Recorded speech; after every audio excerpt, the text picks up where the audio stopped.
Flower-Stealing Master Chapter 371 to Chapter 434. Seeing that Xiaolongnu was sitting motionlessly in his arms like a fool, Song Qingshu felt uncomfortable. Even though he enjoyed the feeling of hugging Xiaolongnu, he wasn't that thick-skinned when everyone was watching in the hall. Not to mention that icy snow was sitting next to him. Feeling Song Qingshu's hand on her slender waist, Xiaolongnu seemed to have woken up from a dream.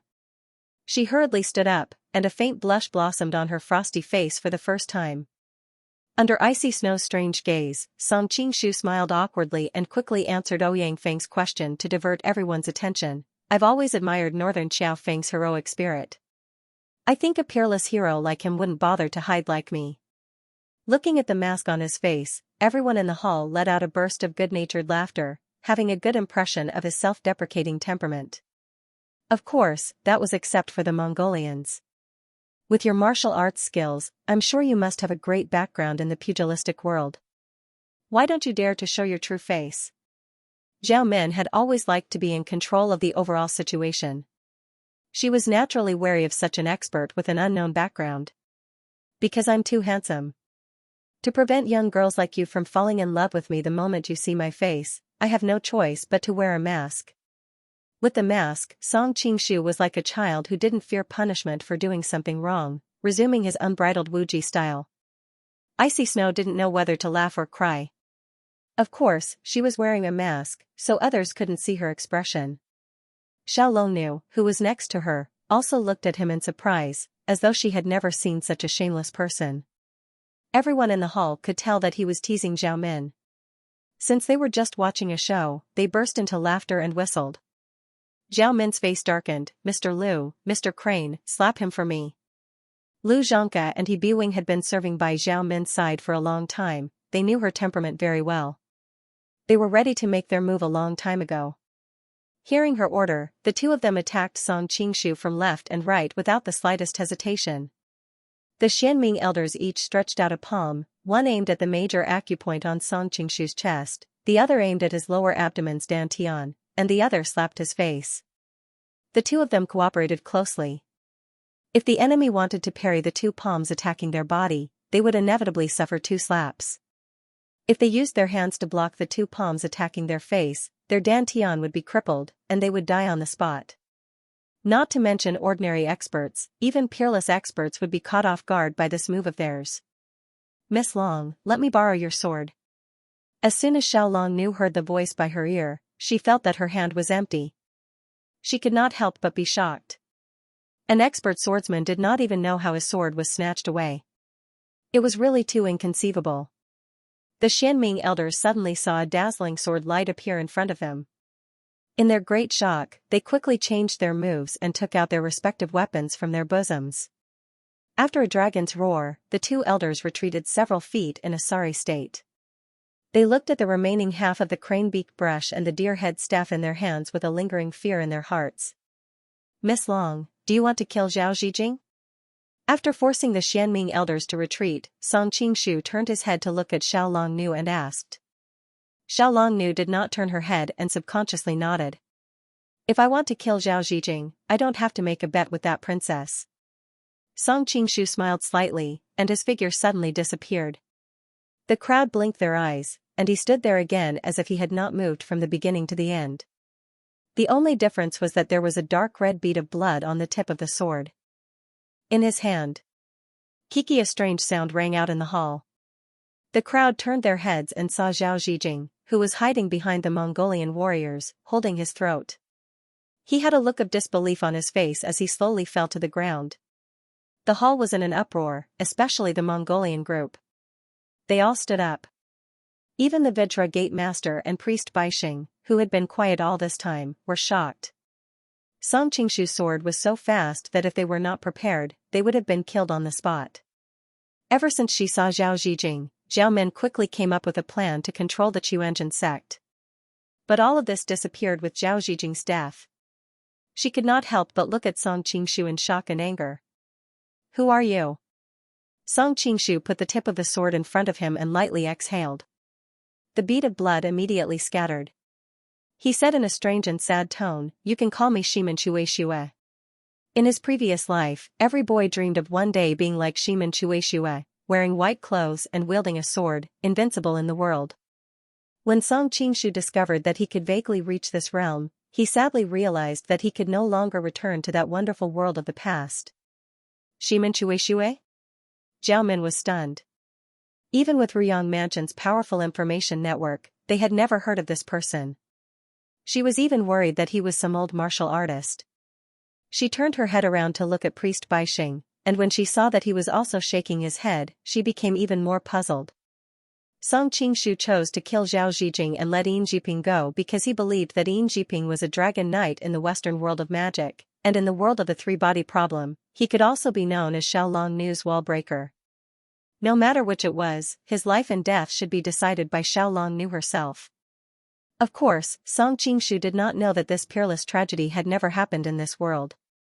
As for scum like Zhao Zijing, Song Qingshu had always looked down on him, so he helped Xiaolong Nu take care of him while he was at it. Miss Long Nu, your sword. Song Qingshu held the sword and carefully handed it to Xiaolong Nu. Looking at her peerless face, his heart was filled with pity. God is so stingy, why can't they tolerate things that are too perfect in this world? Stunned by the magnificence of his sword just now, Xiaolong Nu was a little bewildered as she received the sword. Thank you. We're all family, it's what I should do. Song Qingshu smiled faintly. Family? Xiaolong Nu was a little angry.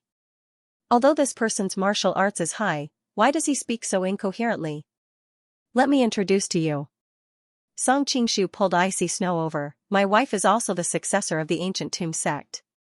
Based on her age of joining the sect, you and Li Macho should call her eldest senior sister. As for me, you can call me brother-in-law. Ouch. Seeing that Song Qingshu said that she was his wife in front of everyone, Icy Snow wished that she could dig a hole and hide in it. Fortunately, she had a mask to block it, so she could only console herself that no one would recognize her. Hearing him continue to spout nonsense, she pinched his waist fiercely in annoyance. Eldest senior sister? Xiaolong Nu was puzzled. She had never heard that her master had another successor. Icy Snow smiled and gently flicked her sleeves on the table. All the chopsticks in the bamboo tube jumped out. Icy Snow stretched out her snow-white hands and clapped them up and down. Dozens of chopsticks seemed to be fixed in the air by an invisible hand, and none of them fell to the ground.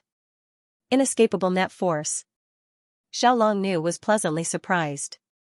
Without the slightest doubt in her heart, she shouted, "Eldest senior sister." Icy Snow responded sweetly.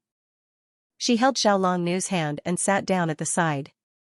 Then, they started chatting happily. There are too many people here. Let's go somewhere else. Song Qingshu put his hand under Icy Snow's armpit and held her in his arms. Although Icy Snow was not used to being so intimate with him in public, she could only blush and let him be when she thought of the mask. When she saw Xiaolong Nu's startled expression, she quickly said, "Little junior sister, there are too many bad people here. Come with us." Xiaolong Nu might be naive, but she was not stupid. She understood that many of the Mongolians were better than her in martial arts. It was not a wise move to go alone. Although Yin Jiping was not killed, the mastermind, Zhao Zijing, was already executed. Her anger had mostly dissipated. She grew up in the ancient tomb. When she was very young, her master died. She only had Grandma Sun with her. Her only senior sister, Li Macho, was her enemy instead of a friend because she was after the Jade Maiden Heart Sutra. Now that she suddenly realized that she had a gentle senior sister, Xiaolong Nu subconsciously treated her as a family member. You want to leave after killing someone? Aren't you too arrogant? Zhao Min sneered. Moreover, Miss Long Nu lost. According to the bet, she should stay by my side and teach me swordsmanship. As if they got a hint, Xiaoxiangzi and the other two who were closest to them blocked in front of them. The three of them were terrified by Xiaolong Nu's swordsmanship. However, after seeing Jinlu and Fuwang turn the tables, they calmed down. They understood that they were just frightened by her amazing swordsmanship. As long as they focused on defense, it would be difficult for her sword to cause any substantial damage to the three of them. They had embarrassed themselves in front of Zhao Min and Huajing, so they needed to prove their worth again. Otherwise, they might not have a good time in the Mongolian camp in the future. Although Song Qingshu's sword strike had shocked everyone, the three of them had heard that he was related to Xiaolong Nu, and that they were from the same sect. They had subconsciously thought that Song Qingshu's sword art was the same as Xiaolong Nu's, only faster. Just now, he had succeeded in one strike because he had been caught off guard. The three of them had the experience of fighting with Xiaolong Nu, so if they worked together, they should have no problem dealing with Song Qingshu. Nimiqing's temperament was the most irascible. After his legs were broken, he became even more irascible.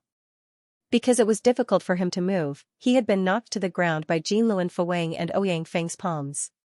He felt extremely awkward. Out of the three of them, he was the one who needed to redeem his image the most.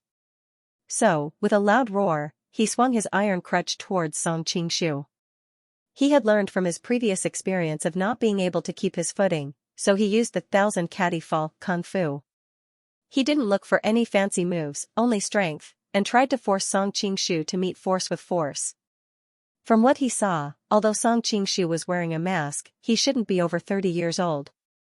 How much power could he have? Song Qingshu couldn't help but laugh when he saw that Nimiqing was the first to charge at him even though his legs were broken. In the original novel, the three of them were sometimes strong and sometimes weak. At their peak, they were able to challenge Jinluan Fuwang in the Mongolian tent. When they worked together, they were able to suppress Guojing. According to the narration, at that time, other than the five masters, Guojing, and a few others, they were strong enough to dominate the world. Who would have thought that they would be easily pushed around by Yanggua and Huang Yaoshi? Nimiqing was also killed by Yanggua with a jade hairpin. At the end of the novel, the other two were also sent flying by Jueyuan, who only had internal energy but no martial arts. Although they were called the three Mongolian heroes, they were ridiculed by the readers as the three Mongolian balls. Nimiqing saw that Song Qingshu's mind was wandering and couldn't help but be overjoyed. He lowered his iron crutch and swept it towards Song Qingshu's legs. He couldn't move freely right now, and Song Qingshu's lightness kung fu was too high. He had to destroy his opponent's greatest advantage right from the start. Nimiqing saw that his crutch was about to hit Song Qingshu's legs. He didn't have time to be happy when he felt the crutch in his hand sink. The crutch in his right hand had been stepped on by Song Qingshu's foot. Nimiqing quickly used all his strength to pull back. He didn't know that when his opponent stepped on it, it was like a mountain pressing down on him. Nimiqing saw that Nimiqing's face was red. Song Qingshu sighed and said, "It's better to be the head of a chicken than the tail of a phoenix. You are so free and unfettered in India. Why did you come to the Central Plains and get involved in this mess?" After saying this, the strength in the soles of his feet suddenly disappeared without a trace. Nimiqing used all his strength to pull back. His hand suddenly became empty. He quickly pulled back his crutch and with a pung sound, it hit his chest. If this blow was from an enemy, based on Nimiqing's martial arts, even if he couldn't block it, he would still use his internal energy to resist. Now that he hit himself, he didn't have the slightest bit of strength to resist. He felt a sharp pain in his chest and spat out a mouthful of blood. His vision went black and he fell on his back to the ground. Not far away, Zhao Min frowned. She couldn't help but curl her lips and secretly scold him for being a piece of trash. Although Xianxia and Xianxia were somewhat afraid of Song Qingshu's martial arts, they didn't think that his real martial arts could be much higher than theirs. Seeing Nimiqing in such a sorry state, they thought that after his legs were broken, he became extremely useless. Xianxia rushed forward a few steps and picked up the crutch from the ground. He handed it to Nimiqing. Nimiqing took it. He supported himself on the ground and wanted to jump far away. Who would have thought that his arm was still numb? As soon as he tried to support himself, he unexpectedly fell down. Xianxia always rejoiced in other people's misfortune. As long as other people were unlucky, regardless of friend or foe, he would always be happy. He thought, this Indian shorty has always been conceited and doesn't accept me. This is the end of him.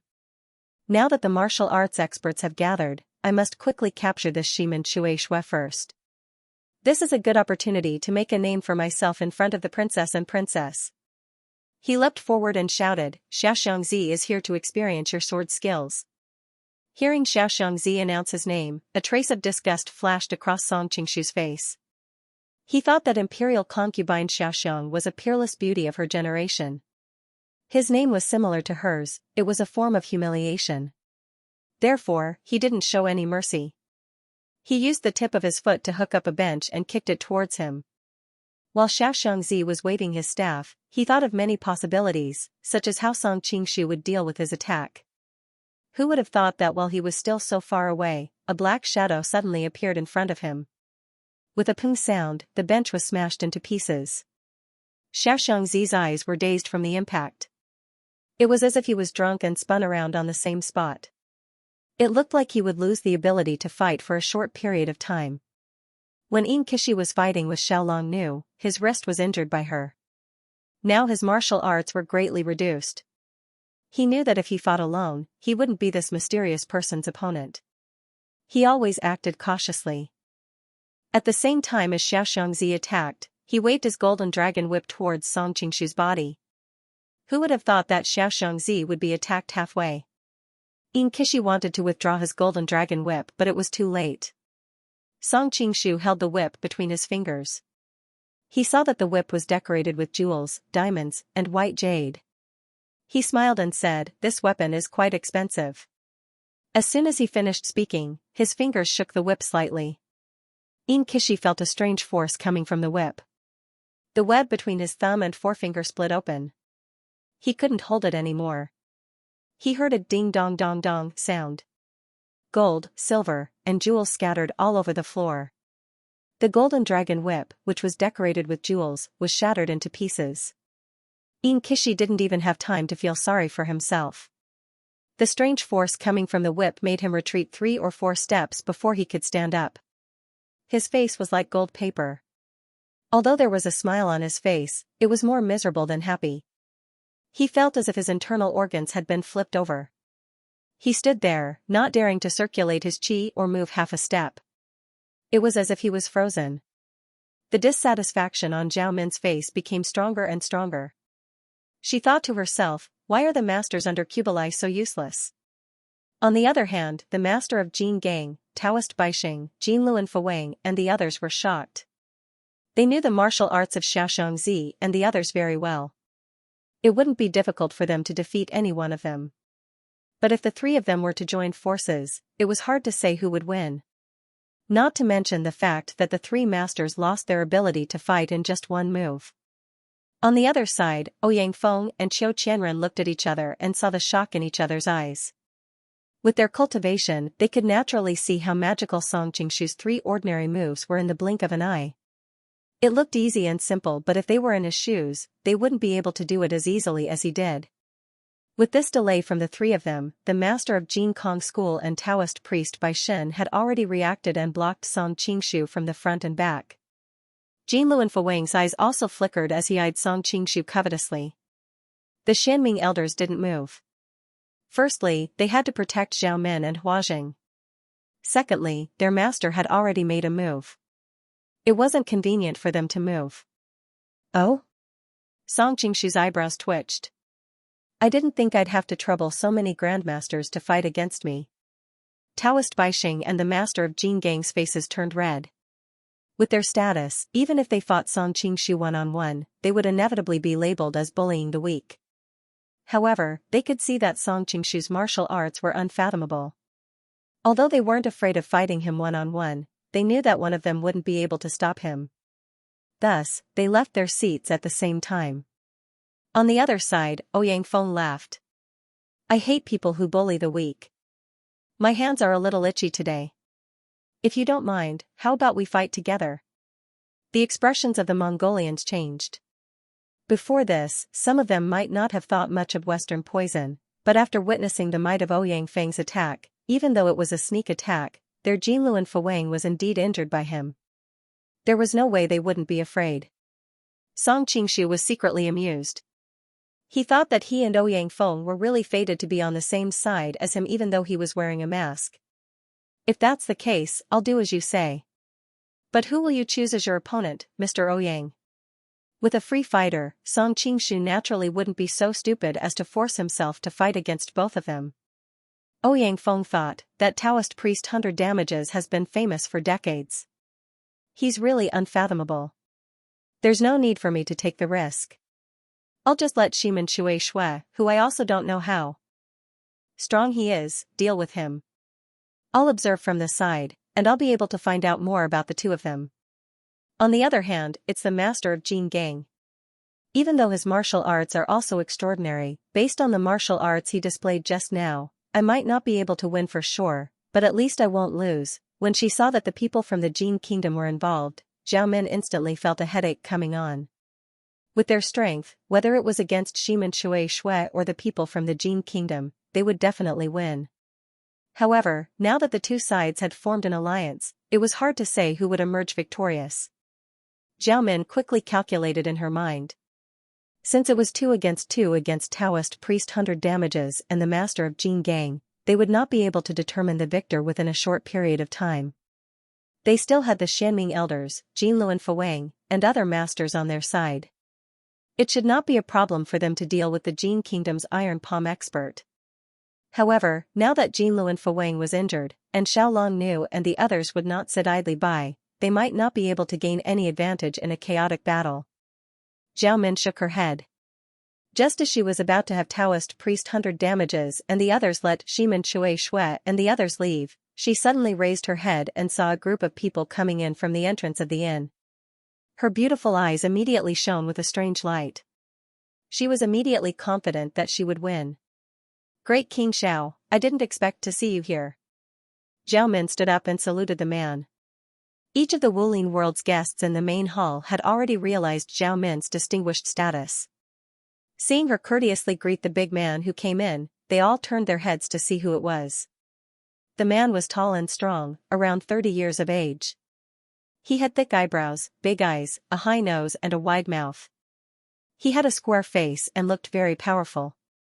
Seeing the familiar figure next to Xiao Feng, Song Qingshu was surprised. Yelu Nanxian? Seeing her respectfully standing half a step behind the man and thinking about how Zhao Min addressed him, he couldn't help but think, could it be Xiao Feng? Xiao Feng was also startled by the tense atmosphere in the inn. However, he was bold and daring, so he directly passed through the lobby and arrived beside Zhao Min. Ever since we parted last time, you still look as graceful as ever. This is? Hua Jing, who was sitting beside Zhao Min, clearly had a high status. Xiao Feng was startled. Zhao Min held Hua Jing's hand and smiled. Aunt, let me introduce you. This is Liao's Southern Courtyard's Great King Xiao Feng. Great King Xiao, this is my aunt, Princess Hua Jing. So it's the world-famous Great King Xiao. Hua Jing's eyes brightened. Although she had been depressed these years because of Guijing, she was still a girl from the Mongolian grasslands. Respecting heroes was an instinct. In the past few years, Xiao Feng's name could be said to have shaken the world. His martial arts were invincible in the Central Plains. Later, he took the head of a general from an army of 10,000 and saved the emperor of Liao, Yelu Hongji. He was given the title of Southern Courtyard's king. After many years of expeditions, he saved Liao, which was on the verge of collapse. Now, Liao could stand between the Jin and Qing dynasties without falling. Greetings, princess. Xiao Feng's first impression of the heroic Hua Jing was very good. Who is this young lady? When Zhao Min saw Yelu Nanxian standing behind Xiao Feng, she was instantly captivated by her unique temperament. Although Yelu Nanxian was beautiful, the deepest impression she gave others was that she was like an unsheathed sword. This is my Liaoxing princess, Yelu Nanxian. Xiao Feng introduced with a smile. Beside him, Yelu Nanxian nodded in acknowledgement. I've long heard that princess is the most outstanding young master in the great Liao dynasty. Now that I've seen you in person, you truly deserve your reputation. Zhao Min's duty in Mongolia was to take care of the various kingdoms' ministers, as well as matters related to the Jianghu. Therefore, when she heard Yelu Nanxian's name, the relevant information quickly surfaced in her mind. Compared to the many experts under the Ruyang Palace's banner, they are not worth mentioning. Although Yelu Nanxian's words were modest, her attitude was neither servile nor overbearing. From the moment she walked into the inn, whether it was the frequency of her breathing or her calm demeanor, no one really doubted her martial arts attainments. By the way, when I came in just now, I saw that princess's subordinates were about to fight with someone. What is going on? After some small talk, Xiaofeng threw out the question in his mind. I accidentally revealed my identity, and these gene experts took the opportunity to hold me hostage to threaten the Ruyang Palace. Zhao Min said pitifully. She knew that the Mongolian-Liao alliance alone was not enough, but if the Khitan's hatred for the Jurchens was used, Xiaofeng would not sit idly by. As for the mysterious master, Shimen Chuishue, she naturally categorized him as one of the masters of the Jin kingdom. Jin? Xiaofeng's eyes widened. Back then, Liao was almost destroyed by the Jin, and its fate was similar to that of the northern Song dynasty. Many imperial concubines and princesses were kidnapped by the Jin, and even the imperial tombs of Liao were dug out by the greedy Jin. Every Khitan hated the Jin to the bone. After Xiaofeng and Wu Sangue stopped fighting, he heard the news that the Manchurian Qing dynasty was preparing to completely eradicate the Golden Snake Battalion. The Qing dynasty had always been the Jin's most solid ally, and had been fighting with Liao for many years. Xiaofeng certainly did not want to see the Qing dynasty eliminate its internal troubles. It just so happened that Yelu Nanxian was on the way to Shandong, waiting for an opportunity. When she passed by Xiaofeng's territory, Xiaofeng remembered that he had not set foot in the Central Plains for many years after leaving the beggar sect, so he came with her to Chao village. Along the way, the two discussed the current situation for a long time, and finally agreed that no matter what, they should help the Golden Snake Battalion and leave a big tumor in the Manchurian Qing. Hearing Zhao Min's words, Xiaofeng looked at the Jin people, and when he saw the appearance of the man in embroidered clothes, he could not help but be shocked and angry. Wanyan Liang? Give me your life. His figure flashed, and he attacked in that direction with his palm. It turned out that the man in embroidered clothes was the Jin general Wanyan Liang, who had often led troops to invade Liao. Xiaofeng had led troops to confront him several times, because the Jin army was strong, and because Wanyan Liang was proficient in the art of war, but in the end, he did not gain any advantage. In addition, it was Wanyan Liang's father, Wanyan Zonggan, who had led the Jin army to loot the imperial mausoleum of Liao. Now that he had come out lightly, how could Xiaofeng let go of this heaven-sent opportunity? Seeing Xiaofeng attack from so far away, Qiu Qianren, who was guarding Wanyan Liang, did not think much of it. Who knew that in the blink of an eye, an earth-shattering force would come at him? Qiu Qianren was shocked, and quickly used his iron palm to block it. Whether it was Qiu Qianren's iron palm or Xiaofeng's 18 dragon subduing palms, they were both the most ferocious palm techniques in the world. The force produced by their fight was even more violent than the one produced by Ouyang Feng and Jinluan Fuang. The nearby tables, chairs, and floorboards were all shattered. Qiu Qianren used the recoil force to retreat a few feet, and stood in front of Wanyan Liang to protect him. At this time, the other guards finally reacted, and all drew their weapons and rushed forward. To be able to serve as Wanyan Liang's guards, they were all highly skilled martial artists. Who would have thought that Xiaofeng's fierce expression would cause a Jin kingdom warrior to vomit blood and fall to the ground with every move he made? Qiu Qianren was shocked. After the exchange of blows, his blood was in turmoil, and he felt like vomiting, but Xiaofeng continued to fight with the guards as if nothing had happened. North Chao Peak's reputation is indeed well-deserved. A thought flashed through Qiu Qianren's mind. He couldn't just watch as these elite guards were killed by Xiaofeng as if he was chopping melons and vegetables. He quickly adjusted his internal energy and rushed forward to meet Xiaofeng. Seeing that Xiaofeng was not far away, Ouyang Feng was both shocked and angry. He could no longer care about the guardian of the Vajra school, and took a big step forward, striking towards Xiaofeng's back. At this time, Yelu Nanxian had also arrived with her sword in hand. In truth, she had followed Xiaofeng the moment she saw him move, but Xiaofeng's speed was too fast, making it seem as if she had been delayed for a long time. Seeing Ouyang Feng sneak attack from behind, Yelu Nanxian quickly raised her sword to meet the attack. Seeing the sharp sword coming at him, Ouyang Feng dodged to the side, his palm striking the sword. A loud dragon's roar resounded, and the sword in Yelu Nanxian's hand actually snapped in half. Ouyang Feng's other hand arrived in a flash. Yelu Nanxian gritted her teeth and stabbed forward with her broken sword. Palm and sword collided. Ouyang Feng was unharmed, but Yelu Nanxian felt a sharp pain in her palm, losing her grip on the sword and sending it flying back. Fortunately, Yelu Nanxian's movement skill was good. She somersaulted in midair, avoiding the fate of being seriously injured by her own sword. Not far away, the Xianming elders' expressions changed, quickly striking out with their palms to deflect the incoming broken sword. After Yelu Nanxian's interruption, Xiao Feng was able to free up his hands, taking advantage of the gap between him and Qiu Qianren to exchange more than 10 moves with Ouyang Feng. In the end, taking advantage of the rebounding force, he grabbed Yelu Nanxian's shoulder and returned to Zhao Min's side. All of this happened in the blink of an eye. By the time the people in the hall reacted, the two sides had already separated. The only difference was that the Jin Kingdom people were in a sorry state, while Xiao Feng was able to move in and out of the battle with ease. Yelu Nanxian looked at Ouyang Feng unwillingly. She didn't expect that she would lose to Ouyang Feng in one move. Although the main reason was because she had to protect Xiao Feng's flank, she had to give up her exquisite swordsmanship and take Ouyang Feng's attack head-on.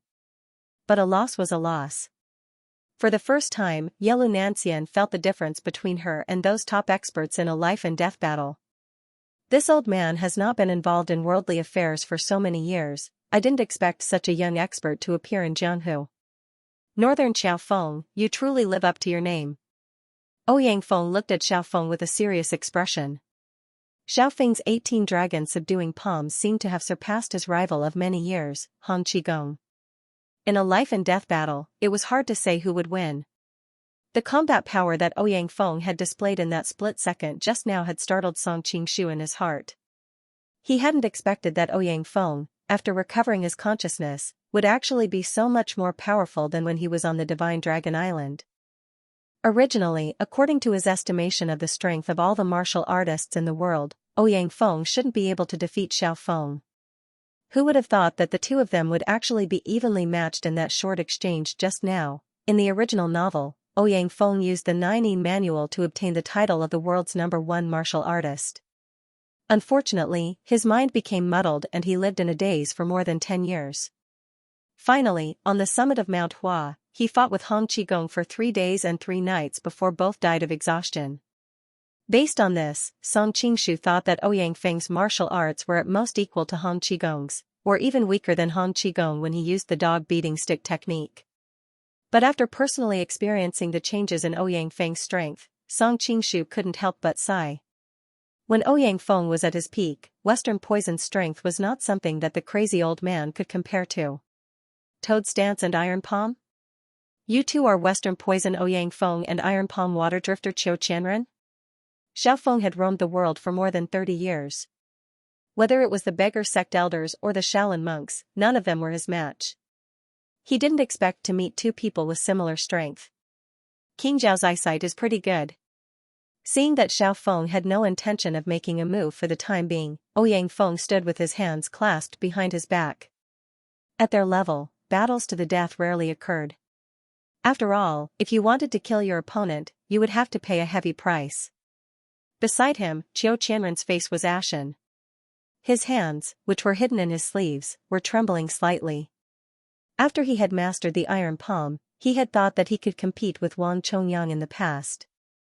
Who would have thought that he would be at a disadvantage in front of a junior today? He felt ashamed. Two dignified Han people, as grandmasters of a generation, why are you willing to become the dogs of the Jin? Xiao Feng angrily rebuked. In his heart, he was clear that Wan Yanliang was protected by Ouyang Feng and Qiu Qianren, so he probably wouldn't be able to kill him. Ouyang Feng smiled faintly, not bothering to explain himself. Qiu Qianren couldn't help but sneer, weren't you the beggar clan leader before? Why did you come to the Khitan Empire and become Yalu Hongji's dog? I was fooled by fate and was unable to choose my blood. How could I dare to compare myself to the two of you? Xiao Feng's voice was loud and clear, and his words carried a sense of righteousness. Wan Yanliang smiled, stood up and said, Brother Xiao has misunderstood. Mr. Ouyang and Mr. Qiu are both honored guests of this little prince's residence. This little prince has always treated you like an esteemed minister and is afraid that I might not be able to serve you well. Speaking of which, the two of you can be considered my teachers. Calling you a dog is nothing more than slandering someone with ulterior motives. Brother Xiao is wise and mighty, so you naturally won't lower yourself to the same level as those lowly people. Seeing Ouyang Feng and Qiu Qianren's happy expressions, Song Qingshu couldn't help but snicker. This Wan Yanliang really knows how to win people's hearts. Speaking of which, in the original novel, wasn't Ouyang Feng supposed to serve the Prince of Zhao, Wanyan Honglai? Where did the Wanyan Honglai of this world go? On the other hand, Zhao Min was furious. When Xiaofeng attacked Wan Yanliang, if Jin Gang's headmaster and Taoist priest Bai Shen had acted at the same time, Wan Yanliang wouldn't have survived. Although Zhao Min was quick-witted, she didn't quite understand the psychology of these martial arts masters. In the eyes of Jin Gang's headmaster and Taoist priest Bai Shen, if Xiaofeng and Qiu Qianren had acted just now, it would have been difficult to avoid a life-and-death struggle. Both Ouyang Feng and Qiu Qianren were experts on par with them. If they weren't careful, even if they didn't die, they would at least lose a layer of skin. It was better to let Xiaofeng take the lead and fight with them first. When both sides were injured, the two of them could then leisurely reap the benefits. Zhao Min thought that it was because the two of them hadn't received her orders, so she stood up and said to Xiaofeng, "King Xiao, why don't you and I join hands and capture Wan Yanliang?" Xiaofeng's expression changed. It would be difficult for him to defeat Ouyang Feng, Qiu Qianren, and a group of Jin Kingdom experts by himself. However, if the experts of the Ruyang Palace joined in, then he would have absolute confidence. Ouyang Feng and the others' expressions changed. It was already difficult for them to deal with the experts of the Ruyang Palace alone. If the valiant Xiaofeng joined in, then they would be in danger. "Mr. Shiman, this princess has put you on the same side as us and wants to get rid of us together. What do you think?" Wan Yanliang didn't panic. He immediately found the key figure, Song Qingshu. Song Qingshu was stunned. He didn't expect that he would suddenly become so popular. Although Wan Yanliang sounded like he was asking, it was obvious that he wanted to drag him into this. However, Song Qingshu didn't want to get involved in this mess. With his lightness skill, it wouldn't be difficult for him to bring Xiaolong Nu and Icy Snow away safely. Moreover, the two women's lightness skill was very good. When he noticed the tense atmosphere in the hall, Song Qingshu suddenly changed his mind. Wan Yanliang was an extremely important person in the Jin Kingdom. Not only was he of high status, but he was also skilled in the art of war. If he died here, it would be equivalent to cutting off one of the arms of the Jin Kingdom. If this continued, no one would be able to control the Mongolian kingdom. In Song Qingshu's mind, the Qin Kingdom, the Jin Kingdom, Liao, and even the southern Song dynasty were just passers-by. His ultimate enemy was the Mongolian kingdom. Even if the other countries were temporarily enemies, they could temporarily ally with each other to deal with the Mongolian kingdom. The most famous army in the world was naturally the Mongolian Xia Shui, followed by the Jin Kingdom's Meng and Mok and the Manchu Qing Eight Banners army. If the Jin Kingdom and the Manchu Qing Kingdom were defeated, the Mongolian kingdom would be invincible. Now, the actual ruler of the Manchu Qing Kingdom was Song Qingshu. He naturally didn't want to see anything happen to his ally, the Jin Kingdom, because he still needed them to help him deal with the Mongolian Iron Cavalry in the future. After making up his mind, Song Qingshu smiled and asked the two girls beside him, "Which side do you think I should help?" Icy Snow was stunned.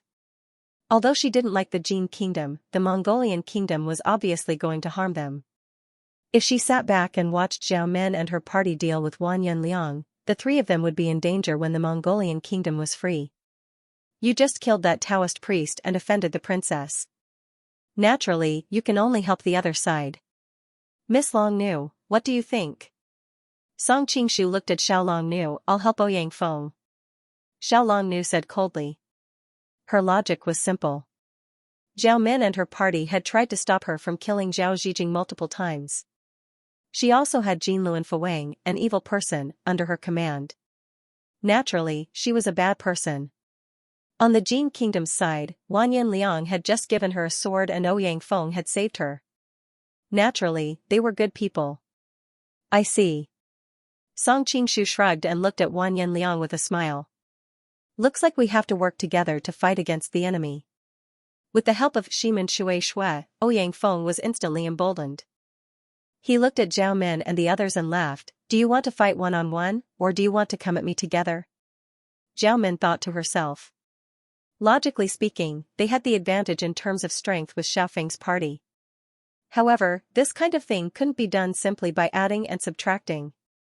If they attacked together, the other party would know that they had no hope of surviving and would fight to the death. Many of the experts on her side came from Kublai's camp and were not under the direct command of the Ruyang Palace. When they fought later, they would definitely have their own plans and would want to take the opportunity to exhaust the other party's strength. With the balance of power between them and the Jin Kingdom, it was hard to say who would win. After understanding all this, Zhao Min smiled sweetly. We are not facing off against each other right now. Since we are in Jianghu, we should follow the rules of Jianghu. Let's each choose 5 experts and we'll win 3 out of 5 matches. If you win, I will immediately leave with my people. If we are lucky enough to win, you will hand Wan Yanliang over to me. What do you think? Ouyang Feng and Qiu Qianren looked at each other.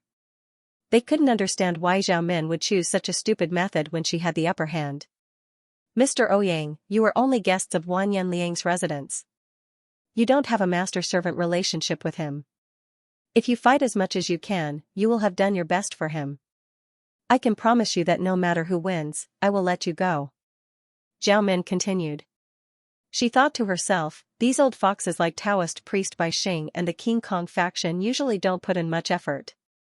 However, they value their reputation very much. In this kind of Jianghu competition, I don't have to worry about them not doing their best. Wan Yanliang secretly thought that Zhao Min's actions had completely destroyed the morale that he had painstakingly built up. Now that his subordinates had a choice, why would they fight to the death? He understood that if he insisted on fighting as a group, he would lose the morale of his subordinates. Since things had come to this, he didn't want to disappoint his ruthless character. He laughed loudly and said, Mr. Ouyang, you don't have to worry. I am already very grateful that you are willing to compete with those Mongolian experts. If I lose later, I will be the one to die here. Please leave. The tragic tone in his voice made Song Qingshu nod his head. This Wan Yanliang had retreated in order to advance. In the blink of an eye, he had reinvigorated the morale of his subordinates. Compared to Zhao Min, he could be said to be the brightest. An old fox like Ouyang Feng wouldn't be tricked by a few words. However, he remembered that Wan Yanliang had always treated him politely and made up his mind that he would do his best to protect Wan Yanliang's life. However, when he looked around, he was surprised to find that he couldn't gather 5 top-notch experts. Ouyang Feng calculated in his mind, Qiu Qianren is 1, that Shimen Shueishue is 1, I'm 1, and Xiao Long Nu is barely half. Although her swordsmanship is exquisite, she'll be at a disadvantage if she's up against a peerless master with a weak internal energy. I could have used her to deal with Jinlu and Fuwang, but Jinlu and Fuwang already knows how to defeat her after receiving Zhao Min's hint. Including her, there's only 4 people. The last one. Ouyang Feng's gaze subconsciously shifted to Icy Snow, who was standing next to Song Qingshu. In his mind, Icy Snow was Xiao Long Nu's senior apprentice sister, so her martial arts should not be too bad. Moreover, since she's with Shimen Shueishue, her martial arts might be even better than he imagined. Noticing Ouyang Feng's gaze, Song Qingshu immediately guessed what he was thinking. Although Icy Snow's martial arts were good, she might not be able to deal with these peerless masters. But now was not the time to boost their opponent's morale and diminish their own. Song Qingshu nodded and said, your side will send 2 people, and our side will send 3 people. As long as you can win 1 round, we won't lose this bet. When everyone in the lobby heard this, they all sucked in a breath of cold air. They didn't understand why he was so confident. Even if he could win 1 match, could these 2 delicate little girls also win 1? Everyone had seen Xiao Long Nu's martial arts. Although her swordsmanship was exquisite, her cultivation was limited. It would be difficult for her to win 1 round. Could it be that the other woman was also a peerless master? Zhao Min had the same doubts in her mind. She quickly gathered her subordinates for a discussion. Priest Baisu said, on our side, we have me, King Xiao, Jin Lu and Fuwang, and my 2 disciples, Lu Zhangke or He Biwing, to fight the remaining 2. Xiaoxiangzi and the others looked angry when they heard this. However, they had just lost several times and lost face, so they couldn't say much. Priest 100 Damages said with a proud expression, that's right. This old man and King Xiao can win 2 rounds. As long as everyone can win 1 round, we will win. Looks of displeasure flashed across the faces of the headmaster of the Vajra Order and Jinlu and Fuwang. Jinlu and Fuwang was still alright, after all, he had suffered some internal injuries from Ouyang Feng's sneak attack. He did not have the confidence to win, but the headmaster of the Vajra order was inwardly enraged. He thought to himself, I'm of the same rank as you, but you think you'll win for sure, yet you suspect that I'll lose. This is ridiculous. Zhao Min had no time to worry about the undercurrents between them. Instead, she frowned and said, we already have an 80% chance of winning. I'm just afraid that they will use the strategy of Tianji's horse race, using the inferior to the superior. That will be troublesome. Everyone agreed with him. Xiao Feng pondered for a moment, then said, why don't we make an agreement with them? We'll arrange the order of appearance first, and we'll take it out at the same time. We won't be able to change it in the meantime. Even if the other side wants to race Tianji, they won't be able to do anything.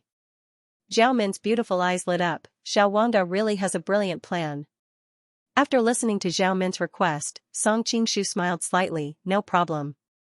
Next, he discussed the order of appearance with Ouyang Feng and the others. Young Master Shimin.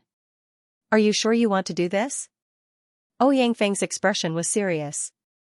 Do you have a better idea? Song Qingshu said indifferently. Qiu Qianren also frowned, it's not that we don't believe you, it's just that this is too shocking.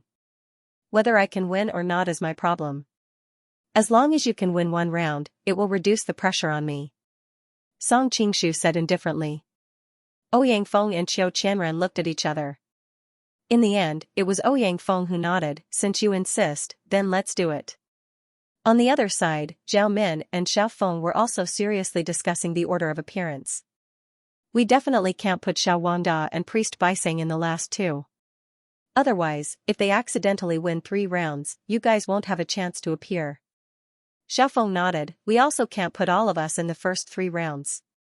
If they really use the strategy of Tianji's horse race and use the 2 weakest people to compete with us, they might really win 3 rounds.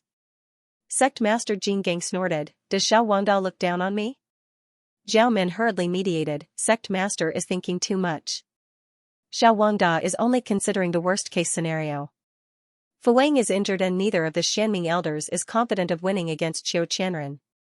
Ouyang Feng is the head of the 5 uniques and that Shimin Shui Shui is unfathomable. Even if Xiao Wangda and Priest Baiseng were to go against each other, they would only have a 50-50 chance of winning. It's never a bad thing to be careful. Although Sect Master Jin Gang was somewhat indignant, he knew that what she said was the truth. The worst-case scenario would be Xiao Feng and Priest Baiseng going against the 2 women. Then he or Jinlu and Fu Wang would go against Ouyang Feng and Shimin Shui Shui. The Xianming elders would go against Qiu Qianren. They really might lose 3 rounds, so we definitely can't lose the 3rd round, Zhao Min said in a low voice and quickly assigned the people. Then I'll have to trouble King Xiao for the 3rd round, Priest Baiseng for the 4th round, and the rest. Zhao Min's gaze swept across the group and she immediately began to ponder. Sect Master Jin Gang was worried that he might not have a chance to show his face if he fell last, so he hurriedly volunteered, I'll go for the 1st round. Zhao Min turned to look at Jinlu and Fu Wang, that's good too, then I'll have to trouble you for the 2nd round, Grand Preceptor. Jinlu and Fu Wang nodded, but his expression was a little ugly. If he had not suffered an internal injury, he would have been able to win a round by now. He had really embarrassed himself today. After the 2 sides finished discussing, they quickly exchanged names. Looking at the order of the other side's names, Song Qingshu smiled slightly, it's pretty much what I expected. However, Zhao Min's expression changed because the first 3 names on the Jin Kingdom's list were all the same, Shimin Shui Shui. Outrageous, how can the same person fight so many times? The Mongolians immediately shouted. You didn't say that we can't do this, so why can't we? Song Qingshu replied. Daoist Baishan quietly said to Zhao Min, Princess, don't worry, although this Shimin Shui Shui is unfathomable, he has to fight 3 rounds in a row. Even if Sect Master Jin Gang can't win, he will be able to use up a lot of his strength. Jinlu and Fu Wang and King Xiao will naturally win. Zhao Min also thought the same, no matter how strong Shimin Shui Shui was, it was impossible for him to fight 3 experts in a row. Soon, she had a question in her mind, if he was going to fight 3 rounds, why didn't he split them up? Why did he have to fight 3 rounds in a row? Song Qingshu speculated that Zhao Min would place Xiao Feng as the 3rd. If the weakest person on their side fought against Xiao Feng, then the odds of winning this bet would be much higher. However, He had admired Xiao Feng's actual combat ability from the novels he read in his previous life. Now that his martial arts had reached such a high level, ordinary experts were no longer able to pique his interest. In his heart, he found it hard to suppress the thought that he must fight to his heart's content with Xiao Feng. In a moment of heroism, he chose to fight 3 consecutive battles. "Stinking brat, I'll teach you a lesson, you arrogant brat who doesn't know the immensity of heaven and earth." Sect Master Jingang snorted angrily. He had already decided that he would use his Hercules finger to crush Xiao Feng's wrist and see how Xiao Feng was going to use his sword in the future. Naturally, he could not continue with the next round. Winning 1 round was equivalent to winning 3 rounds, how delightful. "Are you going to teach me a lesson with your mouth?" Song Qingshu smiled disdainfully. Sect Master Jingang's bald head immediately flushed red.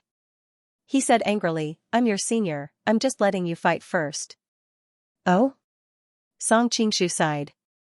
"If I make the first move, I'm afraid you won't have the chance to fight anymore." The crowd only saw a blur before Song Qingshu's longsword pierced into Sect Master Jingang's neck. "Sect Master." Zhao Min's beautiful face turned pale. Priest Bai Sang, who was beside her, quickly comforted her. "Don't worry, Your Highness. Sect Master's indestructible Vajra divine technique has reached perfection. That sword won't be able to hurt him."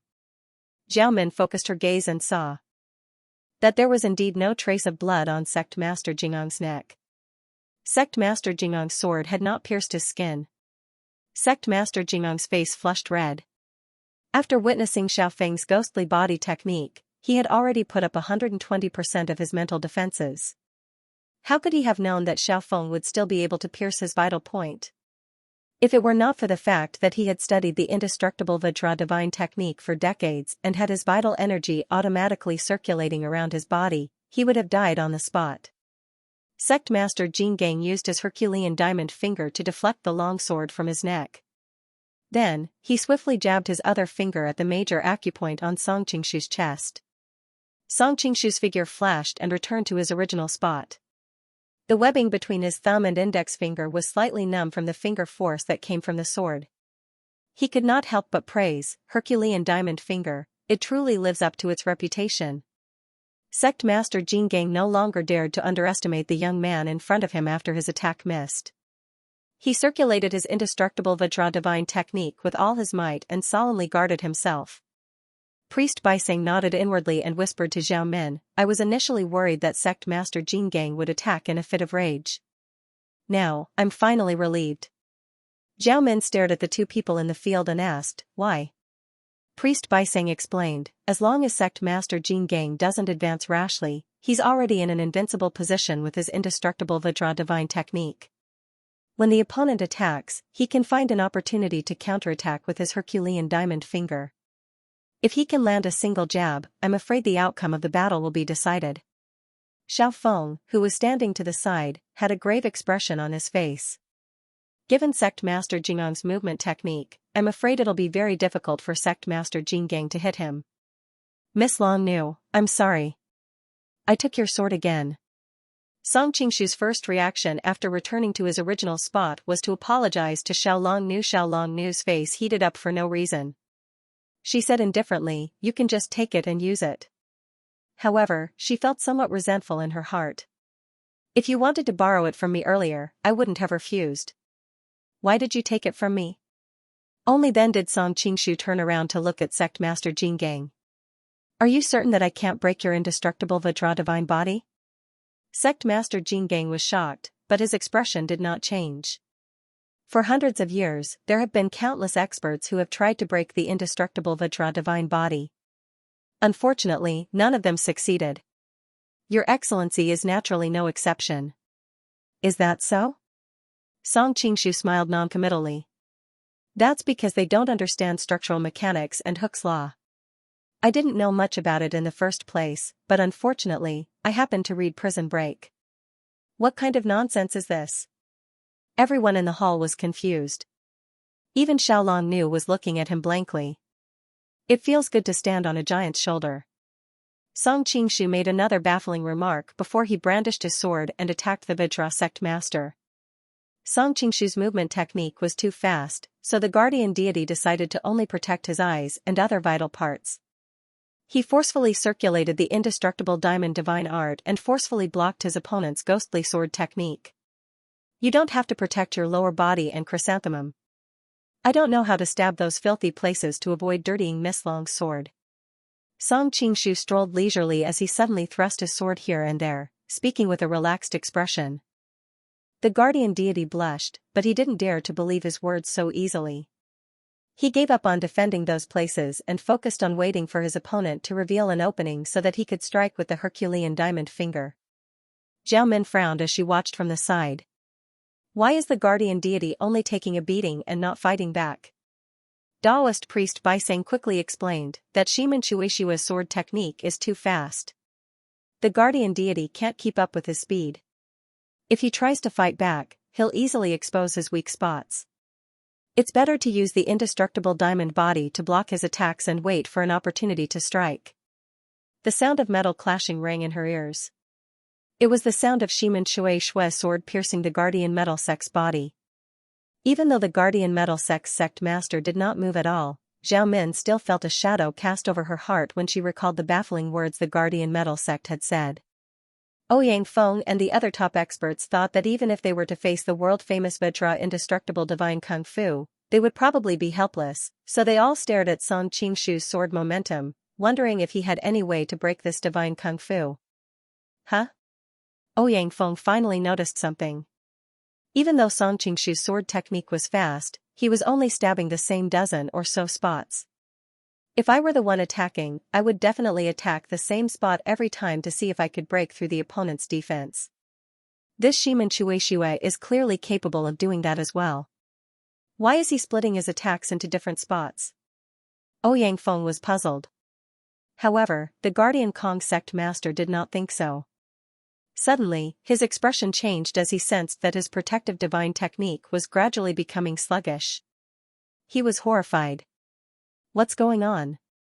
He had clearly just stabbed me a few times with his sword. When Song Qingshu felt that it was about time, he suddenly sheathed his sword and swiftly struck out with his palm, imprinting a certain spot in the center of the dozen or so places he had stabbed earlier. The titanium sect master's face turned green as he spat out a mouthful of blood. The Mongolians were Song Qingshu's greatest enemy. The guardian deity was highly skilled in martial arts and had joined the Mongolians. Song Qingshu knew very well that the guardian deity's decades of cultivation was not simple. This time, the guardian deity was just too confident in Song Qingshu's indestructible diamond body and allowed Song Qingshu to attack freely, which was why he was able to defeat him so easily. The next time they met, it would not be so easy to defeat him. Song Qingshu's eyes turned cold, and he stabbed with his sword. He planned to take the opportunity to take his life and cut off the Mongolian's wings. However, the guardian deity was indeed a grandmaster. He hastily used his great strength diamond finger to clamp the blade of the sword. Song Qingshu let out a soft gasp of surprise and channeled his chi forward. The tip of the sword pierced an inch into the guardian deity's chest, but it could not move any further because of the guardian deity's fingers. Decades of cultivation is indeed extraordinary. Song Qingshu sighed in his heart, but he did not hesitate to let go of the sword hilt. He brushed the blade with his sleeve, and the blade began to spin rapidly. The guardian deity let out a pained cry and quickly retreated. Taoist priest Baisu quickly moved forward to prevent Song Qingshu from taking the chance to kill him. When he saw the guardian deity's bloody fingers, Song Qingshu sighed in his heart and lamented that it was a pity. The guardian deity's great strength diamond finger did indeed live up to its name. Even after Song Qingshu stirred it, the guardian deity's fingers were not cut off. We've lost the first round. Zhao Min spoke up in time. They still had 4 more rounds to go if they lost this one round. If the guardian deity died, Ruyang Mansion would suffer a great loss. How did you manage to break my indestructible body? The guardian deity was shocked and enraged. Once he snapped out of his daze, he immediately asked. This was also something that the other elites were very curious about. They looked at Song Qingshu and waited for his answer. With the level of mathematics and physics in this world, you won't understand even if I tell you. Song Qingshu smiled. It was important to know that even reinforced concrete in his past life could be easily destroyed using the principles of structural mechanics. No matter how powerful the indestructible body was, it could not possibly be harder than reinforced concrete.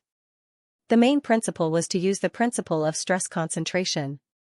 The phenomenon of stress increasing significantly in a local area of a solid would mostly appear in sharp corners, holes, gaps, grooves, as well as places with rigid constraints and their vicinity. Stress concentration would cause brittle materials to fracture and cause fatigue cracks to form in objects. In the area of stress concentration, the maximum stress would be related to factors such as the object's geometry and loading method. The locally increased stress would rapidly decrease as the distance from the peak stress point increased. The greater the stress within an object, the smaller the external force needed to destroy the object. Therefore, as long as one could find these stress concentration points and destroy them, it would be relatively easy to destroy the entire object. In order to find these stress concentration points, one would generally need to build a mathematical model and use a computer to calculate their x, y, z spatial coordinates.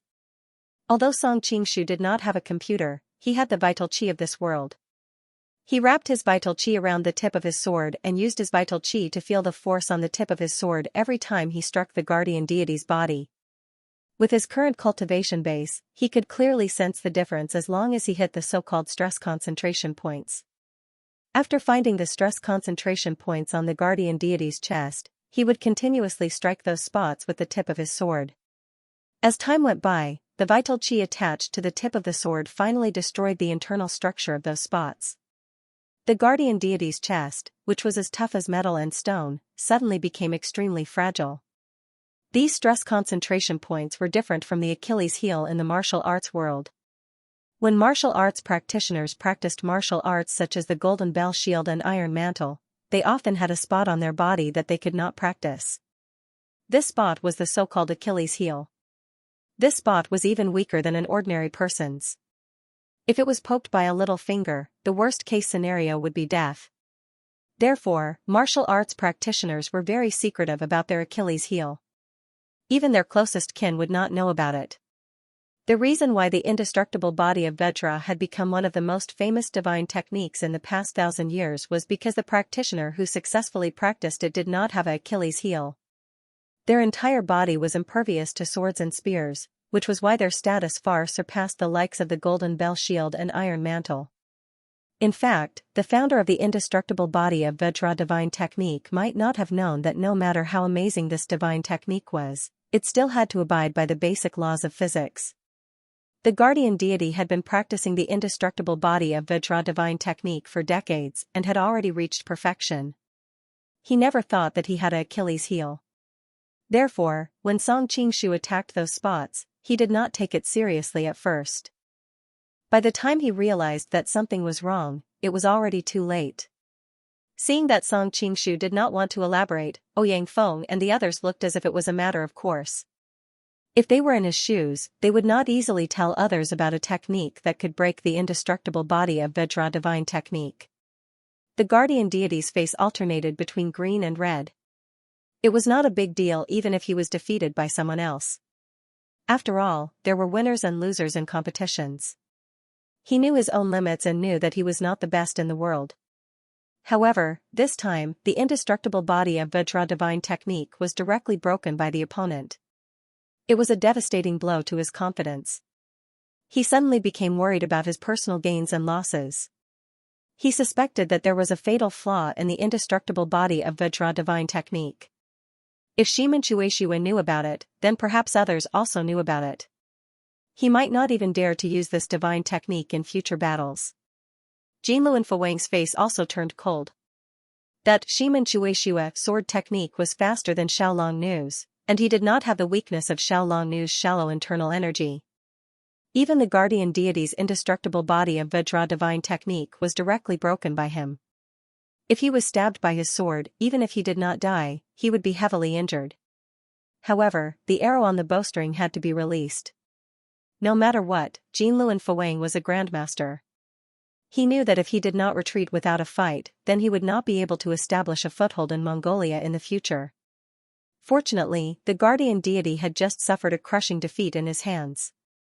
As long as he persevered for a while longer, he would lose a bit more elegantly. In addition, everyone knew that he was injured, so his prestige would not be affected. After coming to the Central Plains, he had suffered several defeats. This had already caused the arrogant Jinluan Fuwang to lose all his confidence.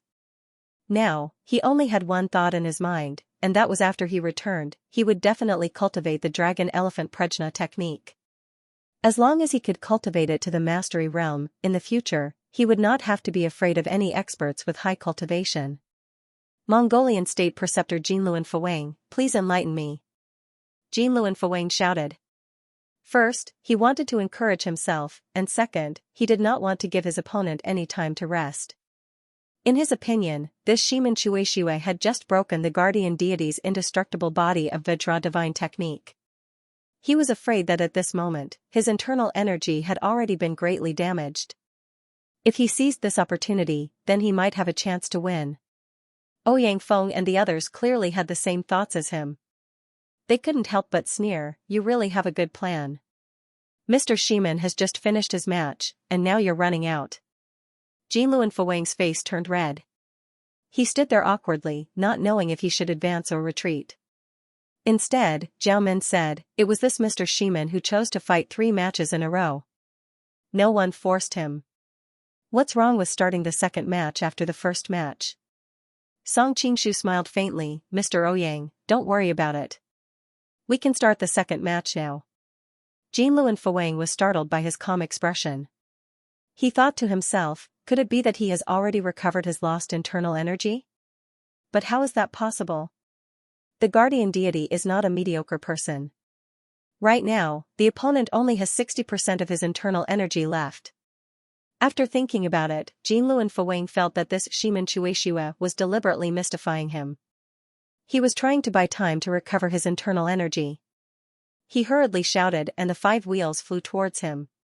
The weakness of a weapon like the wheel is too obvious. Even the divine weapon Taishu made by the Yellow Emperor Xianyuan has a way to restrain it in the mysterious weapon. Not to mention these pieces of scrap metal like yours. As soon as Song Qingshu finished speaking, his entire body floated up like a falling leaf. When he landed, the tip of his foot just so happened to touch the middle of the 2 rapidly spinning wheels, and in an instant, he stepped on both of them to the ground. He bent his upper body and dodged the incoming bronze wheel. He stretched out his sword and pointed it at the center of the wheel. There was a muffled buzzing sound. Song Qingshu had already controlled the bronze wheel to counterattack. It just so happened to collide with the silver wheel that was flying towards him from the other side. The 2 wheels immediately shattered. Seeing his 4 wheels shatter in the blink of an eye, Jinluan Fuwang was shocked. He hurriedly retrieved his golden wheels and guarded them in front of him. He looked at his opponent vigilantly. The hall was in an uproar. Just now, Song Qingshu seemed to have taken care of the Jin Gang master without much effort. This time, it was even more ridiculous. He destroyed 4 wheels of the Mongolian imperial advisor in an instant. Jinluan Fuwang broke out in a cold sweat. He wanted to take advantage of the fact that his opponent hadn't finished adjusting his chi to catch him off guard. He didn't expect that he would be caught off guard. His heart turned cold. Could it be that this person's internal energy is so much higher than mine? Only Ouyang Feng, Taoist hunter damages, and Xiao Feng could vaguely see the problem. Song Qingshu had used skill to break the 4 wheels, he hadn't used much internal energy to fight Jinluan Fuwang head-on. Because of this, the martial arts of the grandmasters present could be seen. Jinluan Fuwang was obviously very strong but he couldn't use it perfectly. When he met someone of the same level, it was easy for him to lose. When he met someone who wasn't as strong as him, it was hard for him to win quickly. In the end, the reason was that Jinluan Fuwang's techniques were too weak. He believed too much in the theory that one person could defeat 10 people. In the original work of the Condor Heroes, he was defeated many times in the Central Plains because of his lack of techniques and lack of adaptability. In the end, after he went into closed-door training, he still practiced the dragon-elephant prajna, a martial art that relied on brute force to crush his opponents. Even though he was able to hold his head high, it wasn't long before he died under Yang Hua's exquisite palm of sorrow. Now that he saw Song Qingshu destroy 4 of his wheels with a wave of his hand, His first reaction was that Song Qingshu was using brute force to overcome brute force.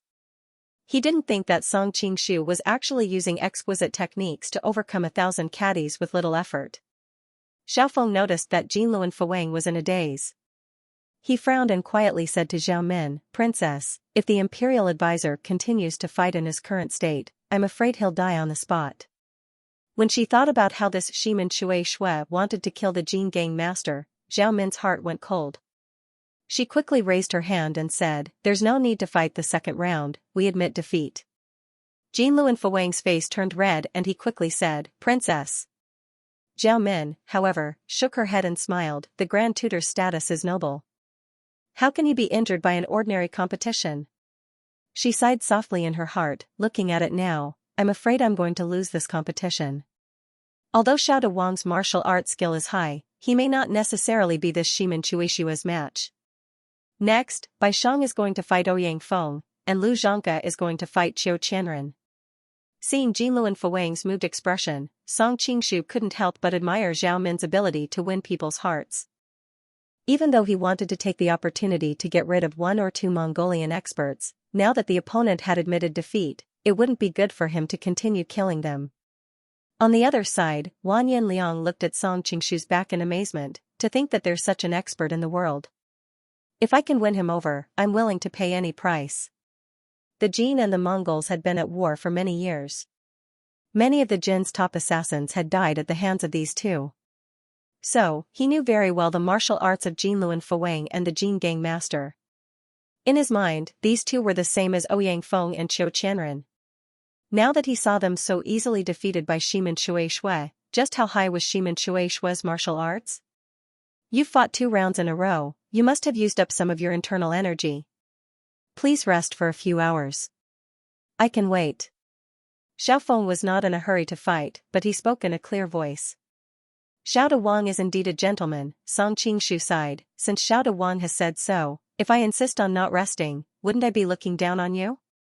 But I don't need a few hours, just the time it takes for a stick of incense to burn will do." Xiaofeng raised his hand and gestured for Shimin Shui to continue, "Please help yourself." He then swept his gaze across the crowd, "If anyone dares to make a move against Mr. Shimin Shui at this time, they will be going against me." When the crowd felt his gaze sweep over them, they felt a stabbing pain in their bodies. They couldn't help but be shocked. Xiaofeng's gaze was so intense, could it be that his martial arts had already reached such a high level? Zhao Min frowned, she knew that Xiaofeng's words were actually meant for her to hear, and she immediately felt a little uncomfortable. In her view, this was like a confrontation between 2 armies. The art of war is deceitful, and one should use any means necessary in order to obtain the final victory. But since Xiaofeng had said so, she didn't want to publicly offend him. Xiaofeng's heroic spirit really reaches the clouds.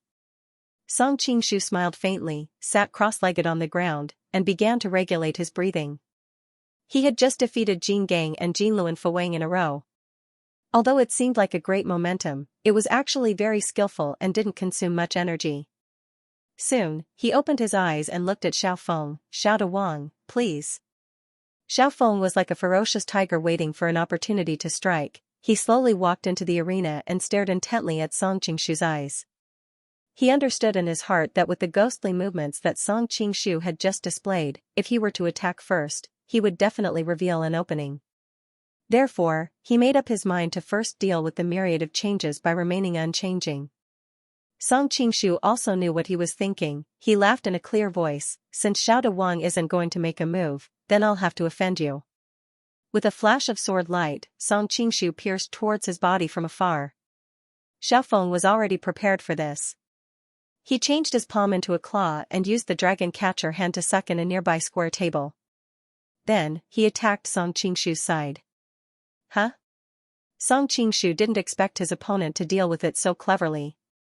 With a flash of sword energy, the square table that was coming at him ferociously was cut into pieces, and then he dodged to the side without stopping. As expected, a majestic palm force attacked the place where Song Qingshu was standing just now, and the floor there was shattered. The owner of the hotel, who was not far away, felt his heart ache when he saw this. These damn people of the pugilistic world, smashing things at the drop of a hat. Who's going to pay for it later? The rest of the pugilistic world naturally didn't pay attention to this kind of thing, but they noticed that the two of them had already exchanged a few moves in that short period of time.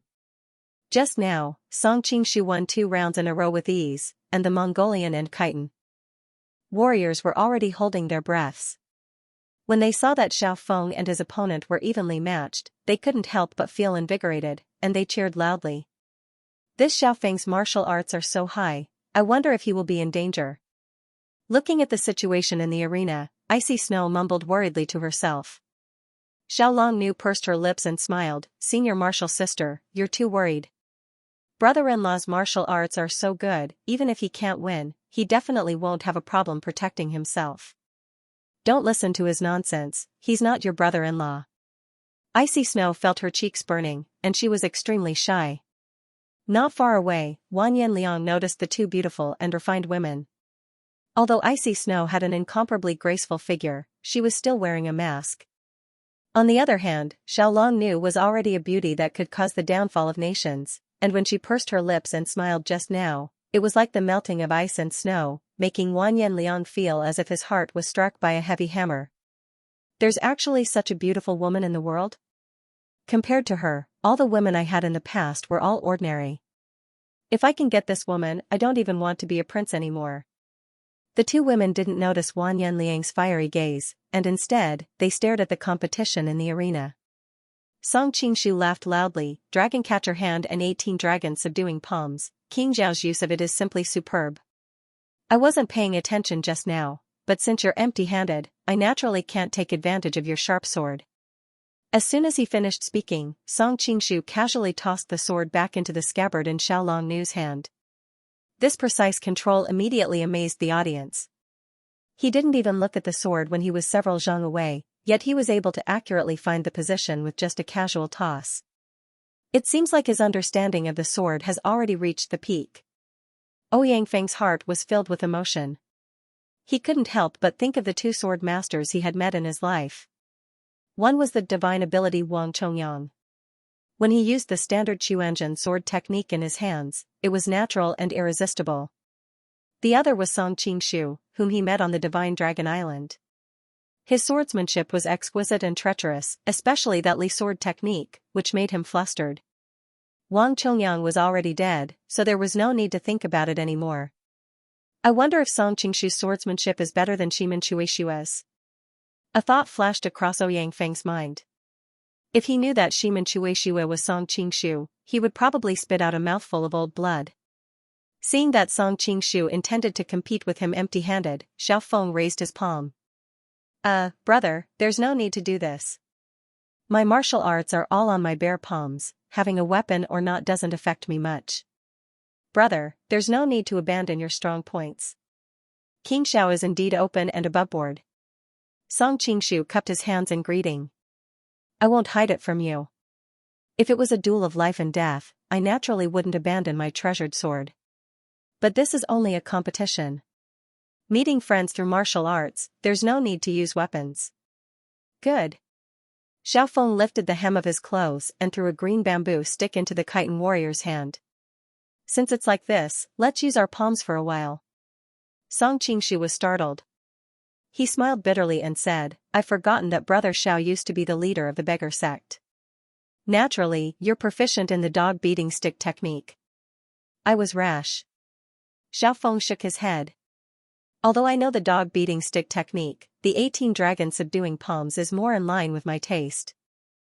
Therefore, my attainments are above the dog-beating stick technique. Both of us have abandoned our weapons. It can be said that I have the advantage. Since it's like this, I'll use the 18 dragon subduing palms to experience Brother Zhao's 18 dragon subduing palms. Song Qingshu let out a long laugh. His left hand formed a semicircle and his right palm slowly pushed out. It was the 18 dragon subduing palms. Arrogant dragon shows remorse. Song Qingshu knew that Xiao Feng's martial arts were very strong. Moreover, he was very familiar with the 18 dragon subduing palms.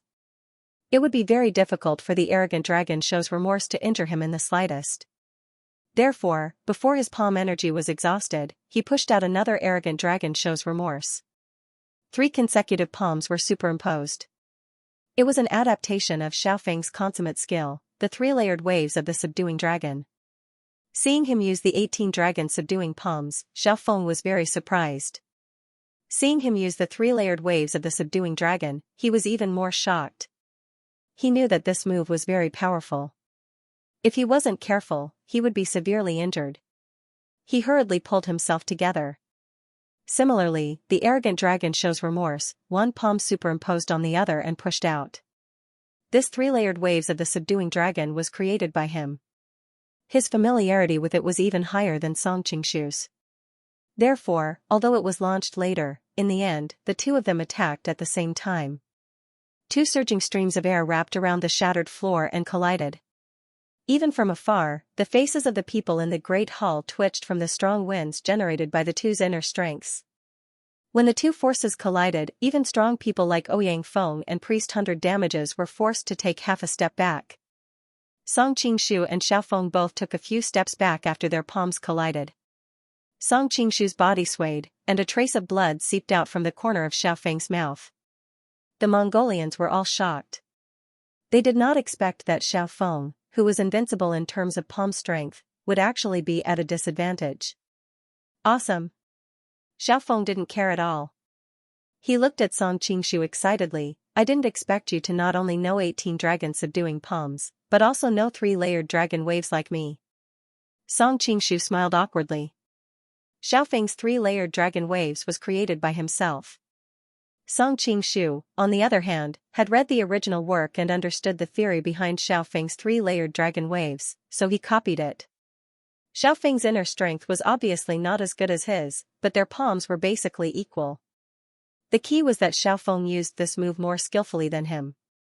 The reason why Song Qingshu gave up his sword and used 18 dragon subduing palms to fight Xiaofeng was not because he was hot-headed, but because he had his own considerations.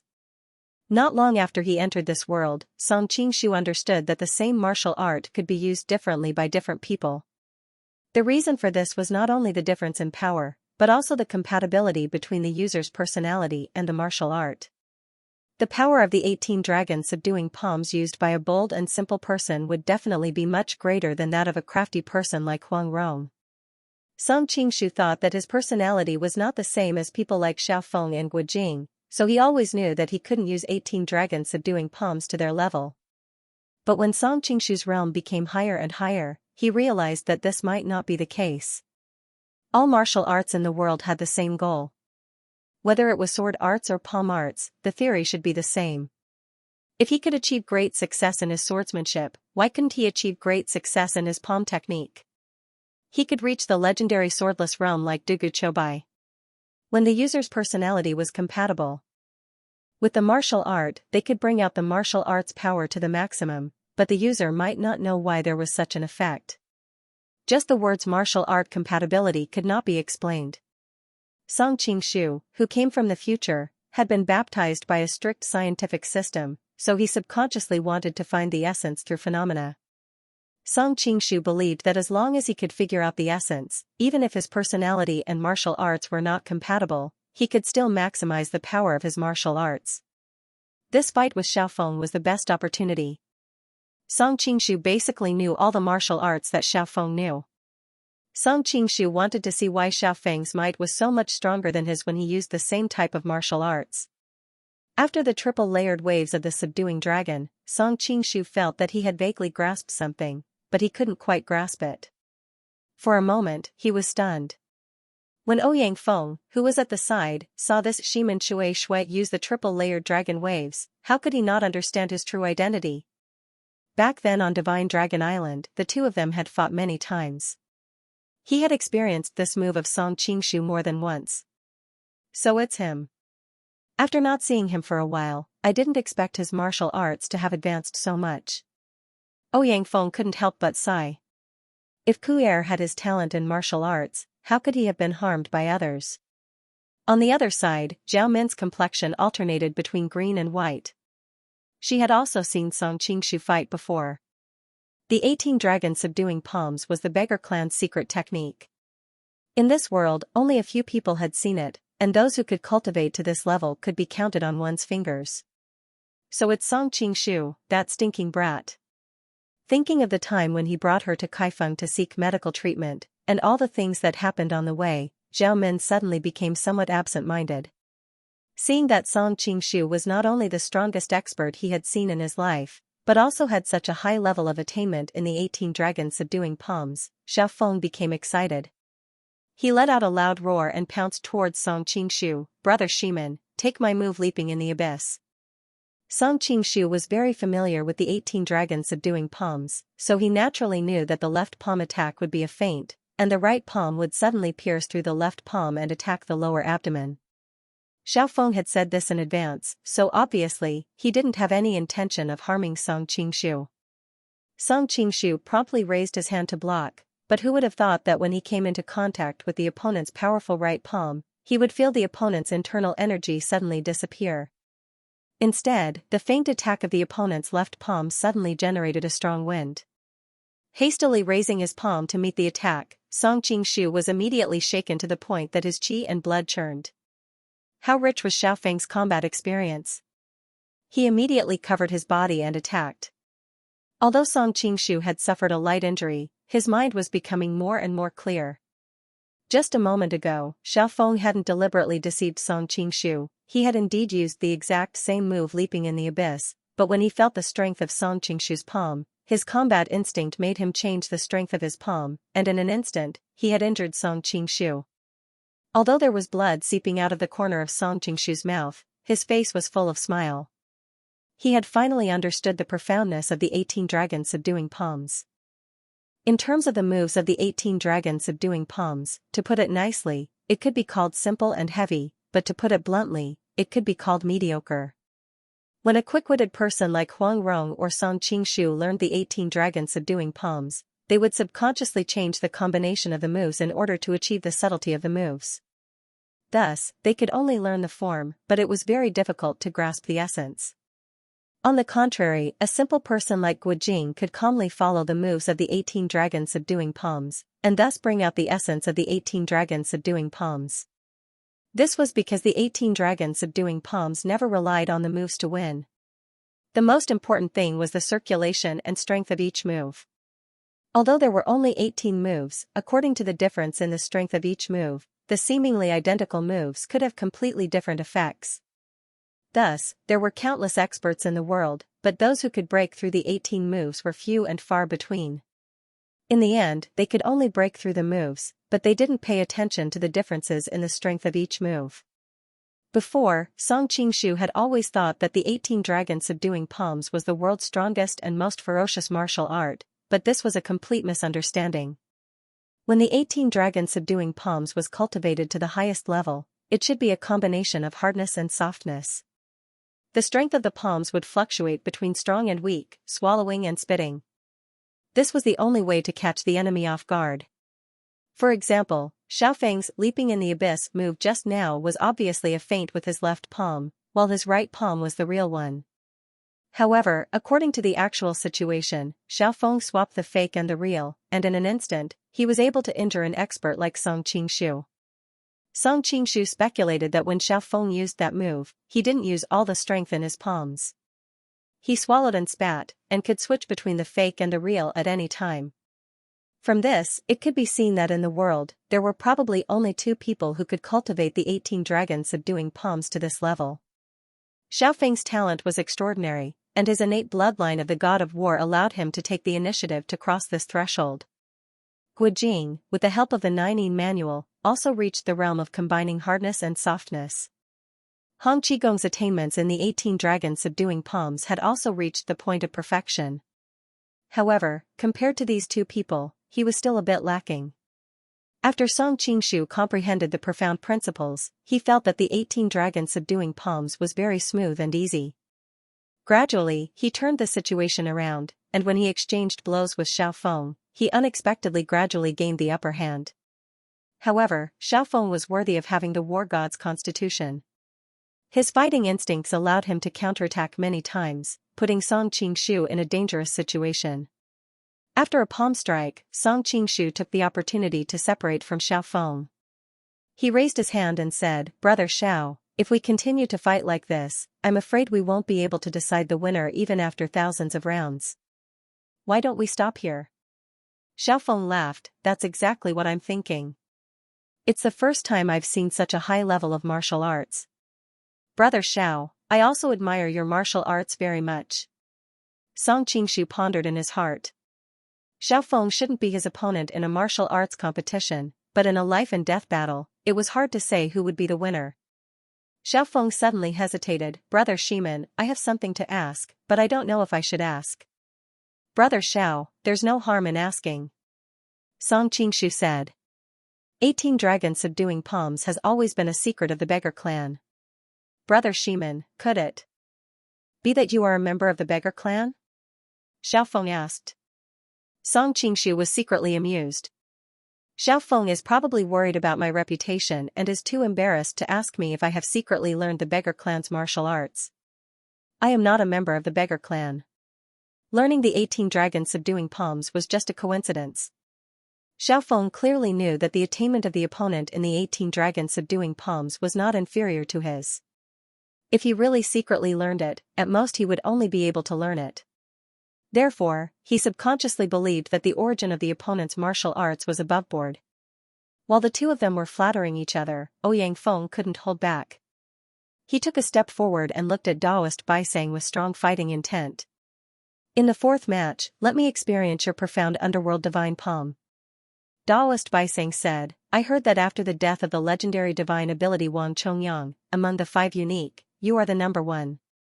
This poor Daoist will experience Western Poison's Toad technique.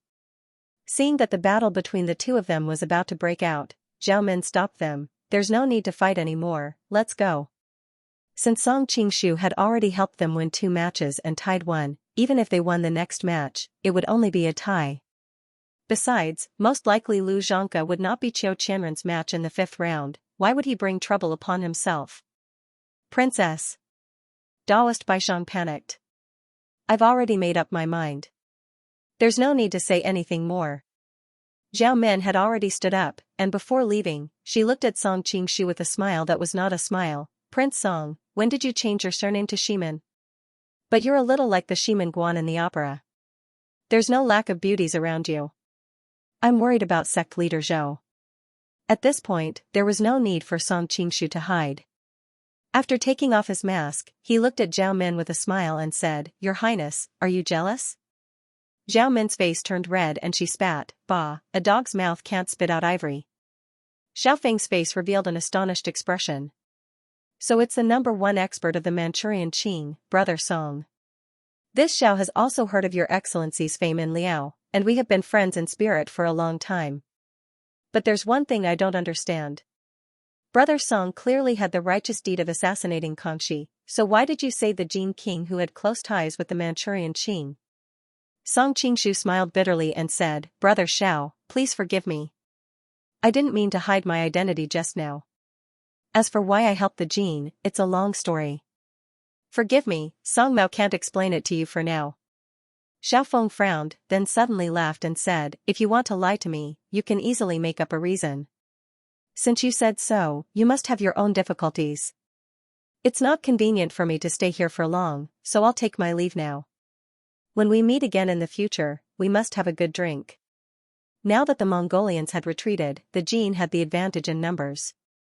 Although he was not afraid to stay, he still had to think about his subordinates, and there were many things he wanted to discuss with the Mongolians. Very well, Brother Xiao. We'll meet again someday. Song Qingshu cupped his hands and said. Seeing the Mongolians and the Khitans disappear through the door, Ouyang Feng walked to Song Qingshu's side and patted him on the shoulder. How long has it been since we last met? Your martial arts have really improved by leaps and bounds. Hiss. Song Qingshu had a bitter look on his face. Why did you use the toad stance's strength for that pat? Your martial arts are so good anyway, this little bit of strength can't hurt you. Ouyang Feng laughed and suddenly turned to look at Xiao Longnu. He waved his hand and said, Daughter-in-law, come here and let me have a good look at you. Xiao Longnu was startled at first, then a bright red spread from her neck. She said angrily, You crazy old man, who's your daughter-in-law? Ouyang Feng smiled carelessly and said, Yangwu calls me adoptive father, so tell me, are you not my daughter-in-law? Xiao Longnu was stunned and immediately became bashful. are you really Guo'er's adoptive father? When she heard someone mention Yang Guo, she only felt a sweetness in her heart. Of course, why would I lie to you? Ouyang Feng said angrily. Xiaolongnu bowed slightly and said, greetings, adoptive father. She already thought of herself as Yang Guo's wife, so when she spoke, she did not have the same scruples as other ladies. Ouyang Feng was also startled, then he laughed and said, good, I like this personality. Wan Yanliang, who was standing to the side, looked greedily at Xiaolongnu's slender waist. He suddenly said, Mr. Ouyang, is Yang Guo the son of Prince Kong? Wan Yanliang's father, Wan Yanzonggan, and Wan Yanhonglai were brothers. Ouyang Guo and Wan Yankong were cousins, so Yang Guo had to call him uncle. Ouyang Feng's face turned cold. He had actually been deliberately avoiding this question. Ouyang Ku had died at the hands of Yang Kong, which was the greatest regret of his life. After he lost his mind, he could not remember anything. He subconsciously thought of Yang Guo as his own son and gave him all his fatherly love. But when Ouyang Feng woke up, he thought about how similar Yang Guo looked to the old Yang Kong, and felt a thorn in his heart. But the feelings he had for Yang Guo over the years could not be faked, so Ouyang Feng deliberately ignored this question. That's right, but Yang Kong is not the son of the king of Zhao. You don't need to call him brother. Ouyang Feng's face was extremely ugly. Seeing that he had achieved his goal, Wan Yanliang smiled in satisfaction and did not continue to pressure Ouyang Guo. He turned to Song Qingshu and said, I've only heard of young master's glorious achievements in the Jin Kingdom. I originally thought that it was just an exaggeration, but now that I've seen it with my own eyes, I finally believe that young master is a true god. Logically speaking, the Jin and Qing kingdoms had the same origin and were close allies. When they saw Song Qingshu, the assassin who tried to assassinate Kangxi, they should have tried their best to capture him and present him to Kangxi. Who would have thought that Wan Yanliang would act as if nothing had happened and still talk to him cheerfully and wittily? Although Song Qingshu was not afraid that Wan Yanliang would fall out with him, he was happy to have less trouble. Both sides had no enmity with each other, so he could not possibly slap Wan Yanliang when Wan Yanliang greeted him with a smile. Your Highness, you flatter me. Song Qingshu returned to Icy Snow's side and replied emotionlessly, since this matter is over, we should leave. We shall meet again. After he finished speaking, he did not wait for Wan Yanliang's response and held Icy Snow's little hand as he turned around and left. Actually, according to his original plan, he wanted to take this opportunity to build a relationship with Wan Yanliang for his future. However, when he noticed that Wan Yanliang was secretly looking at Icy Snow and Xiaolongnu, he felt disgusted and could not be bothered to interact with him. Little junior sister, do you plan to stay here or leave with us? When passing by Xiaolongnu, Song Qingshu suddenly stopped and asked. Xiaolongnu was stunned when she heard that he was no longer calling her Miss Long but junior sister. She felt a little unnatural, but when she remembered that he was her senior sister's man, it was okay for him to call her junior sister. She immediately felt relieved and said, I'll go with you. Xiaolongnu was a quiet person. Wan Yanliang and his group were all men, so she was unwilling to stay here even with Ouyang Feng as her adoptive father. Suddenly realizing that she had a senior sister, Xiaolongnu had too many questions to ask Icy Snow. She wanted to have a good chat with her, so she naturally chose to go with her. As for Song Qingshu, in her heart, he was just someone who was pleasing to the eye. Apart from that, there was nothing else. Wan Yanliang became anxious when he saw that the two beauties were about to leave, but he knew that he couldn't be too obvious. He casually said, if that's the case, we'll meet again. If you have any difficulties in the future, you can come to the Jin Kingdom to find me. I can't guarantee anything else, but in the Jin Kingdom, I can help you solve most problems. Xiaolongnu lightly grunted. Most of her mind was thinking about Yang Guo, and the other half was curious about Icy Snow. She almost forgot what Wan Yanliang said. Thank you for your kindness. Song Qingshu looked at Wan Yanliang in surprise. From Wan Yanliang's tone, he could tell that he was a powerful man in the Jin Kingdom. Could it be that the man Mrs. Tang was talking about was him? Ah. Xiaolongnu suddenly thought of something. She turned around and walked to Wan Yanliang's side. She handed the sword back to him and said, Thank you for your sword. I've used it, so I'm returning it to you now. Wan Yanliang was even more shocked when he saw Xiao Longnu's flawless face. He quickly said, "Your sword is broken. I'll give it to you to protect yourself." Xiao Longnu lightly shook her head and said, "No need." She placed the sword on the table and turned to leave, thinking to herself, "Guerre uses the gentleman's sword, so of course I'll use the lady's sword." It's a pity that the lady's sword was lost in Xiangyang. Although she was not familiar with the ways of the world, she subconsciously did not want to accept the sword of another man. Wan Yanliang held his breath. Looking at Xiao Longnu's misty figure, he suddenly felt a strong desire to conquer her. She has character, I like it. The woman I want, even the empress, will be happy under my crotch, let alone you, a woman of the pugilistic world. After leaving the inn, Song Qingshu hesitated for a long time before deciding to warn the two women that Wan Yanliang's gaze towards you is filled with malice. You have to be careful of him in the future. Really? I think he's a good person. Xiao Longnu was startled for a moment and said without any ulterior motives. Now that there were no outsiders, Icy Snow took off her mask and said with a sweet smile, "Junior sister, you're so beautiful that even I, as a woman, am attracted to you. It's not strange for that Jin Kingdom's prince to have some thoughts about you. Anyway, I think he's not bad." After seeing Icy Snow's appearance clearly, Xiao Longnu also revealed a hint of amazement and said, "Eldest senior sister, you're also very beautiful." Of course not. Xiao Longnu's serious expression immediately made Icy Snow feel embarrassed. Seeing that the two women completely ignored his warning, Song Qingshu smiled bitterly. Fine, I've become a villain who gossips. It seems that a handsome gigolo like Wan Yanliang is really popular with women. When Song Qingshu complained incessantly, he completely forgot that he was also a gigolo through and through. Xiao Longnu pulled Icy Snow and asked about her master's past excitedly, which was rare for her. Icy Snow also wanted to know what happened after her master left her. The two women immediately whispered to each other. Song Qingshu, who was abandoned by Icy Snow, followed behind the two women with a gloomy expression. However, being able to look at the graceful figures of the two women in snow-white clothes in front of him wasn't a difficult task. Song Qingshu suddenly thought of Li Macho's coquettish appearance and immediately sighed with emotion. The ancient tomb sex genes are really good. Wow, if I can have these three senior sisters and junior sisters at the same time and sleep together, hee haha. Song Qingshu couldn't help but laugh as he fantasized with a perverted expression. His laughter startled the two women in front of him. When Xiao Longnu turned around and saw Song Qingshu's expression, she couldn't help but ask doubtfully, "Senior sister, why do I feel that brother-in-law looks like the Jin Kingdom's prince that he described just now?" Poor Wan Yanliang. He gave her a sword and pretended to be cool, but in the end, he didn't even leave a name in Xiao Longnu's heart. Icy Snow blushed and felt ashamed for Song Qingshu. She had no choice but to say, "Don't listen to his nonsense. He's not your brother-in-law." Not brother-in-law? Then what's the relationship between you two? Xiao Longnu stared at Icy Snow with her limpid eyes and asked quietly.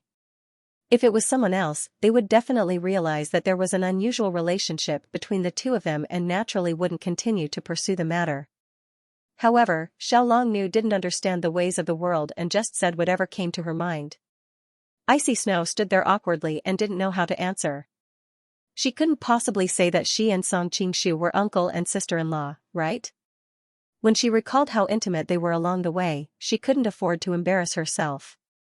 Fortunately, Song Qingshu had already sobered up and hurriedly stepped forward to resolve her predicament. "Little junior sister, although I'm not considered your real brother-in-law now, one day, I will definitely become your brother-in-law." Upon hearing his ambiguous words, Xiao Longnu nodded, not fully understanding. In her understanding, the two of them should be a couple, but they weren't married yet, which was why they said that. In fact, this was completely Song Qingshu and Icy Snow's groundless fears. If the two of them told each other frankly, Xiao Longnu, who didn't have any concept of etiquette, would feel closer to them instead. In comparison, due to their master-disciple relationship, they were also seen as an incestuous love in the eyes of the world. Just now in the inn, before they had the chance to drink any wine, they ran into a group of Mongolians and had a big fight. Now that the three of them were a little hungry, they quickly found a quiet tavern. Song Qingshu ordered a table of good dishes and sipped on some fine wine while looking at the two beautiful women opposite him. He felt very satisfied in his heart. The ancients say that beauty is a feast for the eyes. It's true. After dinner, the sky was already dark. Song Qingshu considered that this place was not too far from the sphere of influence of the Golden Snake Camp, so he dispelled the idea of rushing through the night. He decided to first rest for the night, conserve his energy, and then set off tomorrow morning. Although Song Qingshu repeatedly hinted at icy snow, how could she put down her pride to stay in the same room with Xiao Longnu in front of Song Qingshu? Using the excuse that she wanted to have some intimate words with Xiao Longnu, she booked the same room with Song Qingshu. Song Qingshu had to stay in the other room alone.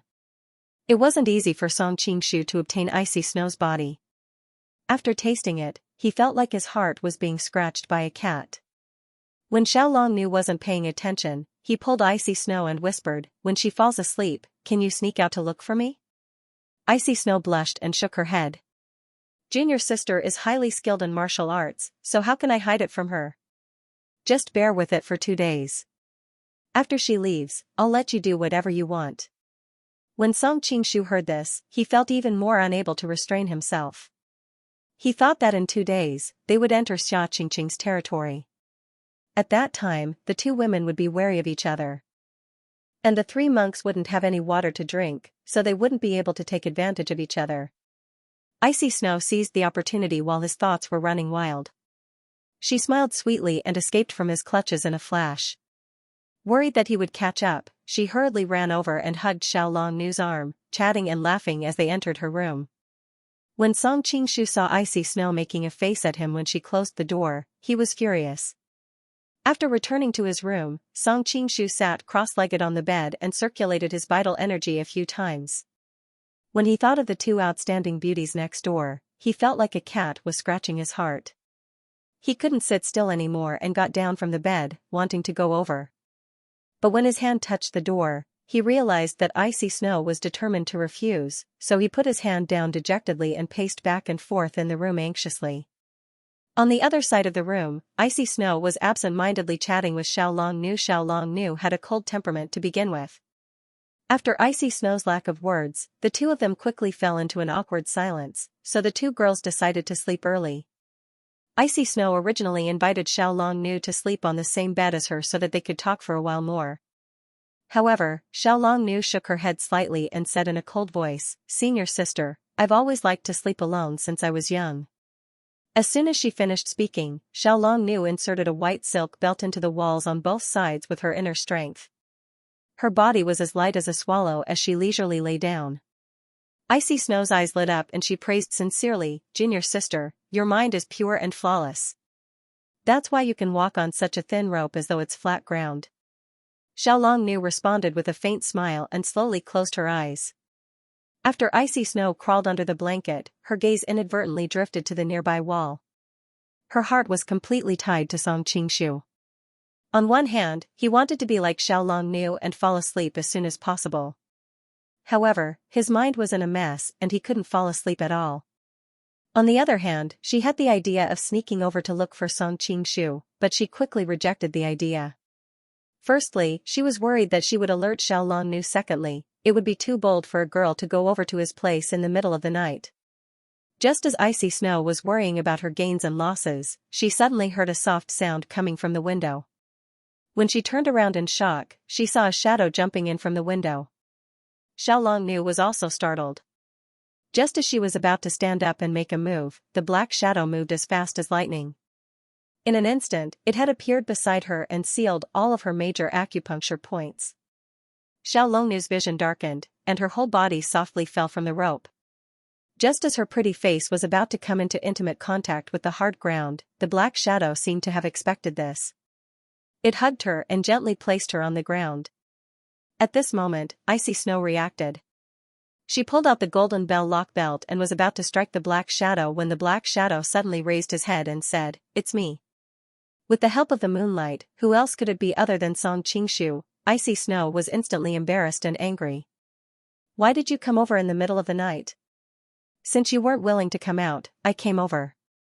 Song Qingshu smiled proudly. Icy Snow blushed.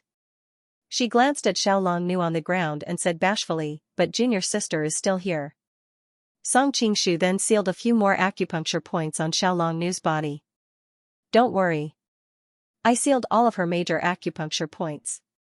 She won't know what happened." Icy Snow's face turned even redder.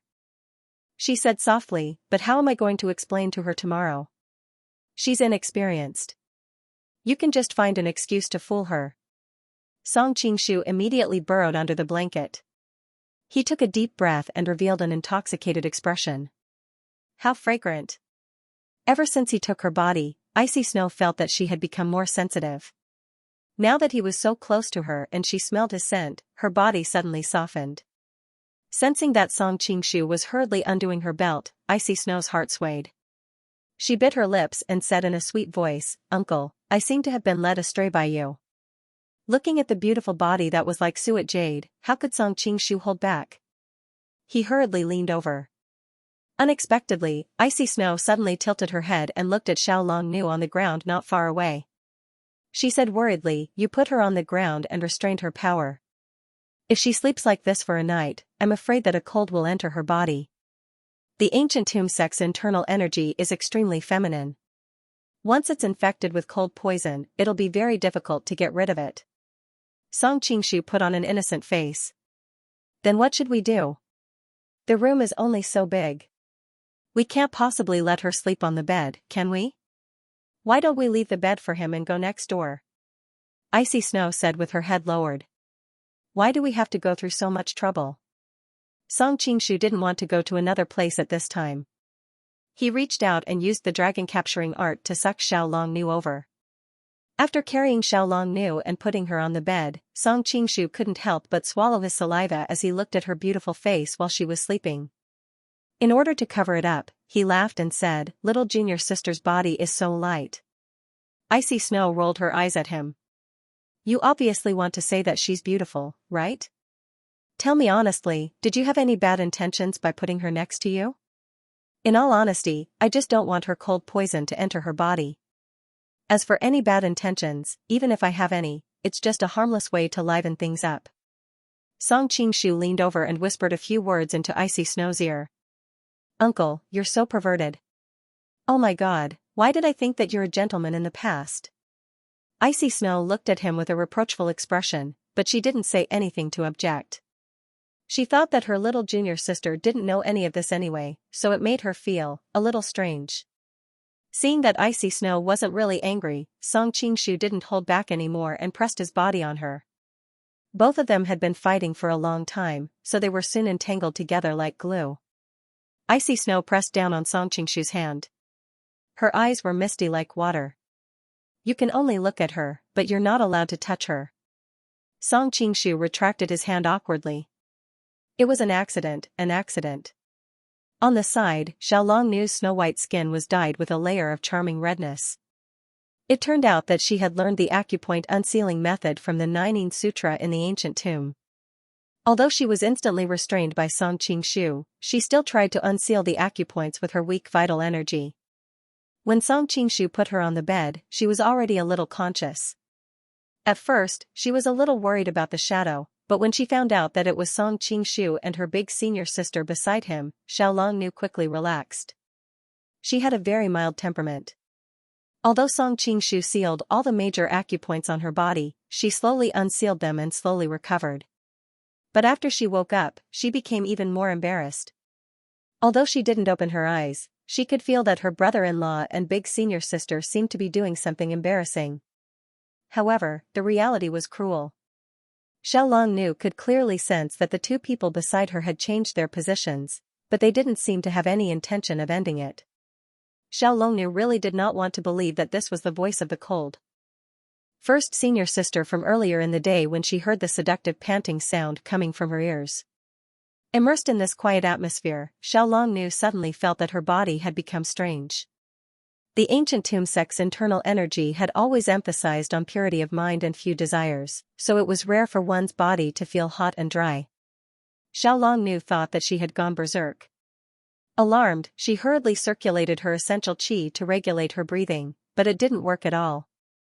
The throbbing of her soul couldn't be suppressed by acquired martial arts. As she didn't want the two people beside her to know that she had woken up, Xiaolongnu gritted her teeth and tried her best to restrain her body from trembling. As a result, her body became more sensitive and soon, she began to feel aroused. Her skin was shrouded in a layer of rouge red. With Song Qingshu's current level of skill, he had already noticed when Xiaolongnu had opened the acupoints in her body. Just when he was so embarrassed that he didn't know how to end the situation, he realized that Xiaolongnu hadn't opened her eyes. Instead, she was lying there motionlessly. With a thought, Song Qingshu understood Xiaolongnu's thoughts.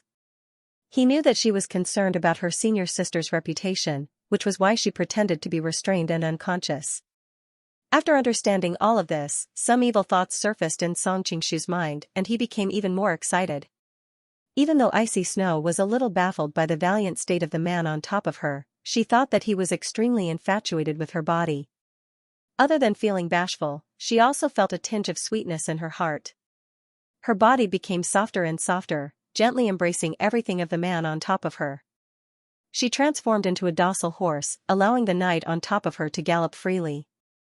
Looking at Icy Snow's misty eyes, Song Qingshu subconsciously held her soft hands. As expected, they were incomparably smooth. After a long while, Song Qingshu was stunned to find that Icy Snow's hands were wrapped around his waist. Whose hands were I holding? Shifting his gaze to Xiaolongnu, he saw that her snow-white cheeks were covered in an enigmatic blush and her eyelashes were trembling. Song Qingshu swallowed his saliva and suddenly couldn't bear to let go. His fingers gradually moved up and he clearly felt Xiaolongnu's body shuddering. Her delicate skin suddenly quivered. In the end, Song Qingshu didn't dare to be too presumptuous. He understood that perhaps this was the limit of Xiaolongnu's tolerance. If he continued to push his luck, he couldn't guarantee that she wouldn't turn hostile and leave. If that happened, everyone would be in an awkward situation. If Icy Snow knew that her junior sister had been awake all this while, perhaps she would hate him to death. Holding Xiaolongnu's soft, petite hands, Song Qingshu suddenly felt that Icy Snow and Xiaolongnu's appearances were somewhat mismatched. The woman beneath him was Icy Snow for a moment and then Xiaolongnu in the next moment. No man in the world could withstand the stimulation of sharing the same bed with two outstanding beauties. Not long after, Song Qingshu's body trembled as he hugged Icy Snow and panted heavily. At that instant, Song Qingshu keenly sensed that Xiaolongnu also shuddered and her breathing became chaotic. However, Song Qingshu was drowsy and couldn't care less. He hugged Icy Snow and planned to fall asleep. Icy Snow lifted the messy hair on her face and pushed Song Qingshu lazily. "You're not allowed to sleep here." "I'm so sleepy." "I don't want to move anymore," Song Qingshu said shamelessly. Icy Snow turned her head to look at Xiaolongnu and snappily said, "Junior sister is still here, so how can I let her share the same bed with you without knowing?" Xiaolongnu was a little annoyed, but after hearing Icy Snow's words, she felt relieved. Senior sister still cares about me. She's worried that I'll be taken advantage of. Song Qingshu suddenly recalled that Xiaolongnu was awake at the moment and felt guilty. He looked at Icy Snow guiltily and said, "I'll head over first, then." Icy Snow's body was so soft that she couldn't even move a finger. She urged softly, "Go, go." Song Qingshu quickly grabbed the clothes on the bed and ran to the room next door as though he was escaping. He didn't dare to look at the two women again. Xiaolongnu was hesitating if she should find a reason to wake up. Icy Snow suddenly snorted and turned around to hug her in her arms. She murmured, "Junior sister's body is so cold. It's so comfortable." Due to the lingering sensation after the lust, Icy Snow's body was burning hot. Xiaolongnu was born with a cold body. Being hugged by Icy Snow, she immediately felt warm and comfortable. Moreover, she had just used her vital energy to clear the acupoints all over her body and was in an extremely tense state after waking up. Now that she was relaxed, Xiaolongnu felt drowsy. She let Icy Snow hug her and unknowingly fell asleep. The next morning, when Xiaolongnu woke up, Icy Snow was freshening up. Noticing the movement on the bed, Icy Snow turned around and said with an unnatural expression, "Junior sister, you're awake?" Looking at Icy Snow's radiant face after receiving ample nourishment, Xiaolongnu suddenly had a mischievous thought when she recalled the suffering she suffered last night. She purposely asked, "Senior sister, what's with the black shadow last night?" Icy Snow's expression changed. She explained awkwardly, the Mongolians were unwilling to suffer a setback, so they secretly sent experts to kidnap us. Fortunately, Song came in time and defeated the enemy. Is that so?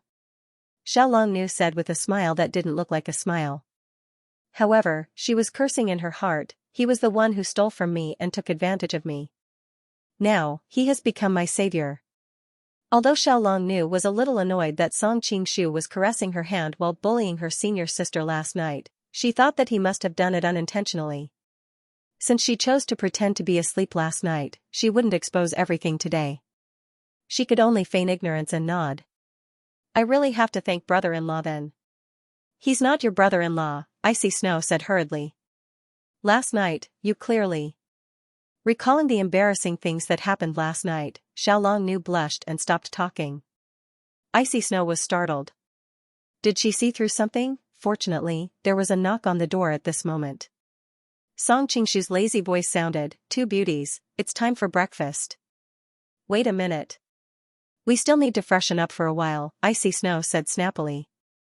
Upon hearing Song Qingshu's voice, a trace of unnaturalness flashed across Xiao Longnu's expression.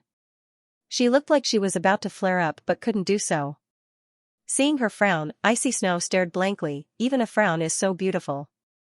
I can't help but feel sorry for her. No wonder a gentleman like Uncle couldn't help but carry her to bed last night. At the thought of that, Icy Snow's face heated up, feeling vexed. Why did I agree to his ridiculous request last night?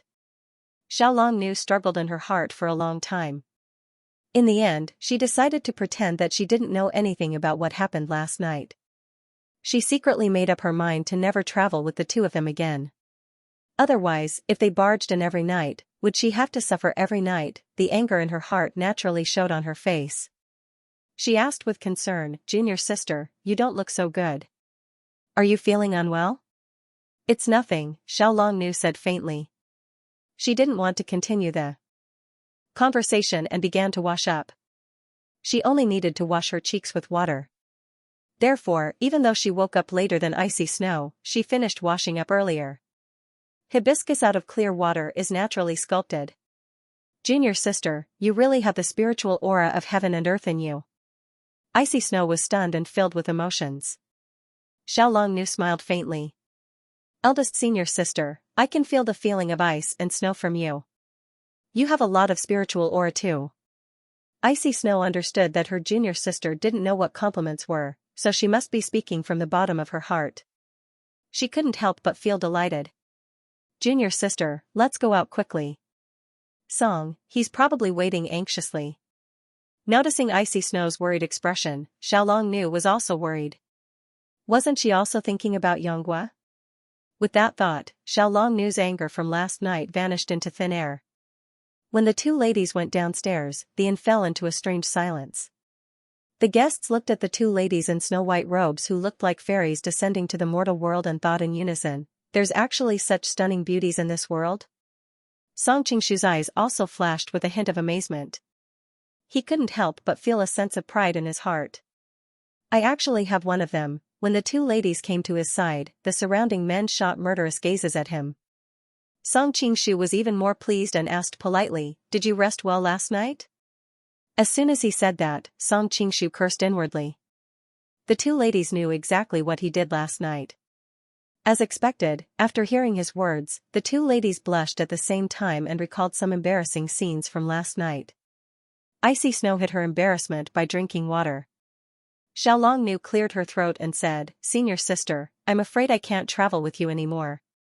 Song Qingshu was startled when he saw that Xiao Longnu had the intention to leave. He knew that she was probably angry because of what had happened last night. He wanted to urge her to stay, but with their relationship, he didn't know what to say. Fortunately, Icy Snow quickly persuaded, "Junior sister, why do you want to leave all of a sudden? Didn't we agree to travel the world together and you will bring me to the ancient tomb?" Xiao Longnu had a strange look on her face. She muttered to herself, "Although we agreed on this before, do I have to endure last night's torture every night if I continue to follow you?" Xiao Longnu and Xiao Longnu felt that she had learned bad things. She never lied in the past, but this time, she lied to them and said that she was going to find Guaer. Guerre is obviously with Miss Gua now, he probably won't think of me. Thinking of this, Xiaolongnu's expression suddenly became gloomy and she sighed softly. Seeing her frown and sigh, Song Qingshu suddenly felt his heartstrings being tugged. He couldn't help but be secretly alarmed. He suddenly came to his senses and carefully looked at her a few times. He thought to himself, Xiaolongnu has never practiced any seduction skills, so why does she have such a fatal attraction to men? Even my current calm state of mind can be affected by her? Song Qingshu wasn't Duanyu. He could distinguish between a man's natural pursuit of beauty and love. He was very clear that his affection for Xiaolongnu was limited to her beauty that could bring calamity to the country and the people, as well as a fantasy and obsession he had with her in his previous life. There was nothing soul-stirring between him and Xiaolongnu, so there naturally wasn't any so-called love. Song Qingshu never believed in love at first sight. In his opinion, love at first sight was just a physiological reaction, a possessive desire for the beauty of the opposite sex. Noticing that Song Qingshu had been staring at her, Xiaolongnu frowned and suddenly felt uncomfortable sitting there. Icy Snow also couldn't stand it anymore, so she coughed and took the opportunity to remind Song Qingshu. Song Qingshu was stunned, but he immediately recovered and smiled. Since Junior Sister has something to do, it's not convenient for us to keep her. Let's drink a cup of wine to wish Junior Sister's wish to come true. Although Xiaolongnu didn't know much about worldly affairs, her sixth sense as a woman told her that this brother-in-law before her seemed to have bad intentions toward her. She thought that he would try to make her stay, but she didn't expect him to agree so readily. Xiaolongnu's mind was filled with her and Yanghua. When she heard Song Qingshu wishing her wish to come true, she felt a trace of sweetness in her heart, and her gaze towards Song Qingshu became much gentler. It seems that I've misunderstood brother-in-law. It was just an unintentional mistake last night. Sigh, he offended so many martial arts masters in order to help me. I shouldn't have doubted him. When Xiaolongnu thought of this, the little bit of unhappiness that she had immediately vanished. A smile actually appeared on her usually cold face. After bidding farewell to Xiaolongnu, Icy Snow and Song Qingshu set off for the Golden Snake Camp sphere of influence. Looking at Icy Snow's hesitant expression, Song Qingshu asked in amusement, "You've been like this since Junior Sister left just now. What's wrong?" Icy Snow rolled her eyes at him. "Miss Long is my junior sister. Why are you taking advantage of her? Aren't you ashamed?" Song Qingshu held her slender waist with one hand and said with a smile, "What's the relationship between us? We'll be a family sooner or later. Isn't your junior sister my junior sister?" Icy Snow blushed and spat. "I feel that there's something fishy about Junior Sister's sudden departure." "Ah, do you think she's suspicious of what happened last night?" Song Qingshu held back his laughter and said solemnly, "She's not suspicious, but she clearly knows what happened last night." Icy Snow was stunned. "Ah?" Song Qingshu whispered to her ear and told Xiaolongnu that she had opened her acupoint early on. In order to not embarrass her, senior sister, she had been lying on the side with her eyes closed and pretending to be unconscious. "Did you already know?" Icy Snow gritted her teeth and glared at him furiously. "You think she doesn't know?" "She also thinks that I don't know." "She knows." Song Qingshu looked smug and casually said the advertising slogan that Baidu used to fight against Google in his previous life. "With my martial arts, I naturally noticed it long ago. But since Junior Sister is so cooperative, I can't expose everything and embarrass both of you at the same time." "Ah, it's all your fault, you bastard. How do you want me to face her in the future?" Icy Snow was instantly driven mad. Her face alternated between red and pale. Icy Snow chased all the way and finally caught Song Qingshu. She snorted in dissatisfaction, "You deliberately bullied me just because your qinggong is better than mine. With my qinggong, how can I let you catch me if I really wanted to bully you?" Song Qingshu hugged Icy Snow's soft waist and quietly looked at her snow-white and flawless face. Icy Snow only felt a rush of heat and couldn't help but blush. After this period of chasing, her anger had actually dissipated by half. She snorted, "Don't tease me like this again in the future. It's really embarrassing. I was also bewitched last night." Song Qingshu laughed and was about to brush it off perfunctorily. Icy Snow snorted coldly, "You must have seen Junior Sister's outstanding beauty and couldn't help but have evil thoughts. Song Qingshu cried out in injustice, I didn't do anything to her. He naturally didn't dare to drag out everything that happened last night. If Icy Snow knew that he was holding Xiaolong Nu's hand tightly when he was galloping on her body last night, she probably wouldn't forgive him so easily. Shoo! Song Qingshu's expression suddenly changed, and he pricked up his ears to listen. What's wrong? Icy Snow thought that there was an enemy nearby. Her expression turned solemn. She secretly pinched the golden bell belt on her waist and vigilantly observed the surroundings. But after looking around, she didn't find anything. Icy Snow thought that Song Qingshu was deliberately teasing her. She was about to get angry when Song Qingshu suddenly said, there are sounds of fighting in the dense forest 2 miles away. There are people here?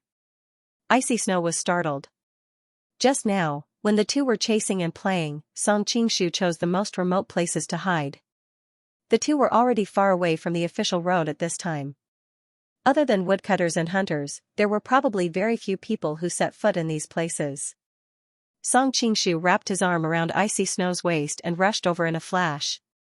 2 miles away, Miao Renfeng looked at the black-clothed man not far away in horror and said in despair, I claim to be invincible in the world, but I can't even take 10 moves from you.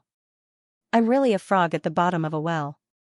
The black-clothed man said indifferently, the Miao family's swordsmanship is only a third-rate swordsmanship in the pugilistic world. Your Miao family hasn't produced any experts for generations.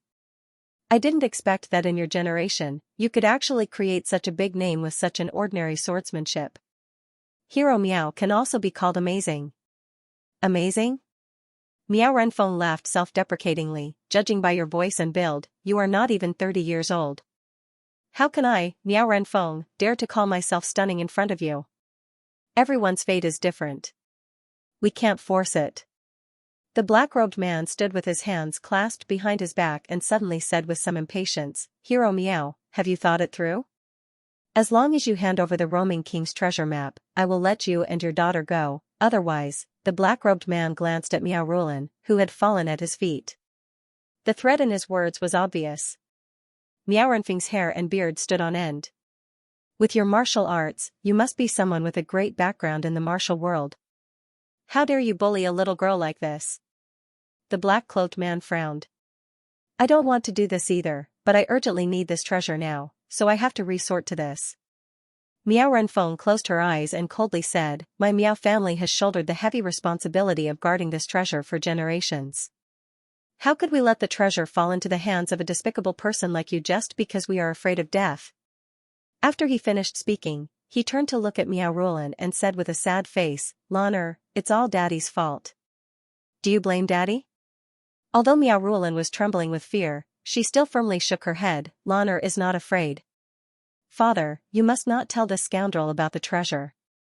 The man in black hesitated for a moment before saying in a soft voice, Miao Daxia, when the roaming king left this treasure trove behind, it was only because he wanted to use it as military expenditure for driving away the Tatars in the future. Now that foreign tribes are wreaking havoc in the Central Plains, Mongolia, Jin, Manchurian, Liao, Xixia, Tubo, which one of them is not eyeing the Han's territory covetously? Although I am not talented, I have always strived to fight against these barbarians.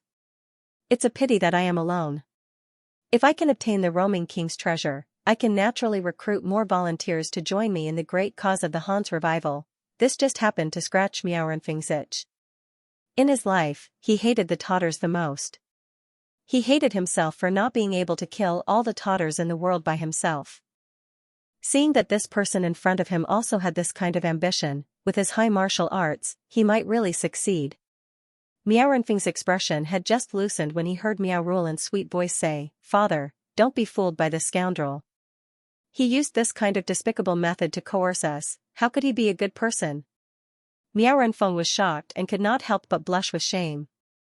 He was too concerned and could not see through things as clearly as a child. The man in black saw that Miao Renfeng was a little tempted but was ruined by Miao Rulan. His face immediately sank and raised his hand to give Miao Rulan a slap. Shut up. Miao Renfeng immediately became furious, Your Excellency does not have the slightest bit of compassion. Even if Your Excellency can restore the Han's country, you are only a tyrant. How can the roaming king's treasure fall into the hands of a lowly person like you? The man in black looked at his palm and a trace of confusion flashed in his eyes. Why can't I control my emotions?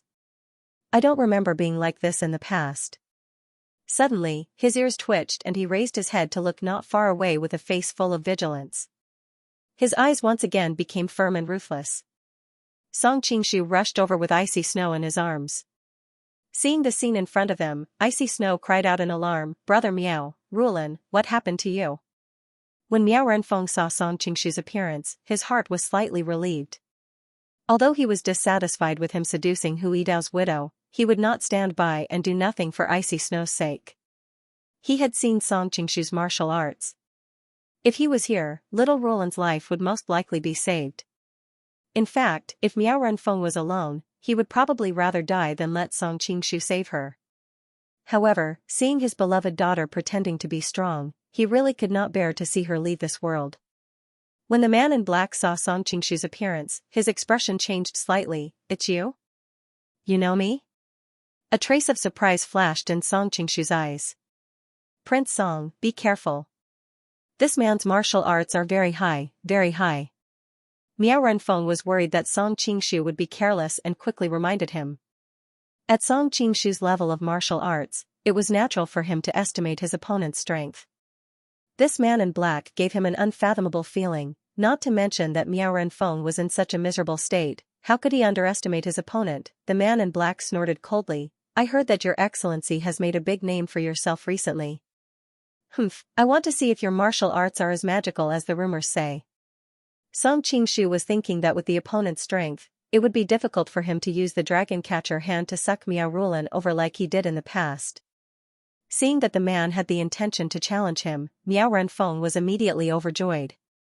He quickly said without batting an eyelid, "Whether it's magical or not, your excellency will know once you try."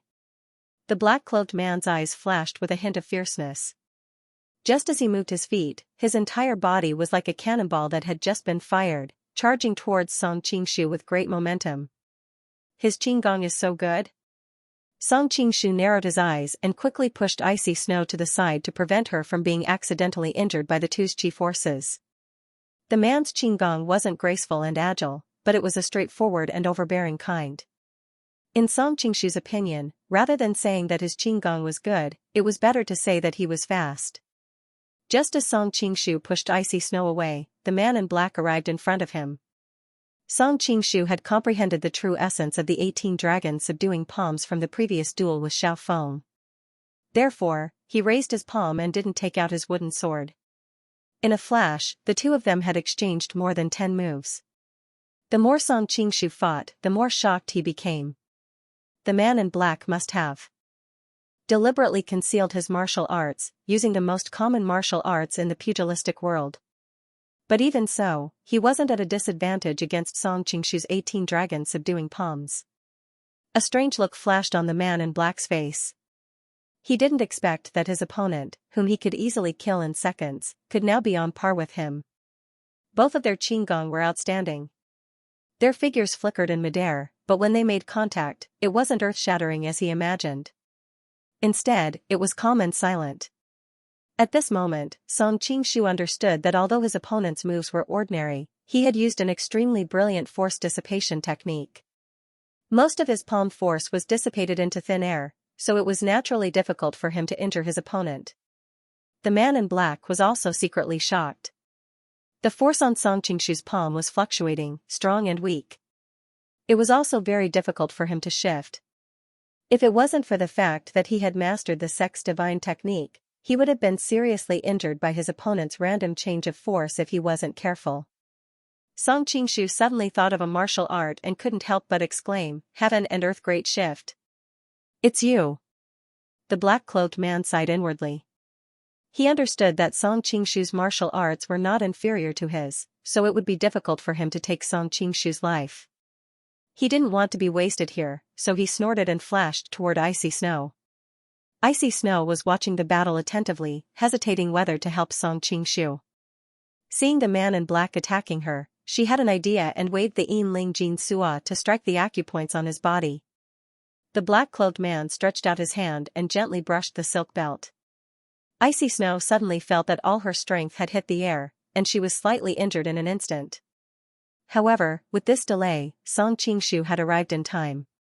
Unexpectedly, the black-cloaked man's attack on icy snow was a false pretense, and he took the opportunity to escape from the battlefield. Borrowing the recoil from Song Qingshu's palm strike, he quickly retreated. When he passed by Miao Renfeng, his palm landed on his chest, causing him to spit out blood. Song Qingshu was instantly enraged. Seeing that the black-cloaked man was going to take Miao Rulan away, he immediately took out his wooden sword and shot toward him. Feeling the sharp sword aura behind him, the black-cloaked man knew that if he continued to hold Miao Rulan hostage, he would be seriously injured on the spot. He quickly turned around to block the attack and struck away Song Qingshu's wooden sword with his palm. Huh? Looking at the beads of blood dripping from his fingers, the black-cloaked man was momentarily stunned. He moved and quickly disappeared into the distant forest. Song Qingshu looked at the black-cloaked man's back with a solemn expression, but he didn't chase after him. The fight just now allowed him to experience the black-cloaked man's martial arts attainment.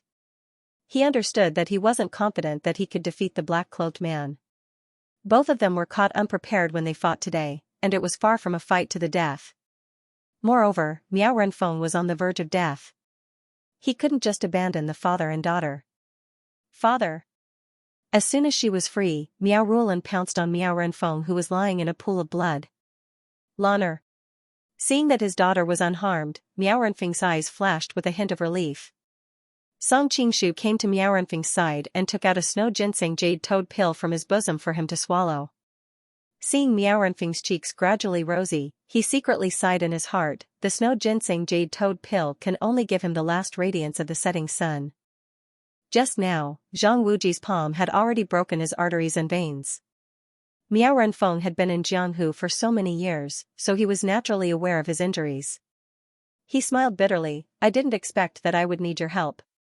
Song Qingshu said lightly, if it wasn't for sister-in-law's request, I wouldn't have saved you. Icy Snow rolled her eyes at him and looked at Miao Renfeng with concern. Big brother Miao, don't listen to his nonsense. He's always like this, cold on the outside but warm on the inside. Miao Renfeng's life was coming to an end, so he accepted everything and didn't want to argue. He smiled sadly. Lady Hu, for the sake of our past relationship, can you promise me one thing? Looking at the end of a generation of heroes, Icy Snow let out a faint sigh. Brother Miao, just say it. Miao Renfeng held his daughter's hand and pulled her to Icy Snow. I want you to send her to her mother. But her mother is already. Icy Snow wanted to say something but stopped. She was worried that it would reopen Miao Renfeng's scars, so she didn't finish her sentence. From her point of view, Nanlan had abandoned her husband and daughter, and would rather watch her daughter cry her heart out in the Shang clan's fort than follow Tian Guinong. Moreover, Tian Guinong also had a daughter, so it might not be a good choice for Miao Rulan to go to her. Miao Renfeng knew what she wanted to say. A trace of pain and loneliness flashed across her face. Lanner is her biological daughter after all. She will take good care of Lanner. Seeing that Miao Renfeng was insistent, Icy Snow couldn't say anything else. On the other hand, Song Qingshu had a strange expression on his face. He thought that he had to hide this from Icy Snow in the future. If she knew that he bullied Nanlan as a plaything, she might really fall out with him. As for Miao Renfeng, he didn't feel guilty at all. After all, Nanlan was no longer his wife. What he did could be considered as taking revenge on Miao Renfeng for stealing his wife. Big brother Miao, why did that person want to kill you? Icy Snow's face was filled with worry and confusion. Because. Miao Renfeng was about to speak, but he suddenly looked at Song Qingshu warily and shut his mouth.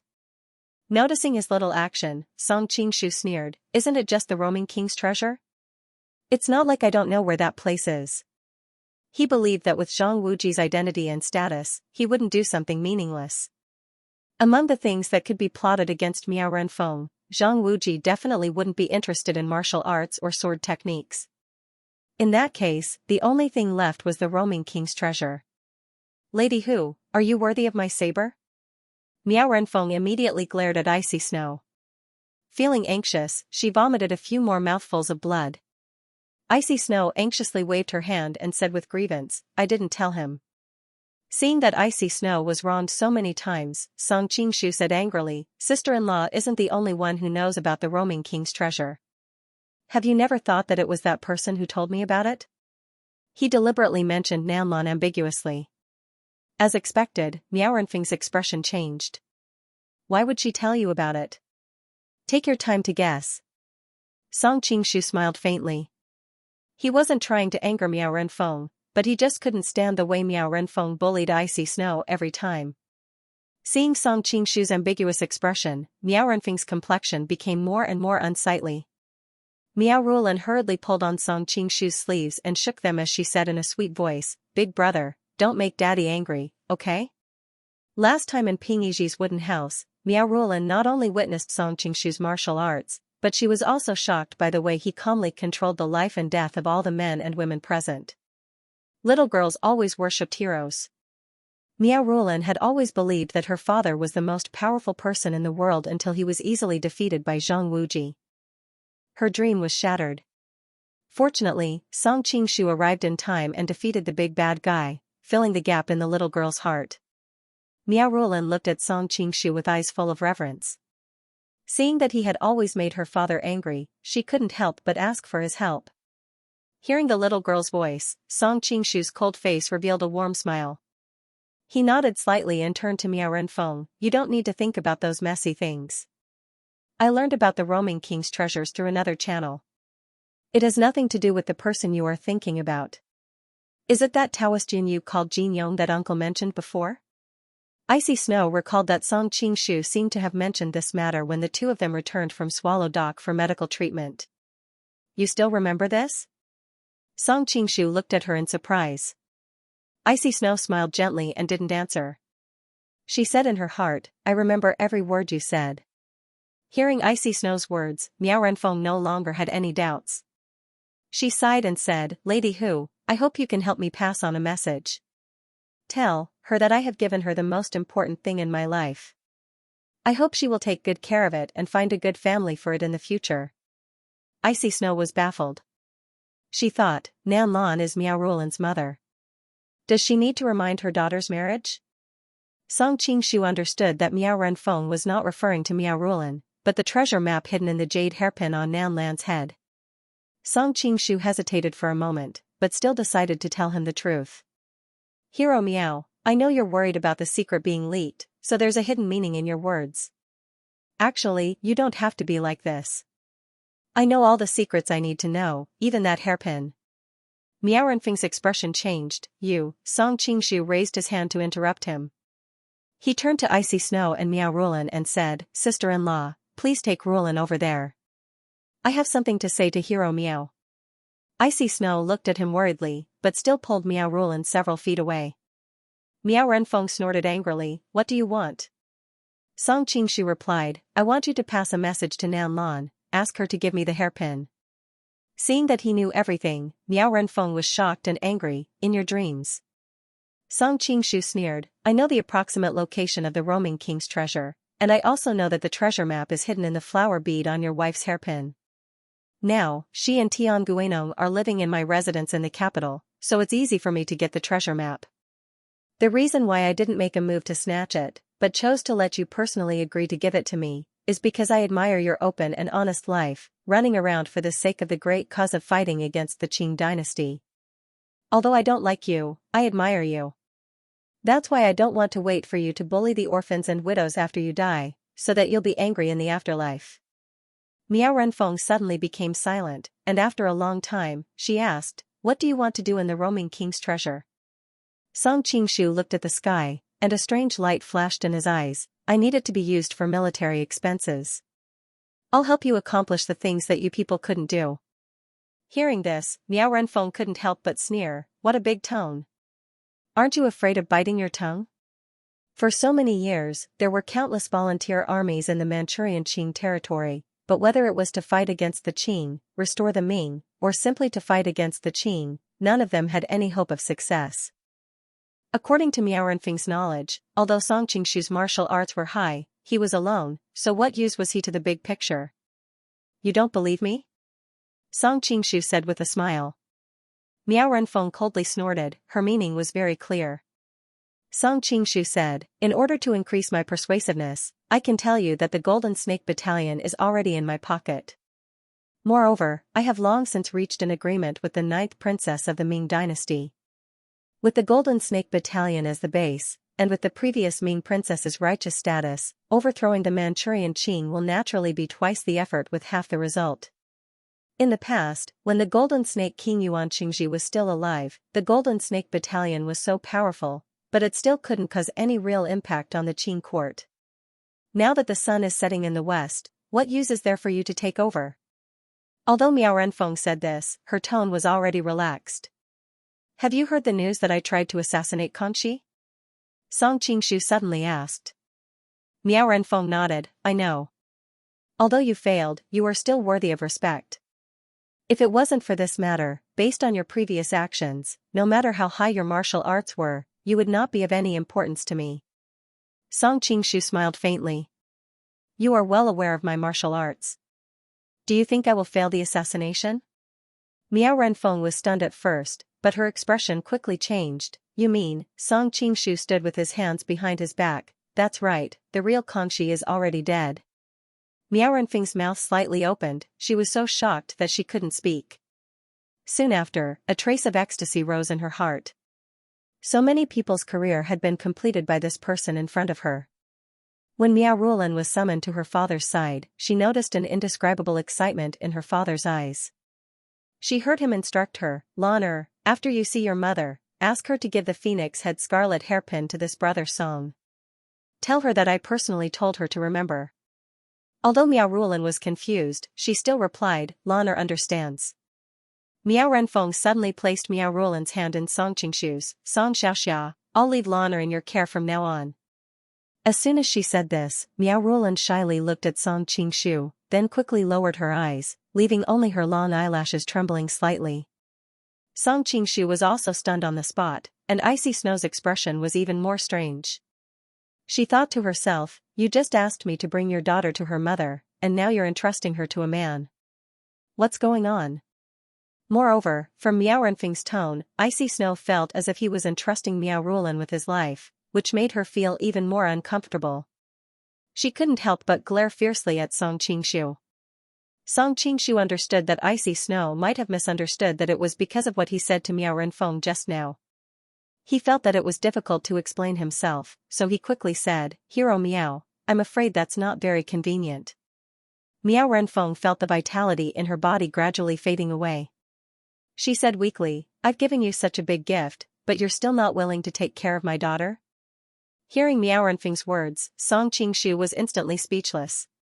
He could only nod and said, if that's the case, Song Mao will do his best to take care of your daughter. I won't let her come to any harm. Miao Renfeng had no other choice. Originally, he wanted to entrust his daughter to Nan Lan, but Nan Lan was already married to someone else. Moreover, when he thought about Tian Guinong's character, Miao Renfeng was worried that Miao Rulan would be wronged if she were to follow Nan Lan. Now that he knew about Song Qingshu's situation, he naturally felt that it would be more reassuring to entrust his daughter to Song Qingshu than to entrust her to a dangerous place like the Tian residence. Seeing Miao Rulan standing there with a bashful expression, Icy Snow was stunned. Hearing Miao Renfeng's words, it seemed like she had already given her dowry to Song Qingshu. Miao Rulan also didn't seem to object to it. Her heart was pounding. Lan I can't take care of you anymore. You must listen to Song Xiaoxia in the future. With him taking care of you, I'm sure you'll be able to live happily in this chaotic world. Miao Renfeng's gaze gradually became lax. It was clear that the effect of the snow ginseng jade toad pill was about to wear off. Song Qingshu let out a sigh and helped Icy Snow to the side, leaving the father and daughter with their last moments alone. What did you say to Big Brother Miao just now? Why? Why did he betroth Rulan to you? When the two of them were several feet away from each other, Icy Snow gently shook off Song Qingshu's arm and looked at him quietly while biting her lips. What betrothal? Don't spout nonsense. Song Qingshu was instantly shocked. He just asked me to take care of her. How can he do that? Icy Snow had a doubtful look on her face. Big Brother Miao clearly looks like he's looking at his son-in-law. You're thinking too much. Song Qingshu didn't know whether to laugh or cry. The reason why he's happy is because of another matter. At the end of the day, we're just making a deal. What deal? Icy Snow wasn't a jealous woman. She actually knew that with her status, it was impossible for her to be together with Song Qingshu openly. Thus, she didn't mind him marrying another woman. However, it was one thing for her to not mind him marrying another woman. It would be a big problem if he wanted to marry her niece. Recently, Icy Snow had thoroughly experienced a certain aspect of Song Qingshu's evilness. Glancing at Miao Rulan, who was like a little white flower not far away, she thought to herself, isn't Miao Renfeng sending a lamb to the tiger's den by leaving her daughter in Song Qingshu's care? Icy Snow could be said to be the person that Song Qingshu trusted the most in this world. Song Qingshu felt that there was no harm in telling her about the matter of stealing the sky and replacing Kangxi. It was just that he had been indulging in the pleasure of her boudoir and hadn't had the time to tell her about it. Just as he was about to relay the conversation with Miao Renfeng to Icy Snow, they suddenly heard Miao Rulan burst into tears. Both of them turned around and saw that the golden-faced Buddha, who had once shaken the pugilistic world and was invincible, had passed away. Song Qingshu buried Miao Renfeng in the nearby forest and engraved on the tombstone the words, "In the heavens and on the earth, I am the only one who reigns supreme." Throughout the ages, the invincible golden-faced Buddha, Miao Renfeng. Initially, Song Qingshu was still hesitant. He was worried that someone passing by would feel indignant and destroy the tomb after seeing the tombstone. However, on second thought, he realized that since Miao Renfeng had made such a name for himself, why should he destroy his aura after his death? However, to be safe, Song Qingshu engraved these words on the tombstone with a sharp sword aura. Ordinary thieves would be disturbed by the sword aura on the tombstone as soon as they approached it. If it were a real martial arts expert, they would naturally admire the sword aura on the tombstone and wouldn't destroy it rashly. "Miss Miao, I'm sorry for your loss." Standing beside Miao Rulan, Song Qingshu felt awkward. It was inappropriate to address this little Lolita as Mississippi. However, if he didn't address her as Miss, Song Qingshu didn't know how to address her. "Big brother, you can call me Lan from now on." Miao Rulan lifted her head to look at Song Qingshu. Her sparkling big eyes were filled with tears, and they were slightly red and swollen from crying just now. "Lan, I will take good care of you from now on," Song Qingshu said softly as he squatted down and grabbed the little loli's shoulder. Miao Rulan's little face blushed for no reason, and she replied in a soft voice. Noticing her shy look, Song Qingshu was stunned. In all honesty, he only treated Miao Rulan as a child, so he didn't pay much attention to the etiquette between men and women. Who would have thought that Miao Renfeng had raised Miao Rulan like a rich young lady since she was a child? Miao Rulan had never been in contact with other men. Feeling Song Qingshu's warm and steady hands on her shoulder, she naturally felt shy. Girls in ancient times are more mature than those in modern society. While Song Qingshu was cursing in his heart, Icy Snow had already slapped his hand away and complained, "Little Rulan is a girl. How can a man like you touch her body so casually?" Song Qingshu was unconvinced and muttered, "She's still so young." Icy Snow was worried that Miao Rulan would misunderstand Song Qingshu, so she pretended to reprimand but was actually explaining to Miao Rulan. Who knew that she would be immediately dumbfounded when she heard what Miao Rulan said next? "Auntie, don't blame Big Brother. Since Daddy entrusted Lan to Big Brother, then Big Brother is Lan's relative. Lan naturally won't blame him." "Auntie? Big Brother?" Icy Snow was stunned for a moment, and these two words kept echoing in her head. Lan is so obedient. Seeing Icy Snow's expression as if she had been dealt a critical blow, Song Qingshu held back his laughter. Suddenly, he noticed the redness on Miao Rulan's face and understood that she was slapped by Zhang Wuji just now. He couldn't help but feel sorry for her. "Lan, come here. Big Brother will help you remove the bruise on your face." Miao Rulan moved over obediently and leaned on Song Qingshu. She could feel his palm, which was filled with true qi, caressing her face. Her heart was beating wildly. Song Qingshu did not pay attention to Miao Rulan's reaction. Instead, he fell into a state of confusion. Although he knew that the Zhang Wuji of this world was not the honest, kind, and indecisive protagonist of the original novel, he was still shocked to see him bully a little girl without any tender feelings. What was going on with this Zhang Wuji? Seeing that Song Qingshu seemed to be absent-minded and kept rubbing Miao Rulan's face, Icy Snow couldn't stand it anymore. She coughed and said, "Lan's face is no longer swollen. Ah? Song Qingshu came to his senses and noticed that the little girl in his arms was already blushing. He couldn't help but look embarrassed. We'd better hurry on with our journey. Now that everyone is rushing to the east, the Golden Snake camp must be gathering demons. I'm a little worried that something has happened there. Song Qingshu laughed and quickly changed the topic. Yes, I'm also worried that Sister Xia can't handle it. Icy Snow nodded. When the two of them were affectionate some time ago, Song Qingshu had roughly told her the whole plan. She was also aware of Xia Qingqing's existence. Ouch! Miao Rulan suddenly held her ankle in pain. What's wrong? Song Qingshu asked with concern. I think I sprained my ankle when I was running away just now. Maybe it's broken. Miao Rulan frowned. When she thought of how her father had risked his life to stop the men in black so that she could run away quickly, she became sad again and her eyes turned red. Song Qingshu pinched her ankle a few times and breathed a sigh of relief. Lanner, don't worry. It's just a sprain. Your bones are fine. You'll be fine after a few days of rest. How about this, I'll carry you for the rest of the journey. Miao Rulan nodded and suddenly asked softly, Big brother, I don't want you to carry me. Can you carry me and walk? Ah? Song Qingshu was stunned. Icy Snow also looked at her curiously. Miao Rulan hurriedly lowered her head under the strange gazes of the two and said, Father used to carry me like that. Song Qingshu and Icy Snow looked at each other and an image appeared in their minds, Miao Renfeng, with a sallow face, holding a sword in her right hand and Miao Rulan in her left, walking on the road with a lonely face, she's still a child after all. Song Qingshu sighed softly. He understood that Miao Rulan, who had just lost her father, would not be able to restore her joyful and innocent smile for a while. All right. Song Qingshu smiled. He grabbed Miao Rulan's legs and lifted her up. Noticing Song Qingshu's pitiful smile, Icy Snow was a little embarrassed. What was I thinking just now? Uncle obviously treats Rulan like a child.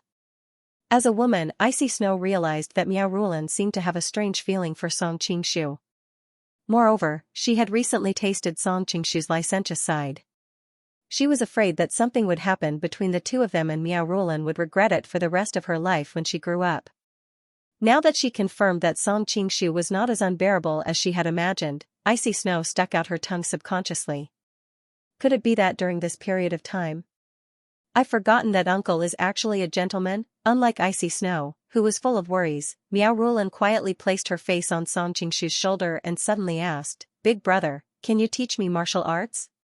Song Qingshu paused and smiled bitterly, Your father's martial arts are excellent, but he won't teach you anything because he wants you to stay away from the grudges of the martial world. Lanner only hates that I'm useless. Not only can I not help my father in times of crisis, but I've also dragged him down. Miao Rulan's expression turned gloomy and she looked like she was about to cry. Do you want to take revenge? Song Qingshu asked in a deep voice. Yes, Miao Rulan nodded and said in a firm tone, I dare not take revenge for my father's death. Lanner, that man in black is also Big Brother's enemy. Big Brother will avenge you. Song Qingshu knew that he and Zhang Wuji would have to fight sooner or later. Some people were destined to be enemies for life. That man's martial arts are very good. Lanner can help Big Brother in the future after learning martial arts. Miao Rulan tilted her head and thought for a while, but she still did not waver in her determination to learn martial arts. Song Qingshu smiled slightly, Lanner wants to learn martial arts. Big Brother can teach you, but Lanner has to promise me one thing. Miao Rulan's face was filled with joy and she said excitedly, Don't mention one thing. Even if it's 100 or 1,000 things, I'll agree to it.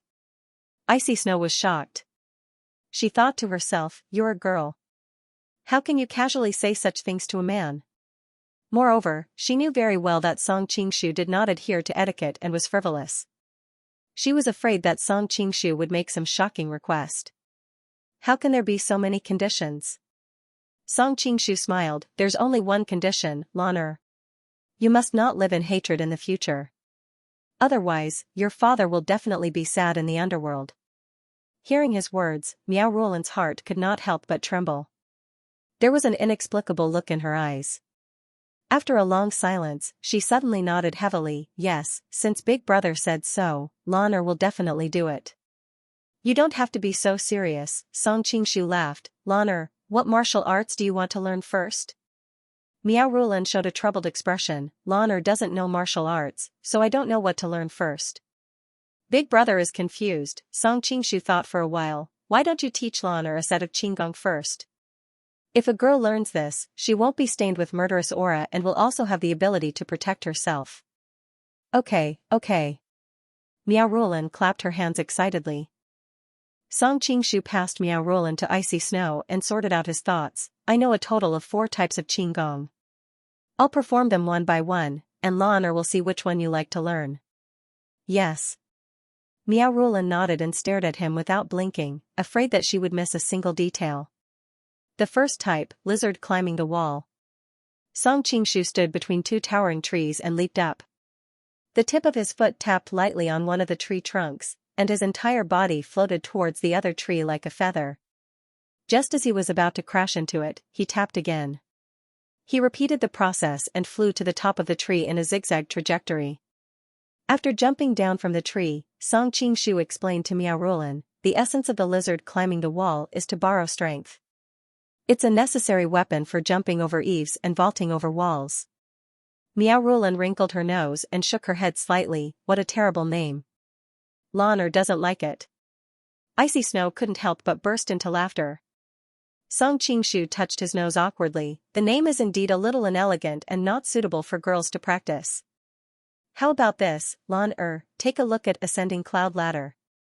As soon as he finished speaking, Song Qingshu shot up into the sky like a sharp arrow. Just as he was about to fall, he leaped more than 10 feet up in the air. After landing, Song Qingshu explained, in terms of vertical leap, none of the Qinggong in the world can compare to Wudong's Ascending Cloud Ladder. This is good. Lan'er wants to learn it. Miao Rulan's eyes lit up. Good? Song Qingshu was speechless. There are 2 more types of Qinggong. You can decide which one to learn after you see it. Miao Rulan nodded hurriedly. Song Qingshu secretly transmitted his voice to Icy Snow and said, take a good look too. I'll teach you when the time comes. Icy Snow's cheeks heated up, but she understood that he wanted her to have more skills to protect herself. She was touched and nodded subtly. The snake form flipping technique comes from the Nining manual. It's very useful in dodging the enemy's attack during a fight. Seeing that Song Qingshu was rolling on the ground in a strange posture, Miao Rulan quickly shouted, Stop. Lan'er won't learn this. Song Qingshu shrugged as if he knew this would happen. He continued to transmit his voice to Icy Snow, I know Rulan won't learn this. The reason why I'm showing it is so that you can learn it. After all, you often fight with others. If you learn this, you might be able to dodge a fatal blow in the future. Seeing that Icy Snow was carefully appreciating it, Song Qingshu turned to look at Miao Rulan and said, the last Qinggong, traceless sand treading. As soon as he finished speaking, he shot out like a cannonball to a tree trunk several dozen feet away. With a tap of his toes, he quickly returned. The whole process happened in the blink of an eye. Traceless sand treading is the best Qinggong in the world. Song Qingshu looked proud, thinking that Miao Rulan would definitely choose this. Unexpectedly, Miao Rulan pouted and said, no. Ah? Song Qingshu's smile froze. Why? Flying so fast, your hair, clothes, and everything else will be messed up. It's bad for a girl's appearance. Lan'er doesn't want it. Miao Rulan counted on her fingers to point out the shortcomings of traceless sand treading. Hearing Miao Rulan's self-righteous words, Icy Snow could not help but cover her mouth and chuckle. Song Qingshu felt that the wind was messed up, and he cursed in his heart, how did Miao Renfeng raise her daughter? Alright, then I'll teach you the Ascending Cloud Ladder. Song Qingshu was speechless, and he carefully explained the formula to Miao Rulan.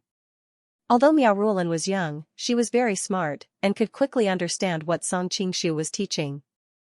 Moreover, Song Qingshu came from the future, and he especially pursued the understanding of various martial arts principles, so he explained things in simple terms, which allowed Miao Rulan, who had no foundation in martial arts, to understand. Why can I only jump a little lower? Miao Rulan pouted, looking angry. Although her feet were injured, she felt that she had already understood what Song Qingshu had just taught her. Who knew that the result would make her exceptionally depressed? That's because you, Lanner, don't have any inner force in you, Song Qingshu smiled as he patted her head and explained, you have to learn inner force. The higher your inner force, the better your qigong.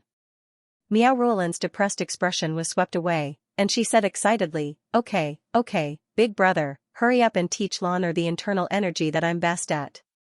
Song Qingshu reached out his hand, grabbed Miao Ruolan's leg, and picked her up. As they hurried along, he said awkwardly, I'm afraid that the internal energy that I'm best at is not suitable for you. Even though the blissful Dhyana was the most profound internal strength of the tantric sect, it sounded too obscene when explained. Wouldn't it pollute the ears of a little girl like Miao Ruolan if she heard it? Why? Miao Ruolan blinked her big bright eyes and looked at him innocently. Song Qingshu stammered and didn't know how to answer. On the other hand, Icy Snow blushed. She had personally experienced Song Qingshu's cultivation technique. Recalling the entire process made her feel embarrassed. Lanner, be a good girl. You're not strong enough to cultivate that technique yet. Let your big brother teach you something easy to learn first. Icy Snow couldn't bear to see Song Qingshu being humiliated, so she quickly helped Song Qingshu out of the predicament. I see, Miao Ruolan's face was filled with disappointment. However, she quickly cheered up and said, in that case, Big Brother can teach me that kind of martial art when I'm strong enough. Icy Snow blacked out and almost fell to the ground. Song Qingshu smiled embarrassedly, let's talk about that later. The internal energy that Big Brother is going to teach you is called the Nine Manual. It's the top cultivation technique in Taoism. Its feminine characteristics are more suitable for women to cultivate. Lanner has never learned martial arts before. Won't it be too difficult for her if you teach her this profound internal energy all of a sudden? Icy Snow asked worriedly. Song Qingshu explained, it's indeed difficult for her to understand the contents of the Nine Manual by herself. I don't intend to teach her the specific scripture. Instead, I'm going to teach her the circulation path of the Nine Manual's internal energy. As long as she remembers the route and diligently cultivates it every day, it won't be difficult for her to learn it. However, if she wants to master it, she can only slowly understand it when she grows up. By the way, you should learn it as well. The ancient tomb sect's Jade Maiden Heart Sutra is too dangerous. You can easily go berserk. It's really useless. It's fine if you don't learn it. Icy Snow shook her head slightly. Her tone was gentle but her attitude was firm. I've clearly told you before why I don't want to learn this. Moreover, Ancestor Grandmother was able to fight evenly with the head of the 5 uniques, Wang Chongyang, with the Jade Maiden Heart Sutra. I believe that it might not be inferior to the Nine Manual once it's cultivated to a deeper level. I see. Song Qingshu's face suddenly revealed a hint of ambiguity. He moved closer to her ear and said, last time, I was disturbed when I was cultivating the Jade Maiden Heart Sutra, causing me to fall short of success. I'll practice it with you next time, okay? No. Icy Snow bit her lips. I'll find little junior sister to practice with me next time. Come to think of it, it's all your fault. You made little junior sister leave. A picture emerged in Song Qingshu's mind. 2 stunning beauties, one beautiful enough to cause calamity to the country and the people, and the other mature and elegant. Not a single piece of clothing was on their bodies as they practiced inner force together. Wait, why does my nose feel a little itchy? Big brother, when are you going to teach me inner force? The two of them were flirting. Little Ruolan, who was left to the side, suddenly felt a little bored. Icy Snow came back to her senses. She could not help but glare at Song Qingshu. I'll scout ahead first. You teach little Ruolan well. Song Qingshu knew that Icy Snow did not want to hear the Nine Manual's chant, so she took the opportunity to leave. Then, be careful. Don't worry. Our ancient tomb sect's little junior sister can defeat the Mongolian state preceptor. No matter how weak I am, I should have no problem protecting myself. Icy Snow was a little dissatisfied when she saw Song Qingshu treating her like a porcelain doll. Song Qingshu also realized that he was overthinking. Icy Snow's martial arts were not bad. Although there were not many words written about her martial arts in the original work, she was able to defeat a group of heavenly dragon sex rascals with a silk belt. She could even see the flaws in Miao Renfeng's swordsmanship. This was something that even Hu Yidao could not see. Therefore, no matter how one looked at it, Icy Snow's martial arts was not inferior to Hu Yidao's. After Song Qingshu came to this world, he taught her the white python whip technique. Icy Snow was now considered a first-class expert in the pugilistic world. Even if she encountered those grandmasters, she should have no problem protecting herself with the ancient tomb sect's top-notch lightness skill. Big brother, do you like auntie? Miao Rulin tilted her head and asked when she saw Song Qingshu staring at Icy Snow's receding figure. What are you talking about? No matter how thick-skinned Song Qingshu was, he did not dare to admit their intimate relationship in front of Miao Rulin. After all, the relationship between the Hu and Miao families was a little special, and Icy Snow was the Hu family's widow. I'm relieved. Miao Rulin breathed a sigh of relief. Song Qingshu asked curiously, what are you relieved about? Nothing, Miao Rulin lowered her head and a mysterious blush flashed across her face. She suddenly raised her head, Big brother, when I grow up, I will marry you, okay? Ah, what did you say? Song Qingshu suddenly had a ridiculous illusion. It's fine if you didn't hear me clearly, Miao Rulin's small and delicate face was tender and beautiful. Big brother, let's start learning inner force. Oh. Song Qingshu thought to himself, why are the minds of little girls nowadays so complicated? How can I dispel this kind of idea of hers? I can't tell her that I've already slept with her mother. Song Qingshu shook his head and cleared his mind of the complicated thoughts. He straightened his expression and said slowly, Lan'er, because you have no foundation in martial arts, you don't know how to breathe and circulate qi. So, I will inject a stream of vital energy into your body later and control it to circulate in your meridians. What you need to do is to remember the order of the vital energy through each acupoint and learn diligently in the future. Okay, Miao Rulin snorted. Song Qingshu observed his surroundings. Although there were few people in the vicinity, he still carried Miao Rulin and jumped onto a big tree just in case. This way, even if someone were to pass by later, it would be difficult to disturb the two people in the air. Miao Rulin only heard the wind whistling in her ears. By the time she came to her senses, she was already standing on a tree branch dozens of feet above the ground. Looking down, Miao Rulin suddenly felt dizzy. Her whole body swayed and she was about to fall. Be careful. Song Qingshu hurriedly supported her. With Song Qingshu by her side, Miao Rulin suddenly felt an unprecedented sense of security. She replied crisply, Big brother. Lan'er will close her eyes. I won't look down anymore. Let's start. Okay, Song Qingshu stretched out his finger and pointed at Miao Rulin's back, injecting a stream of vital energy into her body. Originally, because of the Joy Zen, Song Qingshu's 9 vital energy and divine illumination vital energy had completely merged with the joy vital energy and disappeared. However, not long ago, Song Qingshu had comprehended the mystery of the virtual dantian. Naturally, he could easily simulate the 9 vital energy. Feeling a cold breath enter her body, Miao Rulin couldn't help but let out a moan. Hearing this, Song Qingshu's heart skipped a beat. He quickly came to his senses and secretly despised himself. She's such a little girl, you bastard. How could you imagine such a dirty thing just by listening to her voice? Lan'er, remember the path of vital energy circulation. Song Qingshu quickly gathered his thoughts and carefully controlled the flow of vital energy. Miao Rulin was still young and delicate. If he was not careful, he could hurt her meridians. Therefore, Song Qingshu had to be careful. At first, Miao Rulin deliberately endured it. But as time went on, the tingling feeling in her body became more and more obvious. She couldn't help but giggle, Big brother, Lan'er is so itchy. Hearing her delicate and sweet breath, Song Qingshu's expression became a little unnatural. He didn't expect Miao Rulin's body to be so sensitive. Now that the arrow on the bow had to be fired, if he suddenly withdrew his vital energy, Miao Rulin might suffer serious internal injuries. After thinking for a while, he said, I will try my best to slow down the speed of vital energy circulation. Lan'er, gather your thoughts and focus on memorizing the path. Okay, Lan'er will remember it well. Miao Rulin's pretty face was dark red and her body trembled slightly. But she was still young and naive, so she quickly calmed down and began to memorize the acupoints through which vital energy flowed. This made things difficult for Song Qingshu. Miao Rulan's soft breathing from time to time disturbed his mind. Originally, in order to let Miao Rulan remember as much as possible, he planned to guide the vital energy to circulate 3 times in her body.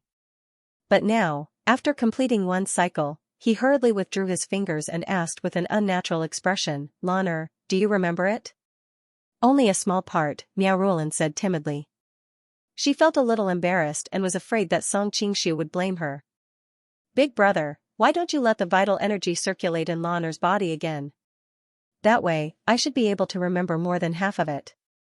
This is really killing me." Of course, Song Qingshu wouldn't be as reckless as before and caught himself unprepared.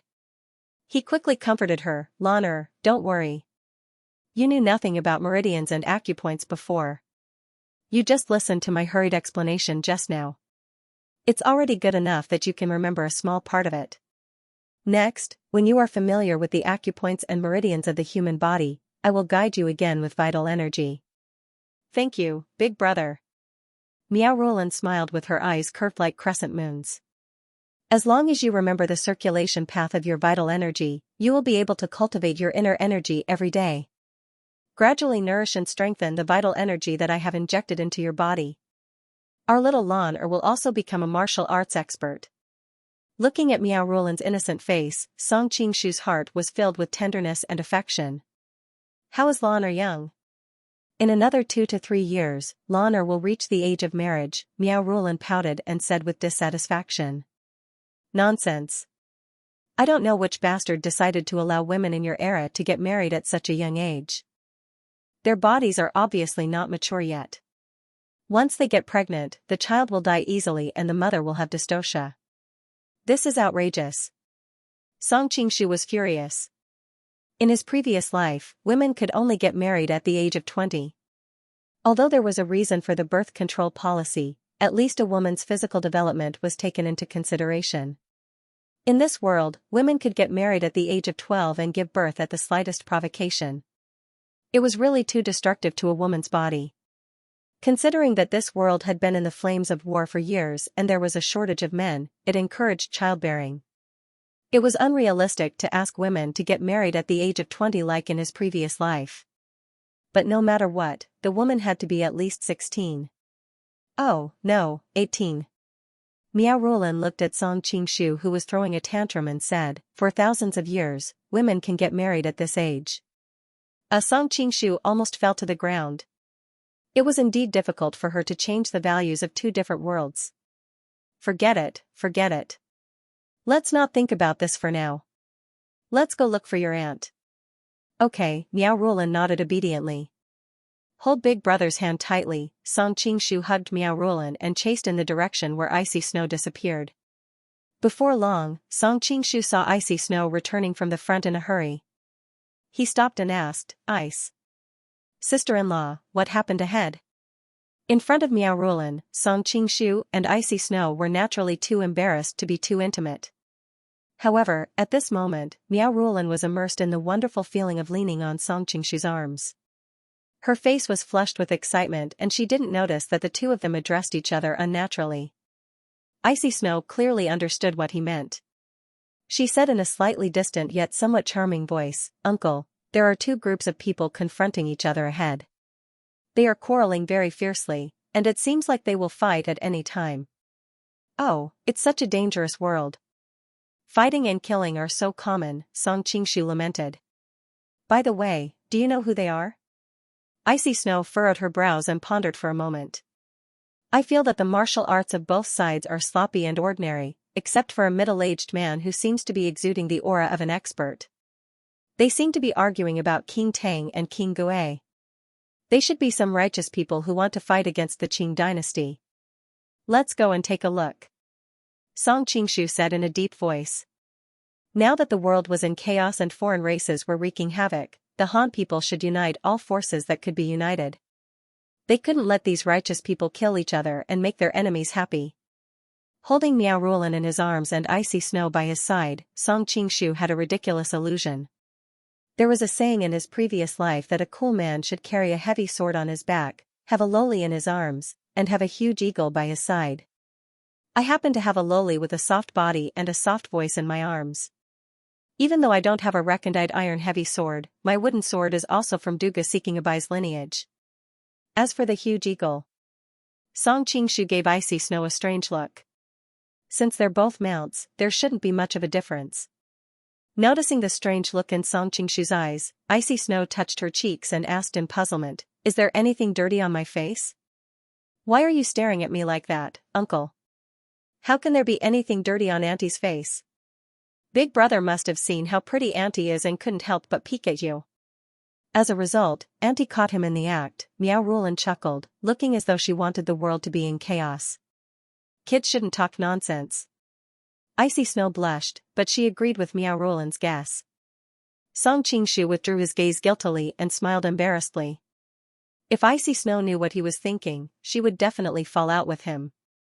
How would he have the chance to ride her in the future? When the three of them used their qinggong to move forward, it didn't take long before a pavilion appeared not far away. Two groups of people were confronting each other and quarreling sounds could be heard from time to time. The person on the left was about 25 or 26 years old.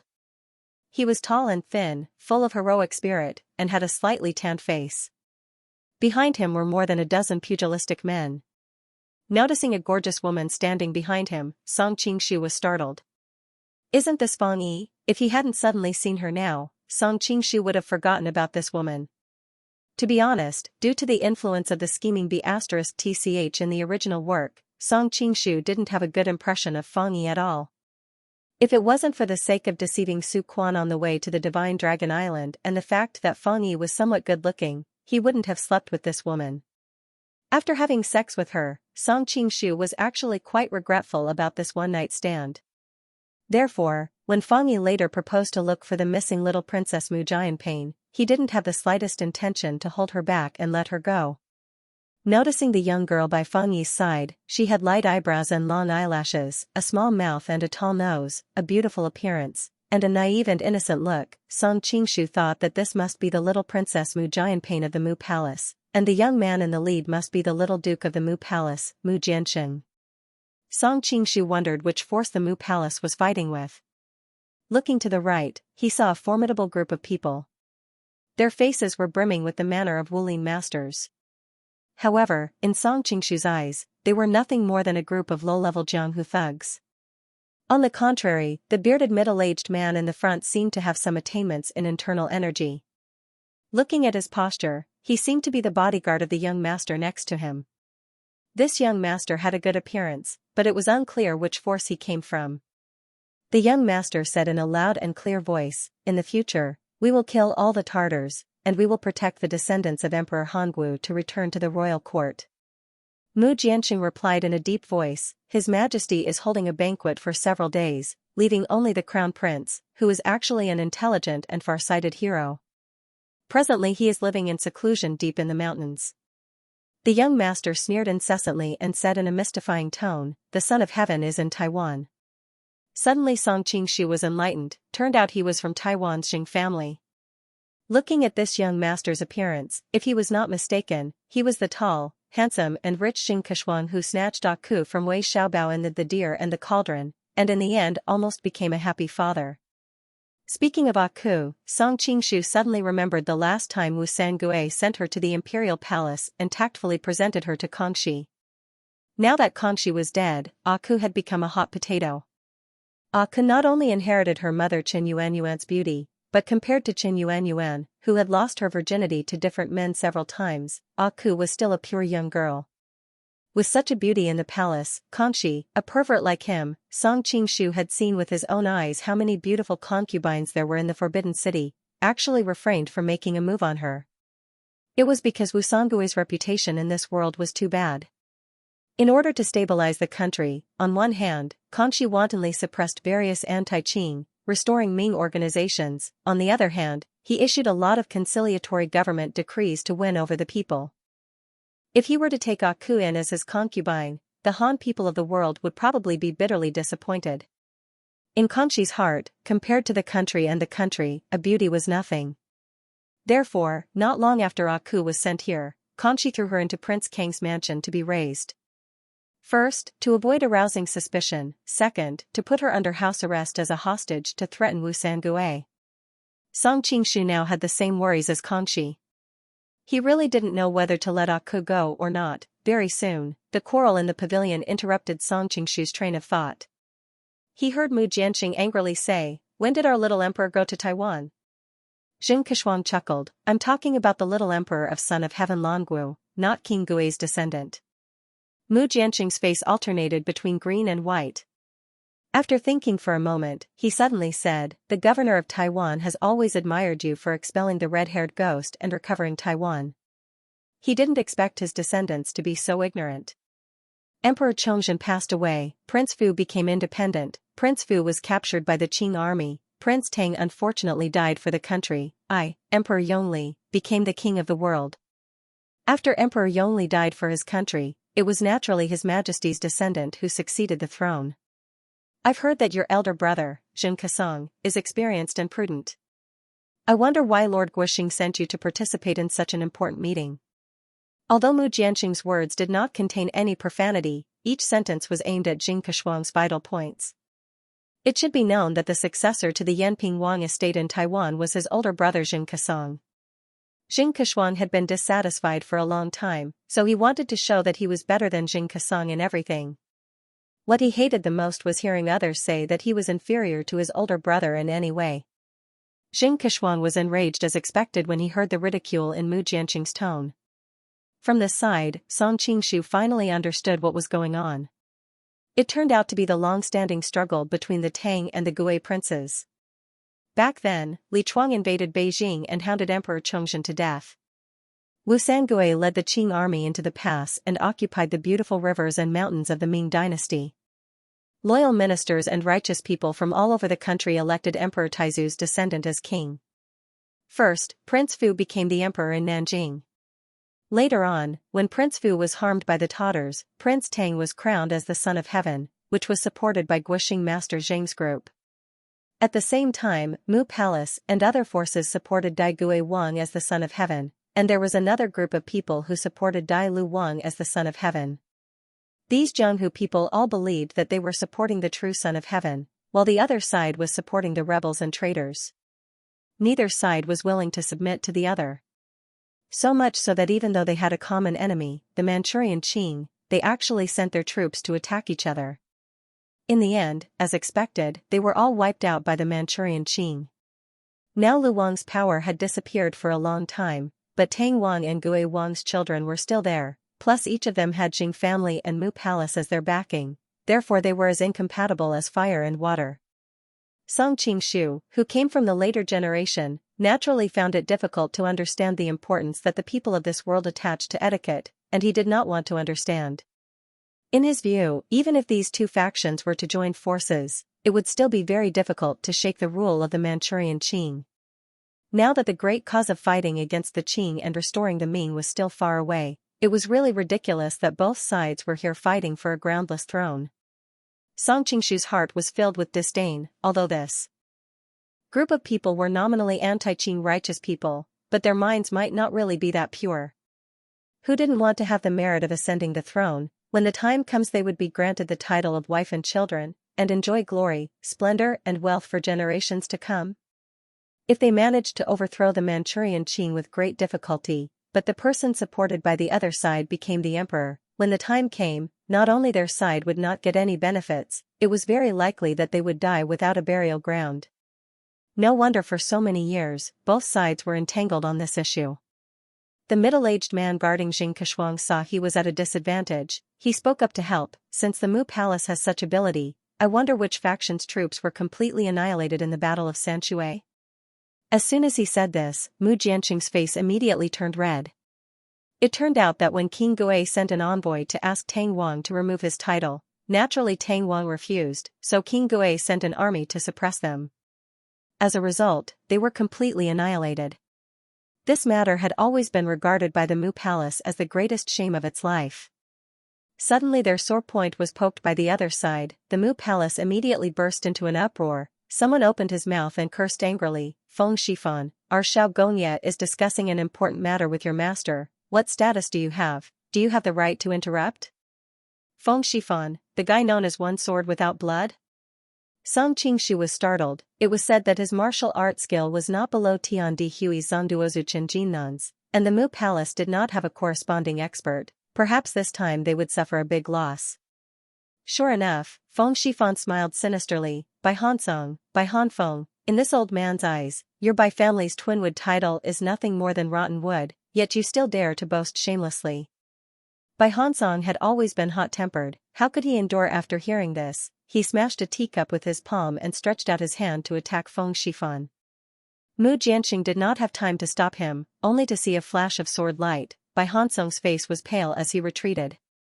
Bai Hanfeng hurriedly went to help his brother, who knew that when he held his brother's hand, he could not feel the slightest pulse. He turned pale with fright and looked. His brother had already been dead for a long time. Mu Jianxing suddenly became furious. The one surnamed Feng, you are simply going too far. The people of the Mu Palace pulled out their weapons one after another, glaring at each other. Big brother, that uncle obviously did not have any blood on him. How did he die? Miao Rulan on the side asked curiously. That swordsman's nickname is One Bloodless Sword. He is different from the ordinary people of Jianghu. He does not use the edge of the sword to kill people, but rather, he infuses his vital energy on the tip of the sword, and specializes in hitting people's death acupuncture points. Just now, the one surnamed Bai was hit by him at the Shanzhong acupuncture point on his chest. Song Qingshu explained while he pondered, this Feng Shifan's swordsmanship has the same wonderful effect as mine. I use a wooden sword, not to kill people by relying on the edge of the sword. However, the other party can only hit the fixed death acupuncture points of the human body, while I attack the key points of the changing vital energy flow on the enemy's body. Hearing the conversation between the two, both sides who were at daggers drawn turned their heads, vigilantly looking at the approaching Song Qingshu and the other two. Icy Snow's appearance was elegant, and her temperament was pure. In addition, because she had been tormented by Song Qingshu every night recently, her every movement exuded a faintly discernible seductive charm. The eyes of the group of men revealed a trace of amazement. Jing Keshuang was even more excited, thinking that the Central Plains was indeed a place blessed with outstanding people. How could there be such a beautiful woman in the Yanping Commandery Prince's mansion? When Fang Yi saw Song Qingshu, she couldn't help but reveal a trace of surprise on her face, but when she saw Icy Snow beside her, her expression suddenly turned gloomy, and her complexion sank. Who are you? Whether it was the Mu Palace or the Taiwanese Jing family, they all looked at Song Qingshu's group of three warily. They were now in the sphere of influence of the Qing dynasty, and they were talking about a rebellion.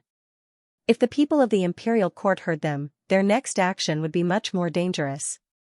We are just bystanders. You can continue. Song Qingshu didn't care and smiled slightly. Jing Keshuang retracted his greedy gaze. He wanted to show off his power in front of Icy Snow. He sneered and ordered Feng Shifan, his behavior is suspicious. He might be the imperial court's lackey. Master Feng, take him down and interrogate him. Although Feng Shifan also looked down on Jing Keshuang, his glory and wealth were tied to him, so he obeyed Jing Keshuang's words. Now Jing Jing favored Qin Jinnan, and Qin Jinnan was the confidant of the eldest young master Jing Kesang. Once Jing Kesang inherited the throne, he would have no chance to stand out. If he wanted to trample on Qin Jinnan, he could only let his disciple Jing Keshuang become the prince of Yanping. Seeing that Song Qingshu was about to suffer, Mu Jianping let out an ah. With Bai Hansong as an example, the kind-hearted Mu Jianping didn't want to see this strange man suffer an unexpected disaster.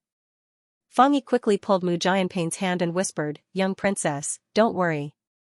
This time Feng Shifan is going to suffer." "Hey, senior sister, how do you know?" Mu Jianping looked at Fang Yi strangely and asked innocently. Fang Yi blushed and muttered, "If I know, then I know." "Why do you care how I know?"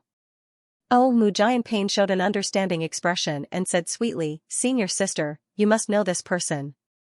Fang Yi blushed even more. She thought, more than no.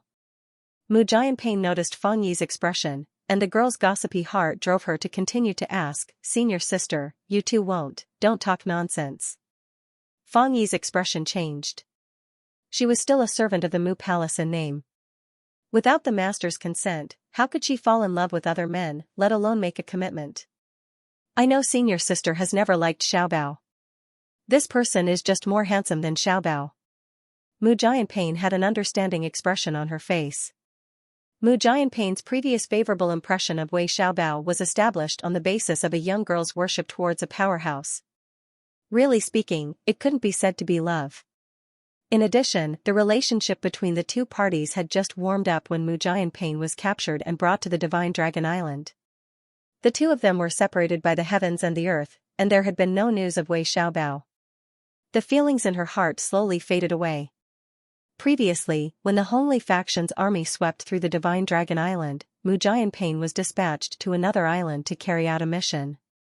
She was rescued by the Mu Palace's people who received the news during the chaos. Later on, when Feng Yi and the people of Mu Palace met up, Mu Jianping found out that Wei Xiaobao had died a long time ago. She cried bitterly for several days. In addition to Feng Yi's consolation from time to time, Mu Jianping gradually forgot that budding affection, and returned to the carefree and happy Xiao Junju of the past. Hearing Mu Jianping mention Wei Xiaobao, it was hard for Feng Yi to conceal the disgust on her face. Don't mention that person anymore in the future. Watch the one surnamed Feng suffer. Sure enough, the naive Mu Jianping's attention was quickly diverted. Seeing Bai Hansong die under Feng Shifan's sword with her own eyes, she was also extremely angry in her heart. Seeing her senior sister speak so resolutely and decisively, she was also looking forward to Song Qingshu ruthlessly teaching the other party a lesson. Looking at Feng Shifan who was gradually walking towards him, Song Qingshu smiled slightly. Your Excellency calls yourself the Bloodless Sword? Nowadays, Song Qingshu's martial arts had already returned to its original state. Feng Shifan couldn't sense a trace of an expert's aura from him. Seeing that Song Qingshu was still carrying a little girl in one hand, Feng Shifan didn't pay any attention to Song Qingshu. Naturally, he didn't have the mood to pay attention to Song Qingshu. He just wanted to subdue Song Qingshu and hand him over to Jing Keshuang as soon as possible. With a flash of sword light, Feng Shifan stabbed towards a major acupuncture point on Song Qingshu's body. Unexpectedly, Song Qingshu's body seemed to move slightly to the side, and his sword unexpectedly stabbed empty air. Seeing that the tip of Feng Shifan's long sword had stopped half an inch away from Song Qingshu's chest, Jing Keshuang only thought that his master was being lenient. In his heart, he was still somewhat puzzled as to why his master had changed today. However, in his calculations, he wanted Feng Shifan to subdue Song Qingshu, and then that beautiful woman would have no choice but to come and beg him. Thinking of this, Jing Keshuang impatiently ordered, "There's no need to be lenient. Quickly capture him." Seeing that Jing Keshuang had misunderstood him, cold sweat seeped out of Feng Shifan's temples. He already understood that the person in front of him was probably a hidden expert. However, Feng Shifan had always been confident in his swordsmanship, so he didn't use his full strength just now. Moreover, his opponent was too careless. Not only did he not counterattack, but he was also carrying a little girl. Feng Shifan had always adhered to the principle of taking advantage of the enemy's weakness to kill him. A trace of viciousness flashed in his eyes, and he wanted to seize the opportunity to kill Song Qingshu with his sword. Swoosh, swoosh, swoosh. Another 3 sword strikes. Feng Shifan felt that every sword strike, be it speed, strength, or angle, was the pinnacle of his life's work. Unexpectedly, his opponent's legs didn't move, and only his upper body trembled slightly, causing his every sword strike to miss by just a little bit. The rest of the people at the scene originally thought that Feng Shifan was worried about the little girl in his opponent's hand, so he was always lenient. Although Mu Jianqing hated Feng Shifan to the core, he had some admiration for him when he saw this. Who knew that after continuing to watch for a while, he would realize that things weren't as they seemed. Feng Shifan's expression was ferocious, and every sword strike was murderous. It didn't seem like he was being lenient. In this way, the young man carrying the little girl must be a hidden expert. That was why he was able to dodge the attacks so easily every time. Mu Jianqing had long heard of Feng Shifan's great name, and in addition, he had just witnessed Feng Shifan's swordsmanship that killed without spilling blood. He understood in his heart that even if the people of the Mu imperial residence swarmed him, they still might not be able to make him stay. But this young man was playing with Feng Shifan like a child, so how high was his martial arts? Senior sister, you're grabbing me so hard. Mu Jianping suddenly cried out and glanced at Feng Yi with a reproachful expression. Young princess, I'm sorry. Feng Yi hurriedly apologized, but her attention was completely focused on Song Qingshu. Although she knew that her opponent's martial arts were high, she still trembled with fear when she saw the tip of Feng Shifan's sword only miss Song Qingshu's body by a little bit every time. Song Qingshu looked as if he didn't care and was very leisurely, but his divine sense was monitoring the entire scene, so Feng Yi's expression naturally didn't escape his discerning eyes. Seeing that Feng Yi's concern for him didn't seem to be fake, Song Qingshu's heart was moved, thinking that he was a bit too heartless to her. In the original work The Deer and the Cauldron, Feng Yi was indeed a capricious woman who harmed the protagonist Wei Xiaobao many times, but with his addition, this was already a different world. Aside from Wei Xiaobao, Feng Yi had other choices, so why should he let her pay for some mistakes that haven't happened yet? The proud and arrogant Feng Yi looked down on the wretched and vulgar Wei Xiaobao, so she betrayed him several times. But he was obviously very different from Wei Xiaobao. Could it be that he didn't have the confidence to make her wholeheartedly devoted to him? As for Feng Yi's petty schemes, it was nothing more than a normal woman's. Huang Rong was such a wonderful person when she was young, but after she got married, didn't she still have a belly full of ordinary women's thoughts? Song Qingshu looked at Feng Yi and couldn't help but feel guilty. Feng Yi noticed his gaze, and the resentment that had accumulated in her during this period of time immediately disappeared. She suddenly realized that Feng Shifan was thrusting his sword at her, and she couldn't help but exclaim, "Watch out." When Feng Shifan saw that Song Qingshu was suddenly distracted, he couldn't help but be overjoyed. He quickly thrust his sword towards Miao Rulan, who was in Song Qingshu's arms. His calculations were very clear. Song Qingshu's martial arts were very high. If he attacked him directly, even though he was caught unprepared, he might not be able to hurt him. But if he stabbed the little girl in his opponent's arms, he would definitely save her. Saving someone and saving oneself were two completely different reactions. Saving oneself was all instinctive and it was difficult to have a flaw in one's movements. But saving someone was different. If one was caught off guard, one would definitely reveal a flaw. Feng Shifan was waiting for that moment of opportunity. Noticing Feng Shifan's action, how could Song Qingshu not understand his intentions? He immediately became furious. He had originally decided not to help either side, but don't blame me if you are looking for death. Song Qingshu stretched out his palm to block the tip of the sword. Feng Shifan was immediately overjoyed. Isn't this equivalent to crippling one of your hands? Just as he was about to use all his strength to stab his opponent's palm, the vital energy on the tip of the sword was like a clay ox entering the sea. Song Qingshu coldly snorted and lightly pushed his palm forward. Like breaking dry weeds and rotten wood, he broke Feng Shifan's long sword inch by inch. Feng Shifan only felt as if his chest was hit by a heavy hammer. He could not summon his inner strength no matter how hard he tried. His whole body was numb and he stood there in a daze. Song Qingshu didn't give him another chance. His finger silently pressed on his Shanzhong acupoint, and his Jinqi instantly destroyed his vitality. He said coldly, "You should also taste the feeling of killing someone without spilling blood." Feng Shifan's face turned red and his throat gurgled. The vitality in his eyes gradually disappeared and he finally fell to the ground. Seeing Feng Shifan fall to the ground, Jing Keshuang was shocked, but he didn't take it too seriously. He instructed his men to help him up. He didn't know that his men ran over and sighed. He suddenly stuttered, "Second young master, Feng. Feng. Feng, what the F *** K?"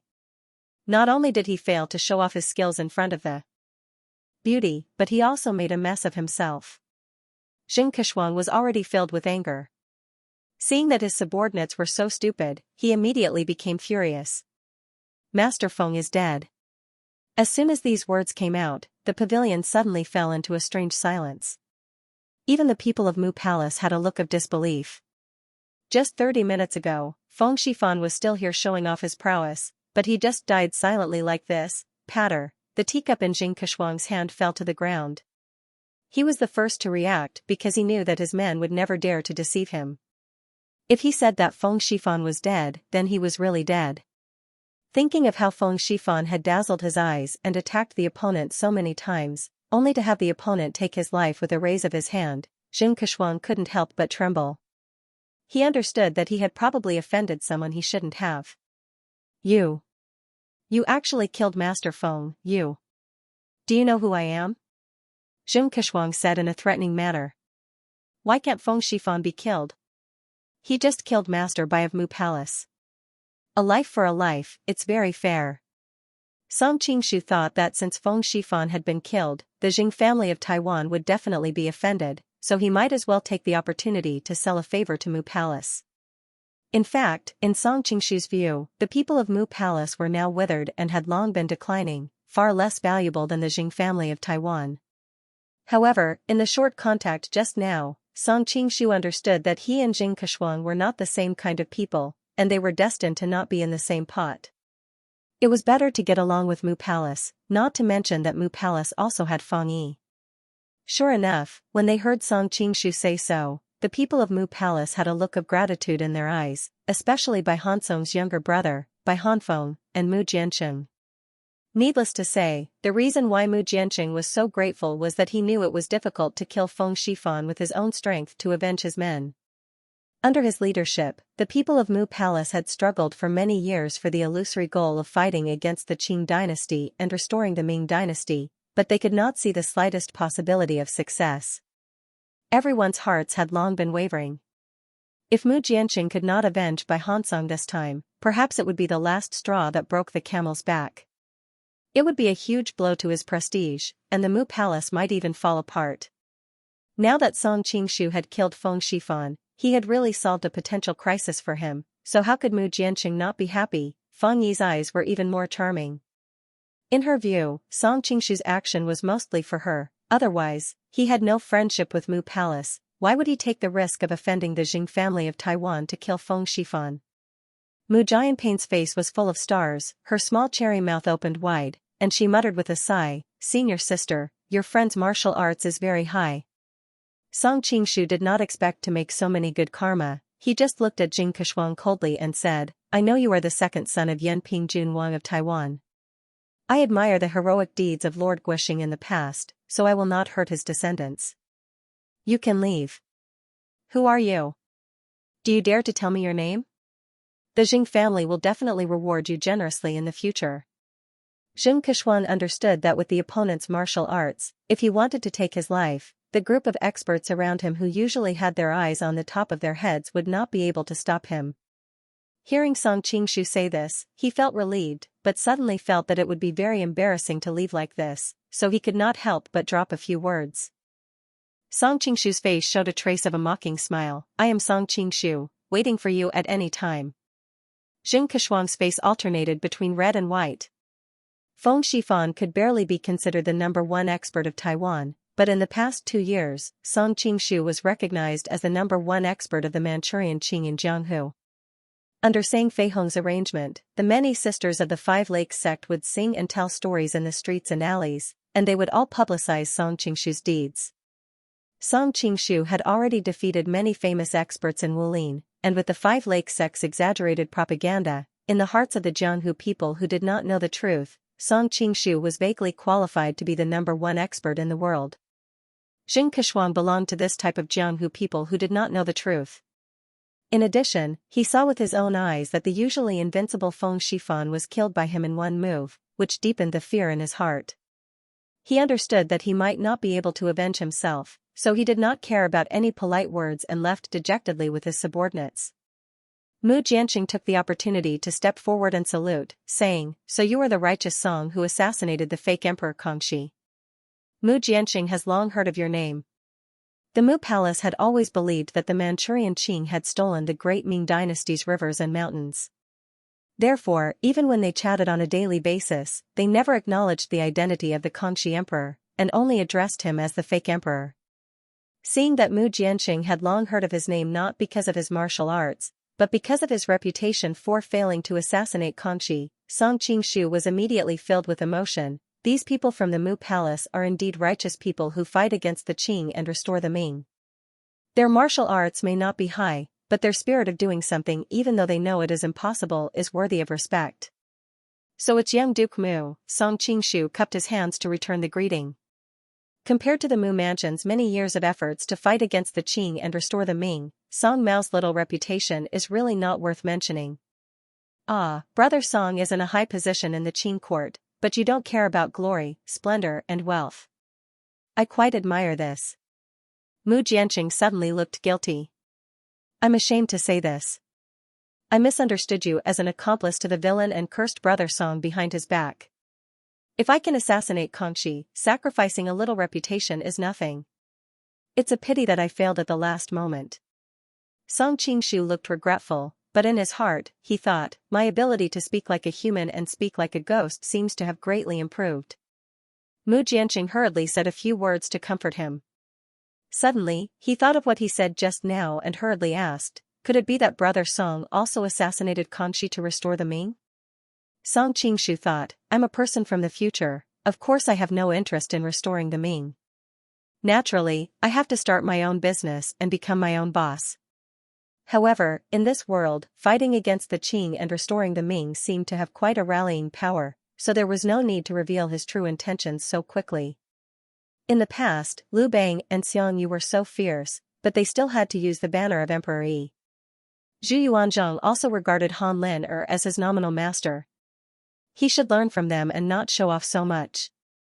I have a close friendship with the former Ming Princess Chongping. Song Qingshu deliberately lowered his voice and said something ambiguous. He did not admit that he wanted to fight against the Qing and restore the Ming, but he did not deny it either. It was up to Mu Jianqing to understand. Ninth Princess? Mu Jianqing's eyes bloomed with a trace of surprise. He suddenly realized and looked at Song Qingshu in surprise. He thought, if that's the case, isn't Song Qingshu Emperor Chongzhen's son-in-law, the emperor's son-in-law? Mu Jianqing's expression suddenly became more respectful. Thinking that there would be such a capable general in the anti-Qing and restoring the Ming camp in the future, Mu Jianqing could not suppress the joy in his heart. For many years, fighting against the Qing and restoring the Ming had no achievements. Not to mention other people in the Mu Mansion, even he was about to lose confidence. By the way, where is the ninth princess now? A few days ago, she went to the western region to cultivate. Song Qingshu thought to himself that Zhu Pei would not blame him for taking advantage of her tiger skin. Speaking of which, he was also comforting her father's former subordinates. Initially, because of Song Qingshu's reputation for assassinating Kangxi, Mu Jianqing only treated him as someone on the same side. But now, because of Princess Chongping, Mu Jianqing subconsciously treated Song Qingshu as one of his own. The more he looked at Song Qingshu, the more he liked him. Brother Song, who are they? Shifting his gaze to icy snow, Mu Jianqing was startled. What a beautiful woman. Could she be Song Qingshu's wife? And this little girl, could she be their child? What about the ninth princess? Song Qingshu introduced. This is the widow of Liaodong hero Hu Yidao, and this is the orphan of golden-faced Buddha Miao Renfeng. Hu Yidao? Miao Renfeng? Mu Jianqing's countenance turned somewhat unsightly. Song Qingshu was stunned. He suddenly came to a realization and cursed inwardly. Originally, he thought that no matter if it was Hu Yidao or Miao Renfeng, they were both famous anti-Qing heroes in the pugilistic world. The people of the Mu royal residence should treat their families differently. Unfortunately, when he noticed Mu Jianqing's expression, Song Qingshu suddenly remembered that the ancestors of Hu Yidao and Miao Renfeng were the guards of the roaming king, Li Zicheng, and it was Li Zicheng who forced Chongzhen to his death. Song Qingshu coughed lightly and hurriedly said, now that the strength of the Manchurian Qing is like the sun in the sky, only by uniting all the forces that can be united and establishing a united front will we have a chance to win. Uniting all the forces that can be united, establishing a united front. Mu Jianqing muttered to himself. Although he had never heard of these two sentences before, the words were crude but the reasoning was not crude. He quickly understood the meaning behind them and suddenly felt that they were wise words. Mu Jianqing looked at Song Qingshu with a complicated expression. Brother Song is indeed a great talent. If we had understood this truth in the past, we would not have so easily given the remaining half of the great Ming dynasty to the Tatars. It is not too late to wake up now. Song Qingshu smiled slightly. Thank you, Brother Song, for your guidance. Mu Jianqing nodded and called the people of the Mu royal residence over. Let me introduce everyone. This is the world-famous Prince Song Qingshu. He and the ninth princess are very good friends, so we are on the same side. The people of the Mu royal residence were in an uproar. They whispered to each other. Mu Jianping looked worriedly at Feng Yi and saw that her face was slightly pale. Feng Yi sighed in her heart. Sure enough, only a noble woman like the ninth princess is worthy of him. I am destined to only be a servant girl. Mu Jianqing did not know the thoughts of these girls and introduced them one by one. This is my younger sister, Mu Jianping. Song Qingshu sized up the cute girl and smiled in return. Hello, little princess. Seeing him greet her so formally, Mu Jianping's face turned red. She replied somewhat bewilderedly, Song. Brother Song, you will be the son-in-law in the future. I should greet you. Song Qingshu was stunned. He did not deliberately explain, but he felt strange in his heart. How did the cute little princess in the original work become a little stutterer? Mu Jianqing continued to introduce the people of the residence. This is Master Lu, the iron-backed blue dragon, and this is Master Wu, the sky-shaking lion, Wu Li's hen. When I was still in the Qing court, I have heard of the fame of the two great experts of the Mu royal residence. Seeing you today, you two are indeed awe-inspiring. Song Qingshu said with a smile. Prince Song, please don't laugh at us. Lu Dahong and Wu Li's hen could not help but blush. Although they were slightly famous in Jianghu, their martial arts and Song Qingshu's were like clouds and mud. However, being complimented by such a super expert, the two of them still felt quite good in their hearts. The way they looked at Song Qingshu was even more pleasing to the eye. These are the four great generals of our Mu royal residence, Lu, Bai, Feng, and Su. For more than 200 years, they have been loyal and devoted from generation to generation.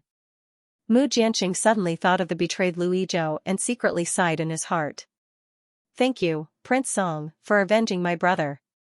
If you need my help in the future, as long as it does not harm the Mu royal residence, I, Bai Hanfeng, will not frown for a moment. Bai Hanfeng excitedly knelt on one knee and said. Song Qingshu hurriedly helped him up, second hero Bai, please don't be like this. Song Mao did not expect Feng Shifan to do such a vicious thing. I only regret that I did not stop him in time. Bai Hanfeng hurriedly said, Prince Song killed this evil person. My brother's spirit in heaven must be grateful to young master. Mu Jianqing hurriedly comforted him and continued to introduce, this is divine physician Su Gang. This is Feng Yi. Song Qingshu and Su Gang exchanged a few greetings. When he saw Feng Yi, he could not help but smile bitterly to Mu Jianqing, Brother Mu, I know Miss Feng. Oh? Mu Jianqing showed a trace of surprise. Before Song Qingshu could speak, Feng Yi rushed to explain, reporting to Little High Duke, when I was in the capital, Prince Song helped me many times. Seeing that Feng Yi did not mention the relationship between the two, Song Qingshu could not help but be stunned. He was having a headache on how to explain. This was the brilliance of Feng Yi. She clearly also realized that Song Qingshu was embarrassed. She understood that revealing the relationship between the two at this time would only make things difficult for Song Qingshu and would not be of any use. Although Feng Yi boasted of her beauty, compared to Icy Snow who was by Song Qingshu's side, she had to admit that she was inferior. Moreover, there was also the noble Princess Chongping. Feng Yi understood that she could only use other methods to win Song Qingshu's favor. Looking at Feng Yi's cautious appearance, Song Qingshu seemed to recall the humble love described in some idol dramas in his previous life. He was suddenly filled with emotion and immediately made up his mind. Since he wanted her in the beginning, he could not abandon her after using her. In the future, he would definitely give her a place to return to. Mu Jianqing was obviously not very sensitive to matters of the heart. He did not notice the exchange of glances between the two. Soon, he asked, Brother Song, are you also here to participate in the Golden Snake Convention this time? Yes, this time the Manchurian army is pressing on the border. Someone invited me to go and help. Although the two chatted happily, Song Qingshu was not stupid enough to casually confess his relationship with Xia Qingqing to an outsider. This time, the Mu royal residence also received a hero's invitation from the Golden Snake camp. Mu Jianqing did not notice the subtle meaning in Song Qingshu's words. He thought that Song Qingshu had also received a hero's invitation like himself. Although the philosophy of the Golden Snake camp is to Fight against both the Qing and the Ming. Now that the Manchurian Qing is powerful, our Mu royal residence is also unwilling to see them be destroyed. Mu Jianqing then chuckled. As for joining the Golden Snake camp, I have self-awareness and have never thought about it.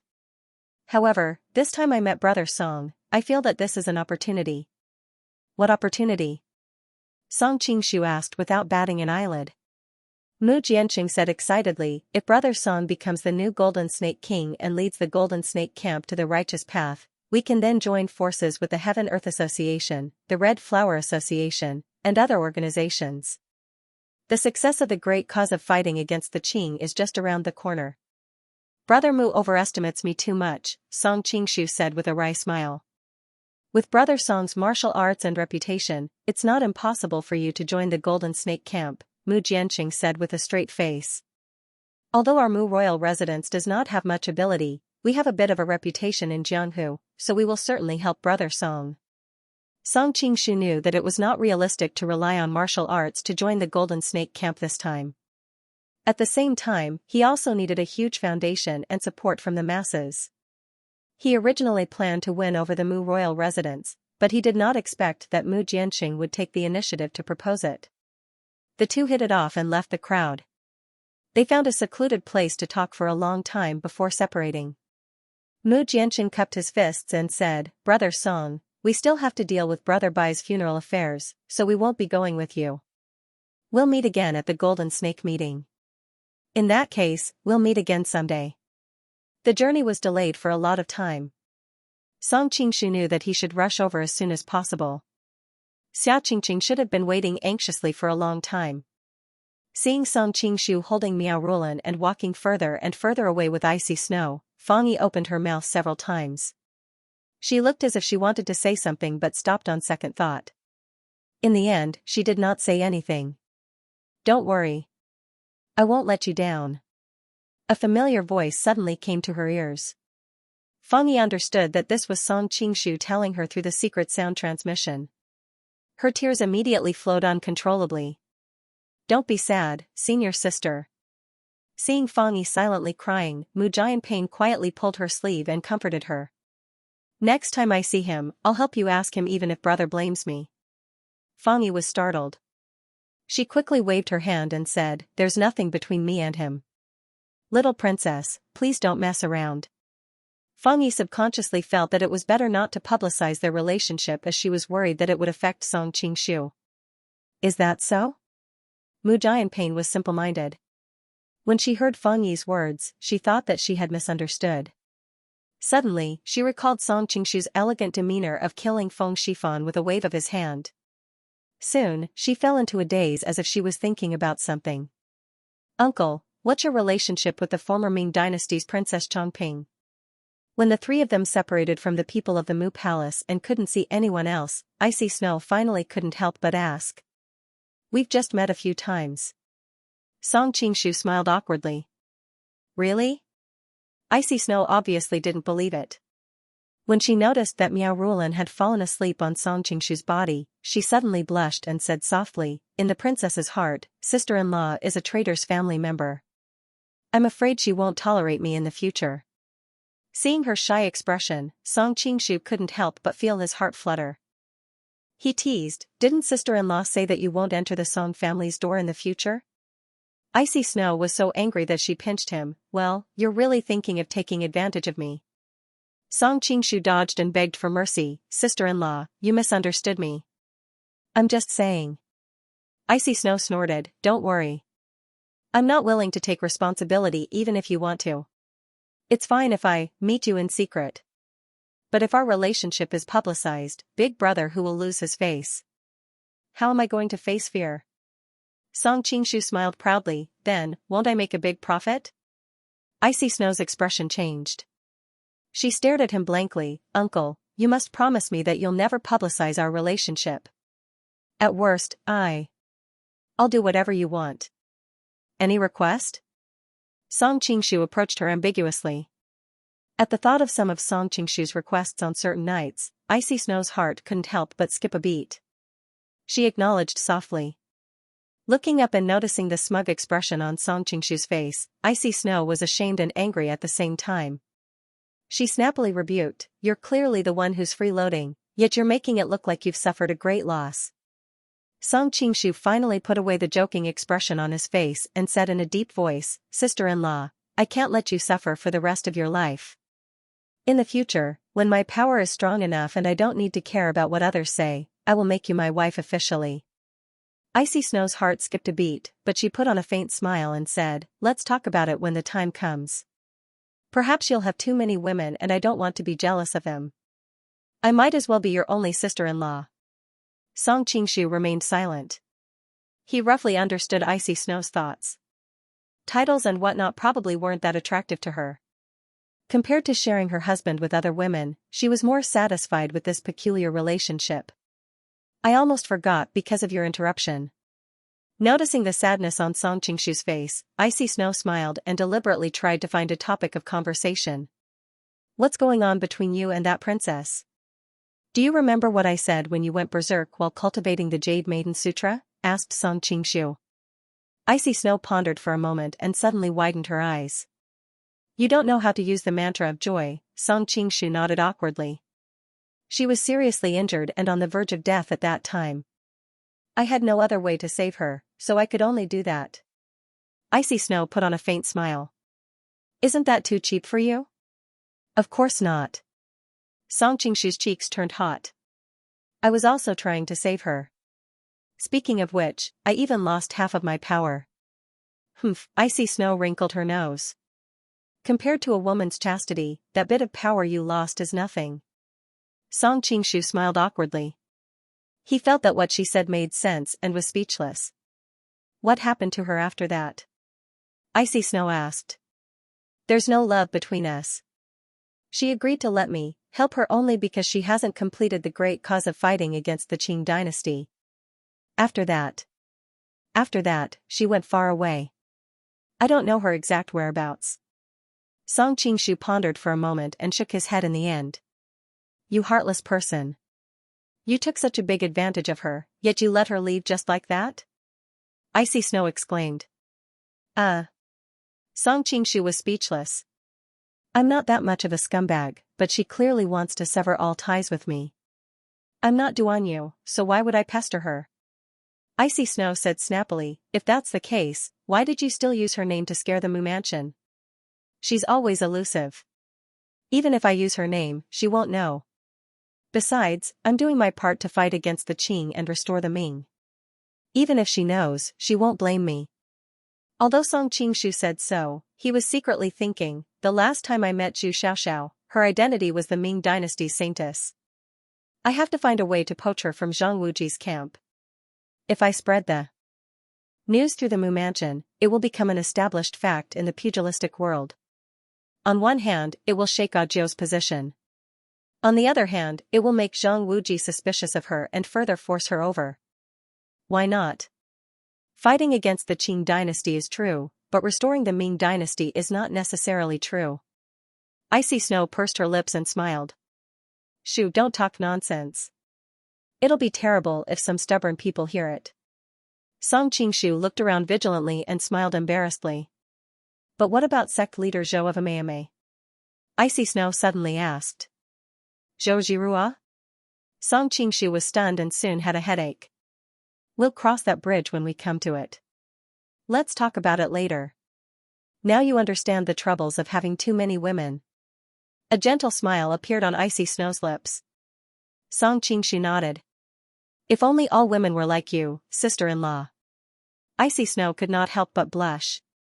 She stretched out her finger and poked his head gently. "You wish. By the way, there's something I want to tell you," Song Qingshu suddenly said seriously. "What is it? Why are you so serious?" Icy Snow noticed the change in Song Qingshu's expression and asked in confusion. "Sister-in-law, it's actually not accurate to say that I'm fighting against the Qing dynasty. Speaking of which, I'm fighting against myself." Under Icy Snow's doubtful gaze, Song Qingshu told her about his assassination of Kangxi in Xinjing, his disguise, and the subsequent series of plans. Following Song Qingshu's explanation, Icy Snow's mouth opened wider and wider. "That's unbelievable." The whole thing seemed like a fantasy story to her.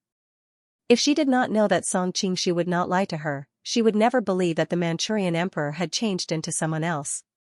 After digesting everything with great difficulty, Icy Snow had a complicated expression. "Uncle, this is a serious matter. You don't have to tell me about it." Song Qingshu looked at her and said softly, "Sister-in-law, when I was at my lowest point of despair, your appearance was like the first ray of sunlight that shone into my dark life. You protected me all the way and accompanied me to find a cure. If I don't even believe in you, who can I believe in?" Icy Snow became more and more touched as she listened to him confessing his feelings for her. She couldn't help but lean into his embrace. "When I first saw your eyes, I knew that I would be entangled with you for the rest of my life." With this interlude, there was no gap between the two of them. They chatted and talked about love along the way, and their journey became faster. Soon, they arrived at the inn where they agreed to meet up with Xianxia. After making a mark at the designated place, Song Qingshu returned to his room and heaved a sigh of relief. "Now, I just have to wait for the sky to turn dark. Qingqing will come to me."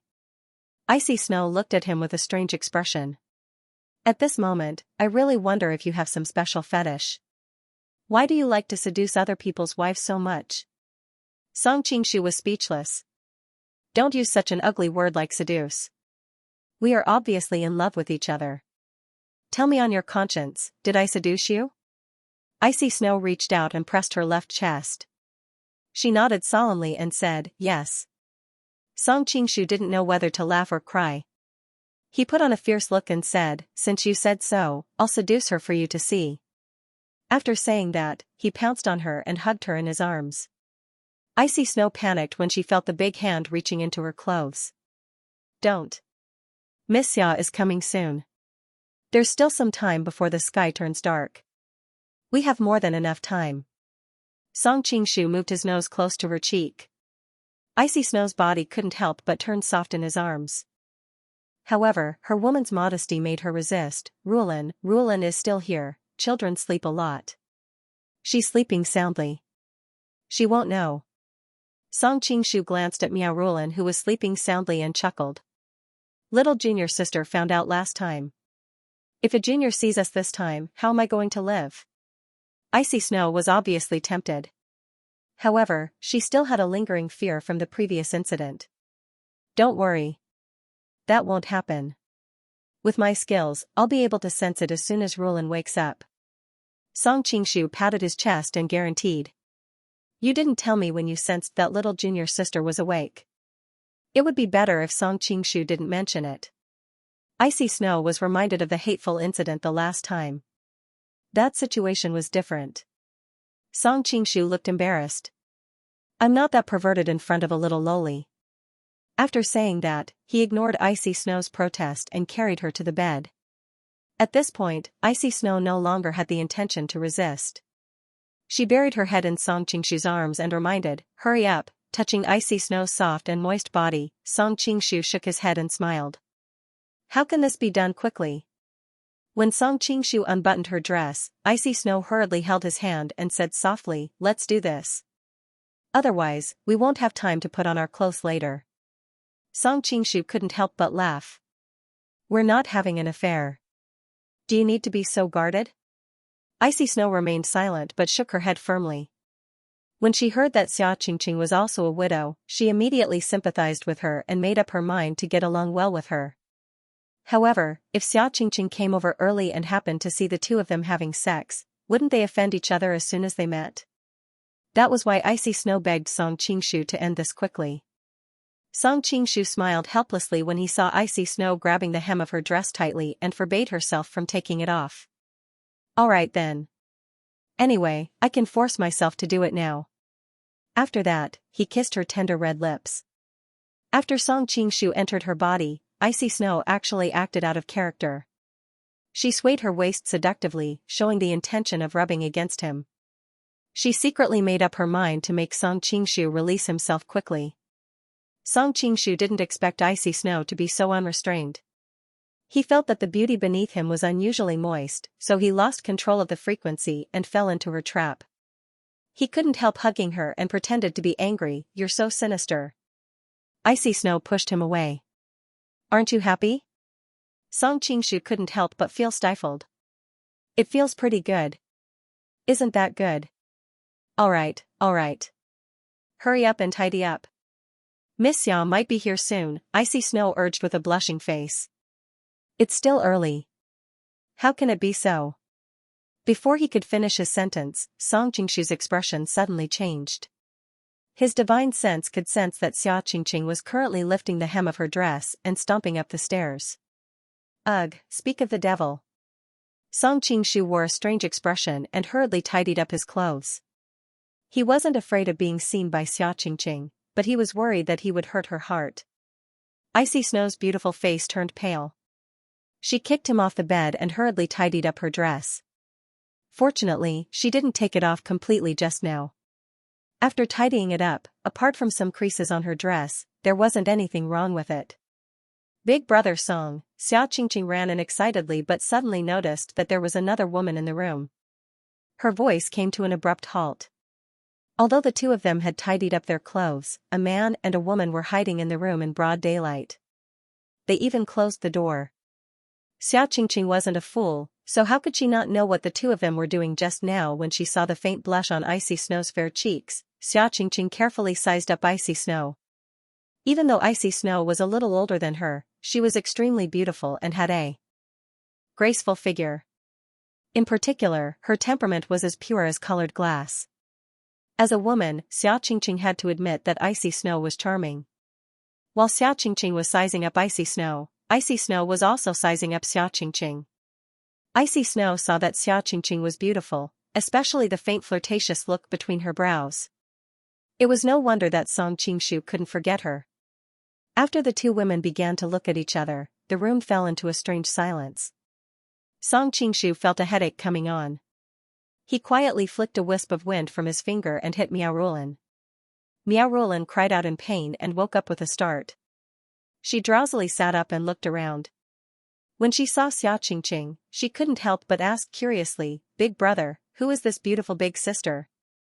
Song Qingshu almost hugged Miao Rulin and kissed her twice. He thought that children were indeed the best weapon to resolve awkwardness. Moreover, her words were so well spoken. Hearing Miao Rulin's words, Xia Qingqing was indeed delighted. Her tense face also melted. Song Qingshu quickly coughed, "Let me introduce you. This is Xia Qingqing, the wife of the former leader of the Golden Snake Camp, Yuan Qingji. This is Icy Snow, the wife of the Liaodong hero, Hui Dao. This little girl is the orphan of the Golden Buddha, Miao Renfeng. Madam and Miss? What a mess." Xia Qingqing was embarrassed and complained to herself. When she heard Song Qingshu introducing Icy Snow's identity, she couldn't help but be dumbfounded. Is she also a pitiful widow like me? Just like how Icy Snow empathized with her, Xia Qingqing also felt a sense of closeness toward Icy Snow. However, when she shifted her gaze to Song Qingshu, she gnashed her teeth in hatred. This bastard, he specializes in seducing widows. I'm not a little girl, Miao Rulin muttered discontentedly, causing Song Qingshu and the others to smile. With Miao Rulin's interruption, Icy Snow also came back to her senses. She walked over and pulled Xia Qingqing's hand. What a charming and lovely girl.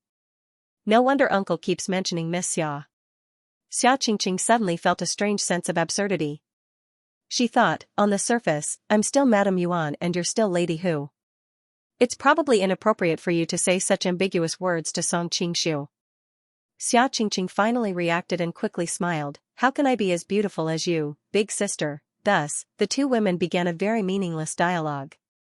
Song Qingshu listened to it and quickly interrupted. Yu, what's the current situation of the Golden Snake Camp? Yu, why are you addressing me so intimately in front of others? I'm using the identity of Madame Yuan. Xia Qingqing glared at him snappily. Just as she was about to answer, she suddenly remembered that there were other people present. She couldn't help but look at Icy Snow worriedly. Song Qingshu knew her concerns and quickly said, Yu, there's no harm in saying it. We're all on the same side. Hearing the words on the same side, Icy Snow and Xia Qingqing couldn't help but blush. They thought, if that's the case, why did you introduce Madame Yuan and Lady Hu just now? Xia Qingqing looked up and saw Icy Snow staring at her with an awkward expression.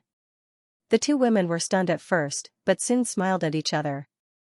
Xia Qingqing cleared her throat and said softly, ever since Big Brother Yuan got into trouble, the Golden Snake camp quickly fell apart.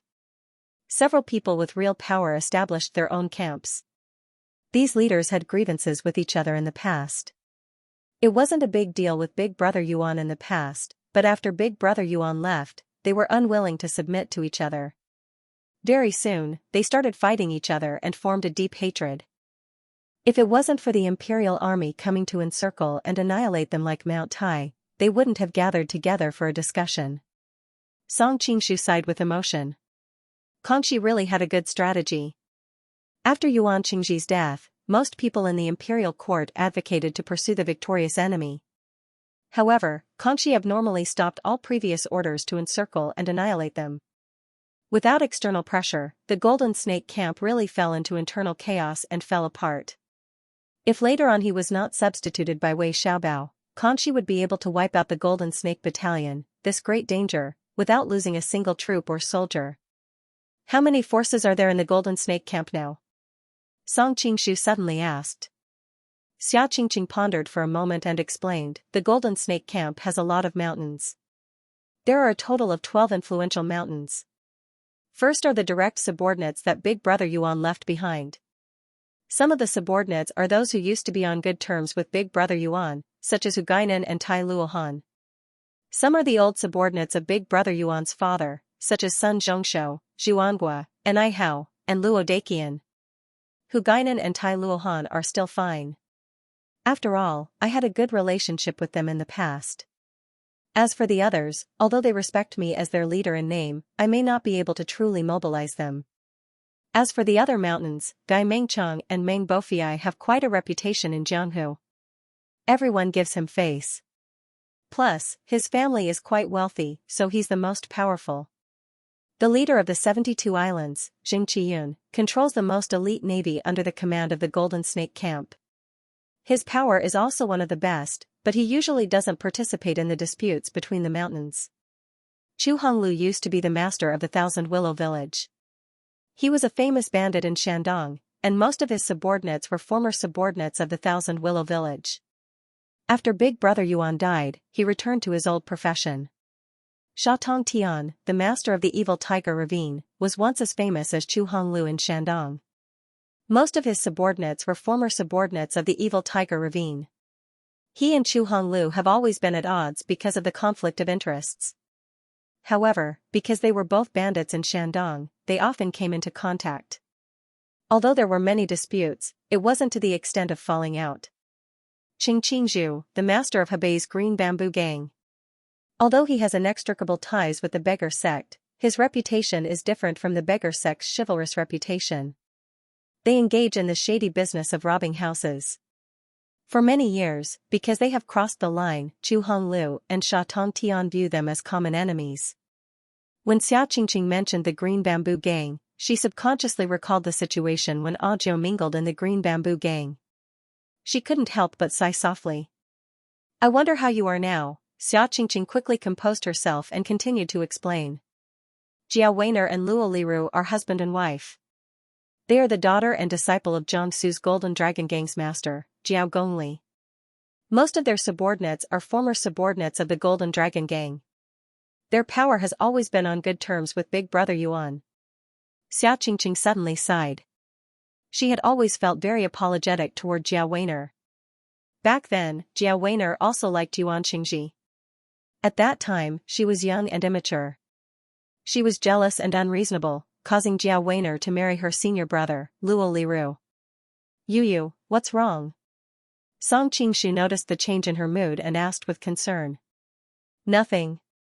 Xia Qingqing forced a smile and continued to explain. Great Master surely used to be the abbot of Hunan's Nanyang Qingliang Temple. In order to save the common people, he also joined the Golden Snake camp. Although he doesn't have many subordinates, he has the most experts in each of the mountains. It is said that he is on good terms with the abbot of Mount Song and the abbot of Putian South Shaolin. Shui Jian, before joining the Golden Snake camp, he was the commander of the Ming dynasty. Therefore, the people under his command are the most elite and the best at fighting. Nie Tianfeng, previously the chief of Huainan's Flying Tiger Valley stronghold. He is also a robber and does not get along with Chu Honglu, Sha Tianguang, and Qing Qingzhu. Hearing his name, Song Qingshu's expression became strange. He muttered in his heart, "Fortunately, you are not called Niafeng. Otherwise, I would really be a little worried that I would not be able to withstand your snow guzzle blade and wind god's kick." Xia Qingqing naturally could not hear the thoughts in Song Qingshu's heart and continued to speak. Rongcai, previously the chief of Zhujiang's dragon swimming gang. It is said that he recently established a relationship with the southern Song dynasty. However, everyone is busy with their own affairs and has no time to care about him. There is also Situbole. It is said that he used to be a subordinate of Wu Sangui, the commander of Shanhai Pass. Because he was dissatisfied with Wu Sangui letting the Manchus enter the pass, he left with some of his dissatisfied subordinates. Later, he settled down in Mount Wanwu. Previously, it seems that they were surrounded by the Manchus. After breaking out of the encirclement, they sought refuge with the Golden Snake Camp. After all, they are all from the regular army. His strength also plays an important role in the mountains. Situbole? Song Qingshu's heart was slightly moved. After saving them, he let them seek refuge with the Golden Snake Camp. Now it seemed that he was right. After Xia Qingqing finished introducing the forces of Golden Snake Camp on the various mountains, she suddenly showed worry on her face. "According to your original plan, I will gather them and propose that whoever can lead Golden Snake Camp through this crisis will be appointed as the new leader." I thought it would take a lot of persuasion, but they seemed to have the same idea and quickly reached an agreement. That's normal. Song Qingshu smiled. Everyone wants to take the opportunity to become the new Golden Snake King. Humph, I'm afraid you won't be able to laugh if you hear the next news. Xia Qingqing rolled her eyes. What news? Song Qingshu was stunned. Dai Mengchang, Meng Bofiai, said that the election of the Golden Snake King is very important and we can't let anyone participate, so we need to set a qualification in advance, Xia Qingqing answered. Qualification? Song Qingshu was thoughtful. Yes, Xia Qingqing said worriedly, according to Meng Bofiai, we can't just hand over the power of the Golden Snake Camp to an unknown person, so he proposed that each mountain recommend a candidate with good character, martial arts, and ability. On one hand, it saves time for blind elections, and on the other hand, it ensures that no matter who becomes the Golden Snake King, it won't be disadvantageous to the Golden Snake Camp. As soon as Meng Bofiai said this, the leaders of the other mountains all agreed as if it had been agreed long ago. I see. Song Qingshu fell into a deep voice. Are there any specific requirements for the candidate proposed by each mountain? His character, martial arts, and ability are all too lacking. Yes, that's what I'm most worried about. Xia Qingqing nodded and said, the candidate proposed by each mountain must be approved by at least half of the other mountains to be eligible to participate. That means each candidate must be approved by at least 6 forces, right? Song Qingshu thought that it was indeed a little troublesome. Yes, that's why I've been waiting for you to discuss it. I didn't expect you to arrive today. Xia Qingqing couldn't help but complain. No wonder Xia Qingqing received his secret signal and came looking for him in such a hurry. Song Qingshu secretly regretted bringing Zhao Min to Kaifeng for medical treatment and then fooling around with icy snow on the road. He really wasted a lot of time. Icy Snow seemed to know what Song Qingshu was thinking. She couldn't help but glare at him with a flushed face. I was too careless. Song Qingshu could not help but hold Xia Qingqing's hand. Which mountains are you sure you can get the support of? As Icy Snow was still standing at the side, her hands were held by Song Qingshu. Xia Qingqing subconsciously wanted to pull her hands back, but Song Qingshu refused to let go. Xia Qingqing glanced at Icy Snow with a blushing face. Seeing that Icy Snow was not surprised at all, it was clear that she already knew about their relationship. Xia Qingqing secretly stomped her feet. This be asterisk starred, he revealed everything about our relationship. How can I be embarrassed? However, she still had to answer this question. Xia Qingqing carefully pondered for a while. Then, she said in an uncertain tone, the Golden Dragon Gang's Jiao Weiner and her husband have always been on good terms with Big Brother Yuan. Although Jiao Weiner and I have had some misunderstandings, it shouldn't be a big problem to obtain her consent. What misunderstanding? Song Qingshu was stunned. Oh, don't ask any more. Xia Qingqing's face turned red. She thought that she was too embarrassed to tell him about these old matters of jealousy. Okay, I won't ask any more. You can continue. Song Qingshu saw that Xia Qingqing looked like a kitten whose tail had been stepped on. He could not help but smile. This time, it was Xia Qingqing's turn to be bashful. That's it. That's it? Song Qingshu was stunned. You mean you don't have the confidence to fight for the other mountains? Xia Qingqing's face was full of embarrassment. Oh, in the past, Big Brother Yuan was in charge of the Golden Snake Camp. He didn't intervene in the specific matters. He didn't have a deep relationship with the other mountains. It's not strange. Hearing that Xia Qingqing's voice was getting lower and lower, Song Qingshu felt angry and funny at the same time. It seems that you are now a commander without an army. Xia Qingqing pouted in dissatisfaction. That's why I needed you to discuss it. But you came so late. Since things had already come to this, it was useless to say so much. Song Qingshu quickly thought for a while. Then, he suddenly asked, do you know who the other mountains intend to nominate? I only know that Jia Weiner and the others seem to intend to nominate Murongfu. Xia Qingqing replied. The forces of the other mountains seem to deliberately hide it from me. They haven't revealed their plans. The Golden Dragon Gang is from Jiangsu. It's not strange that they would nominate Murongfu, who is also from Gusu. Song Qingshu muttered to himself. It seems that the other mountains' nominees represent their own interests. Xia Qingqing rolled her eyes. Suddenly, she revealed a sly smile. You don't have to be so pessimistic. In fact, there is a mountain that nominated you. Isn't it your mountain that nominated me? Song Qingshu looked at her strangely. What do you mean by my mountain head or mountain head? You make me sound like a bandit's wife, Xia Qingqing snorted. I am talking about another mountain head, precisely Wanwu Pai's Situbole. Hearing Situbole nominate him, Song Qingshu couldn't help but stare blankly. He originally wanted to go and persuade him to agree with him. He didn't expect that he would be directly nominated. I heard that Situbole has a beautiful and well-behaved female apprentice. Tell me honestly, did you hook up with her? Xia Qingqing gently bit her lower lip and looked at him with a smile that wasn't a smile. When Icy Snow at the side heard this, she felt that this was very similar to Song Qingshu's style of doing things. So, she also looked at him with a smile. No, I just happened to save them. Before. Song Qingshu couldn't stand the ambiguous gazes of the two women. He quickly explained the matter of him leading the troops to wipe out Wanwu faction and secretly letting them go. If that's the case, then it's no wonder Icy Snow suddenly changed the topic. Isn't that female apprentice very beautiful? Not bad.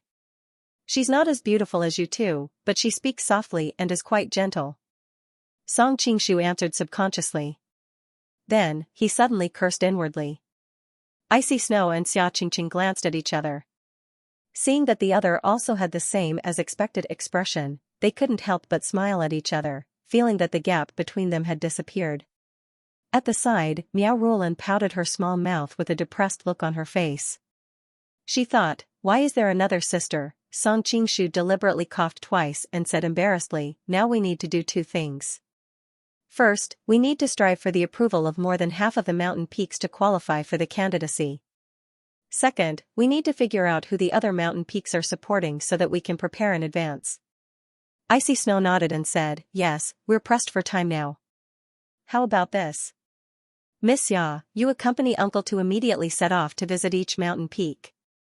I'll stay here to take care of Rulan and be your backup support. Xia Qingqing was stunned when she heard that. She understood that the other party deliberately created an opportunity for her to be alone with Song Qingshu. She was grateful but also a little embarrassed. Just as she was hesitating whether she should pretend to postpone, a knock suddenly came from the door. Who is it? In fact, Song Qingshu had long noticed that someone was coming. But judging from the other party's breathing, he knew that it was not an expert, so he didn't care. May I ask if Prince Song is here? Who would look for me at this time? Song Qingshu glanced at Xia Qingqing. Xia Qingqing's eyes were also bewildered. She quickly covered her face with a veil. Her identity was special, so it was not convenient for the Golden Snake Camp to know that she had a close relationship with Song Qingshu. Icy Snow also walked to Miao Rulan's side and guarded her behind her. Only then did Song Qingshu go to open the door. "My name is Situhi."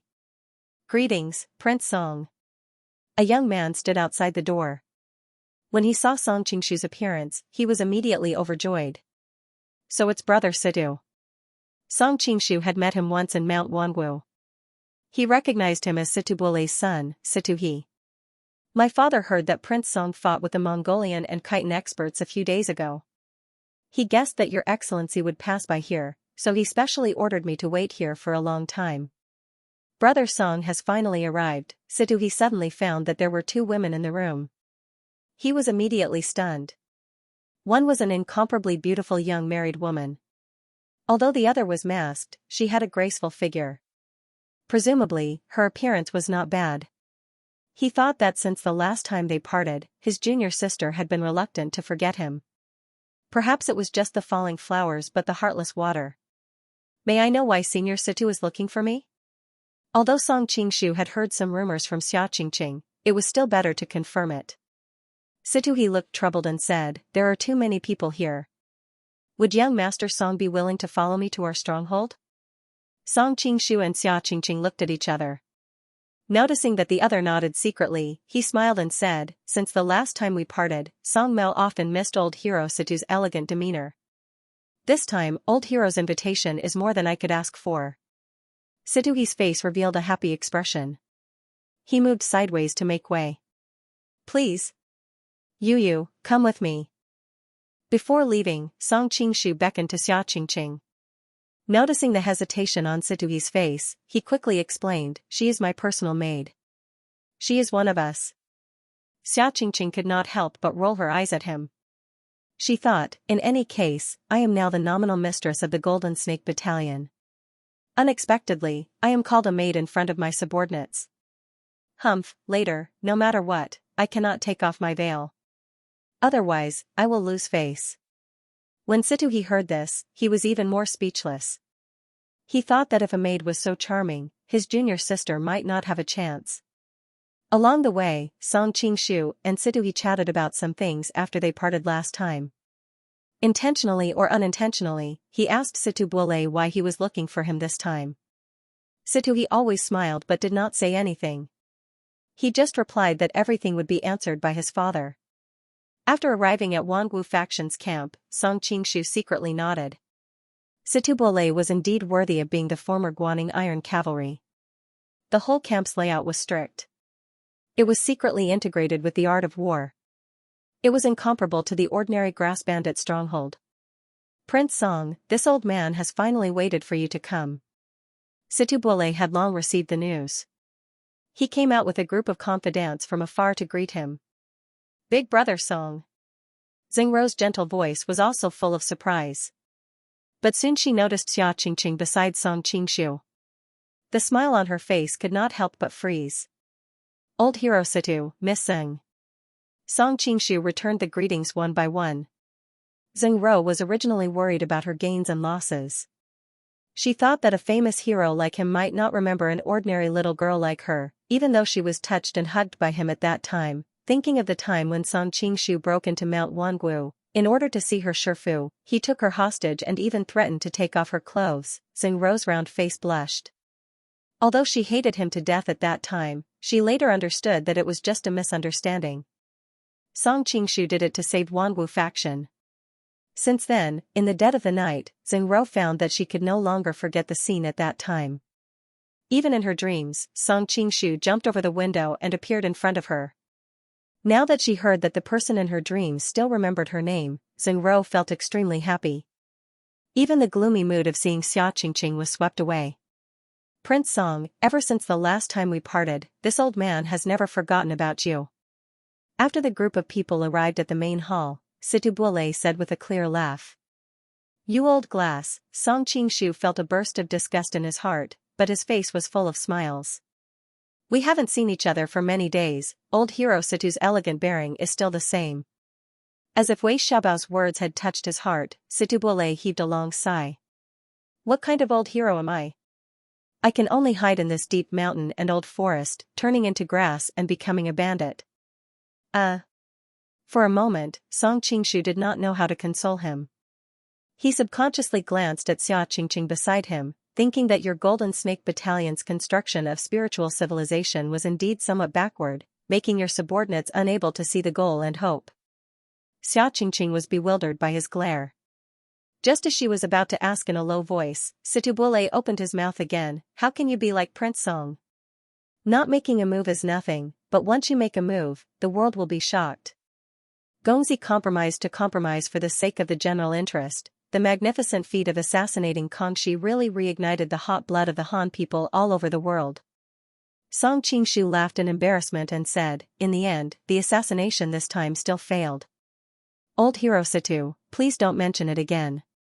Otherwise, Song Mao would really be too ashamed to show his face. Hey, Situ Buole waved his hand and said, Prince Song. There is no need to be modest. The Tatar emperor is exceptionally cunning, not to mention that he has many martial art experts by his side like the clouds. In the end, the failure is pardonable. What this old man admires is Gongzi's heroic spirit of knowing perfectly well that it is impossible to do it, even if there are millions of people, you will still forge ahead. Song Qingshu felt as if he was floating in the air from his fierce praise. Because he had a guilty conscience in his heart, he instead felt very embarrassed.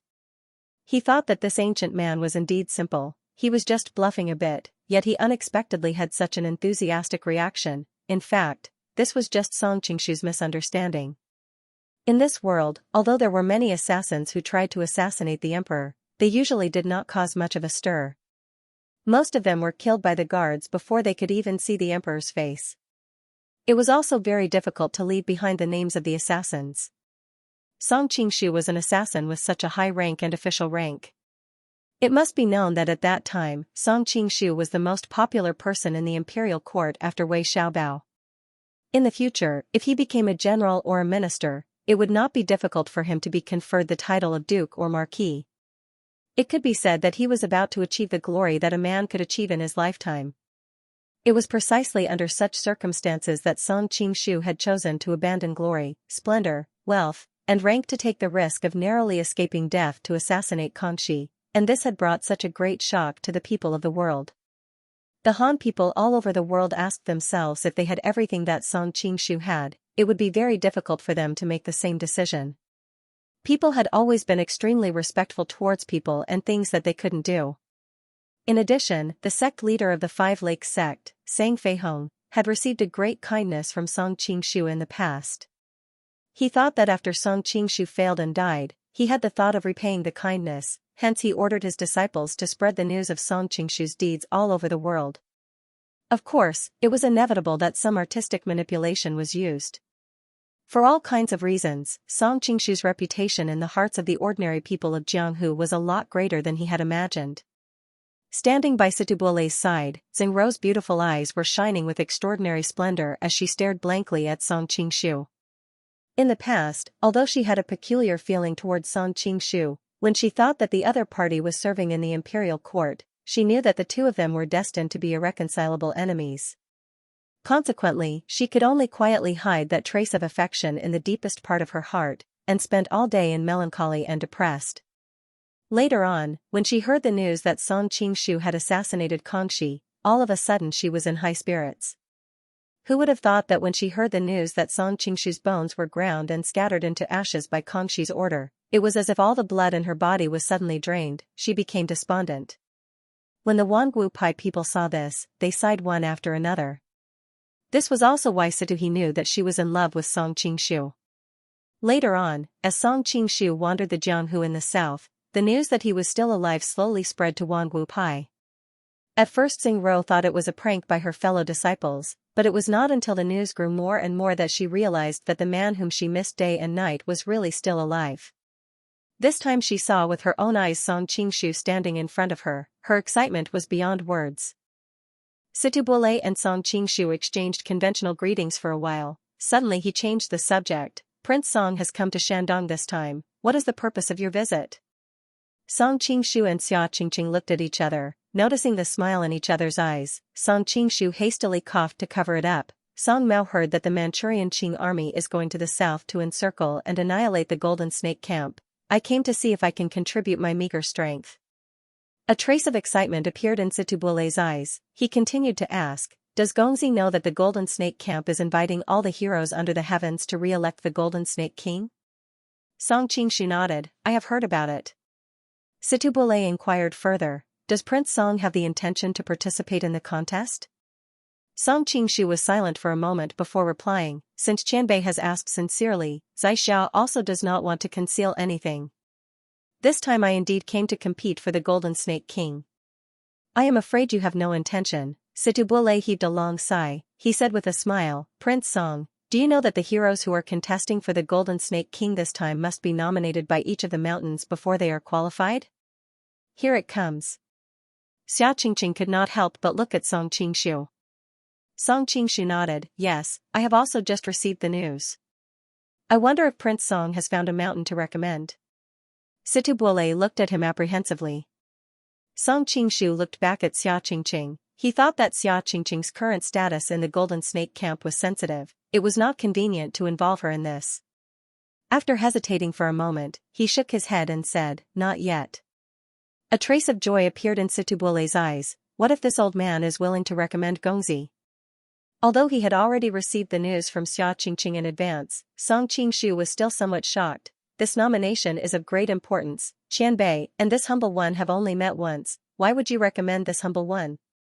Situbule sighed and said, last time on Mount Wangu, Gongzi was fortunate to rescue me. This kindness is equivalent to giving me a new lease on life. This is the first reason. Gongzi assassinated the Qing Emperor Kangxi. You are truly one of my generation. This is the second reason. Gongzi's martial arts talent is well known throughout the world. This is the third reason. But, Situbule suddenly changed the subject. Although this old man has decided to recommend Gongzi, I also hope that Gongzi can agree to this old man's condition.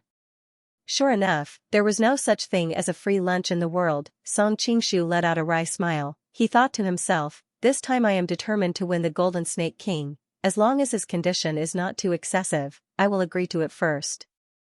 Having made up his mind, Song Qingshu asked, may I know what the condition is?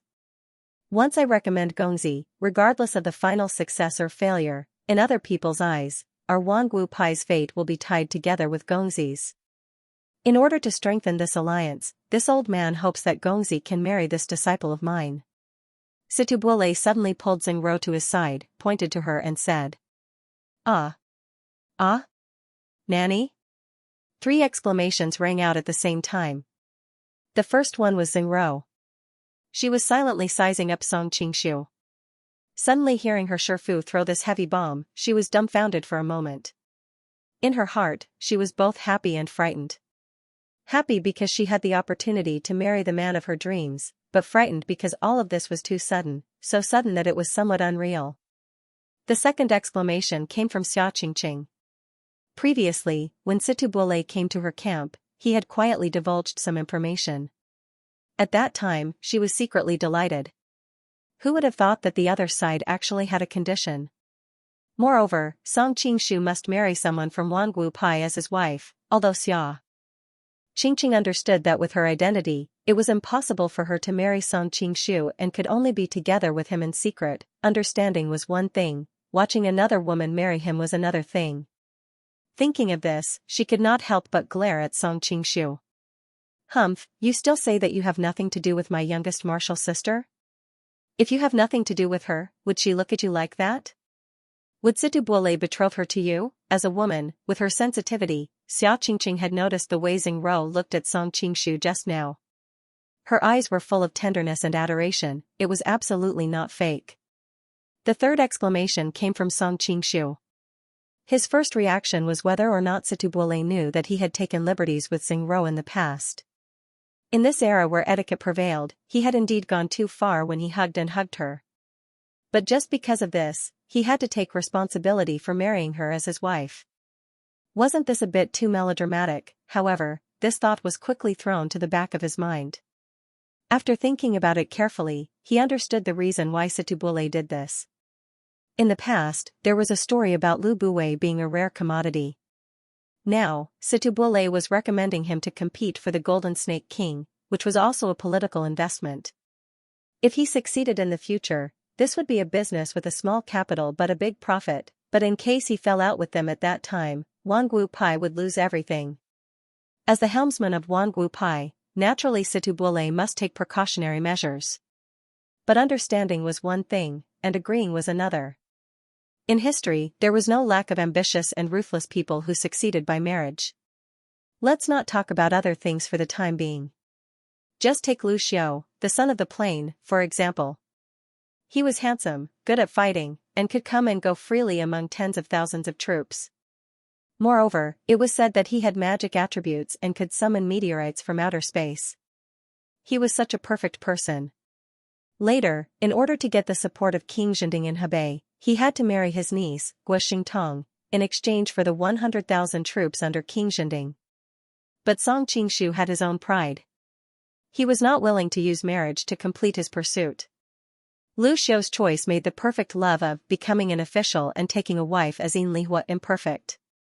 In the end, after he became the emperor, he could not make his most beloved wife, Yin Lihua, as his empress. Because of this, Lu Xiu hid a resentment in his heart. Later, he found an excuse to convict King Zhending of treason, and took the opportunity to abolish Guo Xingtong's empress position. Finally, as he wished, he made Yin Lihua his empress. Regarding this, Song Qingshu had always looked down on Lu Xiu's approach. In his opinion, he had promised to marry her, but in the end, he went back on his word and burned the bridge after crossing the river. Song Qingshu knew that he absolutely could not do it. Xing Rou was a good girl. Song Qingshu knew that there was no love between him and her. It was impossible for him to marry her, and he could not harm her for life. Song Qingshu struggled in his heart for a long time. Finally, he faintly sighed and tactfully declined, "Thank you, old hero Situ, for your kindness, but unfortunately, Song Mao is already married. Zhou Jirua, I'll use you as a shield first, I have to give her face." Song Qingshu understood that once he refused, no matter how tactful his reason was, it was very likely to offend Wanwu faction. In the Return of the Condor Heroes, Yang Guo refused Wu Jing's marriage proposal and planted a seed of hatred in Guofu, so that later his right hand was chopped off by the other party. Judging from Xing Rou's character, she shouldn't be able to do such a bold thing. But this time, if Song Qingshu wanted to be the Golden Snake King, he still needed Wanwu faction's support. As the saying goes, even if business fails, benevolence and righteousness prevail. It's not that I don't want to marry your disciple, but I already have a wife, so everyone's face will look good.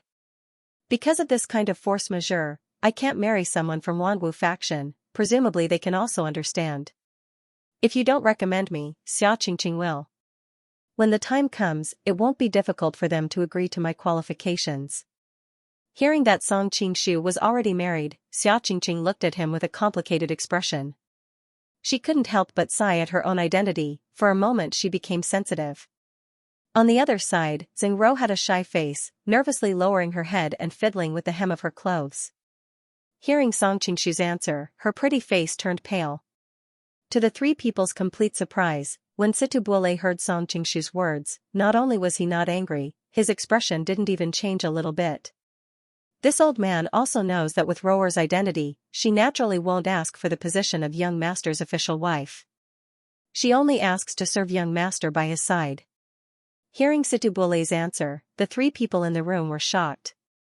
Being from the Golden Snake camp, Xia Qingqing knew best how much Situ Buole treasured this female disciple. Xing Rou was gentle and delicate, with a sweet and pretty appearance. Ever since Wanwu faction joined the Golden Snake camp, her reputation had spread. Several other mountain chieftains came one after another to propose marriage for their sons, but Situ Buole refused all of them. Everyone guessed that he wanted to keep Xing Rou as his own son. Now seeing Situ Buole present her to Song Qingshu like a maidservant, how could Xia Qingqing not be shocked? Xing Rou didn't expect her master to say that either. She froze on the spot, not knowing what to think. Song Qingshu was dumbfounded. He had thought that by using Zhou Jirua as a shield, Situ Buole would definitely back off. Song Qingshu had given him a way out of this embarrassing situation, so he took the opportunity to laugh it off, and the two of them had moved on from this topic. He had never expected that Situ Buole would actually give such an answer. She looked up at Xing Rou, who was standing not far away. Her sweet face was faintly blushing, and she stood timidly by Situbule's side, making people feel a little pity for her. She's a cute girl, but I can't take all the women in the world, right? Feeling Xia Qingqing's gaze, Song Qingshu felt a slight chill on his back. He hurriedly said, "Old hero Situ, Miss Tseng is gentle, virtuous, and beautiful. She deserves a husband who will wholeheartedly care for her. If she follows me, it will be too much for Miss Tseng. I hope old hero will reconsider. Prince Song, don't worry. As the saying goes, it's better to be a hero's concubine than a mediocre man's wife. Ro-er will definitely be willing to marry a hero like young master." Situbule laughed and turned to look at Xingro. "Ro-er, don't you think so?" Xingro was dumbfounded, thinking that her master was too much.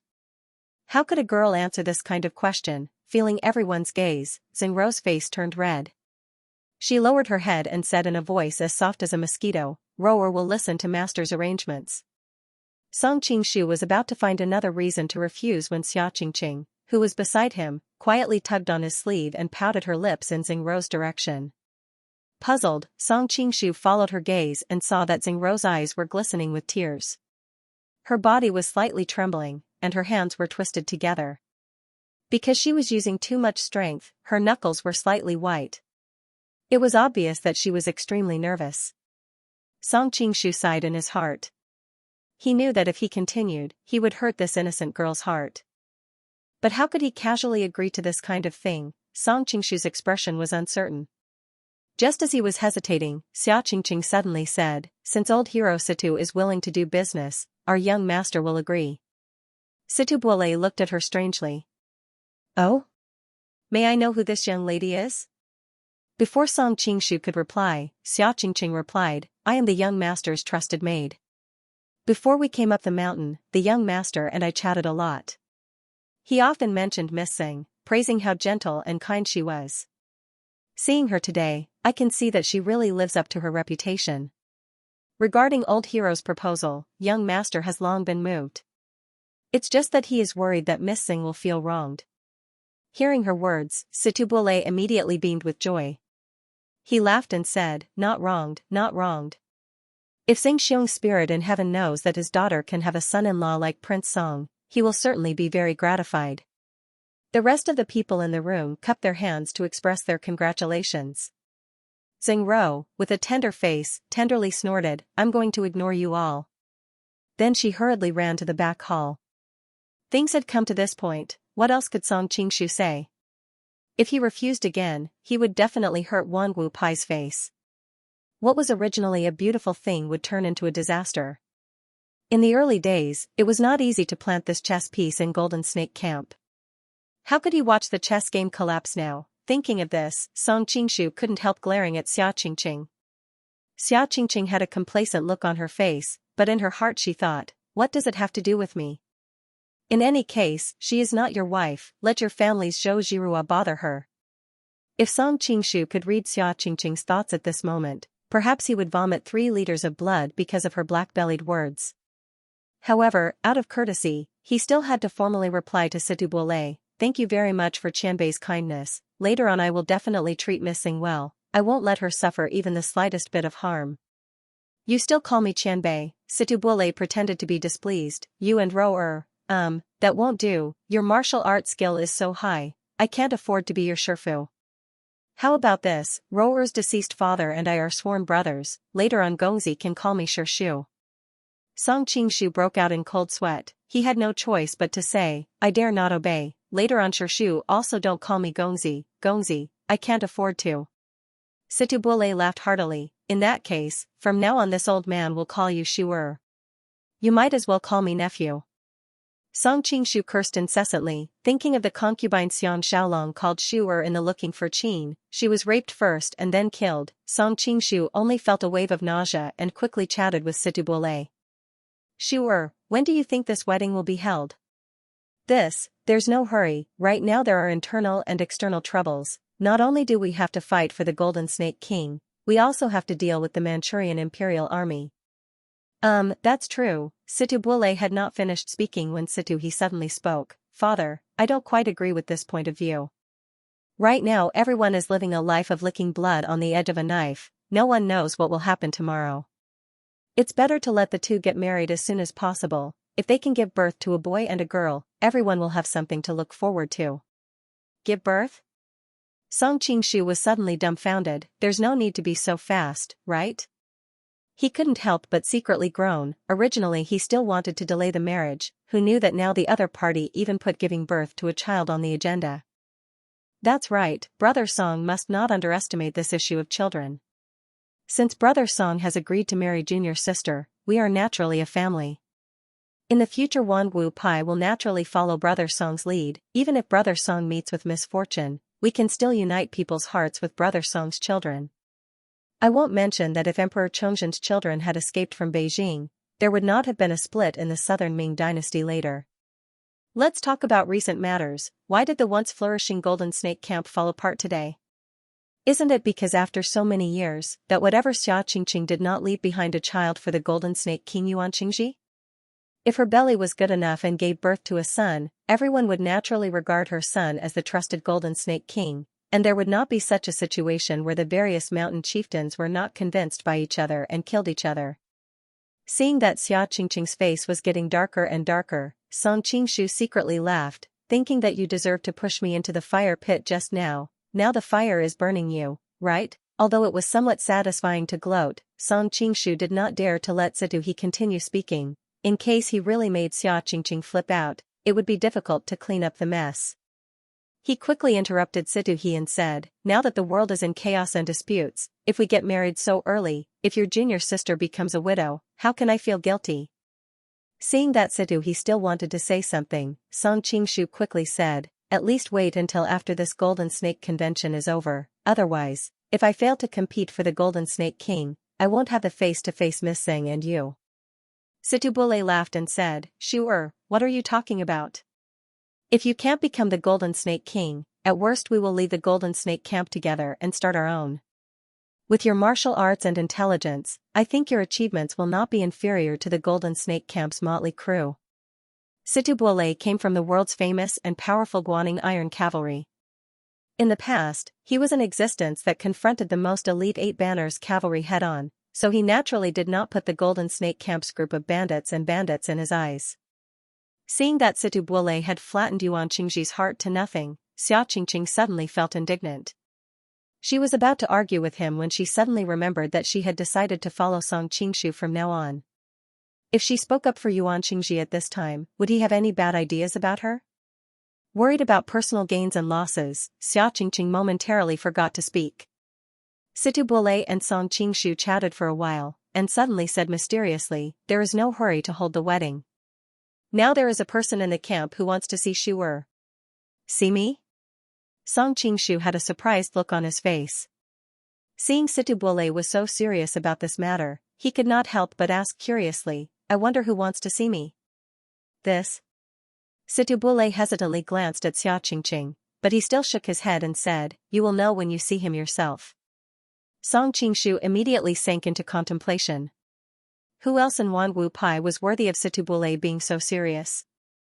It should not be someone from the inside. Situbule used to be Wu Songui's subordinate, could it be that Wu Songui's envoy was also here? Song Qingshu shook his head slightly and very quickly drove this thought out of his mind. Situbule had always deeply hated Wu Songui's act of betraying his country. How could it be possible that Situbule was connected to him? But if it was not Wu Songui's people, then who could it be? Xia Qingqing was obviously very surprised. She stood up and said to Song Qingshu, I will go with you. Obviously, she was worried that there was some kind of trick involved. Situbule promptly waved his hand and said, you can't. That person has already made it clear that he will only see Shu'er alone, he will not see anyone else. Song Qingshu felt that with Situbule's temperament, he would not harm him. Moreover, with his present martial arts skill, ordinary ambushes and traps would not be able to harm him. Later on, he would raise his spirit and be on guard in secret. Since that's the case, I'll go and see him. Song Qingshu gave Xia Qingqing a look, signaling her to be patient. With my martial arts skills, they shouldn't be able to trap me. You, on the other hand, be careful. If you feel something is wrong, find a chance to escape. When Song Qingshu left the hall with Situbule, he secretly used secret voice sending to Xiaoqingqing. Okay, be careful. Xiaoqingqing moved her mouth and said silently. Song Qingshu followed behind Situbule, making 7-8 turns in the stronghold. Finding an opportunity, he approached Situbule and said in a low voice, Uncle Situ, you see, there are no outsiders here, can you quietly tell me who actually wants to see me? Situbule looked embarrassed. Sure, I promised not to reveal that person's identity. Anyway, you'll see him soon. Then at least give me a hint. Uncle, you're so serious. It must be an important person. What if I'm caught off guard and lose my composure? Song Qingshu said anxiously. He thought that since he had agreed to marry Xingro, he and Situbule were on the same side. He didn't expect that Situbule would be so rigid and not reveal anything. Situbule looked a bit moved. Sure, do you know why I didn't feel wronged when I betrothed Ro to you as a concubine? Ah? Song Qingshu was dumbfounded. He didn't expect Situbule to suddenly mention this matter. For a moment, he didn't know how to answer. He couldn't tell him that he was famous in the world and had excellent martial arts skills, so it wasn't wrong for Xingro to be his concubine.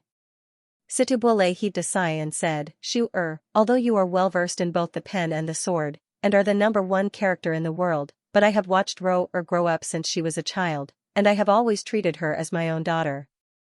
Originally, even if I had to throw away my old face, I still wanted to fight for the position of Roer's legal wife. But now that I know that the nobleman is also yours, with Roer's status, how would I dare to compete with her? But it's not a disgrace to Roer to be able to work with her husband. What was going on? Song Qingshu was confused. So you gave Xingro to me for that person's sake, he thought. But is Zhou Jirua of high status? Song Qingshu's mind raced. He suddenly recalled a rumor he had read on the internet in his previous life. The name Zhou Jirua was elegant and refined. She was definitely not someone an ordinary fisherman could marry. Therefore, people were more willing to believe that Zhou Jirua was the orphan of Zhou Ziwang, the leader of the White Lotus army. How did the Wangwu faction get involved with the White Lotus cult? Song Qingshu was bewildered.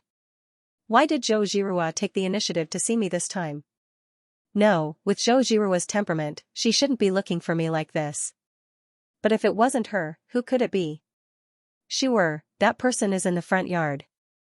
I won't go in with you. Situbule suddenly stopped and pointed to a quiet courtyard in front of him. Okay. Song Qingshu absent-mindedly responded and walked forward step by step. His whole body was full of vigilance. Why was there no light in the room? After entering the courtyard, Song Qingshu was about to turn around and ask Situbule. But when he turned around, Situbule was no longer in the same place. Song Qingshu's heart sank. Could it be that Situbule really wants to plot against me? With a heavy snort, Song Qingshu was too lazy to hide his tracks. He no longer timidly approached. Instead, he said in a clear voice, Since your excellency has summoned Song Mao, please show yourself. There was still no sound in the room. Huh? Song Qingshu closed his eyes and used his spiritual consciousness to explore the room. He felt that there was no ambush in the room, only one person. However, this person's breathing was long and his body was light. He was definitely an expert among experts. Humph, even if the other party's martial arts were very high, it was impossible for him to deal with him alone. Since your excellency doesn't want to come out, then I will come in by myself. Song Qingshu smiled and strode forward to push the door open. For a moment, he was not used to the darkness in the room. Song Qingshu subconsciously closed his eyes. Suddenly, behind the door, a dense sword chi pierced towards him. Song Qingshu understood the other party's plan. He knew that the other party wanted to take the opportunity to force him into the room, and then take advantage of the fact that he was not used to the darkness to kill him. Unfortunately, with Song Qingshu's current realm, he did not only use his eyes to look at his enemies. His spiritual consciousness covered the surrounding area of dozens of feet at all times. Even a mosquito could not escape from his chi, let alone a living person. So what? Song Qingshu smiled, closed his eyes, and took a light step into the room. In the eyes of the person in the dark, Song Qingshu had clearly only taken a small step, but his whole body had moved more than 10 feet. The sword that was full of confidence suddenly pierced the air, and it was very uncomfortable. You are done. It is my turn. Song Qingshu snorted and poked at the other party with a finger. With Song Qingshu's current realm, although it was just an ordinary finger, he accurately calculated the time when the other party's old strength had been exhausted and the new strength had not been recovered. Song Qingshu sealed off all the space for the other party to dodge. Ah, the person in the dark moaned. Her waist seemed to be boneless, and her whole body fell backward in the air. Is it a woman? Hearing the other party's voice, Song Qingshu was shocked. He did not expect the other party to be so flexible. Naturally, she dodged his finger. Miss, what hatred do you have with Song Mao? Why are your attacks so fatal? Song Qingshu really did not want to fight with a woman. He put his hands behind his back and asked while dodging the other party's fierce attacks. You destroyed my most precious thing, and you still have the nerve to ask me? The woman in the dark changed her tone on purpose and answered in a rough voice. Most precious thing? Song Qingshu's first thought was that Zhou Zhirua came to seek revenge, but then he shook his head. She did not have to deliberately hide her identity, so who else could it be, the most precious thing? Could it be that her husband or son was killed by me? Song Qingshu went through the people who had died in his hands and his mind, and he could not help but shake his head in distress. He had always disliked killing. After coming to this chaotic world, he had killed only a few people. He really could not think of which family this woman could be. Wei Xiaobao? Impossible, looking at the figure, it could not be Shuang. Chief Sai of Prince Bao's mansion? It was also impossible. Compared to this woman, his martial arts was not even worthy to carry her shoes. How could they be related? Priest Wuchen of the Red Flower Society. With his age, he was too old to be this woman's father. It could not be that she was seeking revenge for Feng Shifan, right? The news could not have spread so fast. Song Qingshu thought about it until his head was swollen, but he still had no clue. Forget it, he would naturally know her identity when he captured her. As soon as he thought about it, Song Qingshu changed his defensive posture and began to attack. I had something to do a few days ago, so I will resume normal updates tomorrow. Unexpectedly, Song Qingshu's successive moves were all cleverly dodged by her, and she even took the opportunity to attack a few times.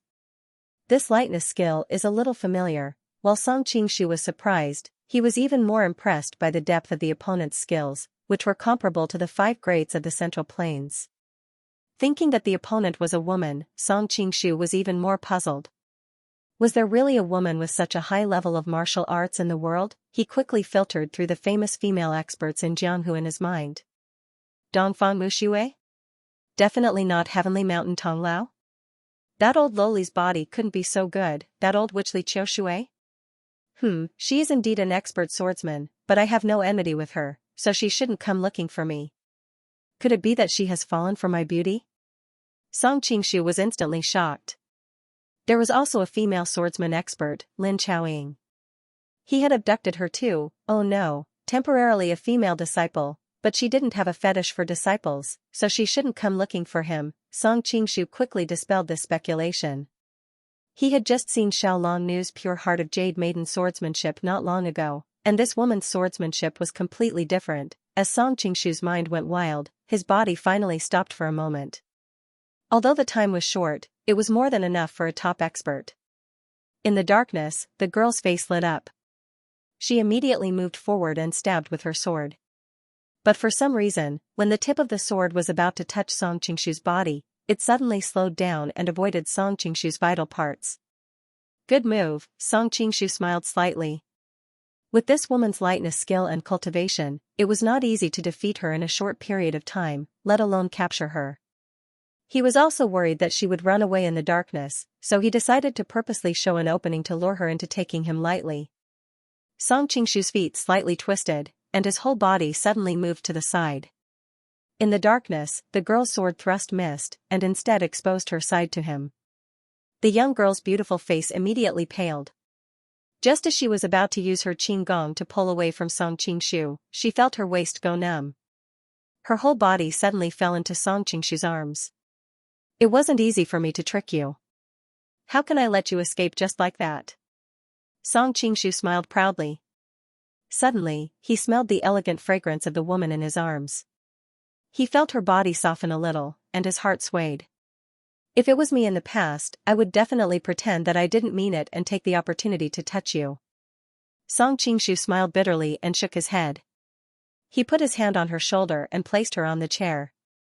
Then he took out a match and lit the oil lamp in the room. Song Qingshu was stunned to see a pretty face with a hint of embarrassment. Ninth Princess, why are you here? Why don't you quickly release my acupoints? Zhu Yui said snappily. Okay. Song Qingshu was about to release her acupoints. Suddenly, he retracted his finger with a strange look. You were about to kill me just now. Why should I release your acupoints? Zhu Yui turned her face to the side. I just wanted to see how good your kung fu is. Your kung fu is so good that I can't kill you. Really?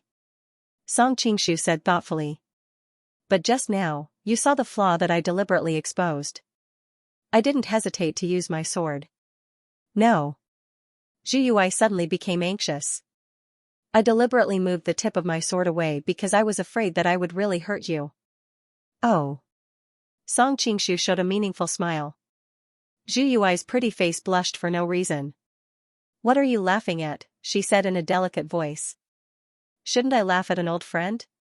Song Qingshu said. Who is your old friend? Zhu Yui said discontentedly. A day as husband and wife means 100 days of love. You can't be so heartless.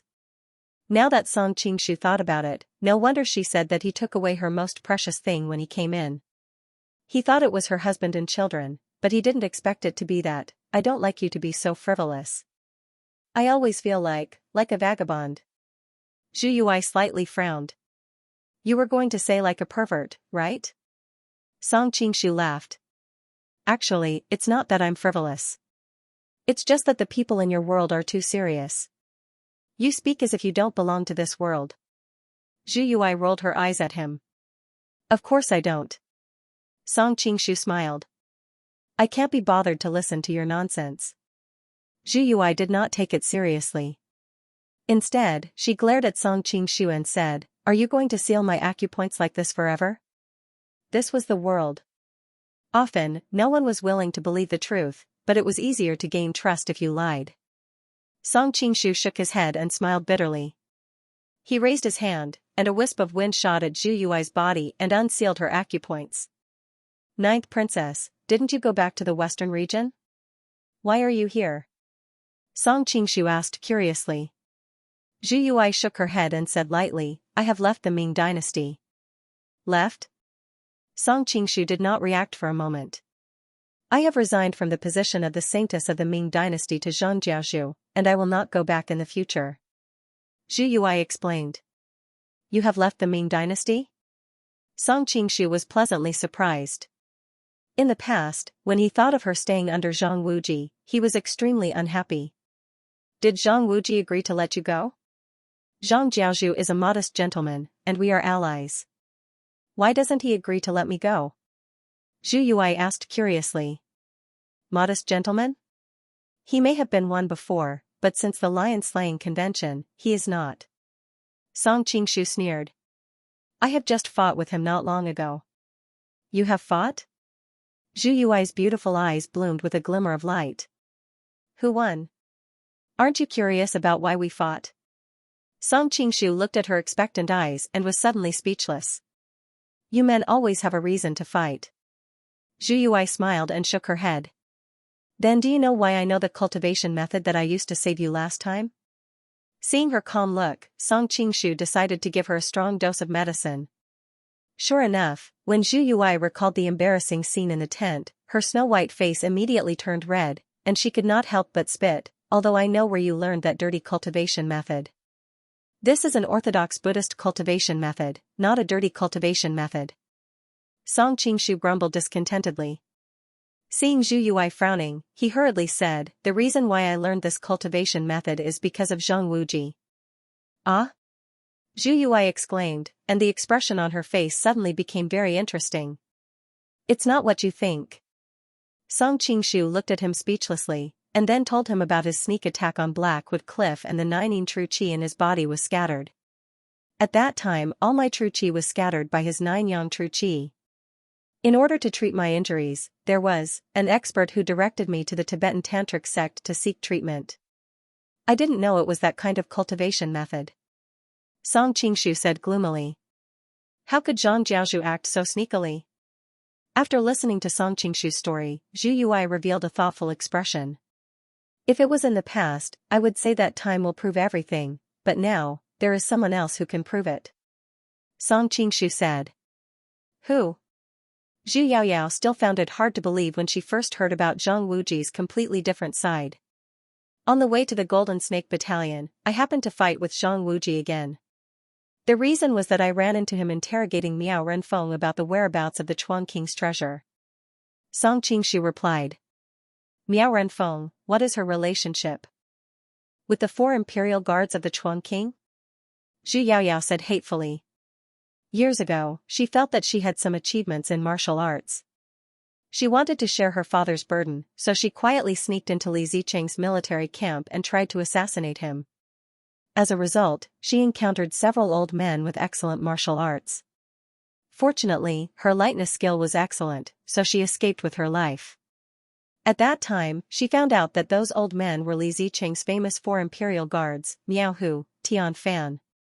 Miao Renfeng is the descendant of the imperial guard surnamed Miao. Song Qingshu cursed inwardly. Zhu Yaoyao and Li Zicheng had a blood feud, so she hated Miao Renfeng as well. What if she knew Miao Rulan and Icy Snow's identity and wanted to kill them? What about the Chuang King's treasure? Zhu Yaoyao did not continue to pursue Miao Renfeng's question. Song Qingshu told her about how the 4 imperial guards hid Li Zicheng's wealth and treasures in order to make a comeback. Zhu Yaoyao sneered, that year, my father took out all the silver in the palace treasury to pay for the army. He was such a prideful person that he could not even bear to change his dragon robe. He was also worried that he would be ridiculed by the ministers, so he could only sit upright and cover up the holes. When news came from the capital that Li Zicheng was about to attack, my father called on all the court officials to donate money to pay for the army. In the end, there were only a few tens of thousands of taels of silver. Which of these people does not have millions of assets? They had a good plan. Anyway, when Li Zicheng became the new emperor, they would continue to be their ministers and continue to enjoy their wealth. Naturally, they would not be willing to donate anything. As a result, when Li Zicheng attacked Beijing, unlike Mai Fu Huang who begged them, he directly killed them all, and sent troops to plunder all the gold, silver, and valuables in their homes. Humph, although I hate the intruders to the bone, this matter is very satisfying for me. Seeing that Zhu Xiaoyi was getting more and more emotional as she spoke, with tears in her eyes, Song Qingshu knew that she was thinking of her father who had died for the country. He could not help but sigh faintly. He reached out to hug her and gently patted her shoulder to comfort her. Zhu Yu's body stiffened at first, but she did not struggle. Instead, she leaned her head on Song Qingshu's shoulder and sobbed quietly. After a long time, Zhu Yu raised her head with red eyes. She gently pushed Song Qingshu aside and wiped the tears from the corner of her eyes with her jade-like fingers. She looked at him and said with a somewhat unnatural expression, I have heard a little about the roaming king's treasure, but I thought it was just an illusory rumor. The roaming king's treasure does exist, otherwise, Zhang Wuji would not have traveled thousands of miles to the Central Plains to interrogate Miao Renfeng. Song Qingshu roughly explained what happened that day. The witness you mentioned is Miao Renfeng's daughter? Where is she now? Zhu Yu suddenly asked. Song Qingshu was startled by her. He hastily asked, what do you want to do? Noticing Song Qingshu's intense reaction, Zhu Yu was startled at first, but she quickly understood his concern. She could not help but burst into laughter. Do you think I want to kill her? She asked. Song Qingshu nodded awkwardly. You hate Li Zicheng so much, and Rulan is the descendant of the 4 great imperial guards. As the saying goes, every debt has its debtor.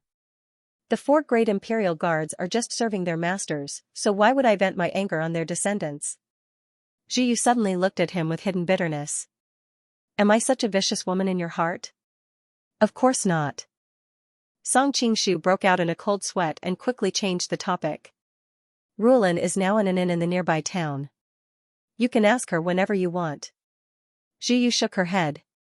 Why would I ask her? Song Qingshu was startled. He subconsciously replied, isn't it to verify what happened that day? Zhu Yu suddenly blushed and glared at him snappily. What is your relationship with me? How could I believe Zhang Wuji and suspect you? Song Qingshu was stunned at first, but then he said with great joy, Ninth Princess, you. A trace of shyness appeared on Zhu Yu's face. She lowered her head, pursed her lips, and said softly, from now on, you can call me a Jiao. Happiness came too suddenly. Song Qingshu did not seem to believe it and reached out to hug her. Unexpectedly, Zhu Yu did not struggle at all and fell into his arms shyly. Song Qingshu pinched his thigh in disbelief. A storm surged in his heart. Could it be that I also have the aura of a male protagonist? Or some kind of stallion halo? At this moment, tears streamed down Song Qingshu's cheeks. Ever since he came to this world, he often had to use all means to get close to the women who moved his heart. Sometimes, it would even cause the women to hate him to the bone. He had never met a woman who willingly came to him like Zhu Yaoyao. Not to mention, with her peerless beauty, noble identity, and powerful martial arts, ordinary women could not compare to her. In fact, this was the reason why Song Qingshu's ideas had not completely changed. In his previous life, a woman's chastity was not so important, and one-night stands were very common. Therefore, after using that method to treat Zhu Yu's injury last time, Song Qingshu did not expect anything more. He felt that it was an urgent matter. However, Zhu Yu was different from him. As a native of this world and a princess of a country, the concept of being faithful to one man was deeply rooted in her bones. Although she was caught off guard at that time, after she left, she calmed down and knew that she could not marry anyone else. What's more, Song Qingshu's appearance and martial arts were all top-notch. Zhu Yu had a good impression of him when they met several times before. At first, she was a little hesitant. Knowing that she would be rushing to overthrow the Qing court for the rest of her life, she was worried that she would drag Song Qingshu down. Later, when she heard the news that he had assassinated Kangxi, Zhu Yu made up her mind. Therefore, she firmly refused Zhang Wuji's invitation to stay, resigned from the position of Holy Maiden of the Ming dynasty, and returned to the Central Plains from the western regions. When she heard the news that the Golden Snake Camp was re-electing a new Golden Snake King, Zhu Yu was moved. She wanted to help her lover win, so she contacted the former Ming general Situbule. If it were not for Zhu Yu, no matter how much Situbule appreciated Song Qingshu, he would not have given away a female disciple as soon as they met. It was also Zhu Yu's idea to let Xingro marry Song Qingshu. She understood that the Ming dynasty had fallen, and she could not completely rely on some illusory name of loyalty to win over her subordinates. Therefore, she planned to completely tie Situbule to the same chariot. Situbule was originally optimistic about Song Qingshu, so he naturally promised to marry Xingro to Situbule. This made Zhu Yu anxious, so she had to hesitantly hint about her relationship with Song Qingshu. Situbule was an experienced man, so how could he not understand that with his relationship with Xingro's father and his love for Xingro for so many years, there was no reason for him to let Xingro be someone else's concubine. But if he could share the same husband with the Ming dynasty's princess, Situbule was happy for his old friend. After being stunned for a moment, he also agreed. That was why the incident in the hall just now happened. So, just now when Situbule betrothed Miss Sing to me, it was also because of you? Song Qingshu recalled the situation just now, as well as Situbule's ambiguous words, and finally came to a realization. I have seen Miss Sing, she is delicate and charming, and has a gentle personality, don't you like her? Zhu Yu and I looked at him with some puzzlement. It's not that I don't like her, it's just. Song Qingshu hemmed and hawed for a long time, unable to think of what to say. Don't you think it's like a business deal? Zhu Yu and I pursed her lips and smiled. Yes. Song Qingshu nodded gloomily. For so many years, Situbule has always been loyal to the great Ming. I have to give him some hope, so I thought of a marriage plan. Of course, I can't marry his son, so I have to sacrifice you. Zhu Yu and I smiled mischievously. What's more, Miss Sing admires you, it's not a secret in Wangu Pai, so when Situbule heard my idea, he naturally agreed. Song Qingshu pretended to be angry and said, you sold me out just like that? Zhu Yu and I snappily said, he gave you power, gave you beautiful women, and even prepared a dowry for you, where else can you find such a good thing? Song Qingshu was silent for a moment, then suddenly said, "This dowry is not enough." "Not enough?" Zhu Yunai looked at him in surprise. "Wang Guopai has thousands of elite Guaning cavalry, this dowry is not enough?" "Of course it's enough for Miss Zhang's dowry." Song Qingshu deliberately paused for a moment, making Zhu Yunai slightly flustered. "But Jiao, what about your dowry?" Zhu Yunai's face suddenly turned red, her whole body standing there ashamed. After a while she muttered, "I didn't ask you for a dowry." Song Qingshu laughed, reached out and pulled Zhu Yunai to the bedside. "I have a ready-made dowry here, I guarantee you will be satisfied." Seeing that Song Qingshu was pulling her to the bedside, Zhu Xiaoqiang suddenly thought of something else. Recalling the charming scene in the tent that day, her whole body became a little weak. She said rather plaintively, "You are clearly bullying me. It's not a betrothal gift." Subconsciously, Zhu Yu recalled that during their dual cultivation, Song Qingshu had passed half of his power to her, and she thought that he was going to pass his power to her through the same method. Song Qingshu was slightly stunned when he saw the shy look in Zhu Xiaoxia's eyes. Then, he realized that she had misunderstood and explained, "The betrothal gift I'm talking about is not what you're thinking." "Oh, huh." Zhu Yaoyao looked up and saw Song Qingshu's serious look. She also realized that she was imagining things, and she was immediately embarrassed. "Jiao, what's your greatest wish?" Song Qingshu sat on the bed and patted the seat next to him, motioning for her to sit down. Zhu Yaoyao hesitated for a moment, but she still sat down. However, she deliberately kept a distance from Song Qingshu. "Naturally, it's to overthrow the Manchurian Qing and restore the Ming dynasty." Zhu Yaoyao said the first sentence loudly, but her voice subconsciously lowered when she said the second sentence. After traveling the world for so many years, how could she not know that the Ming dynasty's fate had come to an end? Song Qingshu said with a smile, "Jiao, have you heard that I tried to assassinate Kangxi not long ago?" "Yes." Zhu Yaoyao nodded and then sighed regretfully. "If I had been by your side at that time, with our combined strength, that dog Emperor Kangxi would definitely not have been able to escape." Song Qingshu held back his laughter and snorted. "Who asked you to be so cruel to leave me?"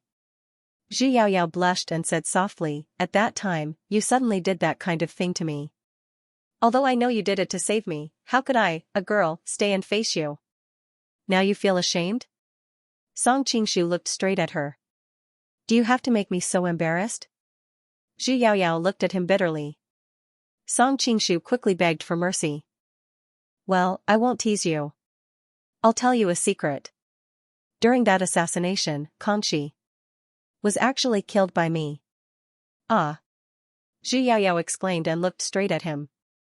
"What did you say? With your skills, how could you not hear it clearly?" Song Qingshu shrugged helplessly. How could it be possible? Zhu Yaoyao finally came to her senses. "Isn't Kangxi still in the Forbidden City?" This time, he sent his army to besiege the Golden Snake camp. Song Qingshu suddenly hesitated. He looked at her and asked, "Jiao, can I really trust you?" It was no wonder that he was cautious. This matter was too important. If the news leaked out, all his plans would be ruined. Dongfang Muxue, who was seriously injured now, would be in danger. After all, he and Zhu Yuehua had only had sex once, oh, no, one night on the bed. Although they appreciated each other before, there was no emotional foundation. This time, she suddenly appeared and said that she would marry no one but him, which made Song Qingshu fall into a dream. In a trance, he felt that it was unreal. After all, this was the cheap in Song Qingshu's subconscious. He was used to spending a lot of effort to fight for a woman, but he was not at ease with the one who threw herself at him. "What do you mean?" Zhu Yaoyao trembled and her face became extremely pale. "I have to try to be sure." Song Qingshu reached out his hand to hook her smooth chin and slowly moved his lips to hers. Zhu Yaoyao looked at him quietly until the two were about to touch. She suddenly turned her face away, leaving only the side of her face for him. Song Qingshu did not care. He slightly exerted force and pulled her head back. This time, he did not give her a chance and kissed her. Zhu Yaoyao struggled desperately, but with Song Qingshu's current strength, how could she break free? She let out a helpless whimper. His Song Qingshu quickly withdrew, touched his tongue, and said gloomily, "Are you a dog?" Zhu Yaoyao snorted and turned her head to the side. She was unwilling to answer him, but she felt extremely miserable in her heart. She had come all the way back to the Central Plains and had already decided to entrust her life to him, but he looked down on her like this. Looking at Zhu Yaoyao's frosty and heartbroken expression, Song Qingshu smiled and said, "It's this familiar feeling."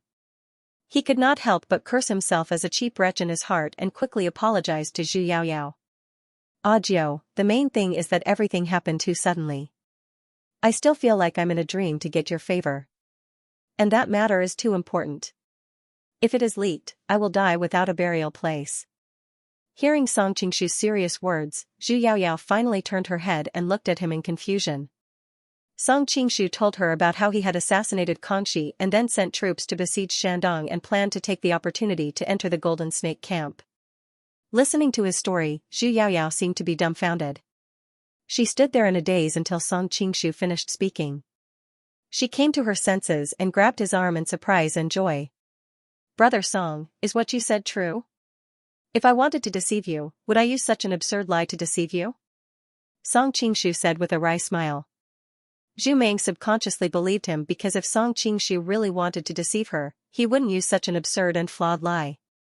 She suddenly stood up and trembled.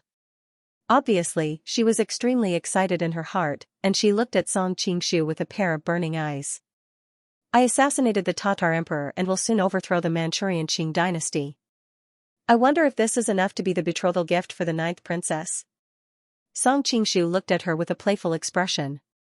The blush on Zhu Yaoyao's face disappeared in a flash.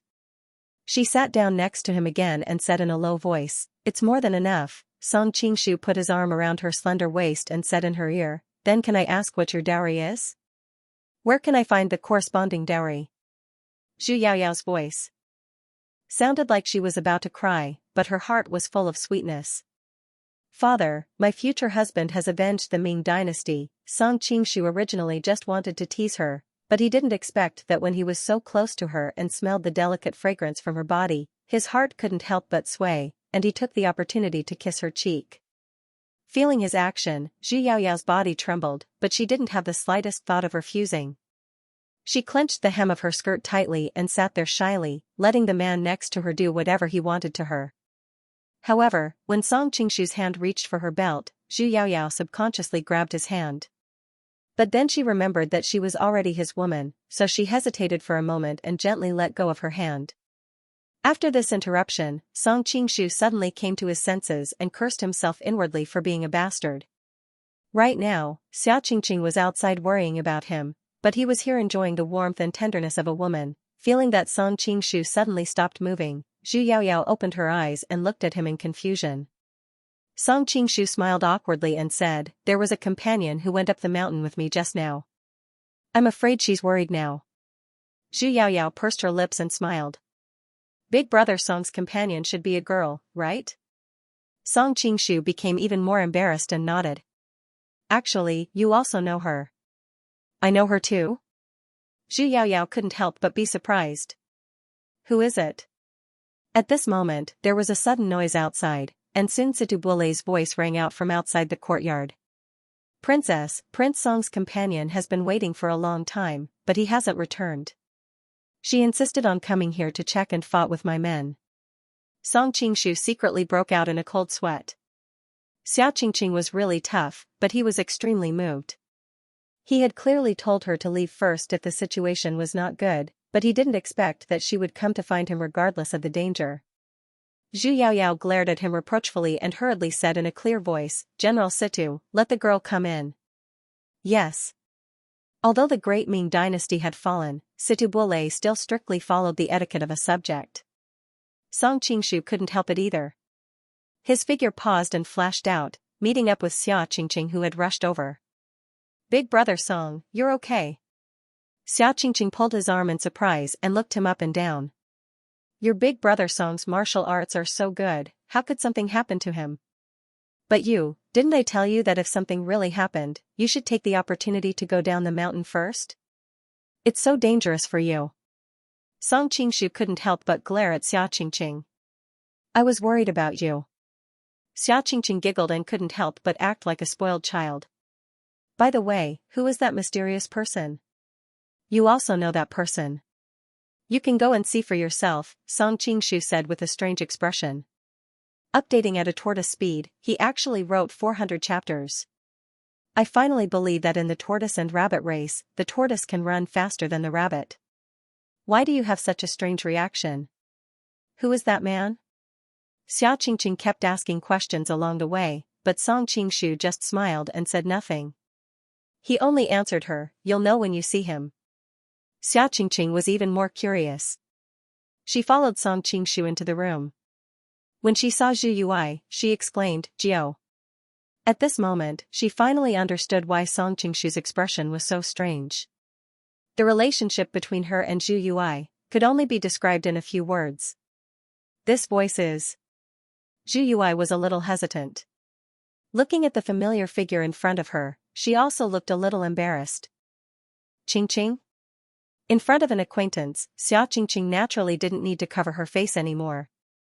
Taking off the veil on her face, Song Qingshu found that the two women were looking at each other, and the room fell into a strange atmosphere. Song Qingshu coughed lightly, breaking the silence in the room. Don't you have anything to ask? Jiao, what are you doing? Xia Qingqing finally couldn't help asking. Qingqing, you and him? At the same time, Zhu Yui also asked in unison. Xia Qingqing blushed. As Mrs. Yuan, she had an affair with Song Qingshu. Of course, it was a little embarrassing to face an old acquaintance. Moreover, Jiao was her former rival in love. In order to compete for Yuan Qingji, she had been very jealous. Thinking of her willfulness when she was young, Xia Qingqing was even more embarrassed. In the end, Song Qingshu couldn't let Xia Qingqing be despised by Jiao because of secular ethics. He quickly told Zhu Yui about how Xia Qingqing went to the Forbidden City alone to assassinate Kangxi in order to avenge Yuan Qingji, and how she was saved by him. Later, in order to avenge Yuan Qingji, she didn't hesitate to sneak into Prince Bao's mansion. Xia Qingqing finally came to her senses. Ashamed and embarrassed, she hurriedly interrupted him. Brother Song, don't say it. At first, Jiu had never thought that Xia Qingqing would do something to betray Yuan Qingji. She thought that Song Qingshu had used some dirty tricks to bully her. Hearing his words, she finally felt relieved and sighed faintly. Qingqing, in terms of feelings for Brother Yuan, I can't compare with you. Originally, she was also prepared to enter the capital to assassinate Kangxi. Unfortunately, she was still burdened by the national enmity. She understood that if she entered the capital to assassinate Kangxi, she would die without a sound. The key point was that the hope of success was very slim. In order to one day kill Li Zicheng and Wu Sangui, as well as overthrow the Manchurian Qing, she had no choice but to suppress her desire to avenge Yuan Qingji. She rushed about in Jianghu, trying to gather her forces in order to restore the great Ming's rivers and mountains. She carried too many things on her shoulders. In the end, she could not compare to Xia Qingqing's wholehearted feelings for Yuan Qingji. Although Xia Qingqing understood that Zhu Yu was expressing her feelings, at this moment, she had already slept with Song Qingshu. Hearing this kind of praise from Zhu Yu, she felt uncomfortable. Suddenly, she noticed that Zhu Yu was flirting with Song Qingshu, so she asked suspiciously, Audio, you and Brother Song? This time, it was Zhu Yu's turn to be embarrassed. She was born in the royal family, so she thought it was normal for a man to have 3 wives and 4 concubines. She was also prepared to share the same husband with other women, such as Xing Rou, who could not arouse her feelings. However, Xia Qingqing also slept with Song Qingshu. In the past, when she was fighting for Yuan Qingji, she was depressed. Was history going to repeat itself? This time, Zhu Yu was not going to give in. Moreover, she had already promised to marry Song Qingshu. How could she marry another man? The natural magnanimity of the royal family helped her recover quickly. She smiled and said, Qingqing, I didn't expect that in the end, we couldn't escape the fate of sharing the same husband. Xia Qingqing blushed. Naturally, she knew that Zhu Yu was referring to the time when the two of them were jealous of each other. Recalling the past, the two of them fell in love with another man at the same time, and Xia Qingqing could not help but sigh. Audio, this time I won't fight with you. Xia Qingqing sighed faintly. Song Qingshu's expression changed, and Zhu Yu was also shocked. She hurriedly pulled her hand and said, Qingqing, I don't mind. She added in her heart, in fact, I didn't mind back then either, but you, Song Qingshu angrily pulled Xia Qingqing's hand. What nonsense are you talking about? Although she was used to being affectionate with Song Qingshu, in front of Ajio, Xia Qingqing still could not put down her pride. She hurriedly pulled her hand back and muttered, "Didn't I always tell you that I can't let big brother Yuan be humiliated, so I can't let outsiders know that we're together?" Song Qingshu frowned. Ajio is not an outsider. Xia Qingqing was so anxious that she stamped her feet. How could she make him understand? At this time, the two of them were not chatting in bed without any scruples, and they could say those embarrassing things. Xia Qingqing organized her words, looked at Zhu Yu and said, "Ajio, I won't marry big brother Song in the future. I'm still Madame Yuan. But I just hope that you won't mind if I have any contact with him in the future." Song Qingshu finally understood. Wasn't it just like what the two of them had agreed on? Pretending to be a plank road, but secretly going against the grain. It was just the word steal. Her expression was so serious that it was a false alarm. Zhu Yu was not stupid. After thinking for a while, she understood the hidden meaning of Xia Qingqing's words. She couldn't help but look at Song Qingshu, wondering what was so good about this bad guy that she was willing to be his secret lover. She felt that this was too unfair to Xia Qingqing. Just as she was about to persuade her, she suddenly understood Xia Qingqing's concerns. Putting herself in her shoes, if she were Xia Qingqing, she would definitely not be willing to remarry to Song Qingshu and let Yuan Qingji become the talk of Jianghu people after his death. "Qingqing, in this world, I'm afraid that no one can understand your feelings better than me. I know that you can't get over the hurdle in your heart, so I won't persuade you anymore. As long as there are no outsiders present, we'll call each other sisters."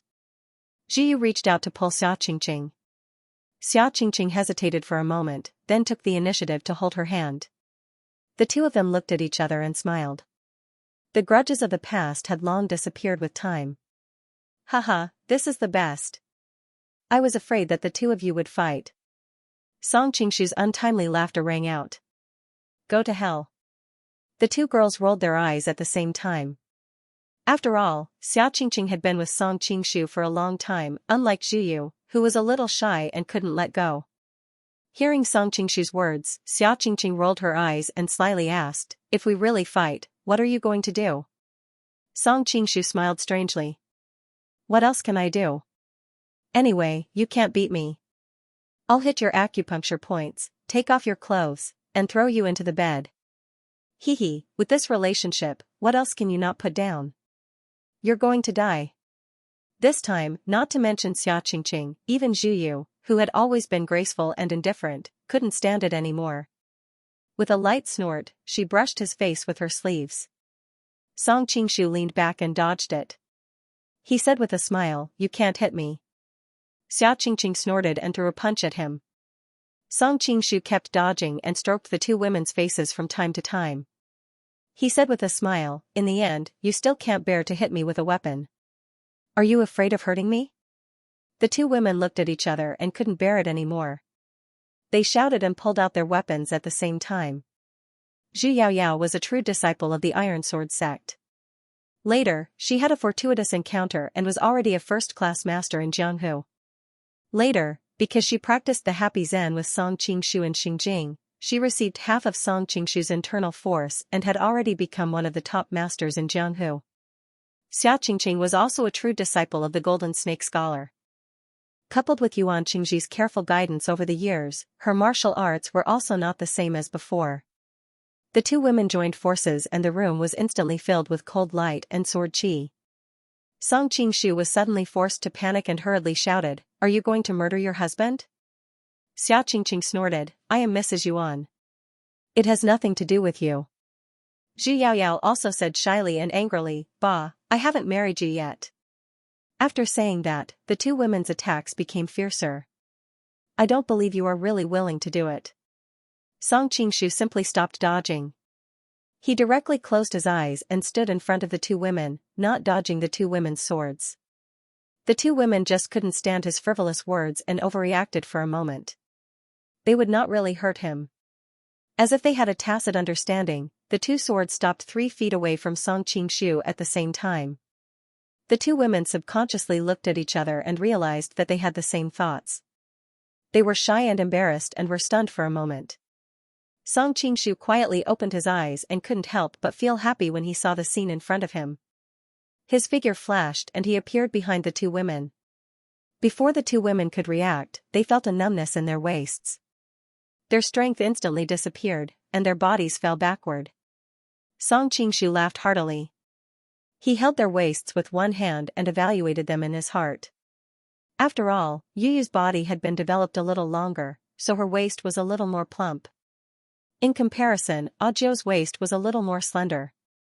It was really like the plum, orchid, and autumn chrysanthemum, each excelling in its own field. Feeling Song Qingshu's hand caressing her waist, Zhu Yuehuan's face suddenly turned red. Although the two of them had been honest with each other for a long time, that night with him.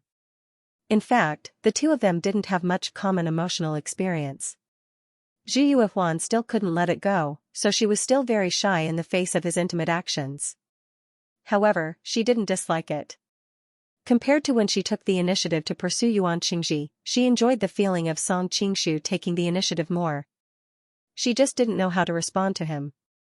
To express her happiness, she was worried that her future husband would misunderstand her as a lewd woman. But to express her anger, she was worried that she would annoy her lover, so Zhu Yuehuan lowered her head like a quail and kept silent.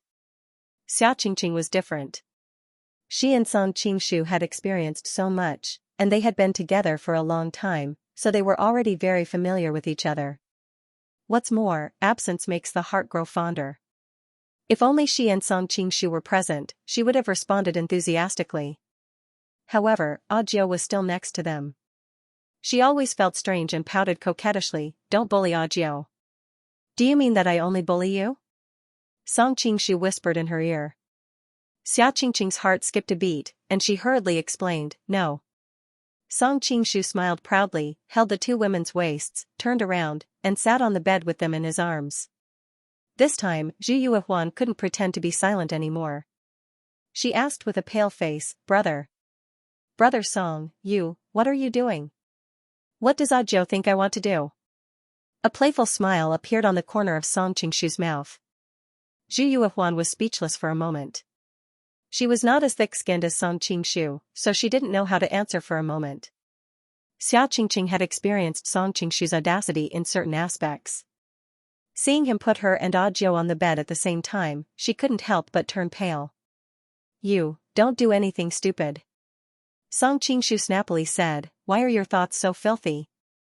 I just want to quietly hold you and chat like this." "Oh, what are you talking about?" Zhu Yuehuan finally breathed a sigh of relief. "We're talking about the election of the new Golden Snake King." Song Qingshu smiled. The two women's attention was finally diverted.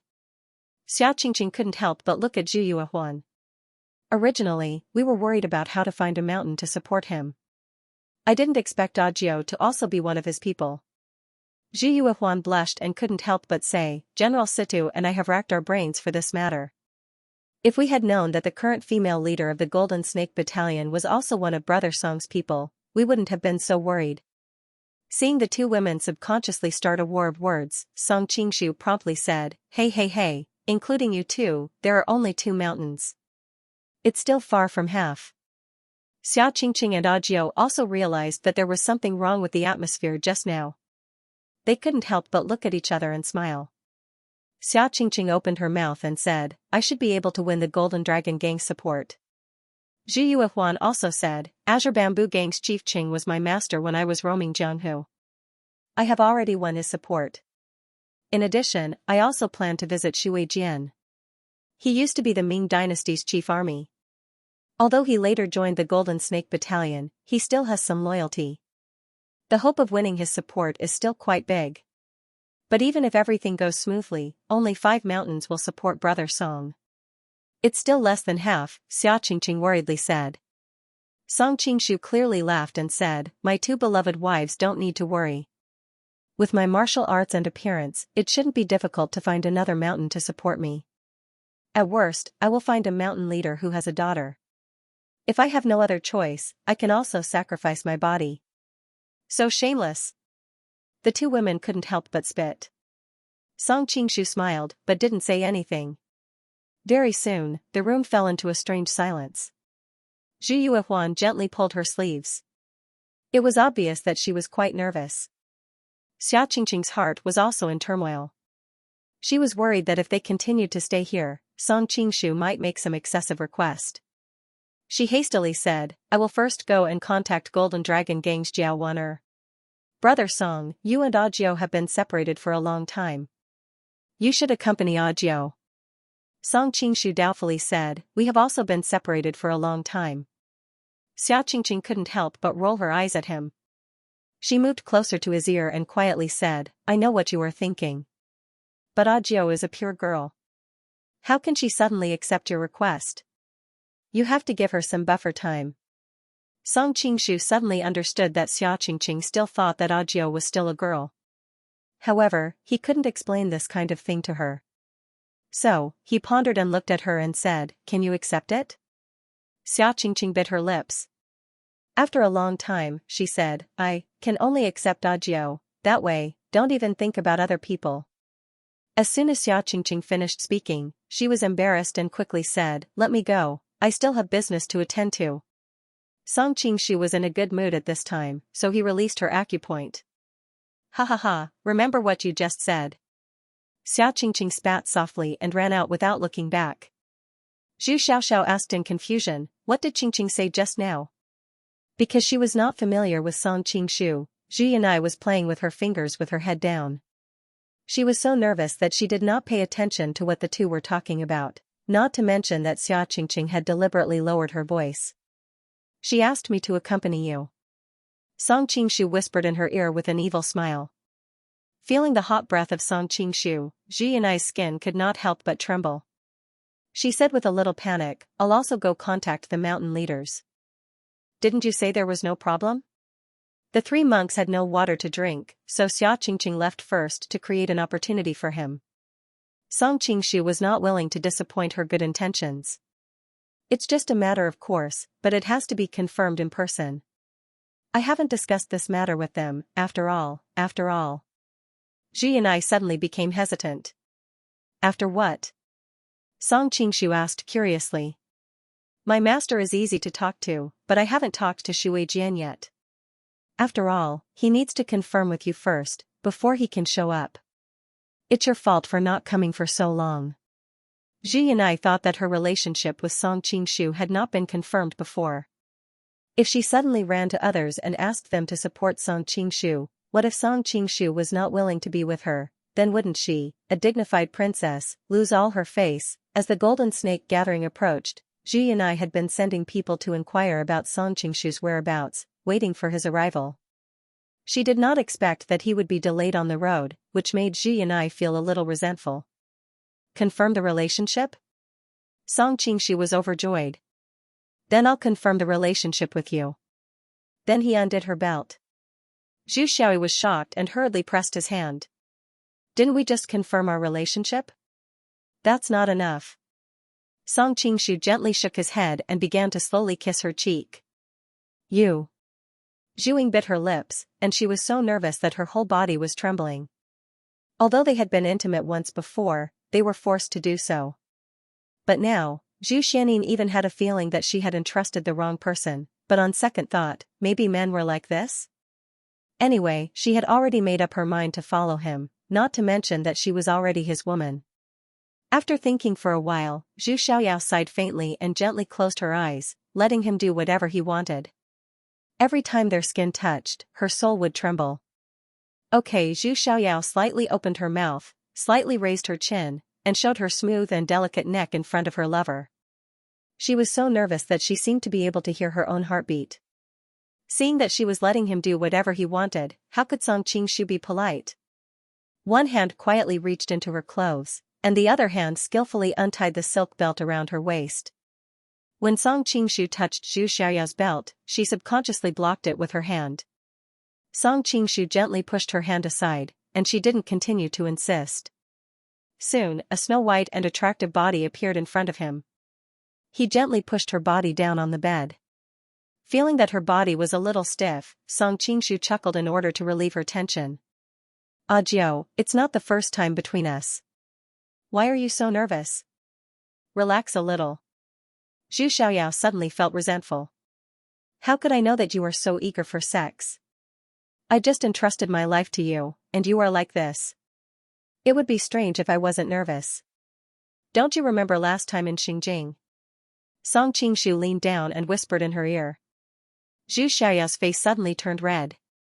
Recalling the charm of that day, she couldn't help but feel excited. Finally, she slowly relaxed. Song Qingshu's fingers gently slid across her skin, and he sincerely praised, the hot spring is smooth and coagulated. Ah Jiao, your skin is really good. This was the most normal compliment, but Song Qingshu had forgotten that this was the ancient times when feudal ethics prevailed. Hearing such a direct compliment from him, Zhu Yaoying felt shy and anxious. However, to be praised by her lover, she could not help but feel a little proud in her heart. Suddenly, a sweet fragrance came. Song Qingshu was surprised and said, "This is the best incense in the Forbidden City. There are not many in the palace." "Ah Jiao, how do you have it?" "This incense is called Madame Huarui's incense. It was my favorite when I was in the imperial palace. Later, when I was in exile in Jianghu, I naturally didn't have it anymore. Fortunately, I was once curious and looked up its formula, so I figured it out myself. The recipe for this incense seems to have been lost in the Manchurian Qing palace. Tell me quickly." In order to ease Zhu Xiaoyao's nervousness and eliminate the sense of unfamiliarity between them, Song Qingshu took great pains to deliberately lead the topic to the thing she was most familiar with and liked. "If I remember correctly, it should be agarwood, 3 taels each of incense, 1 tael each of sandalwood, half a chan of camphor, 1 tael each of incense, 1 chan of musk, mash them together, add in charcoal, plain salt, mix it well with honey, put it into a porcelain box, boil it for 10 minutes, take it out and simmer it for 7 days." Seeing that Song Qingshu liked the fragrance on her body, Zhu Xiaoyao seemed to have found a soulmate, and her face exuded a charming glow. Although she had been in exile in Jianghu for many years, the grace and luxury she had cultivated in the palace since childhood had been deeply rooted in her bones and closely integrated with her own temperament. Therefore, she always felt out of place when she got along with people in Jianghu, and others would only think that she was spoiled and too rich. Although she liked Yuan Qingji so much, she had never talked about these with him. Firstly, Yuan Qingji didn't understand. Secondly, Yuan Qingji was just a man in Jianghu after all. Zhu Xiaoyao was worried that talking about these would arouse his disgust and widen the distance between them. Song Qingshu had learned a lot of things. In addition, he had been the fake emperor in the imperial palace for so long, so he was imperceptibly influenced by what he saw and heard. The two of them began to chat about the problem of incense. Seeing the excitement on Zhu Xiaoyao's face, Song Qingshu knew that he had successfully dispelled her nervousness.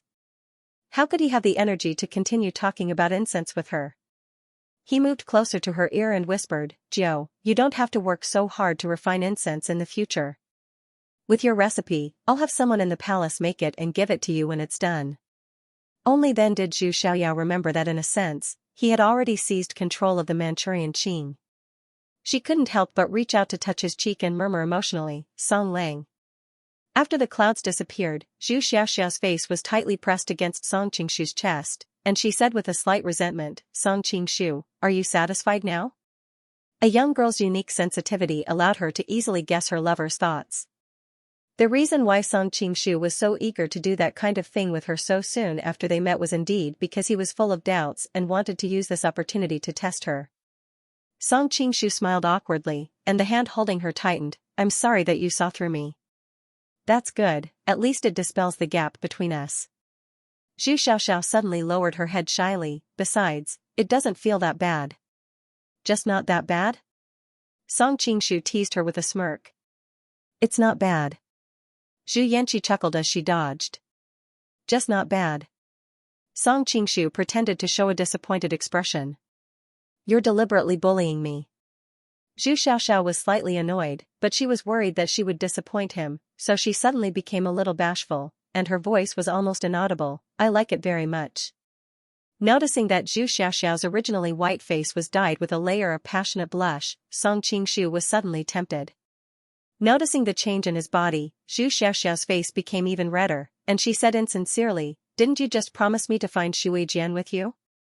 "It's still early, it's not too late to go later," Song Qingshu said perfunctorily, and soon his body pressed on top of hers again. "Why are you so shameless?" Zhu Xiaoxiao rolled her eyes at him with a slightly annoyed voice, but she still subconsciously opened her legs and welcomed the man on top of her. Feeling these subtle movements of hers, Song Qingshu was secretly moved. A woman may lie with her mouth, but her body's reaction could not be faked. Song Qingshu only felt that everything was so wonderful when he thought about her noble identity with a girl who loved him wholeheartedly. "I can't take it anymore. I can't take it anymore. Song Lang. Don't bully me like this." Not long after, Zhu Yu's sobbing voice sounded intermittently in the room. At this moment, Zhu Xiaoyi's voice was like the voice of a fairy. Song Qingshu pitifully stopped his movement and gently kissed her forehead. A moment later, Zhu Xiaoyan finally came to herself. She moved her body slightly, and immediately, she could clearly feel the scorching heat coming from Song Qingshu. The feeling of touch made her soul shudder, and her entire body trembled unconsciously. Zhu Yaoyao looked at the man in front of her, whom she had entrusted her life to. She raised her hand and gently stroked Song Qingshu's cheek. "All the men I've met before are modest gentlemen. How could I have known that I would meet a devil like you? What a scoundrel. Then, my dear ninth princess, do you prefer a gentleman or a scoundrel?" Song Qingshu tilted his head and put her finger in his mouth. "Normally, of course I like a gentleman." Zhu Xiaoyi gently pulled her finger out and tilted her head slightly to the side. "But at times like this, I prefer a scoundrel." Song Qingshu's heart swayed when he saw the trace of charm inadvertently revealed in her eyes. He could not help but ask, "Are you okay now?" "Yes." Zhu Xiaoyi nodded slightly.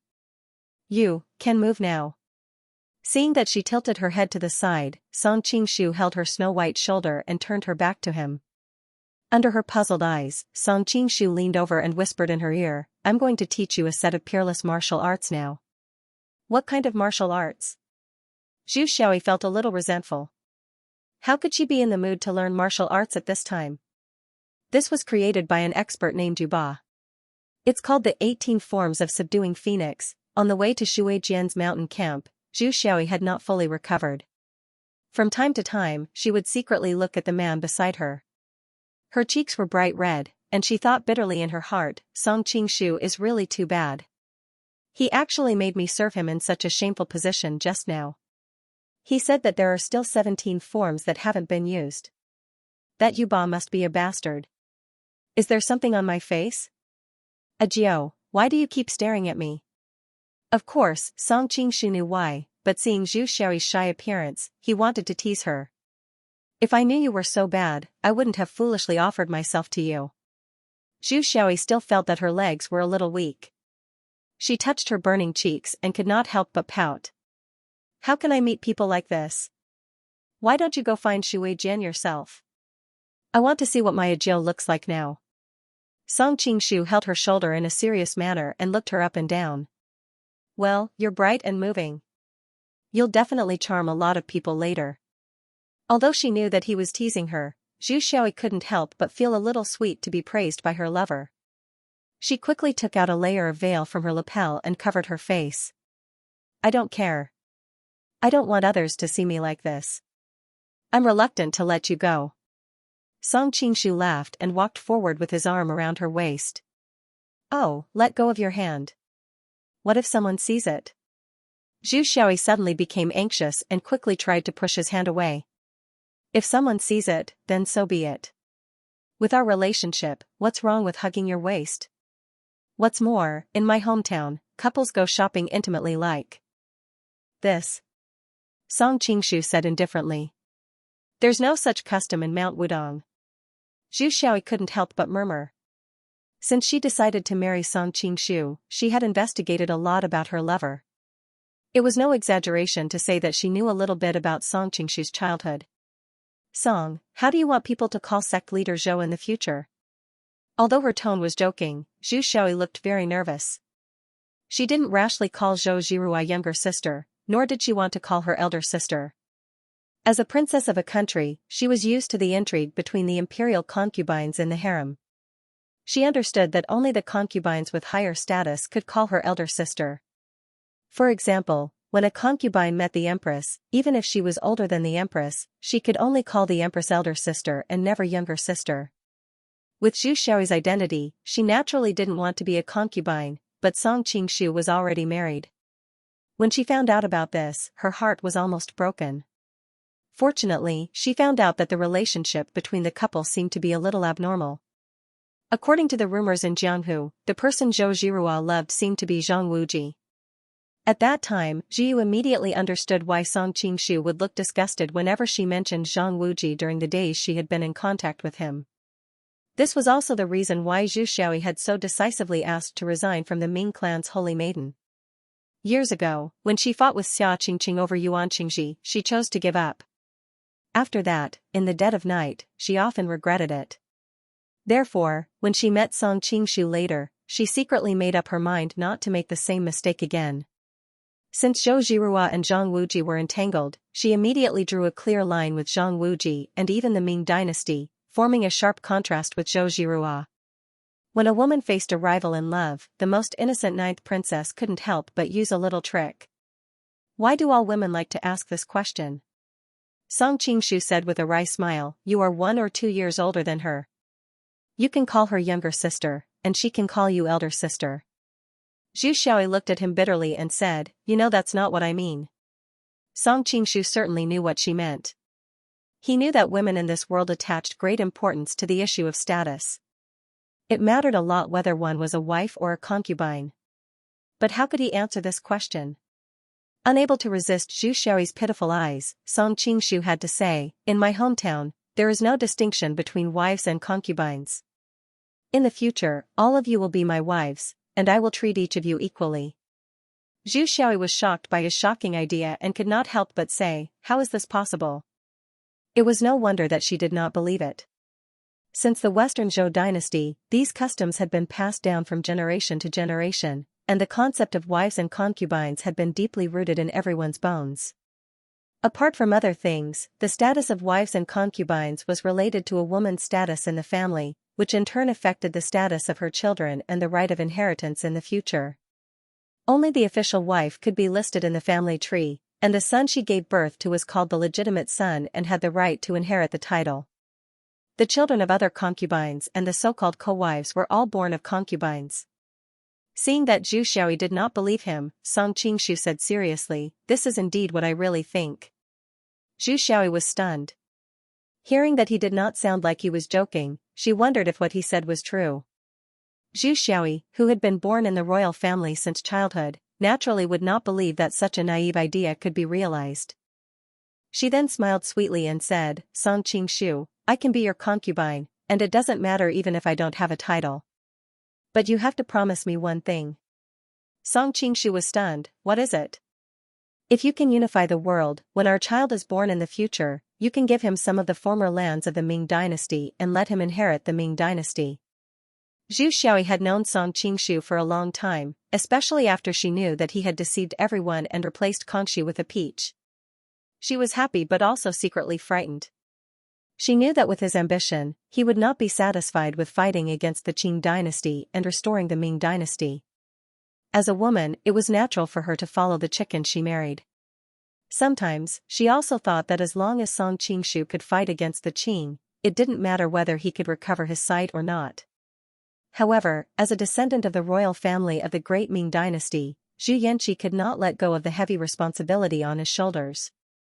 Now, she is using her influence and the legitimate status of the great Ming dynasty to help Song Qingshu. If, in the end, she ends up working for someone else, she would be letting down the ancestors of the Zhu family. Therefore, after thinking about it, Zhu Yiren finally came up with such a way to satisfy both sides. "You've endured too many things that ordinary girls don't need to bear." Song Qingshu reached out to stroke her cheek with pity, then nodded solemnly, "Okay, I promise you." "Really?" Zhu Yanqi looked at him in disbelief. It should be known that the concept of incense was extremely important in this world. Almost no man was willing to let his son take a woman's surname, not to mention that it involved the enfeoffment of land. After Qin Shi Huang abolished the feudal system and established counties, the later dynasties almost no longer infect countries like the Zhou dynasty. After the Han dynasty and the Jin dynasty, the Seven Kingdoms Rebellion and the Eight Kings Rebellion, the later rulers were even more cautious about enfeoffing. Most of the time, the enfeoffment of kings was just an empty shell in name. While Zhu Yaoyao was still feeling touched, she heard Song Qingshu say with a smile, "In any case, unifying the world is still a long way off for me. Using an empty promise to trick a noble princess into marrying me, no matter how I look at it, it's a good deal." You. Before Zhu Yanqi could get angry, she was already in Song Qingshu's arms, and his solemn voice sounded in her ears, "Believe me, Ah Jiao." Zhu Yanqi was stunned for a moment, then she nodded and leaned her face tightly against his chest, listening to his steady heartbeat. After a long time, seeing that he still didn't let go of her, Zhu Yanqi was a little embarrassed. She was worried that they would be seen by passers-by, so she quickly pushed him away and pretended to be resentful. "Anyway, I can't do anything if you go back on your words. Who told me to be so stupid and be cheated by you from the beginning?" Seeing that she mentioned the incident in Xinjing again, Song Qingshu immediately retorted with a guilty conscience, "How is that cheating? I really did it to save you." "Really?" Zhu Yanqi said with a faint smile, "Do you really have no other way to save me?" "Of course not," Song Qingshu quickly said with a straight face. "I wonder who was the one who carried the seriously injured Mongolian princess from Shandong province to Kaifeng city in less than a day to seek treatment from the famous killer doctor." Zhu Yui had been inquiring about Song Qingshu's whereabouts, so he naturally knew that Song Qingshu had brought Zhao Min to seek treatment. Song Qingshu's forehead was full of sweat, and he explained embarrassedly, "That's not the same." "Oh, what's the difference? Why didn't you save her the way you saved me this time?" Zhu Yanqi looked at him slyly. Song Qingshu thought, "I can't say that I thought that method was a little too shameless, right?" Zhu Yanqi would be furious. Suddenly, an idea flashed through his mind, and he said, "She was not seriously injured at that time, so she didn't need to use that ultimate weapon." Hearing his adjective, Zhu Yanqi blushed and couldn't help but say, "I'm afraid she didn't allow you to use that method, right? I've long heard that the Mongolian princess Xiaomin is as smart as a fox. Compared with her, I'm so stupid. I actually believed your nonsense at that time." Song Qingshu said anxiously, "Your life was really in danger at that time, and there was no time to waste." Seeing his nervous look, Zhu Yanqi couldn't help but laugh, "Silly brother, I deliberately teased you. Anyway, now that I think about it, it doesn't seem to be a bad thing to believe you at that time. It feels, not bad. Wow, you actually teased me." Song Qingshu couldn't help but reach out to tickle her. Zhu Yanqi dodged and cried out, "Oh, we're at their camp, don't make trouble." Song Qingshu glanced to the side, and sure enough, they had reached Shui Jian's camp, so he immediately stopped moving. In front of this former minister of the great Ming dynasty, he had to save some face for Zhu Yanqi. Hearing the two's report, the soldier guarding the gate waved his hand and said, "You can go back, our Zongbing will not see you today." Although Shui Jian had become a bandit, he was still proud of his former status as the Zongbing. It should be known that although there were differences between the Zongbing of the Ming dynasty, the worst one was at least at the same level as the commander of a provincial military, so most of Shui Jian's subordinates still called him the Zongbing. "How do you know he won't see us when you haven't reported him?" Zhu Yanqi asked curiously. Although her face was covered by a veil, Zhu Yanqi's peerless charm still amazed the soldier. In order to talk to her for a while, he deliberately showed off and said, "Fairy, let me tell you a secret. Today, a distant cousin of Zongbing Shui came to visit him with his daughter. That Miss Shui is also as beautiful as the flowers and the moon, and she looks so delicate and fresh that all the brothers in the camp drooled at the sight of her." Zhu Yanqi had to interrupt him when she heard him praising the Miss Shui. "And then?" The soldier came back to his senses and said with an embarrassed smile, "Of course, Miss Shui is not as beautiful as Fairy." Later, a foreign monk with a high level of martial arts came, and he seemed to be called Blood Knife Ancestor. He coveted Miss Shui's beauty, so he took advantage of the fact that Zongbing Shui and the others were not paying attention and kidnapped her. Now Zongbing Shui and the others are chasing after the foreign monk, so how can they meet you? Miss Shui. From Jiangnan again. Could it be Shui Sheng? Song Qingshu's expression suddenly became very interesting. The surname Shui was rare, not to mention that she was related to Blood Knife ancestor. Song Qingshu thought to himself, the butterfly effect is quite big. Di Yun was rescued from prison by me in advance and then brought to Yanjing City by me. Naturally, he didn't have the chance to meet Shui Xing and trigger the plot of the Snow Valley at the edge of Tibet in the original work. However, the correction ability of history is really strong. Without the Snow Valley at the edge of Tibet, Shui Xing was still taken away by Blood Knife ancestor. Thinking of that unruly and willful young girl, Song Qingshu revealed a nostalgic smile. In any case, it could be said that they were fated. He couldn't really let her be defiled by Blood Saber ancestor. He hurriedly asked, when did Lady Shui get kidnapped by Blood Saber ancestor? In the face of Song Qingshu, the soldier was not as patient as he was with Zhu Yui. When he thought that Song Qingshu was the man of that fairy, he couldn't help showing an envious expression and said with jealousy, last night. It has been more than 20 hours since then. After asking in the direction of Shui Jian and the others, Song Qingshu took Zhu Yui to the side and whispered, Jiao, in this situation, I will help Shui Jian and the others to save his niece. After that, he will be embarrassed to refuse our request. It has been so long. Is it too late? Zhu Yui pouted and couldn't help complaining, it's all your fault. I just said to come find them earlier, but you dragged me. Nonsense. Didn't you delay the business? How would I know that something like this would happen? Song Qingshu said angrily, but with my lightness skill, it is not impossible to catch up with them. Jiao, go back first. When Qingqing comes back, tell her what happened here. I will come back as soon as possible. Okay, then be careful. Zhu Yui wanted to go with him, but when she moved a little, there was a numb and sore feeling between her legs. Her body was really a little tired. Thinking of someone who was the culprit, she couldn't help but glare at Song Qingshu fiercely. Don't worry, it is just Blood Knife ancestor. Song Qingshu smiled confidently. Then I will go first? Yes. Zhu Meng gently nodded. She watched as Song Qingshu casually took a step and appeared hundreds of feet away.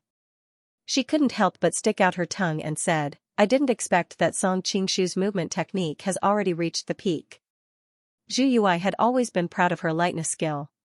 Now that she had seen the huge gap between them, she felt a little disappointed and a little proud. Now, she had seen the huge gap between the two. As Song Qingshu flew gracefully, he searched for traces of Blood Knife ancestor and his party. He thought to himself, Shui Xing was just taken away by Blood Knife ancestor, and Shui Jian and the others immediately chased after them. It seems that Blood Knife ancestor doesn't have time to do anything to Shui Xing. Shui Xing should be safe for the time being. But if they change direction halfway through the chase, won't I miss them? Thinking of this, Song Qingshu couldn't help but think of Li Qiushui's soul search in the demigods and semi-devils. If he knew this, it would be much more convenient to find people. At this point, Song Qingshu could only choose the stupidest method. He estimated the furthest they could run with the speed of the horses. If he couldn't catch up with them before then, it proved that he had gone in the wrong direction. He would have to change direction and search in a fan-shaped direction. One car was traveling at 45 kilometers per hour, and the other was traveling at 60 kilometers per hour. How long would it take to catch up with the first car? And how far were the two cars from the starting point when they caught up? Involuntarily, the calculation problems he learned in elementary school appeared in his mind. Song Qingshu suddenly looked depressed. He didn't expect that he couldn't escape from doing homework even after he had transmigrated. Heaven would not disappoint those who worked hard.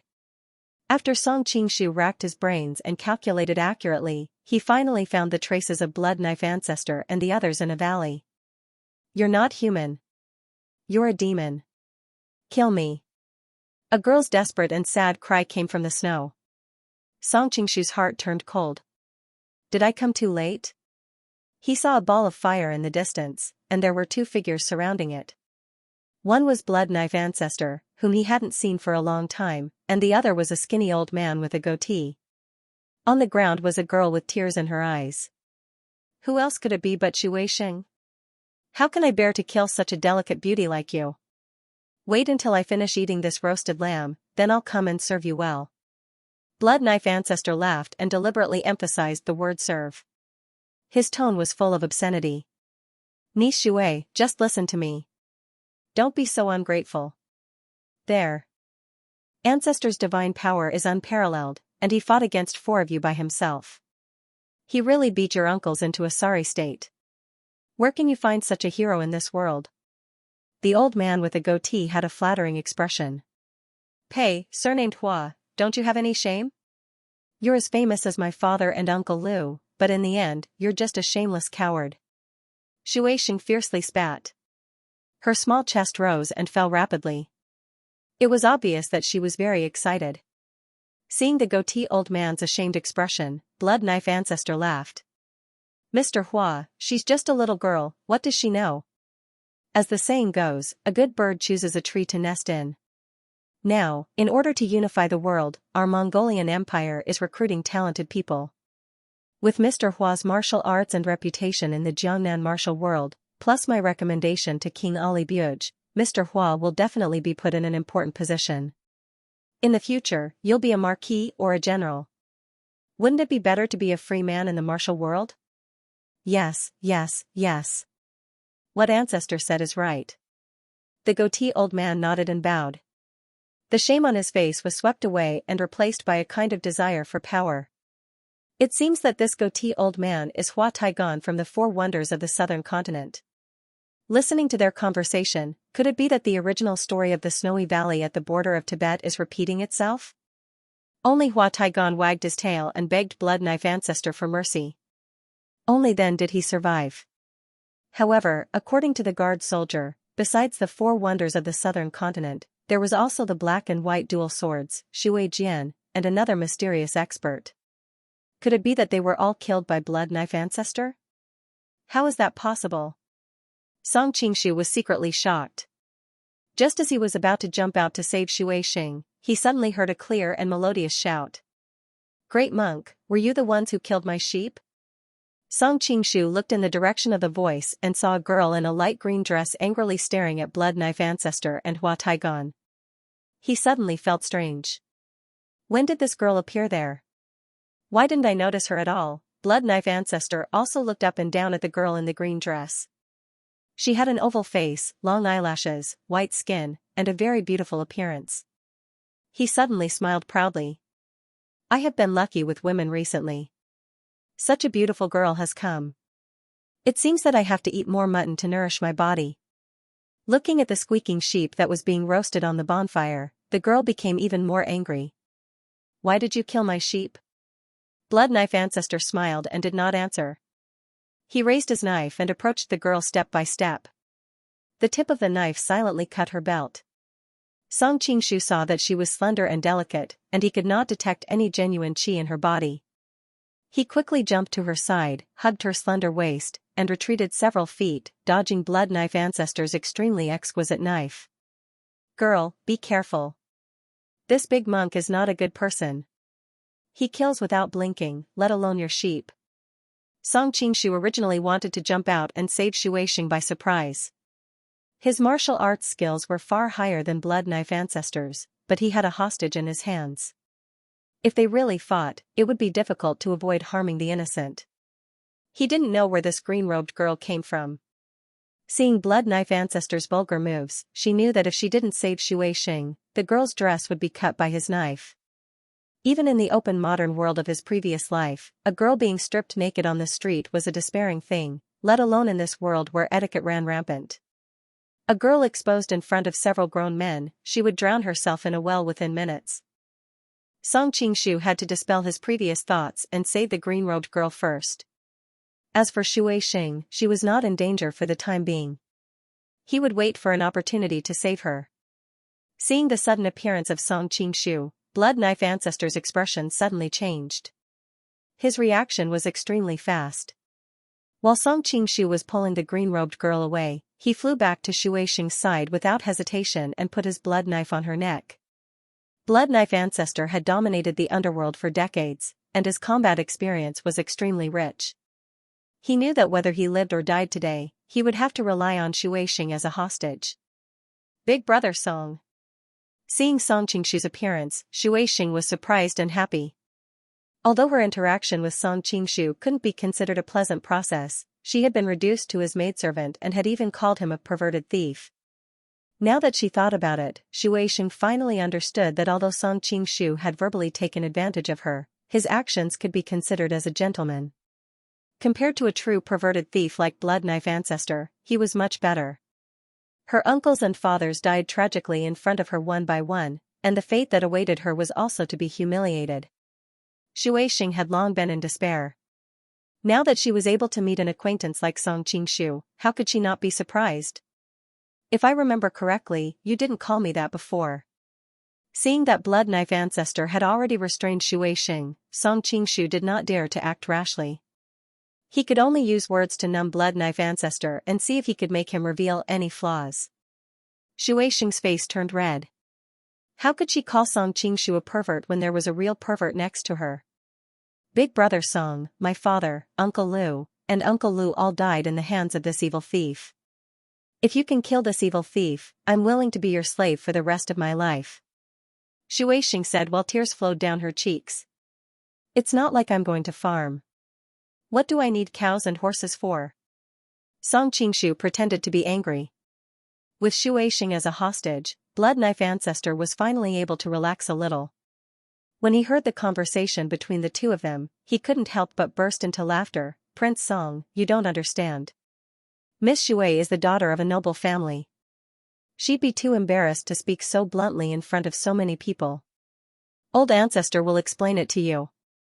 Cows and horses are not only used to plow the fields, cows can also produce milk, and horses can also be ridden. Prince Song, do you still not understand what Miss Shuai means? Is that even possible? Song Qingshu couldn't help being stunned and secretly gave Blood Knife Ancestor a thumbs up. Hearing Blood Knife Ancestor's filthy words, Shuai's face turned pale with anger and she hurriedly explained, I didn't mean it that way. If you don't want a cow or horse, I'll be your maid, okay?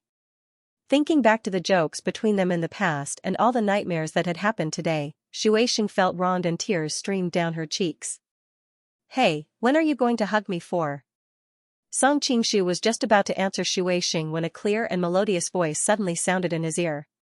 Only then did he realize that he was still holding the green-robed girl in his arms. Sorry, I was distracted just now. Song Qingshu quickly released his hands and apologized. He seemed to be chatting with Shuai, but in fact, he was focused on looking for any flaws that Blood Knife Ancestor had revealed, so he forgot that there was still a girl in his arms. It's nothing. The green-robed girl casually waved her hand with an innocent look on her face. Obviously, she didn't have any barriers between men and women. Song Qingshu felt strange. How could there be such a beautiful girl in this barren mountain? Moreover, she seemed to be ignorant of worldly affairs. Big brother, why did you pull me back just now? The green-robed girl tilted her head and stared at him. I was worried that this stinky monk would hurt you. He's very fierce. Song Qingshu cursed in his heart. Even a blind man could see that he was trying to save her. Well, this monk is so ugly, and he killed my sheep. He's a big bad guy. The green-robed girl glared at Blood Knife Ancestor. Yes, he's really ugly. He doesn't even have a single hair on his head. Even his eyebrows are almost gone. He must have done a bad thing and the immortals would pull out a hair. If he did too many bad things and didn't have enough hair, he would replace it with eyebrows. That's a very strange way of saying it. Hearing the two of them talking, Blood Knife Ancestor couldn't help but frown. He angrily said, Are you two done? Following which, Dao Feng pointed at Shuai's smooth face and said, I say, little girl from the Shuai family, take a look for yourself. That lover of yours has a new lover and he has forgotten about you, his old lover. One look and I can tell that he is a heartless person. Why don't you follow me? Pei, even if I follow a pig or a dog, I won't follow you. Shuai spat at him. Besides, he's not my lover. Song Qingshu smiled faintly and looked at Blood Knife Ancestor. Ancestor, I'm afraid you've misunderstood. Back in Yangzhou City's lovely spring courtyard, when you guys joined forces to ambush me, this little girl saw that I was in danger and immediately ran away. why do you think I saved such a woman? When Xu Weixing heard this, she couldn't help but feel a chill in her heart. At that time, she was just a prisoner of Song Qingshu and Wei Xiaobao. It was understandable for her to escape during the chaos, but she still felt guilty for a long time because of this. It was only when she received news that Song Qingshu had safely passed the calamity that she felt relieved. Seeing Song Qingshu mention this matter again, Xu Weixing sighed in her heart. It seems that he really cares about my betrayal. At that time, he also hesitated for a long time. Who asked him to be with that dog of a government official, Wei Xiaobao? Blood Knife Ancestor laughed and said, Prince Song, don't try to fool me with your tricks. If you really don't care about Miss Shui's safety, why did you chase me from so far away? With your martial arts, it's not difficult for you to defeat me. Why didn't you make a move? Isn't it because Miss Shui is in my hands at this time? You're just worried about hurting her. Song Qingshu nodded slightly and said, Ancestor is really clear. Yes, I want to save her. Tell me what conditions you want to let her go. Okay, Prince Song is really straightforward. My request is actually very simple. Let me go. After I'm safe, I won't make things difficult for Miss Shui. At that time, I'll arrange for her to stay in an inn in Coiling Dragon Town. Just treat it as a meeting gift. How about we become friends? Blood Knife Ancestor had seen Song Qingshu many times, so he was naturally aware of the changes in his martial arts during this time. Especially after witnessing Song Qingshu's fight with Ouyang Feng on Divine Dragon Island, he was even more certain that he was no match for Song Qingshu. Although Blood Knife Ancestor was brave and fierce, he was not a fool. He would not fight someone he knew he was no match for, so he tried to turn an enemy into a friend with Song Qingshu. After all, in his opinion, there was no blood feud between the two. Moreover, Song Qingshu was no longer an official of the Manchurian imperial court, so there was no conflict between the two. Song Qingshu smiled faintly, we can make a deal, but we can forget about being friends. We are destined to never be friends. A fierce expression flashed across Blood Knife Ancestor's face. Before he could speak, Xu Weixing spoke first, Big Brother Song, don't worry about me. Please help me kill. Her voice stopped abruptly. It turned out that her mute acupoint had been sealed by Blood Knife Ancestor. Since that's the case, we will meet on the battlefield in the future. Blood Knife Ancestor pulled Xu Weixing up and grabbed her neck with one hand. He held the blood knife in the other hand and slowly retreated. Ancestor, what should I do? This time, it was Hua Tian's turn to be dumbfounded. If Xu Weixing was allowed to live, his disgraceful behavior today would inevitably be leaked, and he would have no place in Jianghu in the future. This time, Blood Knife Ancestor had originally come under Brother Ali's order to stir up trouble. This was because Brother Ali had heard the rumor that he would be exchanging encampments with the Ruyang household. Brother Ali thought about how he had worked hard for several years without contributing an inch to the Manchurian imperial court. If the Manchurian imperial court were to fall into chaos and the Ruyang household came to take advantage of them, where would he put his face in front of the Great Khan? He heard that Princess Zhao Min of the Ruyang household had secretly sneaked into the Manchurian imperial court to rope in various forces. Brother Ali naturally couldn't let her do as she wished, so he sent Blood Knife Ancestor to ruin Zhao Min's plans. When Blood Knife Ancestor was investigating the Golden Snake camp, he happened to see Xu Weixing alone in her room. His lust was aroused and he couldn't help but capture her. This time Xu Weixing came with her father, Xu Dai, to visit her uncle, Xu Jian. Coincidentally, the black and white swords were also invited by the four strange southern sect to help. In addition, Xu Jian intended to nominate the candidate for the Golden Snake King, the hero of Jinyang Xiaoban. Their martial arts skills were not inferior to the Blood Knife Ancestor. The commotion from Xu Weixing's direction quickly alerted the group of experts, and they all chased after it. Fortunately, Blood Knife Ancestor had roamed the Jianghu for many years and was extremely cunning. He set up a maze along the way, leading the group of experts behind him to a few side roads. After some discussion, Xu Jian and the others decided to split into 3 groups. The black and white dual swords couple would go south, Xu Jian and Xiaoban he would go west, and Luo Hua and Lu Shui would go north. In their opinion, any group of experts would be more than enough to deal with Blood Knife Ancestor. How could they expect that Blood Knife Ancestor was so cunning and fierce that he could kill 3 of the Luo Hua and Lu Shui and even subdue one of them? However, Blood Knife Ancestor knew that he was at the end of his rope. He was already very lucky to be able to escape from Song Qingshu. How could he still have the mood to carry out the task assigned to him by Brother Alabuge? But he still had to report back to Mongolia. Blood Knife Ancestor rolled his eyes and decided to use Hua Taigon to deal with Brother Alabuge. Mr. Hua, you can't stay in the Central Plains anymore. If you come with me to Mongolia, you will definitely be greatly appreciated by His Royal Highness. When Mongolia takes over the Central Plains, you can return to your hometown in glory. Wouldn't that be great? Although Blood Knife Ancestor's words were beautiful, he muttered in his heart, when the time comes, I will tell His Royal Highness that the Luo Hua and Lu Shui were important pawns planted by Zhao Min in the Central Plains. I barely managed to kill 3 of them and captured the last one for His Royal Highness to interrogate, but of course, Blood Knife Ancestor would not let Hua Taigon speak. If he did, wouldn't his plan be exposed? Therefore, he had already made up his mind. When he returned to Mongolia, he would quietly kill Hua Taigon and announce to the public that Hua Taigon had committed suicide. Of course, before that, he still had to appease Hua Taigon's emotions. Hua Taigon's martial arts was not bad. He could be a bodyguard to deal with Song Qingshu. Thank you for your guidance, Ancestor.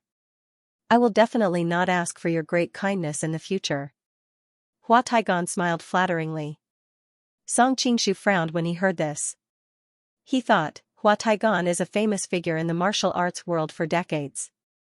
How can he be so shameless? Seeing that Song Qingshu had no intention of intercepting him, Blood Knife Ancestor was secretly happy. In any case, he had completely fallen out with Song Qingshu today.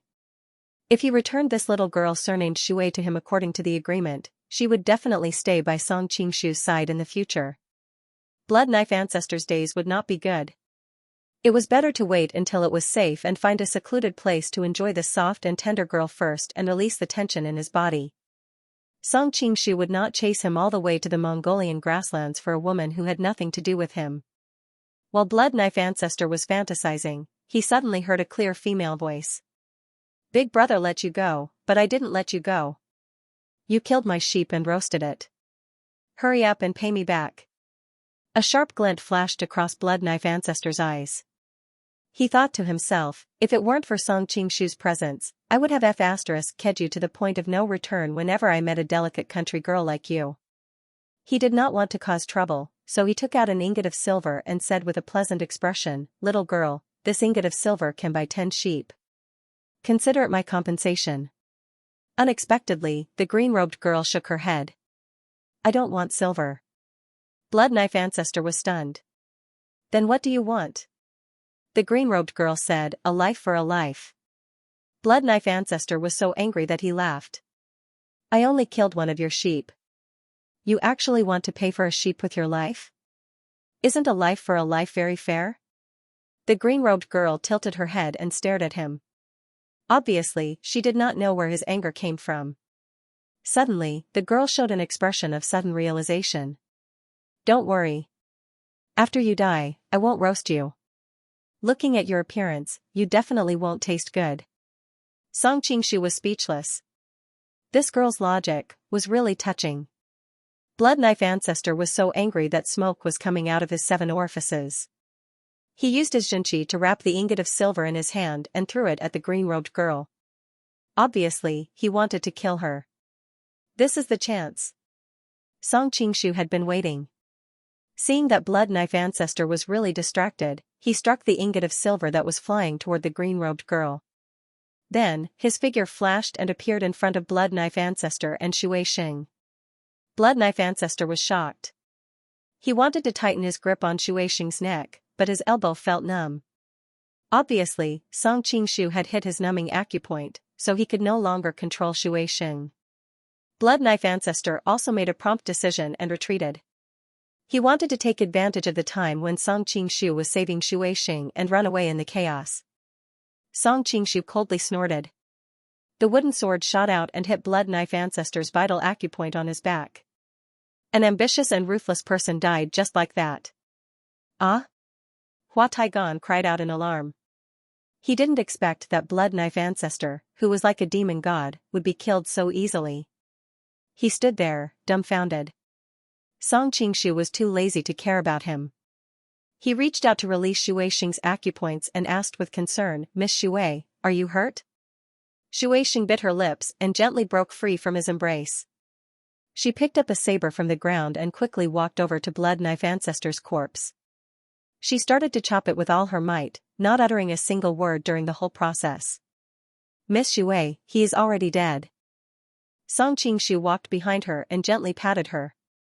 Seeing that she was still mechanically waving her arms as if she was possessed, he quickly hugged her and leaped away from the badly mutilated corpse. "Wah!" Xuexing seemed to come back to her senses and cried loudly on Song Qingshu's chest. Song Qingshu didn't seal Xuexing's acupoints. In his opinion, Xuexing had experienced such a hellish experience and needed to thoroughly vent it so that it wouldn't leave any psychological shadow in the future. After a long time, Song Qingshu said to distract her, "Miss Xue, why don't we bury your father and the others?" Xuexing finally raised her head from his chest. After wiping away her tears, she hummed in agreement. But then she became somewhat hesitant and timidly said, "Brother Song, I want to transport the bodies of my father and uncle back to my hometown for burial.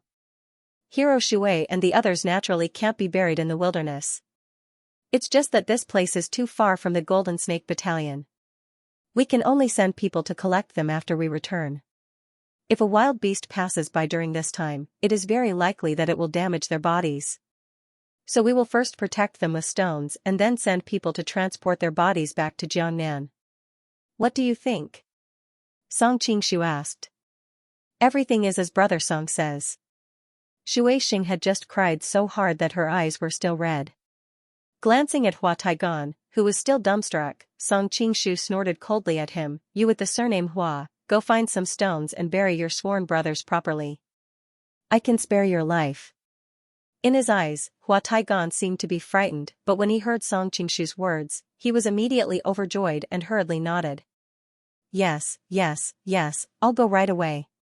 Xuexing frowned as she watched Hua Taigan leave. "Brother Song, how could you let such a shameless person off?" Song Qingshu shook his head and said, "Hua Taigan has been a hero for decades. Even if he hasn't made any contributions, he has worked hard. Many people have received his kindness. We can't sentence him to death just because of this. What's more, he didn't do anything outrageous. At most, he wagged his tail and begged Blood Knife Ancestor." Xuexing nodded, not really understanding. On the other hand, the girl in the light green robe pouted and snorted. "He also ate my sheep." Song Qingshu couldn't help but laugh. He waved the wooden sword in his hand and sent out a wave of sword energy. Soon, a small pit was dug not far away. He then took the fragrant roasted sheep from the fire and gently placed it in the pit. With a flick of his sleeve, all the soil on the side was pushed into the pit, forming a small grave. "Since you care about this sheep so much, you must have treated it as a friend. Song Mao can only do his best to give it a proper burial." The girl in the green robe sized up Song Qingshu in surprise. She revealed an innocent smile and sweetly said, "Thank you, big brother." Song Qingshu was surprised and said, "You're a strange girl. I saved you twice in a row, but you didn't thank me. Now, you're thanking me for a sheep." The girl in the green robe smiled and didn't answer. She walked straight to the side of the small mound and gently stroked it. She muttered, sheep, reincarnate into a good life in your next life. Don't be a sheep again. Otherwise, you'll be killed and eaten again." "What a strange girl," Song Qingshu muttered. He couldn't help but frown when he saw that Hua Taigan was sweating from exhaustion and hadn't moved many stones. "Step aside, I'll do it." Song Qingshu motioned for Hua Taigan to step aside. He then waved the wooden sword at a boulder not far away. He swung it dozens of times and a sharp sword energy shot into the boulder. Unable to withstand the erosion of the sword aura, the boulder finally collapsed into pieces of football-sized debris. Hua Taigan, who was standing at the side, was so shocked that he could not close his mouth. His martial arts were simply unheard of. The girl in the green robe also showed a hint of surprise in her eyes. She said in a sweet voice, "Big brother's martial arts are very high." Song Qingshu smiled and said, "What's wrong?" Little sister, you also know martial arts? The girl in the green robe shook her head and said, I don't know.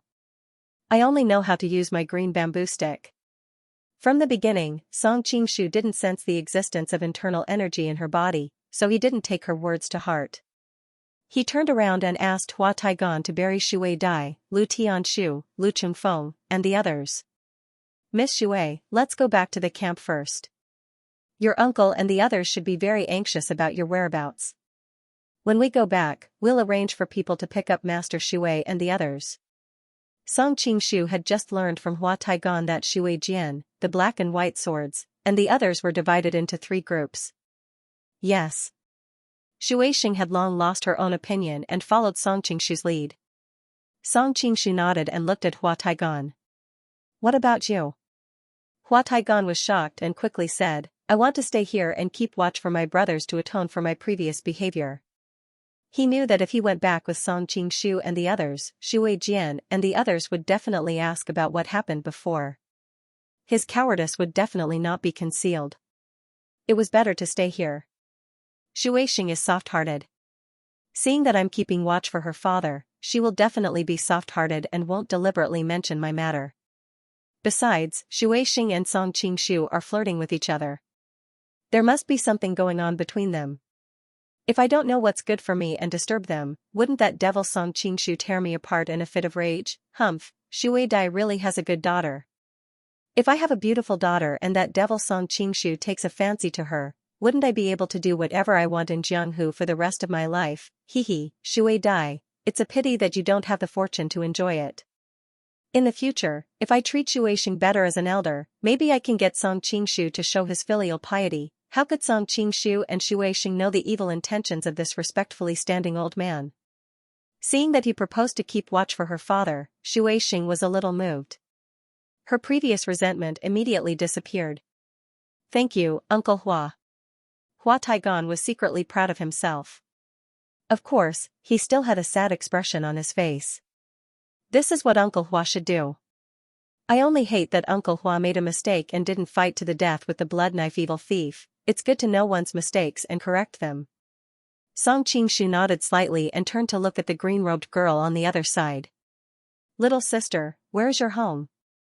Do you want me to send you back? A strange look appeared in the girl's eyes. She smiled and refused. No, I still want to accompany my goat. I will go back by myself later.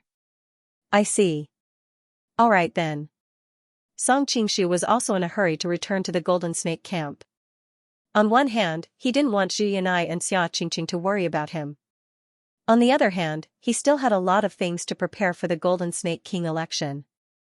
Miss Shui, do you mind riding the same horse with me? Song Qingshu asked. The horses in the valley had all run away, leaving Shui Xing's beloved horse, White Knight, who was reluctant to leave its master, lingering nearby. If I said I mind, would you not ride me? Shui Xing said snappily, regaining her usual slyness. If you mind, then you can only walk. You can't let a maid ride a horse while the young master walks. Song Qingshu looked at her with a smile. Seeing him mention the previous matter, Shui Xing felt a trace of sweetness in her heart. She said softly, you only know how to bully me. Who was the one who said that she would work like a horse and be my maid? Song Qingshu said maliciously. Shui Xing blushed, but she was really grateful to him for avenging her. She didn't refute and admitted, I will be a maid. What's so great about it? White Knight, come here. Shui Xing waved to her beloved horse not far away. The white horse ran over happily as if it had a mind of its own. Remember this person's appearance. He will be your master in the future.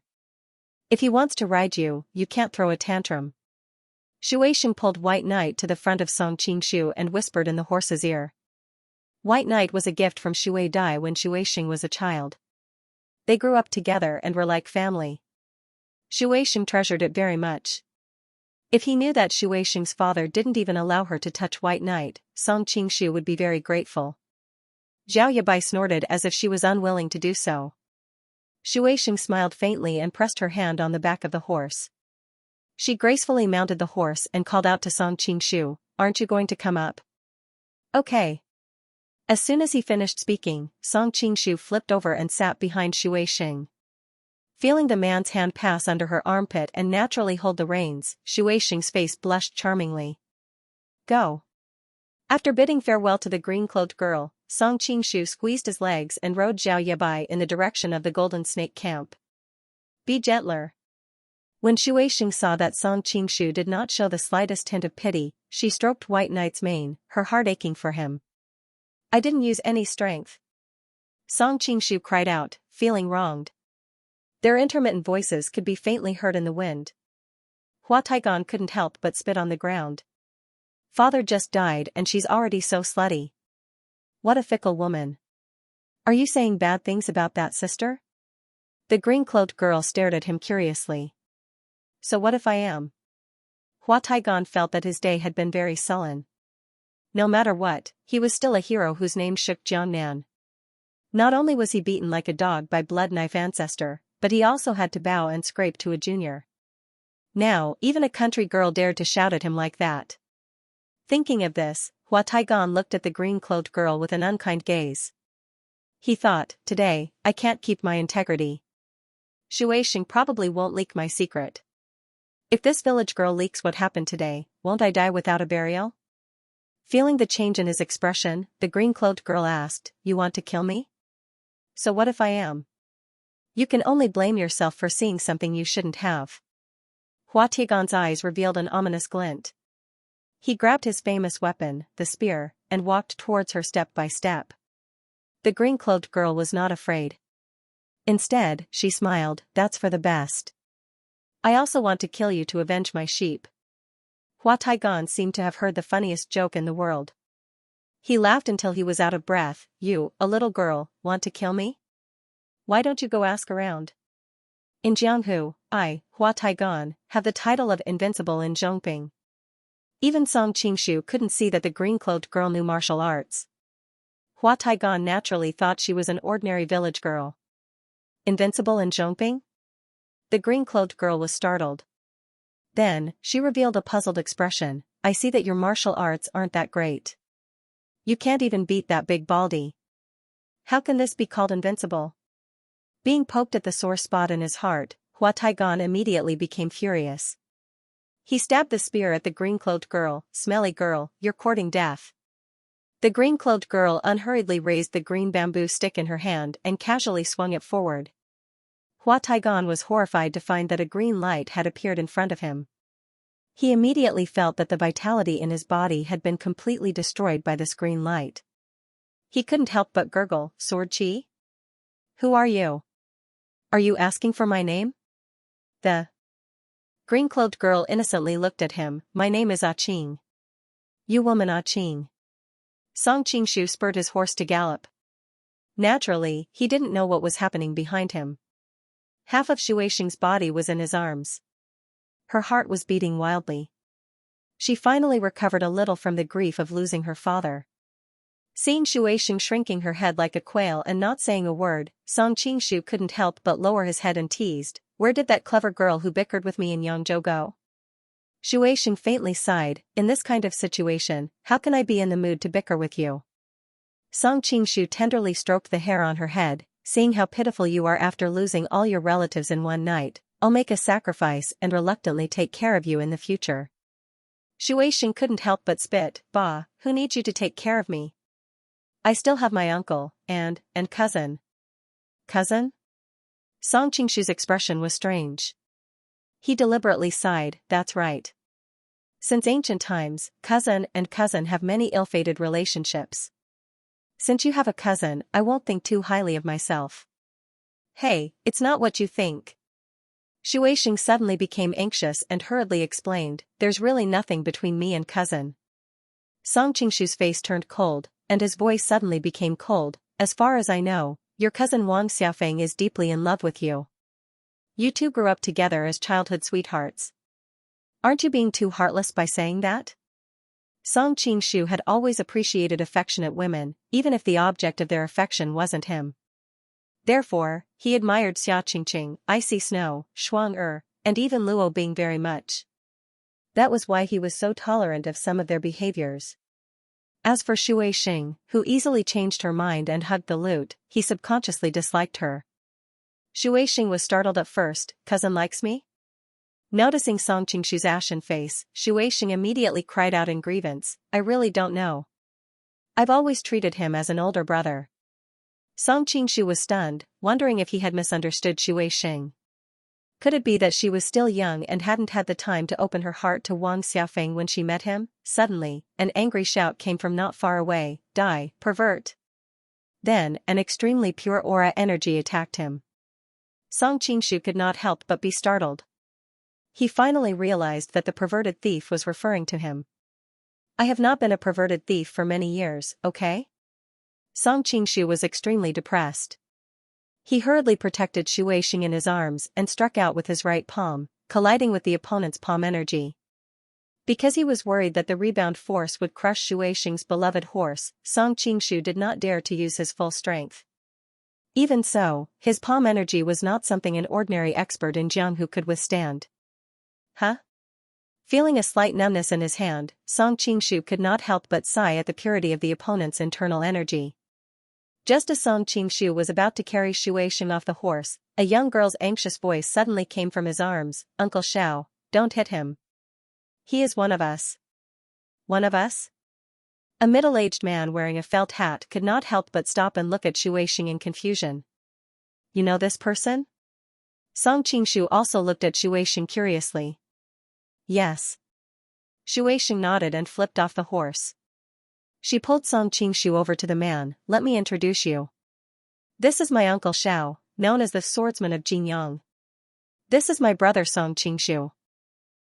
He was the one who saved me from the hands of the blood-blade old thief. Previously, Shui Jian and Xiao Ban hadn't been able to find any trace of blood knife ancestor, so they realized that the two of them had fallen into the other party's trap and quickly turned around to search for him. Just in time, they saw Shui Xing in the arms of a man in the distance. Shui Xing was also crying. It was obvious that she had been bullied, so they subconsciously regarded Song Qingshu as a perverted thief. Song Qingshu looked at the man and thought, so it is Jinyang hero Xiao Ban. Rumor has it that his mixed yuan qi has been cultivated to the peak.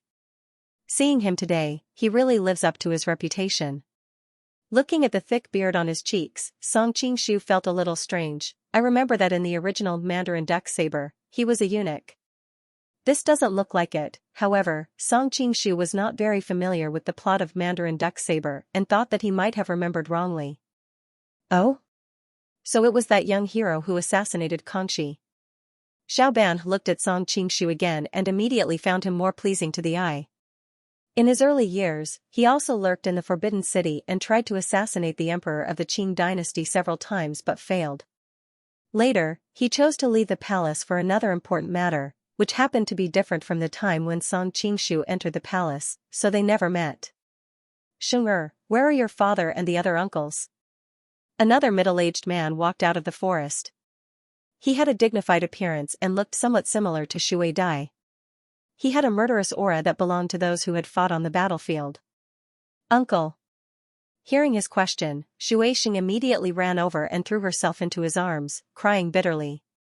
Song Qingshu, who was at the side, was secretly startled. This should be one of the 12 leaders of the Golden Snake Battalion, the former Ming dynasty's own Bing Shui Jian. Sheng what happened? Shui Jian's heart went cold when he saw Shui Xing's reaction, and he asked anxiously. Song Qingshu could not bear Shui Xing to personally repeat the tragic scene at that time, so he hurriedly avoided the important parts and dwelled on the trivial. He roughly described the situation at that time. Bloody blade, you bastard. I, Shui Jian, will not coexist with you. Shui Jian's expression was both sad and angry, and he finally could not help but spit out a mouthful of blood. Shui Xing wiped away her tears, and said chokingly, Uncle, Bloody Blade, you bastard, has been killed by Brother Song. Shui Jian was shocked, and he hurriedly bowed to Song Qingshu. Thank you, Song Xiaoxia, for avenging my brother. How could Song Qingshu let him kowtow to him? He hastily reached out to hold his arms. It is the duty of a man of the pugilistic world to help others in the face of injustice. Moreover, Miss Shui and I can be considered friends. Shui Jian tried several times, but he found that his body did not move at all, and he could not bow at all. He immediately understood that his martial arts were far inferior to Song Qingshu's, and he immediately sighed with emotion. Fortunately, Xing is fine. Fortunately, Song Xiaoxia happened to pass by, otherwise the consequences would be unimaginable. Song Qingshu smiled awkwardly. Senior Shui, I didn't happen to pass by, I came to save her. Oh, what do you mean? A trace of surprise appeared on Shui Jian's face. Song Qingshu briefly told him how he went to visit Shui Jian's mountain, learned that Shui Jian was chasing after Blood Knife Ancestor, and quickly followed him. So Song Xiaoxia is the Golden Snake King candidate nominated by Old Hero Situ. Shui Jian suddenly realized. Rest assured, Song Xiaoxia, I have always admired Old Hero Situ's character. Moreover, you have done our Shui family a great favor this time, so I will definitely support you. By the way, let me introduce you to our nominated candidates. This is Xiaoban, who is known as the great hero of Jinyang. The two of you should get to know each other, and when you compete for the Golden Snake King, you can help each other. Xiaoban smiled bitterly. Brother Shui, I just exchanged a few moves with Song Xiaoxia, and he was able to force me back with a single hand. He really is a young hero. Song Qingshu hurriedly said, Elder Zhao's primordial force is really perfect, and I am also very impressed. Xiaoban smiled slightly, but he was secretly shocked. Generally, young people have a proud and aloof aura, but Song Qingshu is not only skilled in martial arts, but also knows the ways of the world. After a few encounters, he has both the bravery of Chu Bowang and the slyness of Liu Bang, so I really have to guard against him. Fortunately, Quan seems to be quite close to him, and it seems that she will not become my enemy for the time being. After the two sides exchanged greetings for a while, Shui Jian suddenly said, I plan to pay my respects to Xing'er's father first, and then arrange for my subordinates to move his body. I wonder if Song Xiaoxia. Song Qingshu looked embarrassed, and replied with cupped hands, I still have important matters to attend to, so I'm afraid I can't go back with you. Shui Jian nodded to show his understanding. In that case, let's bid farewell here. I will visit you another day to thank you for your great kindness. Song Qingshu hurriedly said, Elder Shui is too polite, then Song Mao will take his leave first. Brother Song. Seeing that he was about to leave, Shui Xing was quite reluctant. She took the reins of Shining Night White and handed them to him. Brother Song, you can use this horse. Song Qingshu shook his head. No, with my lightness skills, this distance is not a problem. Seeing Shui Xing's sad expression, he hurriedly leaned over and said in a low voice, Your uncle and Master Xiao only have 2 horses in total. If you give me Shining Night White, what will you ride later? I don't want you to ride with another man. Shui Xing's pretty face suddenly turned red, and she couldn't help but say, They are all my elders, what are you thinking? Anyway, I don't care. Song Qingshu stuffed the reins back. A strange feeling arose in Shui Xing's heart, and she couldn't help but smile sweetly. Well, anyway, I have already given this horse to you, I will temporarily keep it for you. Seeing the two whispering, Shui Jian and Xiaoban, who were not far away, couldn't help but look at each other and smile. When Song Qingshu rushed back to the camp at lightning speed, he found that Xia Qingqing had already returned. Seeing the two women's worried faces, he couldn't help but be shocked. What happened? Seeing him come back, the two women stood up and were about to greet him, but then they noticed his movement and sat down at the same time. Song Qingshu was stunned. Zhu Yanmei broke the awkwardness and asked, Did you save Miss Shui? Yes, I did. Song Qingshu did not stand on ceremony and sat down between the two girls. Both Zhu Yanmei and Xia Qingqing subconsciously moved their buttocks to the side, as if it was embarrassing to be too close to him. You have been friends for many years. Why are you so distant? Song Qingshu laughed and held them in his arms. Before the two women could react, he quickly said, Not only did I save Miss Shui, but I also saw Shui Jian. The two women were attracted by his words and did not have time to deal with his evil hands. They asked, Did he agree to support you? Of course, when your husband goes out, he's worth 2. Before Song Qingshu could finish his words, the two girls pouted coquettishly and reached out to his waist. Song Qingshu hurriedly distracted the two women and said, I also saw the candidate nominated by Shui Jian. He is Xiaoban, who is known as the swordsman of Jinyang. He is quite good at practicing the mixed element force, but he is not my opponent. He is not a threat. The two women were not happy when they heard this. Instead, their faces became even gloomier, especially Xiaoqingqing, who looked like she was about to cry. What's going on with you guys? The ominous feeling in Song Qingshu's heart intensified. Big brother Song, I'm sorry. I'm useless, Xiaoqingqing said while wiping her tears. The Golden Dragon Gang didn't agree to support you in the election. It must be because of Big Brother Yuan, I offended Jiao Waner. Qingqing, don't say that. Sister Waner is not that kind of person. There may be some misunderstanding. Zhu Yanmei tried to comfort her. She had known Jiao Waner for a long time and knew that she was not the kind of person who would use public office to avenge personal grudges. Then why did she not agree to support Brother Song? Unless. Xiao Qingqing said and suddenly looked at Song Qingshu with a suspicious look. Why are you looking at me? Song Qingshu was puzzled. Jiu looked like she was smiling, but she wasn't smiling. She said, unless Brother Song. Brother Song has messed with Sister Waner. She is waiting for you to beg her. Nonsense. I have never seen Jiao Waner fool around with Waner. How could it be because of me? Song Qingshu was speechless. Is my reputation that bad? I don't think I've harmed many women. We'll know if it's true or not. The Golden Snake meeting is imminent. So, it's very important to win the support of the Golden Dragon Gang.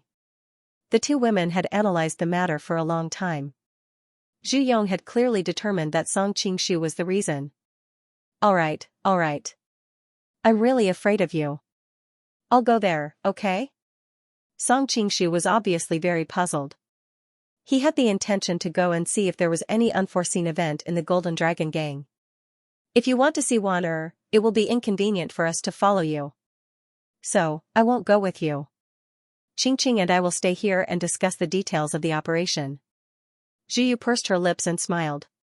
Song Qingshu nodded and asked for the direction of the Golden Dragon Gang's stronghold. Then, he used his qinggong to rush there. Although Audiobook and Xiaoqingqing spoke in a relaxed manner, Song Qingshu knew in his heart that Jiao Waner's refusal was definitely not because of him. It was more likely that they would return empty-handed. However, if he did not investigate the matter, he would feel a little uncomfortable in his heart. Because he had come to investigate quietly, Song Qingshu did not enter through the main gate. Instead, he hid his tracks and sneaked into the Golden Dragon Gang's stronghold in the dark. Song Qingshu quickly found the Golden Dragon Gang's meeting hall with Xiaoqingqing's rough drawing of the map. He looked at the constantly patrolling guards outside. They were heavily guarded. Song Qingshu didn't take them seriously, and smiled. He jumped over everyone's head, and gently landed on the roof. Gang leader Jiao, after this matter is completed, the Prime Minister will not treat you unfairly. A slightly old voice came from below. Prime Minister? Which country's Prime Minister? Song Qingshu was very surprised. He quickly lifted the tiles and looked down. A delicate and pretty young woman was sitting in the hall. She should be the daughter of the Golden Dragon Gang's former leader, Jiao Waner. A one-armed swordsman stood next to her. Judging by his attire, he should be Jiao Waner's martial brother, who was now her husband, Luo Liru. Although Jiao Waner is not a stunning beauty, she is dressed like a young woman. She looks quite beautiful. Song Qingshu was suddenly surprised. He had obviously come to do something serious. Why did he let his imagination run wild when he saw a woman?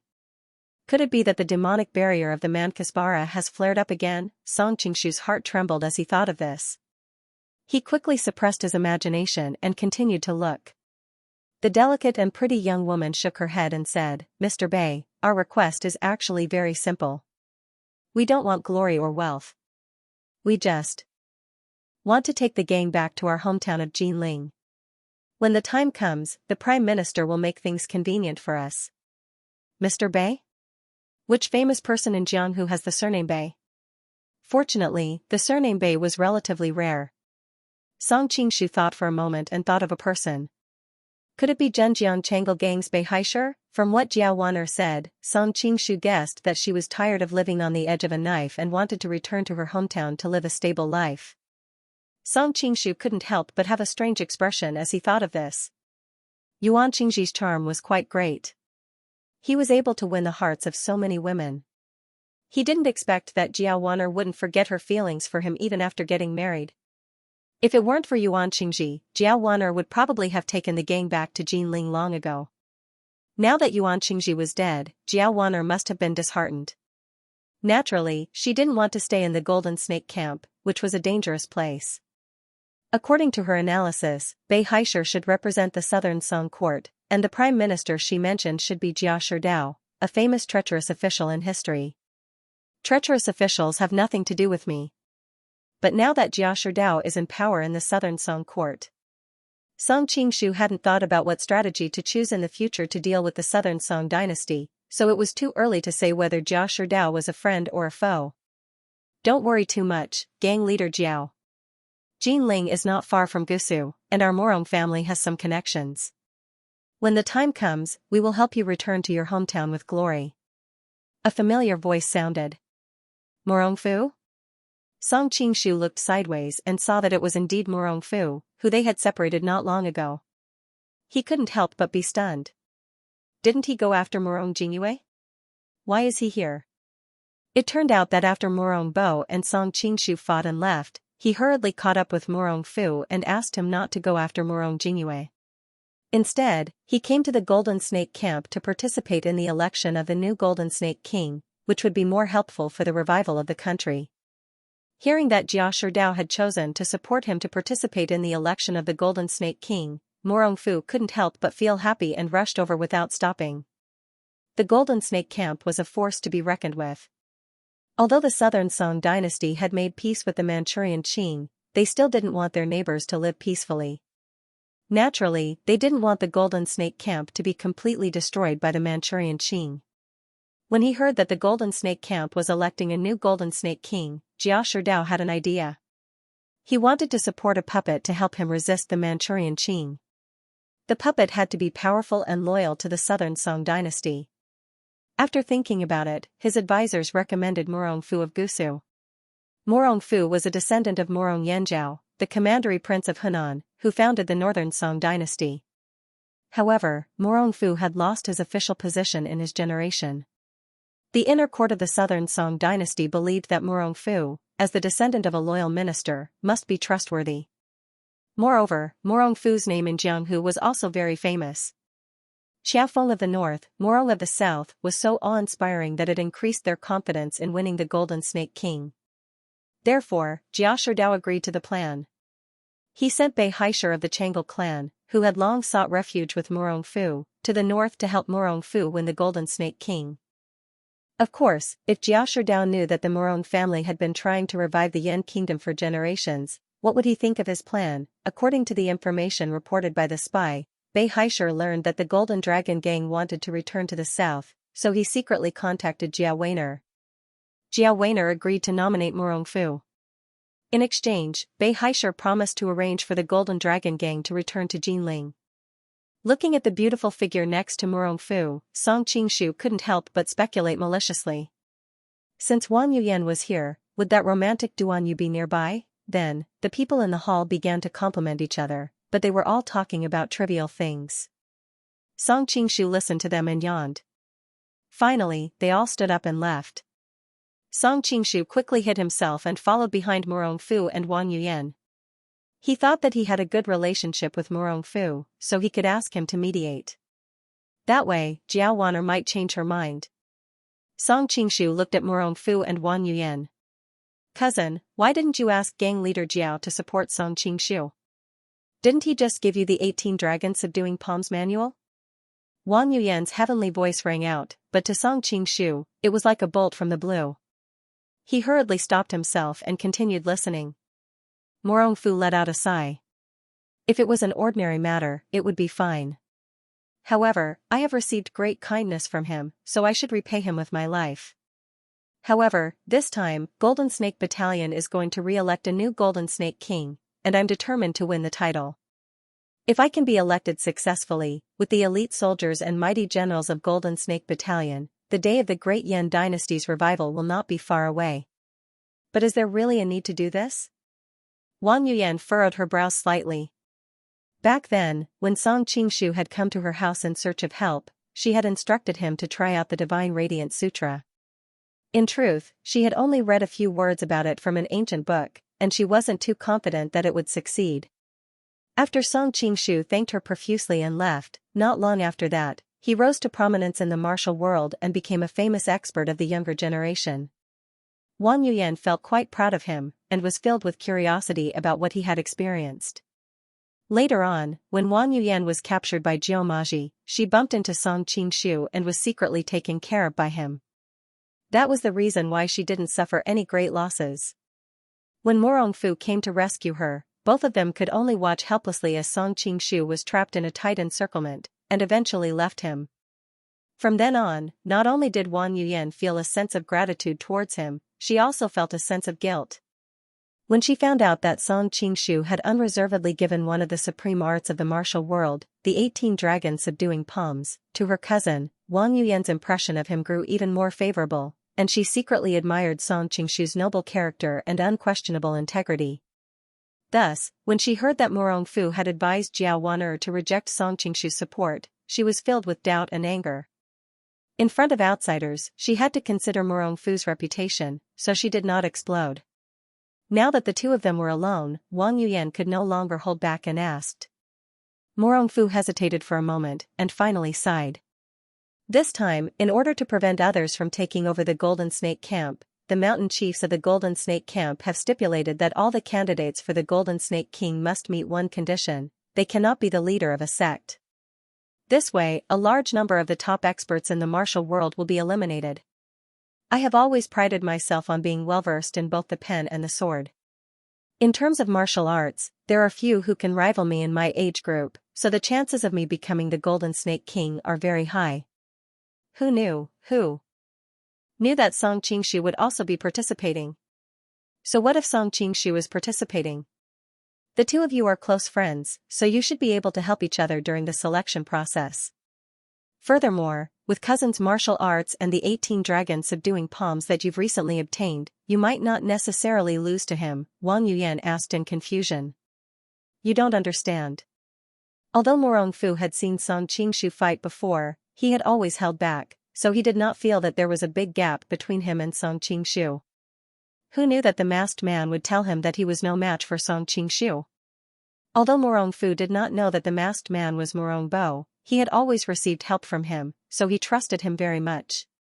Morongfu knew very well that Song Qingshu's martial arts cultivation was far higher than his. Since he said so, it must not be wrong. Therefore, in Morongfu's heart, he had already regarded Song Qingshu as his biggest enemy in this Golden Snake King contest. It would be best if he could make him lose the qualification to participate in the contest. Cousin, even if you don't say it, I can still guess what you're thinking. Wang Yuyan inadvertently revealed a very disappointed expression. In my heart, cousin is Nan Morong, who is as famous as North Chao Feng, a hero with an indomitable spirit, not the scheming, narrow-minded, and despicable man in front of me. Shut up. Morongfu was furious. You are just a woman, what do you know? Since ancient times, which one of those who achieved great things was not a cruel and merciless man? When I recover the great Yen kingdom and unify the world, who would not praise me as a hero? Since you like to speak up for Song Qingshu so much, why don't you go and find him? Wang Yuyan couldn't help but sob. Cousin, you clearly know that I love you wholeheartedly, but you still say such words to slander me. Looking at her tear-stained face, a trace of pity flashed across Morongfu's face. But soon, he recalled his mother's teachings when he was a child, and understood that love was a hindrance to success. Immediately, he put on a straight face, snorted, flicked his sleeves, and left. Morongfu knew that this was the hinterland of the Golden Dragon Gang, and that Wang Yuyan would not encounter any danger. Therefore, he didn't worry too much about leaving her here. Seeing that Morongfu had decided to leave, Wang Yuyan became even sadder. She squatted next to the stairs, sobbing and wiping her tears. Miss, since your cousin doesn't know how to cherish you, have you ever considered finding another man to love? Wang Yuyan was startled by the voice that suddenly rang in her ears. She raised her head and saw Song Qingshu sitting next to her, with a cynical smile on his face. Wang Yuyan couldn't help but spit out, "What nonsense are you spouting?" Song Qingshu leaned against the railing behind him and smiled casually. "I saw you crying so hard, so I decided to tease you a little." Wang Yuyan raised the back of her hand and gently wiped away the tears on her cheeks. She asked hesitantly, "Did you hear our conversation just now?" "Of course I did." Song Qingshu smiled faintly. "I'm sorry," Wang Yuyan said apologetically. Song Qingshu waved his hand dismissively. "What's there to be sorry about? You're not anyone to Murongfu. You're just my cousin."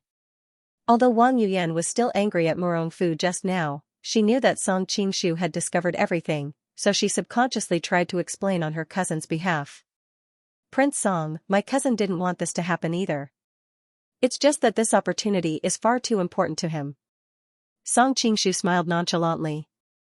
"Miss Wang, you don't need to defend him. I don't actually blame him. On the contrary, I understand him very well. If I were in his shoes, I would most likely make the same choice." A strange expression appeared on Wang Yuyan's pale face. In the end, she sighed softly.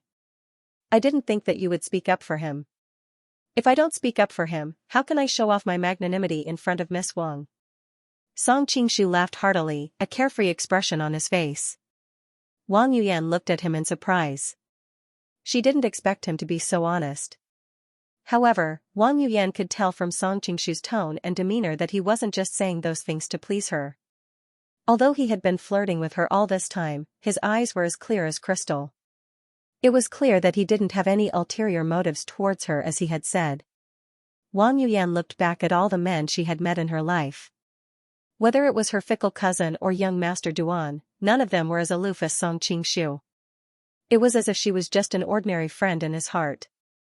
He spoke to her casually and did not care if she hated or liked him. Seeing Wang Yuyan's dazed expression, Song Qingshu couldn't help but wave his hand in front of her.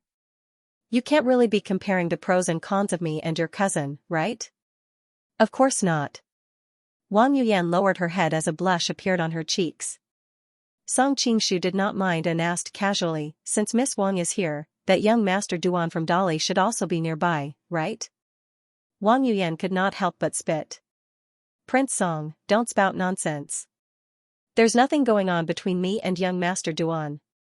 Song Qingshu smiled noncommittally. "That lad Duan Yu is deeply in love with you. He calls you fairy sister over and over again. I don't believe that you don't know what he's thinking." Wang Yuyan sighed softly. "I'm wholeheartedly in love with my cousin. I can only let young Master Duan down. Don't you have any feelings for that lad Duan Yu?" Song Qingshu looked at her with a smile that was not quite a smile. Wang Yuyan's face reddened and she immediately pouted. "Prince Song is a dignified man. How can he act like a woman and pry into a woman's thoughts? Everyone loves gossip. What's the difference between a man and a woman?" Song Qingshu did not look ashamed at all. "If Miss Wang doesn't mind, you can treat me as your soulmate. Who knows, I might even be able to share some of your worries." Wang Yuyan was stunned. "What do you mean by soulmate?" Song Qingshu said, "If a woman can be a man's soulmate, then a man can naturally be a woman's soulmate as well. Miss Wang is well-read, so it should be easy for you to understand." Wang Yuyan retorted angrily, "Who asked you to be my soulmate?" Song Qingshu's expression became serious. "I owe my current achievements to you, miss, for your guidance that day. That was how I was able to reconnect my meridians. I've always been grateful to you. That's why I showed myself when I saw you being bullied by my cousin. I just want to help you as much as I can, so that you can understand your true heart as soon as possible." "My true heart?" For some reason, Wang Yuyan subconsciously believed Song Qingshu's words when she saw his serious expression. "I still have something to do later, so I'll have to make it short. Think about it yourself." Song Qingshu coughed lightly and said slowly, "I can see that Miss Wang has always liked your cousin. However, Prince Morong has always been busy with his own ambitions, so he hasn't reciprocated your love." At this time, a handsome young Master Duan appeared, and he was at your beck and call. Although you might not have fallen in love with him, you definitely had a good impression of him, and you enjoyed the feeling of being spoiled. So, although you've always been lukewarm towards him, you didn't reject him outright, nor did you take the initiative to draw a clear line between yourself and him. Miss Cousin, how should I put it? He's a classic example of someone who wants to save face. He's obviously narrow-minded but pretends to be generous. Although he doesn't say it, he'll definitely be very unhappy when he sees this. As time goes by, he'll definitely vent his anger on you. He'll think that you, as a woman, don't know how to be reserved and self-respecting, and have an ambiguous relationship with another man. Seeing Wang Yuyan's face gradually turn pale, Song Qingshu continued, so, I'll give you a piece of advice. You must understand your true heart as soon as possible. If you've really made up your mind to spend the rest of your life with Morongfu, then draw a clear line between yourself and Duanyu as soon as possible. If you like that brat Duanyu more, then accept his love as soon as possible, lest you end up with nothing in the end. Thinking of how her cousin had been treating her ever since she met Duanyu, Wang Yuyan was shocked. The more she thought about it, the more she felt that Song Qingshu's analysis made sense. But young Master Duan had treated her so well, how could she be so heartless and hurt his heart? Then who do you think I should choose? Wang Yuyan murmured to herself. When the words came out of her mouth, she was shocked. Why did he ask such a question? Could it be that she no longer had the confidence in choosing her cousin? Song Qingshu looked at her with a smile that was not a smile, but he did not expose her thoughts. He answered, Miss Wang and Murong Gongzi are childhood sweethearts. Moreover, Murong Gongzi is well versed in both literature and martial arts.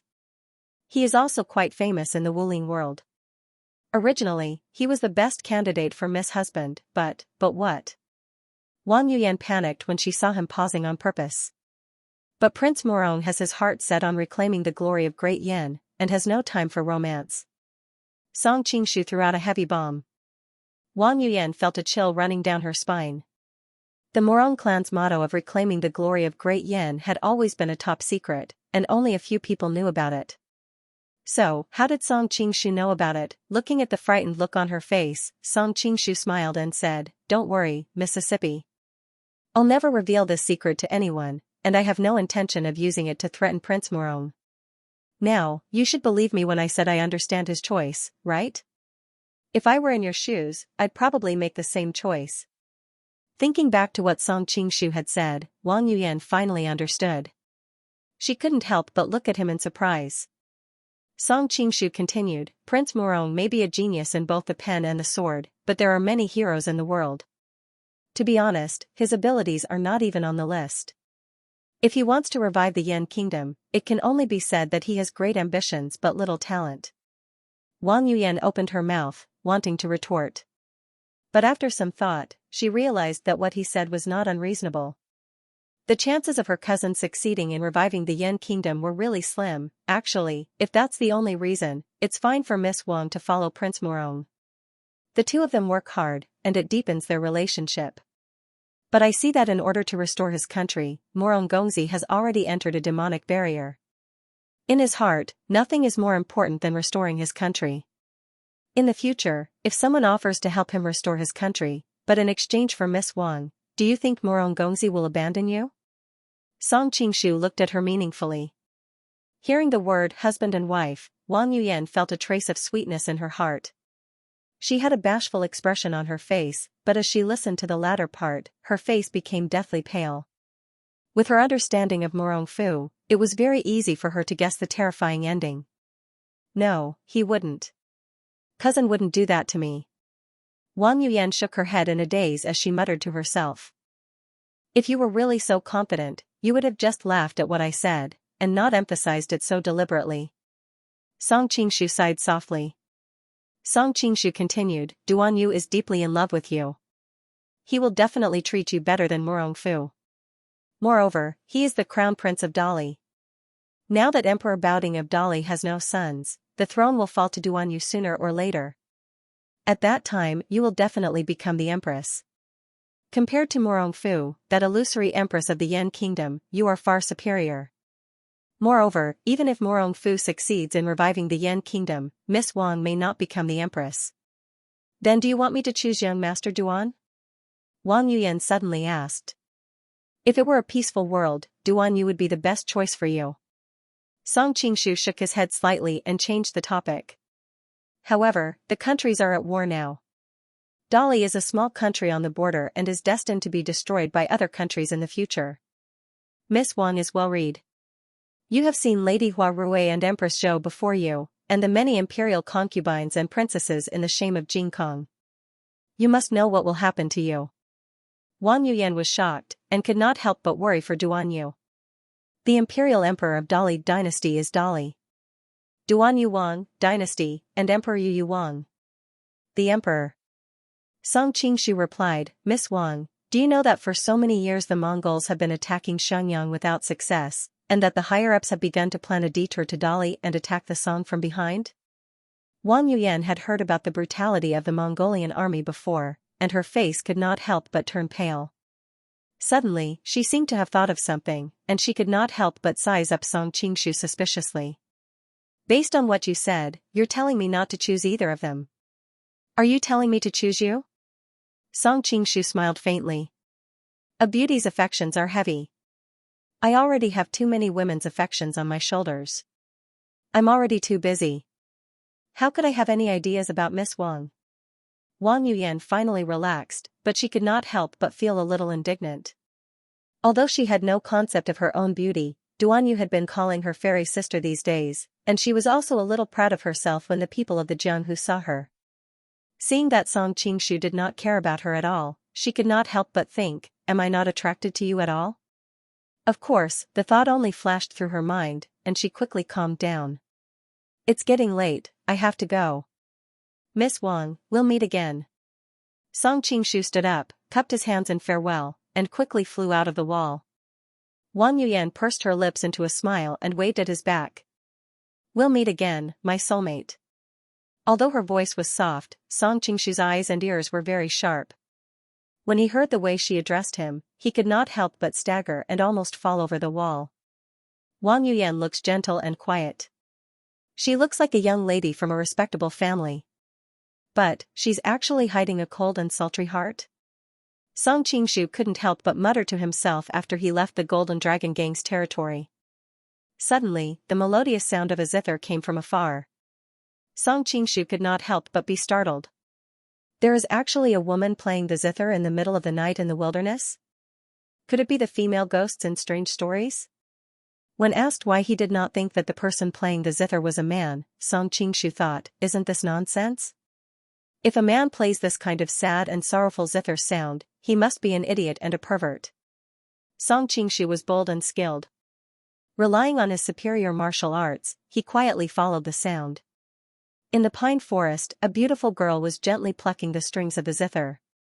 The sound came from her jade-like fingers. Seeing her appearance clearly, Song Qingshu could not help but walk over. A shadow flashed, and two acquaintances blocked his way. Song Qingshu faintly smiled. Princess, you only brought these two people out. Aren't you afraid of encountering danger? The girl faintly smiled. Although the Xianming elders' martial arts are not as good as yours, they are more than enough to deal with ordinary thieves. As for you, we have gone through thick and thin together. No matter what, we are friends. How can you harm us? So this is how you treat your friends, princess. Looking at the Xianming elders blocking his way with vigilance, Song Qingshu chuckled.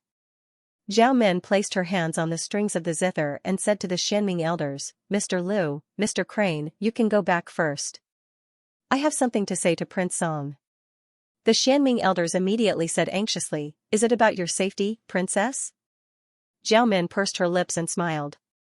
With Prince Song protecting me, what are you worried about? He is the one we are worried about. The Xianming elders complained in their hearts. They could not help but look at each other and began to communicate with their eyes.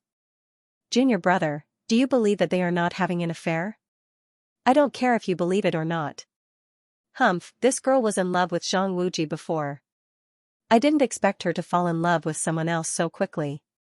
Actors are heartless, and whores are heartless. Whores and dogs will last forever. Why do we care so much about them? Senior brother, let's go back for a drink. Okay. Looking at the Xianming elders gradually disappearing in the distance, Song Qingshu said with a smile, your two subordinates are quite interesting. They kept winking at each other as if they could communicate with each other. These two old bastards, I don't even need to think to know that they are definitely scolding me. Zhao Min's face turned red when she was angry. How could she not guess what the Xianming elders were thinking? But they did not say it, so Zhao Min could not lose her temper. Song Qingshu approached her step by step. I was just wondering if the person playing the zither in this place in the middle of the night was a demon or a female ghost. I was hesitating whether to come or not. I didn't expect it to be you, princess. Hearing him insinuating that she was a female ghost, Zhao Min's face darkened. Since you are afraid of a demon or a female ghost, why did you come? Song Qingshu said with a smile, because I thought of the legendary female ghost. Female demons are generally very affectionate, so I wanted to come here to try my luck and see if I could have a romantic encounter. Hee, I didn't expect that I would really run into one. Zhao Min blushed and couldn't help but spit. Bah, a dog's mouth really can't spit out ivory. Why don't you spit it out for me to see? Seeing Zhao Min frown, Song Qingshu quickly said, Okay, let's get down to business. It's so late, why are you looking for me? I'm playing the guqin here, and you came here by yourself. How am I looking for you? Zhao Min snorted, and her voice was clear and moving. Keep bragging. It's late at night, and you just happened to come to the place where I was passing by to play the guqin. If you don't have any ulterior motives, who would believe it? Song Qingshu sat down next to her and looked at her with disdain. Hey! Seeing him come over, Zhao Min suddenly stood up as if she was scalded. I was wondering why you were so annoying. Are you going to tell me or not? If you don't, I'll leave. Thinking that there were still two beautiful women waiting for him at home, Song Qingshu didn't have the patience to accompany Zhao Min here. Zhao Min couldn't help wrinkling her nose and snorted. I know that you're worried about the lack of enough support from the mountain leaders, so I came to help you out of kindness. Is this how you treat me? Don't talk to me in that disgusting tone. Song Qingshu felt a chill and quickly waved his hand. How can you be so kind?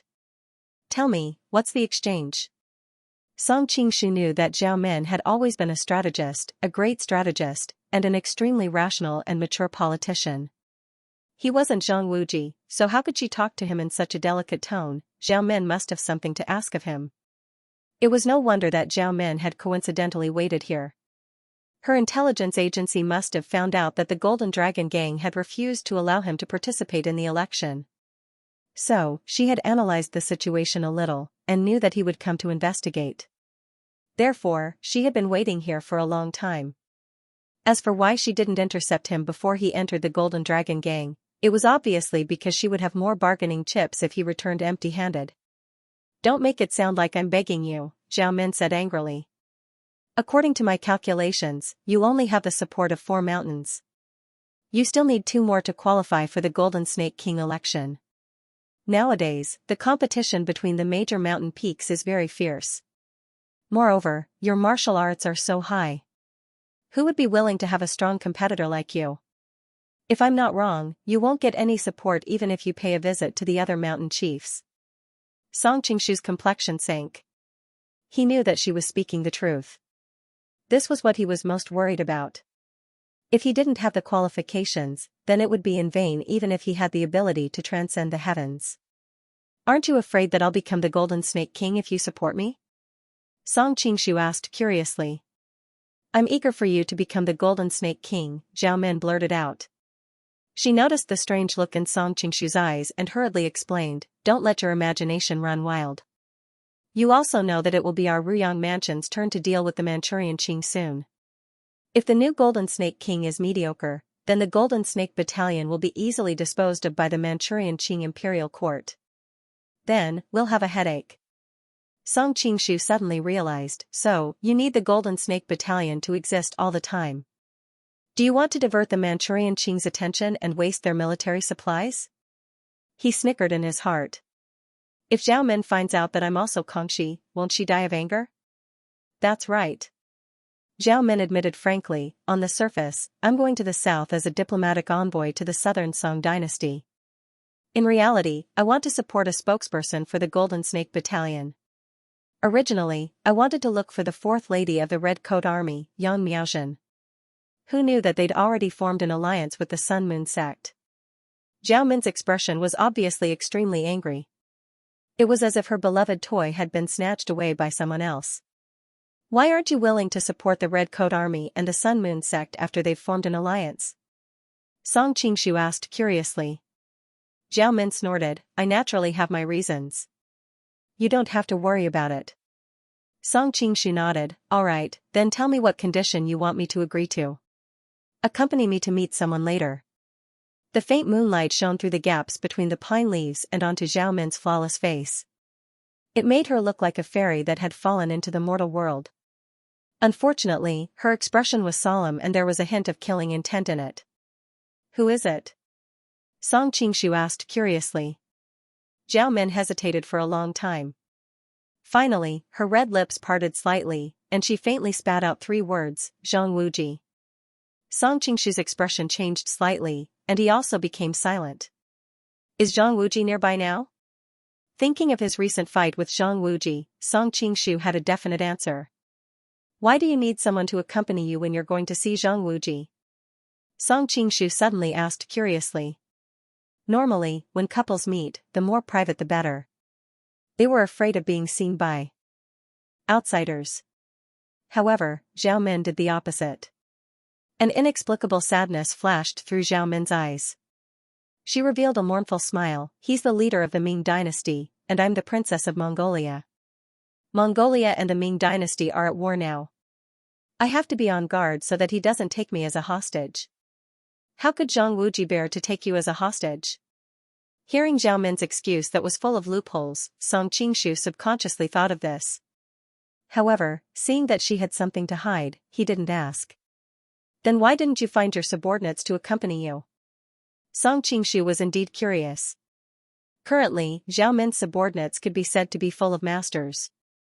Priest Bai Sang, the leader of the Jin gang, and Jinlu and Fuwang were all super masters. The Xianming elders were not weak either. Why didn't she bring more trustworthy subordinates and instead came to him? As he thought about it, Song Qingshu even began to suspect that this could be a trap set by Zhao Min.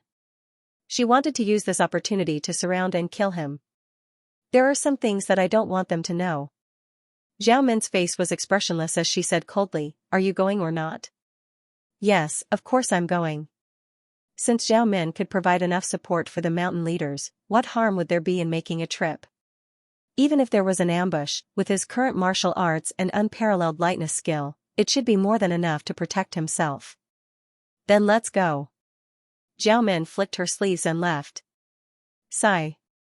Looking at the zither beside her, it was clearly not an ordinary item. Song Qingshu felt sorry for her, you're just going to leave the zither here? Zhao Min's figure paused, and in the end, it turned into a faint sigh, without a bosom friend, who will know when the string is broken, what a spendthrift woman. Song Qingshu couldn't help but mutter, and hurriedly followed, I say, what happened between you and Zhang Wuji? I don't know either.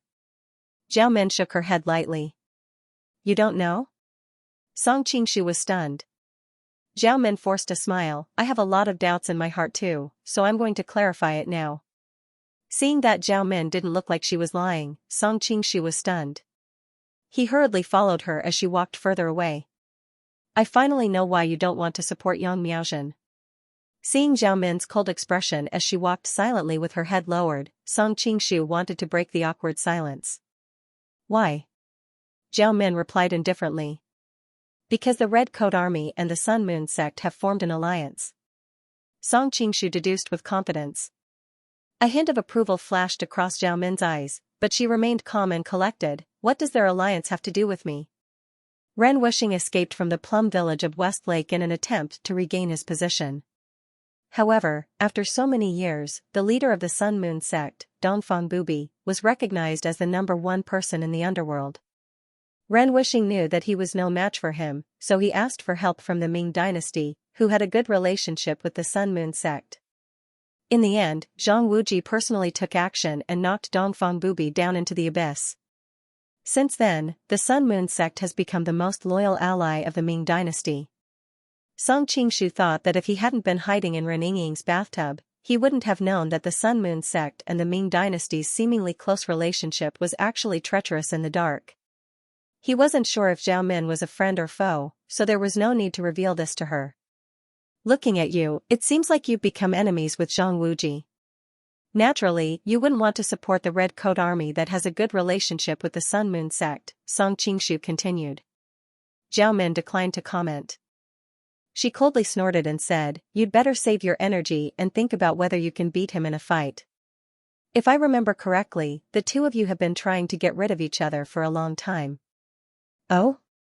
Song Qingshu walked quickly to Zhao Min's side and smelled her fragrance.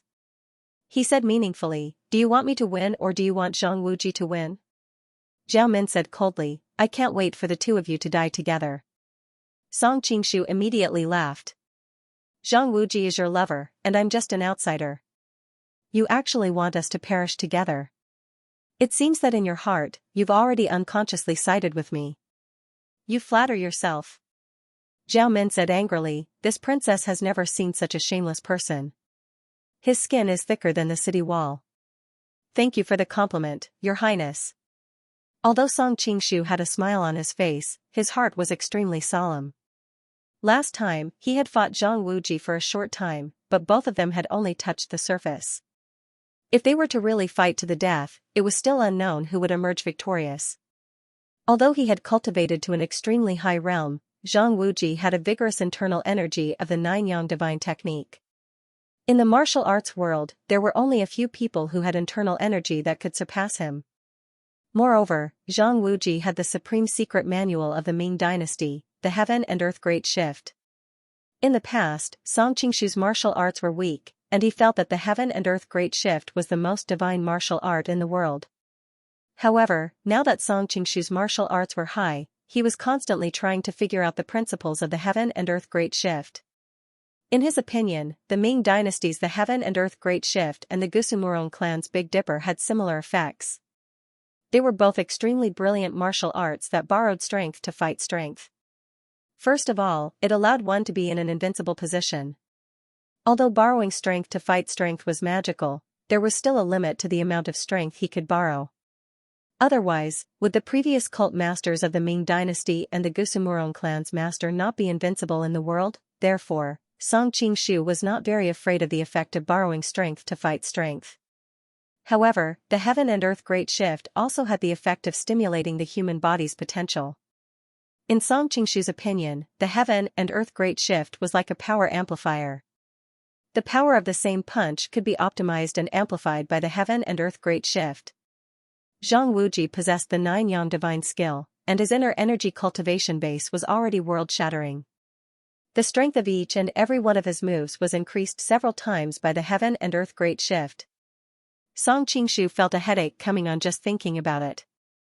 During the battle at Blackwood Cliff, he had the inner force of the Nine-Yin Manual and the God-illuminating scripture. When he was punched, the vital qi in his body was blasted into a chaotic state. He almost became a cripple again. He had no choice but to go to Tubo and learn the Joy Dhyana to avert the danger. Even with Dongfang Mushua's high level of martial arts, although she was injured by Feng Qingyang's innate sword qi, she was severely injured after being ambushed by Zhang Wuji.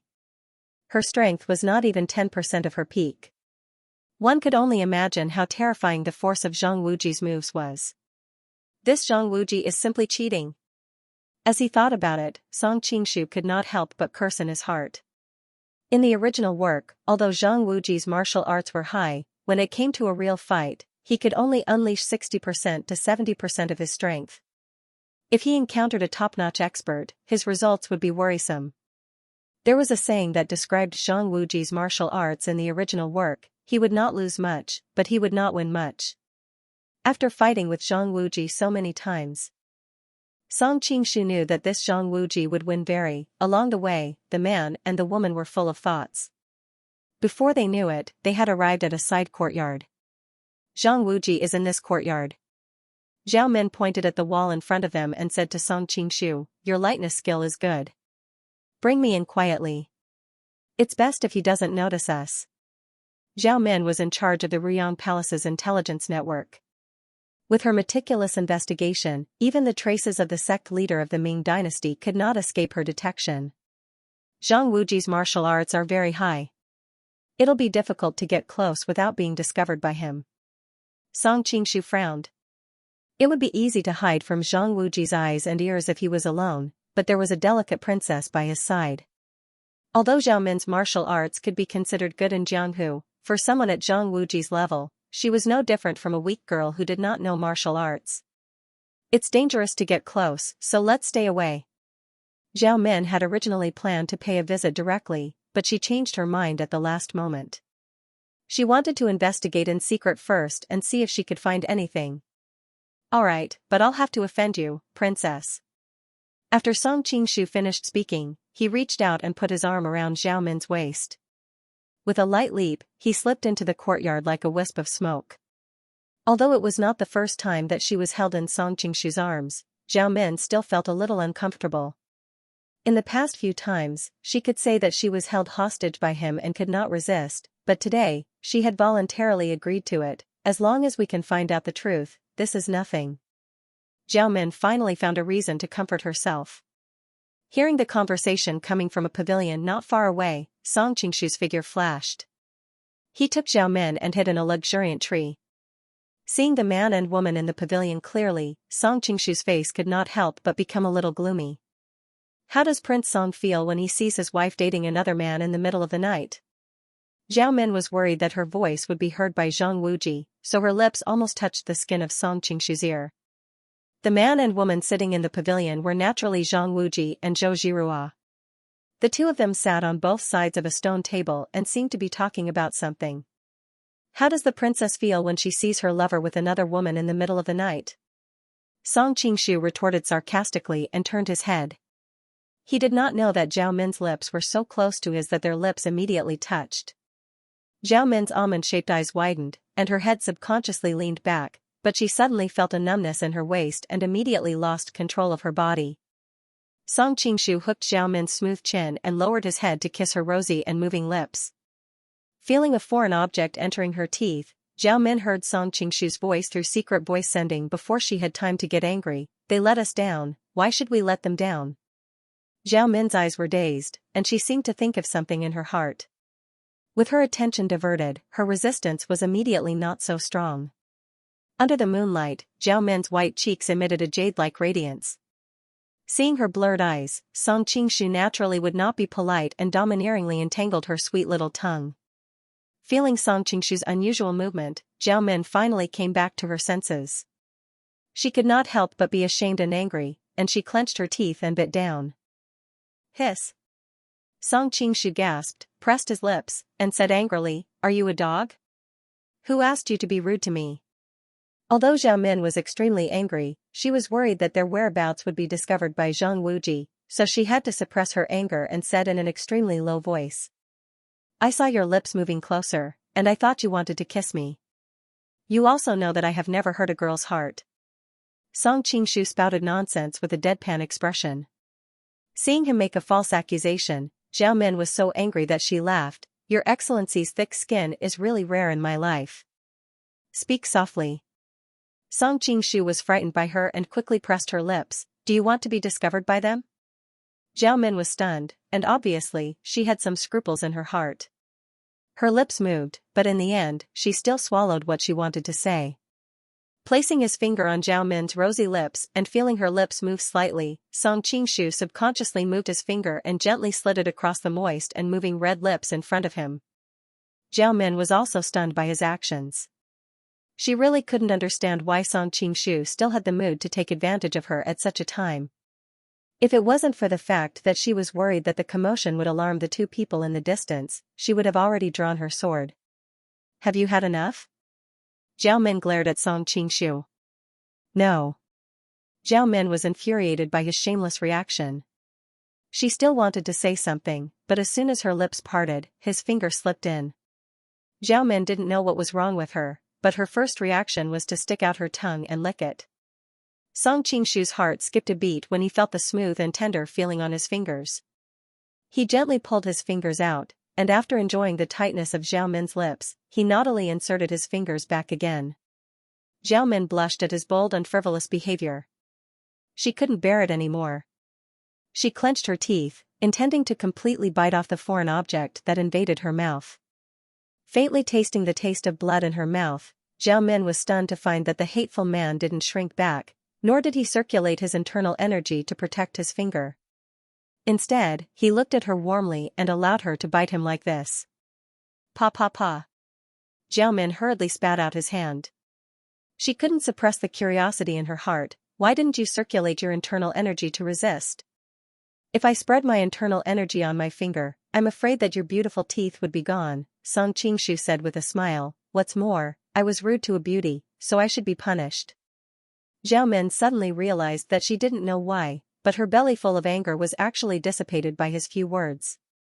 Of course, Zhao Min couldn't bring herself to smile and greet him, so she could only deliberately keep a straight face and warn him, don't do this next time. That's not necessarily true, Song Qingshu looked at the two people in the distance, his eyes inexplicably complicated. Your man bullied my woman, so I will naturally bully back. What man and woman are you talking about? Zhao Men looked at the two people in the distance and immediately exposed Song Qingshu's lie. The two of them are sitting so far away, but Zhang Wuji didn't do anything. Really? Song Qingshu pretended to be suddenly enlightened, but I didn't do anything now. It doesn't mean that I won't do anything later. I'm just taking revenge in advance. What a nonsense. Zhao Min was so angry that her teeth itched. She wondered why she suddenly became soft-hearted just now.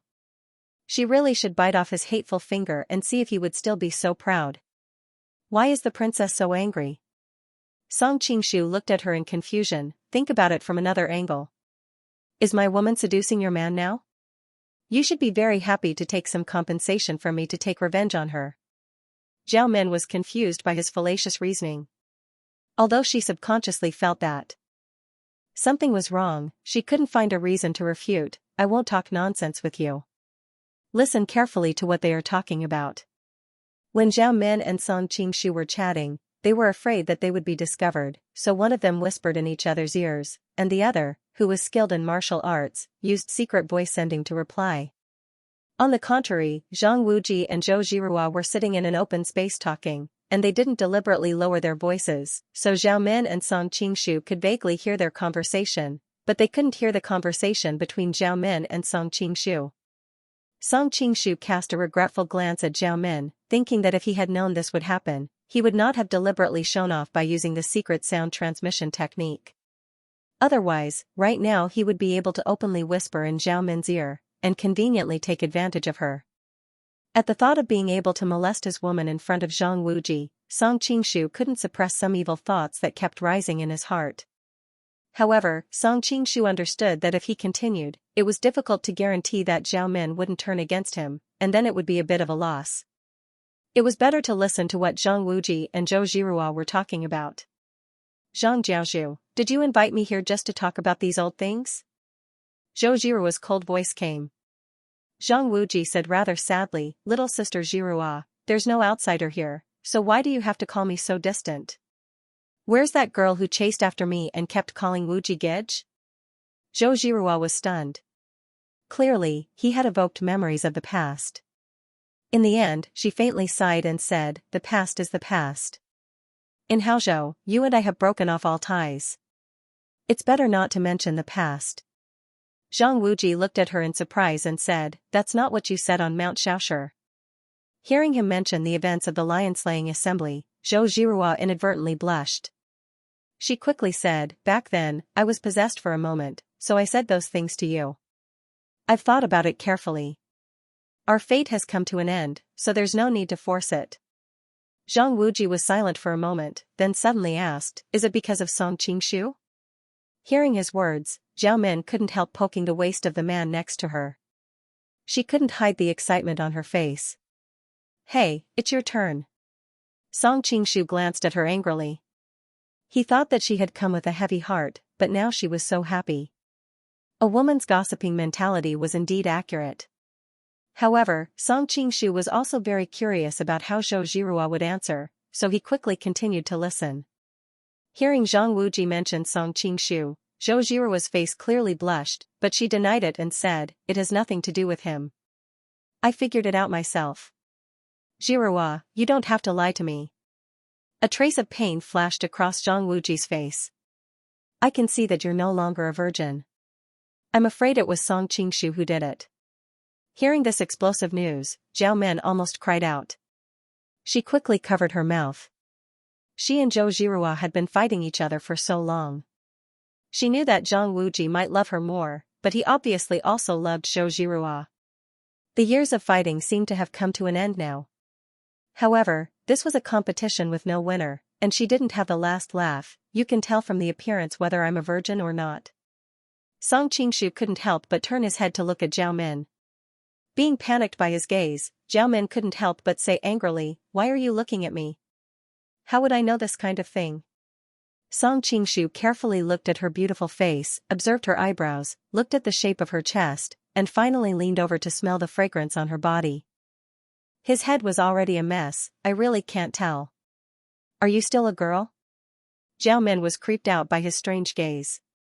Just as she was wondering what he was looking at, she suddenly heard his question. She was so angry that her lungs almost exploded. "It's none of your business. Get lost." It was a mess over there, and it was obviously similar in the pavilion. Hearing all this from her former fiancé, Zhou Jiruo's face turned red and white. Finally, she took a deep breath and calmed her agitated mood. She said faintly, "I'm Lady Song. What's so strange about that? I know you won't give yourself to him." Zhang Wuji stood up and paced back and forth in the pavilion. He was obviously extremely anxious. He must have used some despicable means, right? Thinking of the night when she was poisoned by the 10 fragrant muscle-weakening powder and was bullied by Song Qingshu wantonly, Zhou Jiruo's face was also a little ugly. If that wasn't despicable, what was despicable? "If you don't speak, I'll take it that you agree." Zhang Wuji smashed the railing beside him into pieces. "Jiruo, I'll definitely kill him for you." Zhou Jiruo frowned and said faintly, "Even if someone wants to kill him, it should be me. There's no need for Zhang Jiaozhu to do it." In fact, she knew in her heart that even if Song Qingshu stood in front of her without resistance, it was still unknown whether she could bear to kill him. After their reunion in the Forbidden City last time, Zhou Jiruo had already given up the idea of revenge. This time, she came to Shandong to see Song Qingshu again. She didn't expect that she would see him again, but he was accompanied by another woman. Last time in the Forbidden City, she knew the existence of Xia Qingqing and Dongfang Muxue. However, considering that they went to the Forbidden City together to avenge Song Qingshu, she acquiesced to the existence of the two women. She didn't expect that she would meet other women this time. Zhou Jiruo once said that even if everyone in the world betrayed her, Song Qingshu would not betray her. However, what happened now made her doubt whether Song Qingshu was still the person who loved her infatuatedly at that time. She didn't cherish it when she got it, but she regretted it when she lost it. This was the truest psychological portrayal of Zhou Jiruo now. When Zhou Jiruo was wandering, she suddenly heard Zhang Wuji say, "Jiruo, believe me. I don't mind this matter. Let's start over, okay?" Hearing Zhang Wuji's words from afar, Zhao Min's body trembled, and she couldn't help but tighten her grip on Song Qingshu's little hand. Hey, your man is shameless. Why did you pinch me?" Although Song Qingshu was teasing her, his attention was still on the pavilion in the distance, nervously waiting for Zhou Jiruo's answer. Zhou Jiruo looked at Zhang Wuji in surprise, and her face turned red and white. Obviously, she hadn't expected him to say such a thing. She said coldly, "You're not my husband. I don't care whether you mind or not." Zhang Wuji couldn't help but be stunned. Obviously, he hadn't expected her to answer so coldly. Beautiful. Song Qingshu danced with joy, and he couldn't help but pinch Zhao Min's slender and delicate waist. "You bastard." Zhao Min's tears were about to come out, and her beautiful eyes were watery. However, most of her attention was on Zhang Wuji, so she wasn't in the mood to pursue the matter. "Jiruo, I know you're angry about what happened in Haozhou." Before Zhang Wuji could finish, Zhou Jiruo directly interrupted, "I don't want to mention the past anymore. Zhang Jiaozhu has already chosen Princess Zhao." Zhang Wuji suddenly said, "Jiruo, you probably don't know, but because of you, I've already fallen out with Minmin." Song Qingshu looked at the woman beside him in surprise and asked quietly, "Really?" Zhao Min tightly closed her lips and didn't answer him. Zhou Jiruo was obviously also shocked, and she asked in confusion, "Because of me?" Zhang Wuji nodded and smiled bitterly, "You know she's very smart. When we were on Mount Shaoshi, I came to see you every night. I thought I was doing it secretly, but I still couldn't hide it from her." Zhou Jiruo also knew Zhao Min's character very well. She definitely couldn't stand being deceived by Zhang Wuji like this. Thinking that it was her fault that caused the discord between the two, Zhou Jirua also felt a trace of apology in her heart. You can explain it to her. At that time, you said you were willing to be my. Seeing Zhou Jirua's gloomy face, Zhang Wuji swallowed the words of the two women sharing the same husband. In the past, I've been avoiding choosing. You, Zhao Min, Xiao Zhao, Zhu, you all have deep feelings for me. I've been hesitating about who to choose. But later, I finally figured it out. You are all excellent women, so I didn't. I've already lost Xiao Zhao and Zhu, so I don't want to lose any of you. This shameless face is quite similar to my style. Listening to this, Song Qingshu sneered incessantly. On the side, Zhao Min's delicate eyebrows were also tightly knitted.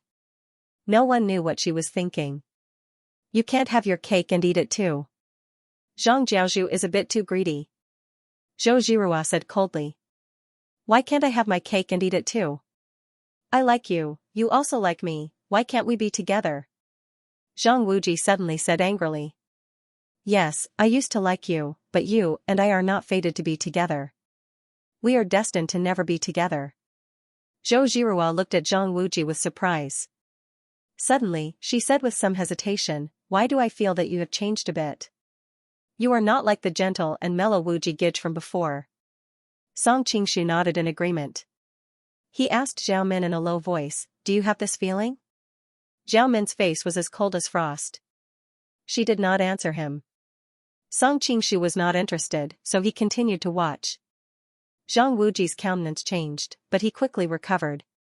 Everyone changes every day. What's so strange about that? Jirua Mimi, haven't you also changed? You didn't like Song Qingshu at all before, but now because of him, you actually have feelings for him. Zhou Jirua snorted coldly and said, you don't need to care about my business. Zhang Wuji did not take it seriously. He continued, let's talk about Song Qingshu. Don't tell me he hasn't changed? In the past, his kung fu could only be said to be mediocre, and all the meridians in his body were broken at the Xiaoshe mountain. In the end, in just 1 or 2 years, his reputation rose and he became a top master in the martial arts world. Song Qingshu's expression turned cold. His soul had transmigrated into the original Song Qingshu. This was his biggest secret. He could feel that Zhang Wuji was different from the original Zhang Wuji. How could others not feel the earth-shattering change in him? Zhou Jirua's heart skipped a beat. Obviously, she had the same doubts, but she still answered subconsciously, you told me before that your 9-yang divine skill was found somewhere in Kunlun. If you can have a fortuitous encounter, of course, other people can also have a fortuitous encounter. What's more, I taught him the 9-yin manual in the past. It's not strange for him to have today's achievements. Alright, let's say that his kung fu is because of a fortuitous encounter. Zhang Wuji drank the wine in his cup in one gulp. But what about his character? I remember that in the past, Song Qingshu loved you so much that he didn't even care about other women. Even a beautiful woman like Zhao Min couldn't cause the slightest ripple in his heart. But now, he... Zhang Wuji sneered again and again.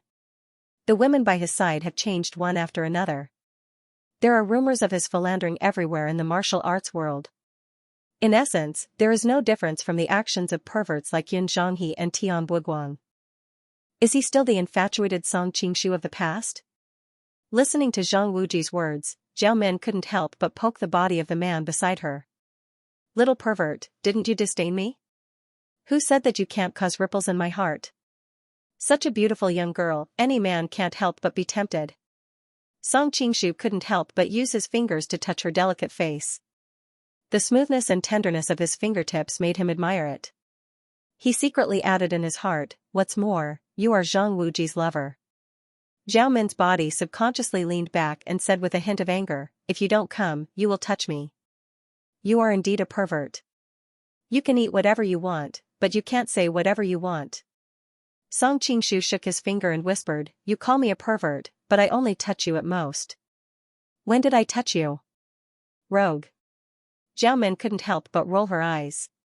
She was too lazy to argue with him and continued to listen. In the pavilion, it was obvious that Zhang Wuji had poked Zhou Jirua's sore spot. She had encountered other women by Song Qingshu's side many times. However, in her opinion, Song Qingshu's abnormality was more likely because he found out that she and Zhang Wuji had an ambiguous relationship on Xiaoshi Mountain that day. Out of anger and despair, he had abandoned himself to despair. Thinking of the scene when she had just left Xiaoshi Mountain, she had been poisoned by the 10 fragrant muscle-weakening powder. Zhou Jiruo's pretty face couldn't help but turn red and white. Whether he's fickle or devoted, it's all my family's business. There's no need for Zhang Jiaozhu to worry about it. Zhou Jiruo was very annoyed. She suddenly stood up and said, "It's late now. If Zhang Jiaozhu has nothing else to say, I will leave first." Zhang Wuji smiled evilly and said, "Jiruo, if you don't have me in your heart, why did you come to find me in the middle of the night after receiving my invitation?" Zhou Jiruo replied indifferently, "After all, I am a married woman, and as the head of a sect, I naturally have to worry about the impact. The reason why I came here tonight was because you and I have known each other since childhood. I came to see if you have anything to say. Since you're talking about these old things, it's fine if we don't meet in the future." Seeing that Zhou Jiruo had clearly drawn a line with Zhang Wuji, Song Qingshu couldn't help but smile. Zhao Min couldn't help turning her head to look at the man beside her. After arguing with Zhou Jiruo for so long, Zhao Min naturally knew about Zhou Jiruo's feelings for Zhang Wuji in the past. She didn't expect that she would actually give up her former love for this man in front of her. For the man in front of her, she had resolutely cut off her past love. Did this bastard have such great charm? "Jiruo, are you really so cruel?" Seeing that Zhou Jiruo was about to leave, Zhang Wuji subconsciously reached out to pull her. Song Qingshu frowned and was about to jump out, but he didn't expect that his shoulder would be gently pressed by a small hand. He heard Zhao Min say, "You hide here first. I'll go out and call you later." Song Qingshu thought about it. In front of these two women, maybe Zhang Wuji would reveal some secrets, so he nodded and agreed. Seeing Zhang Wuji reach out, Zhou Jiruo subconsciously dodged to the side and said coldly, "Zhang Jiaozhu, please behave yourself." A trace of surprise flashed in Zhang Wuji's eyes. "Jiruo, I didn't expect that after not seeing you for such a long time, you have practiced the Nine Sutra to such a level." As he spoke, he was about to approach her again. Suddenly, a light snort came from a big tree in the distance. Zhang Wuji couldn't help but be startled. He turned his head and glared at the direction of Song Qingshu and said, "Who is it?" Zhao Min nodded to Song Qingshu and then jumped down lightly. There was a sarcastic smile on her lips. "It's me." Seeing Zhao Min's appearance clearly, Zhou Jiruo was startled. She noticed that Zhang Wuji's complexion was somewhat unsightly by her side. She was extremely surprised in her heart. Aren't they still lovey-dovey and lovey-dovey on Mount Xiaoshi? Why is the atmosphere between these two so strange? A smile quickly appeared on Zhang Wuji's face. Min, I finally see you again. Why did you leave without saying goodbye that day?" Zhao Min put her hands behind her back and slowly approached the pavilion. "You should ask yourself this question." "Myself?" Zhang Wuji forced a smile. "What do you want to ask me?" On the side, Zhou Jiruo felt very embarrassed. She said coldly, "You two take your time to talk. I'll leave first." "Hey," Zhao Min stopped her and said with a double meaning, "I'm afraid that some people will be disappointed if you leave." Zhou Jiruo didn't know that she was actually referring to Song Qingshu. Seeing Zhao Min looking at Zhang Wuji with a faint smile, she thought that she was making sarcastic remarks. She couldn't help but snort coldly and turn around to leave. "What we're going to talk about is related to Miss Zhou." "Miss Zhou can stay and listen," Zhao Min said lightly. Sure enough, Zhou Jiruo stopped walking. Zhao Min ignored her and turned to look at Zhang Wuji. Looking at the handsome face of her former lover, Zhao Min felt a pain in her heart. "Zhang Wuji, I'm here this time because I have 3 questions to ask you." Zhang Wuji smiled gently. "As long as you want to know, not to mention 3, I'll answer you one by one even if it's 30 or 300 questions." Zhao Min looked at Zhou Jiruo expressionlessly. Sect leader Zhou, did Zhang Wuji speak in such a glib tone before? Zhou Jiruo was obviously a little surprised and doubtful. She shook her head subconsciously. No. Seeing the two women's surprised eyes, Zhang Wuji stood with his hands behind his back and said lightly, "People change. People do change." Zhao Min snorted. Obviously, she was not in the mood to argue with him about this issue like Zhou Jirua. She looked serious and said in a cold voice, "The first question." Zhang Wuji nodded and motioned for her to continue. "You promised me that I would not be the Mongolian princess and you would not be the leader of the Ming dynasty. We would live in seclusion in Jianghu." Zhao Min showed a gentle smile on her face, but then her face became gloomy. "Why did you go back on your word?" Zhang Wuji sighed and looked helpless. "You also know that after the former leader of the Ming dynasty, Yang Dingtian, disappeared, the Ming dynasty fell apart and was almost destroyed by the 6 major sects. If I just let it go, wouldn't the newly unified Ming dynasty return to a state of disunity?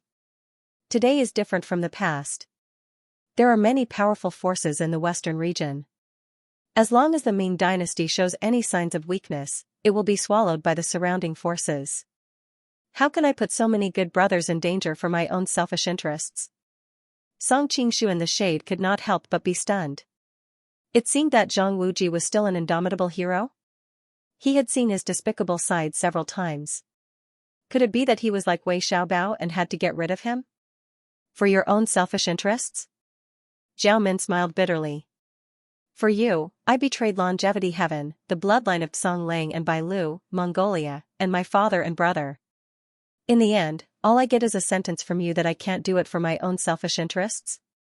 Min, I know that you've sacrificed too much for me. Zhang Wuji wanted to say something but hesitated.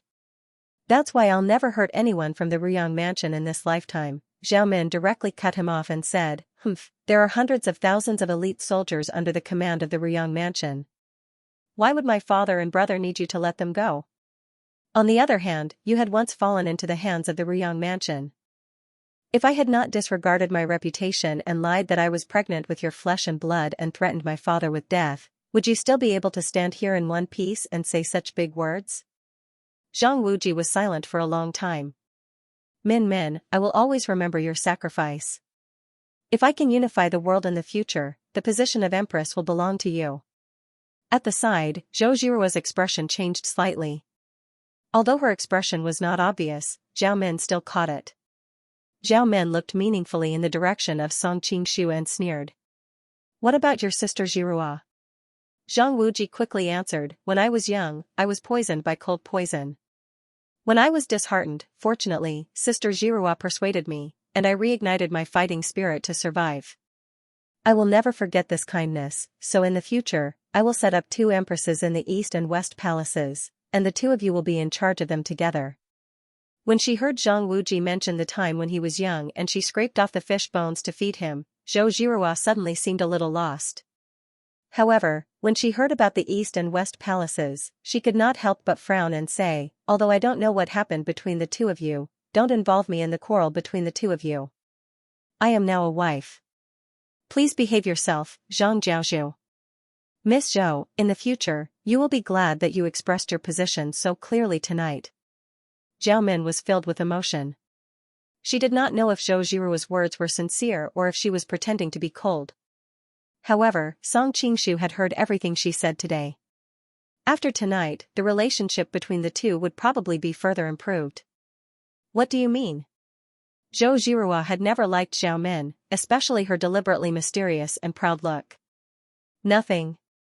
Zhao Min smiled faintly. In fact, no matter what you think in your heart, I still want to give you a piece of advice.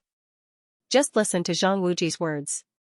If you take it seriously, then you are stupid. Seeing her rival of many years being defeated, Zhou Jirua could not help but tease. Junjun Yang abandoned everything to follow him, but was abandoned like a shoe by him. Naturally, you will not have a good evaluation of him. Who said that he abandoned me? I clearly left of my own accord. Zhao Min said angrily, do you really think that his promise to you was because of the kindness of having a meal in Hanshui in the past? Zhou Jirua was stunned and could not speak for a long time.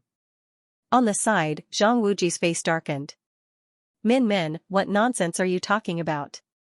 I'm talking nonsense? Zhao Min smiled sadly. Sometimes, I really hate myself for being so smart. Otherwise, I could be kept in the dark for the rest of my life and live happily with you. The abnormal behavior of the 2 made Zhou Jirua suspicious. She had wanted to leave long ago, but there was a voice in her mind that told her to stay and see what was going on. Seeing that Zhou Zhihua was looking at him in confusion, Zhang Wuji pretended to be calm and said to Zhao Min, I know that you've always been quick-witted, but it's better not to make groundless accusations. Zhao Min smiled proudly. I, Min Teamer, have always been meticulous. If I hadn't really found evidence, why would I accuse you of something groundless? Seeing that Zhang Wuji's expression had changed slightly, Zhou Zhihua could no longer suppress the doubts in her heart and asked, what is it? Zhao Min watched the change in Zhang Wuji's expression, and a cruel smile flashed across her lips. You'll have to ask yourself this first. Is sect leader Zhou's father really just an ordinary fisherman on the banks of Hanshui? Zhou Zhihua's face paled. Only a few people in the world knew of her background, and she still remembered Zhang Songping's warning. She nodded without hesitation. Of course. How could an ordinary fisherman's daughter have such a fresh and refined name as Zhihua? The name Zhihua can be found in the Lizi and Sima Shengru Zishu Fu. How could an ordinary fisherman have such knowledge? Zhao Min smiled.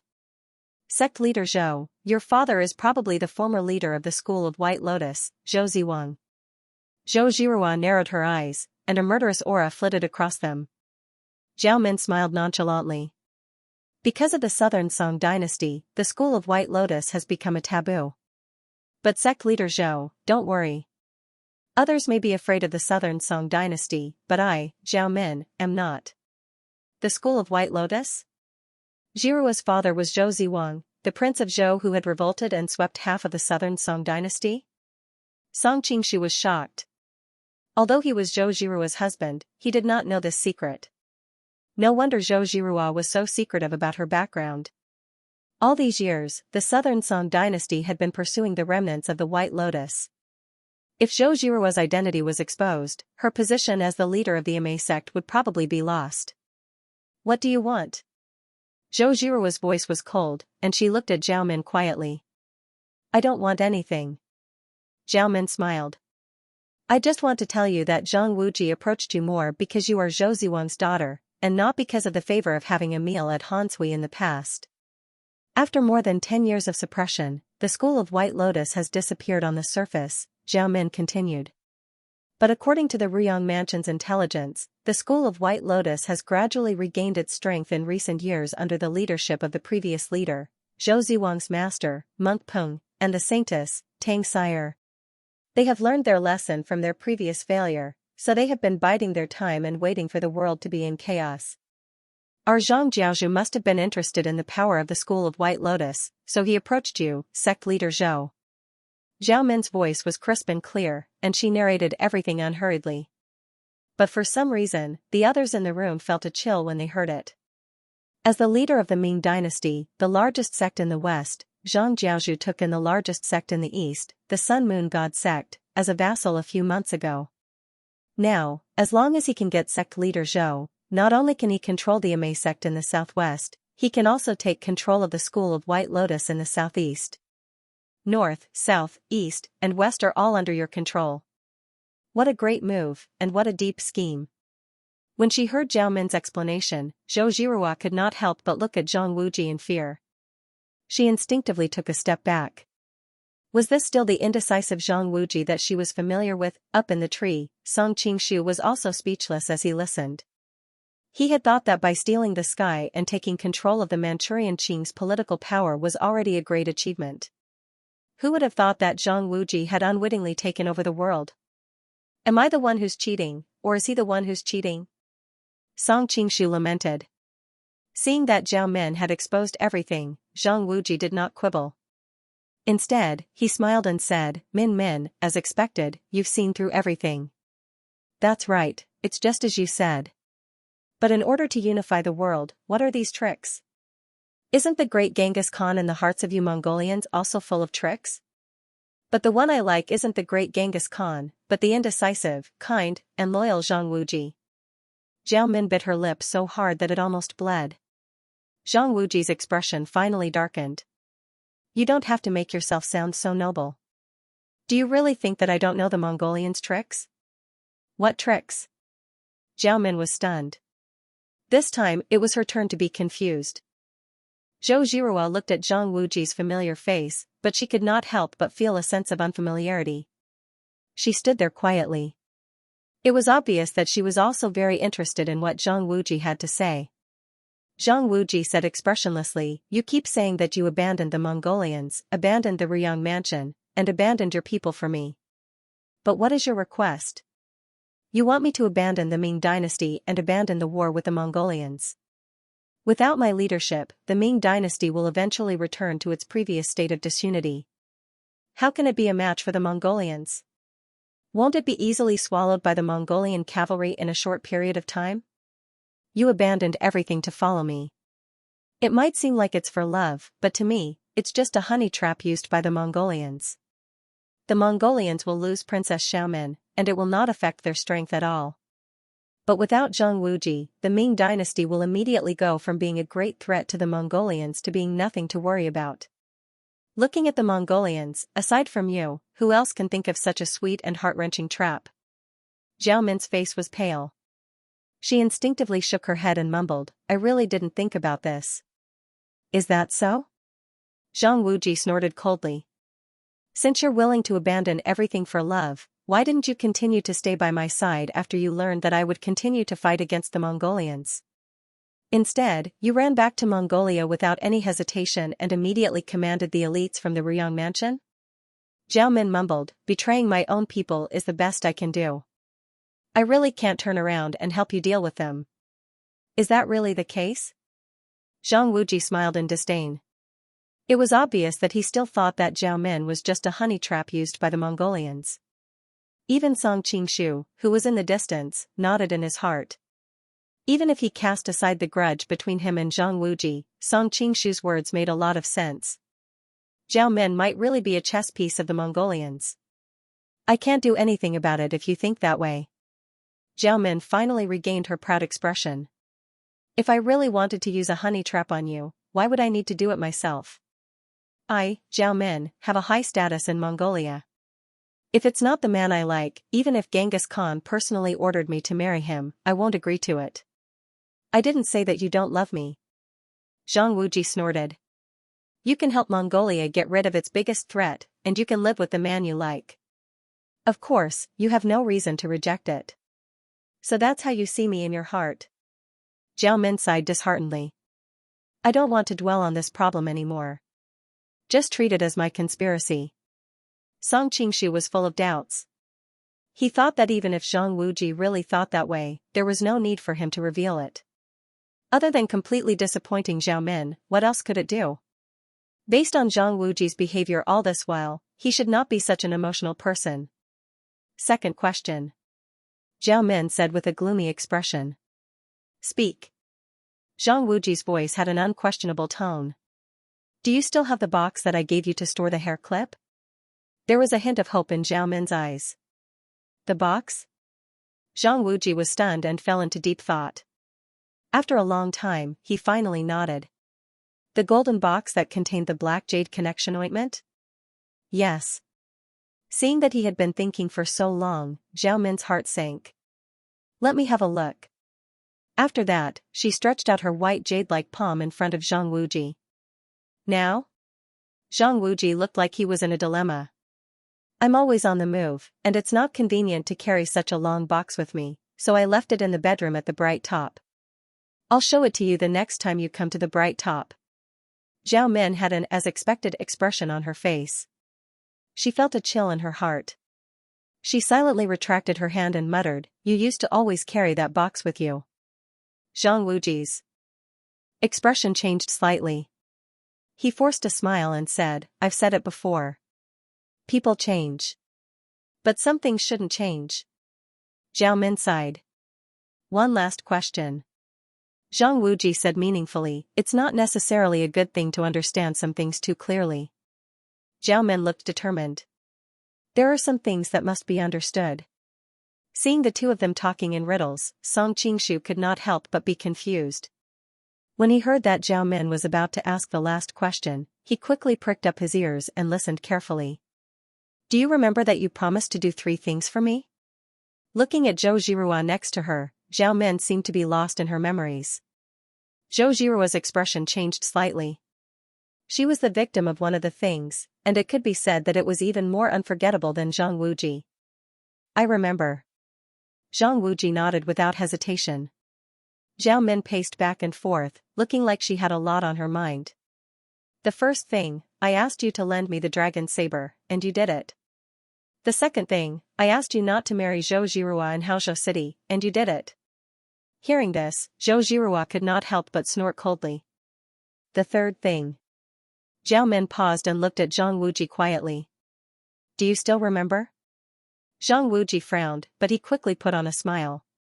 Of course I remember. What is it? Zhao Min said coldly. You asked me not to be the sect leader of the Ming dynasty, and to live together with you and live like immortals, right? Zhang Wuji said with a smile. Looking at that familiar smile, Zhao Min felt a chill run down her spine, and she subconsciously took a few steps back. Even Zhou Jirua took a few steps back at the same time. Zhang Wuji looked at the two women in confusion. What are you doing? Zhao Min sighed. Even sect leader Zhou remembers, but you don't. Zhang Wuji was stunned, and he looked at Zhou Jirua with a questioning look. Jirua, did I say something wrong? Zhou Jirua looked at him in surprise, then looked at Zhao Min, and replied in a deep voice, the third thing Zhao Min asked you to do for her is to draw her eyebrows every day. I was still under the illusion that you were temporarily blinded by power. Zhao Min's tone suddenly changed, and she shouted sternly, who are you? Zhang Wuji was stunned, and he quickly said with a smile, I'm Zhang Wuji. Who else could I be? Zhao Min shook her head, and her tone was very firm. She said word by word, you are not Zhang Wuji. Hearing this, Song Qingshu almost fell from the tree. Although he had suspected his identity, the 9-yang divine skill and the heaven and earth great shift could not be faked. But Zhao Min was the closest person to him, not to mention that with her intelligence and strategy, Song Qingshu did not think that she was talking nonsense.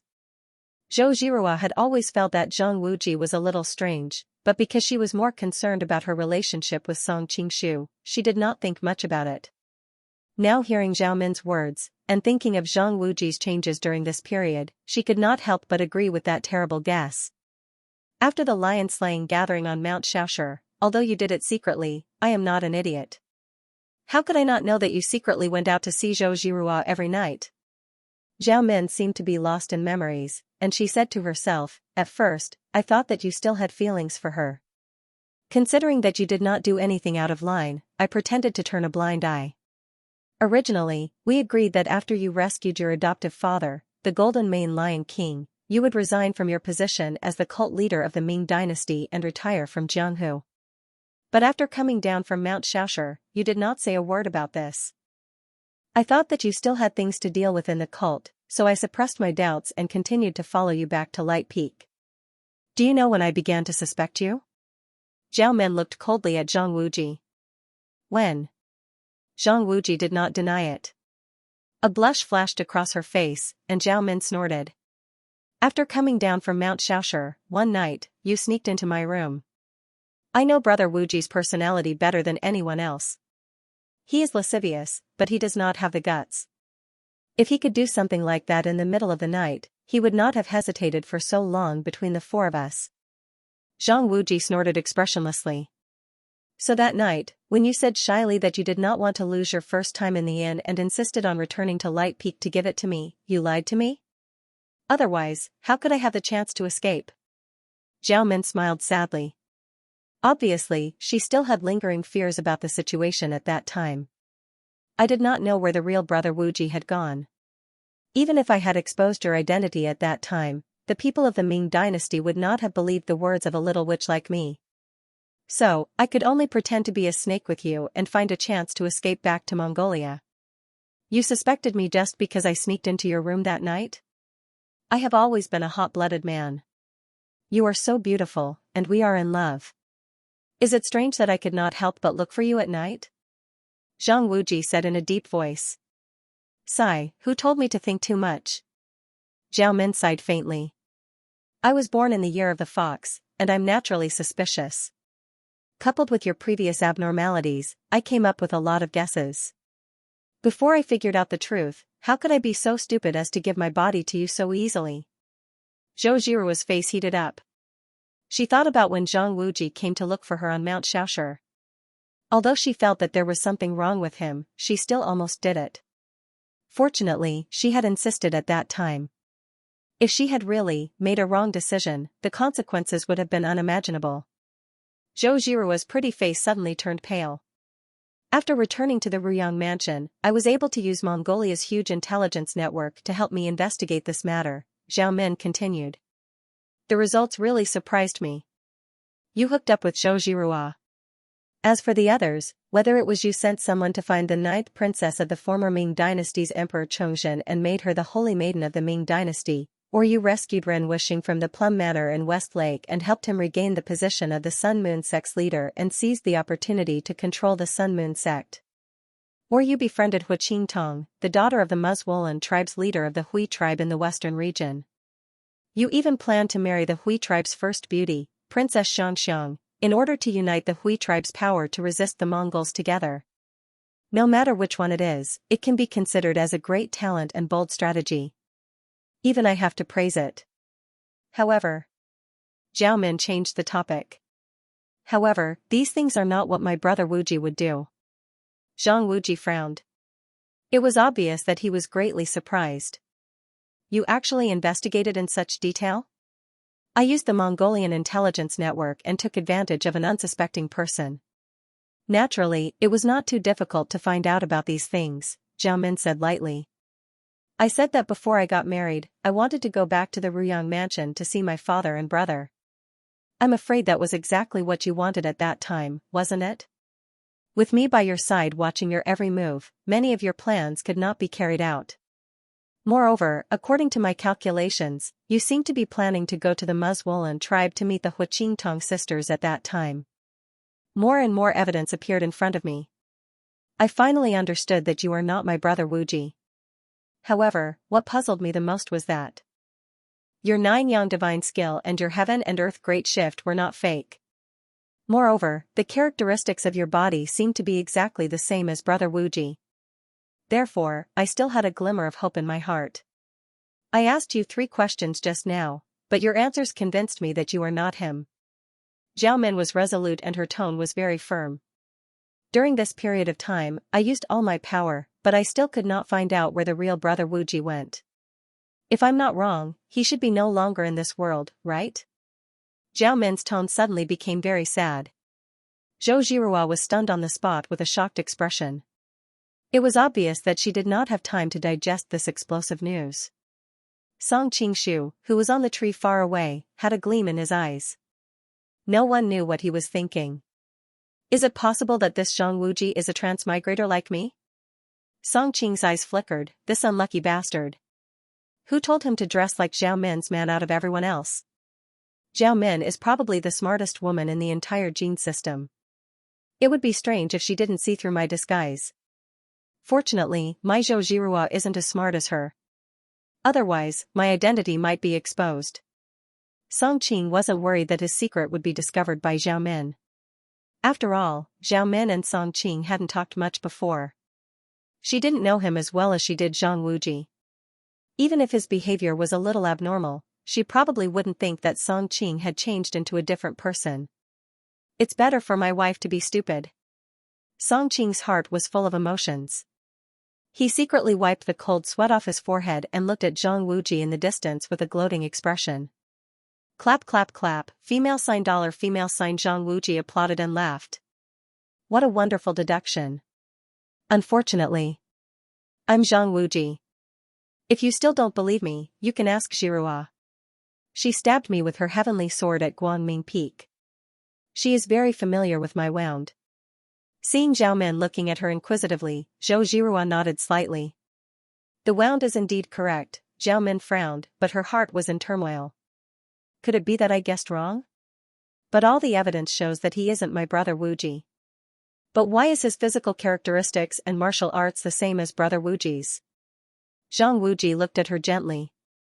Min, I know that because I've always been against the Mongolians, and I've been in contact with Jiruo and the 2 women from the Muzwolan tribe, I don't blame you for holding a grudge against me. But don't you think your words are too much? When did he start to change? Zhao Min had a flash of inspiration and remembered something that she had almost forgotten. Zhang Wuji still wanted to say something, but Zhao Min suddenly said, at the lion-slaying convention, when Brother Wuji faced the Vajra-subduing demon hoop of Shaolin Temple's third crossing, he suffered chi deviation. A sharp light flashed in Zhang Wuji's eyes, but he immediately regained his calm.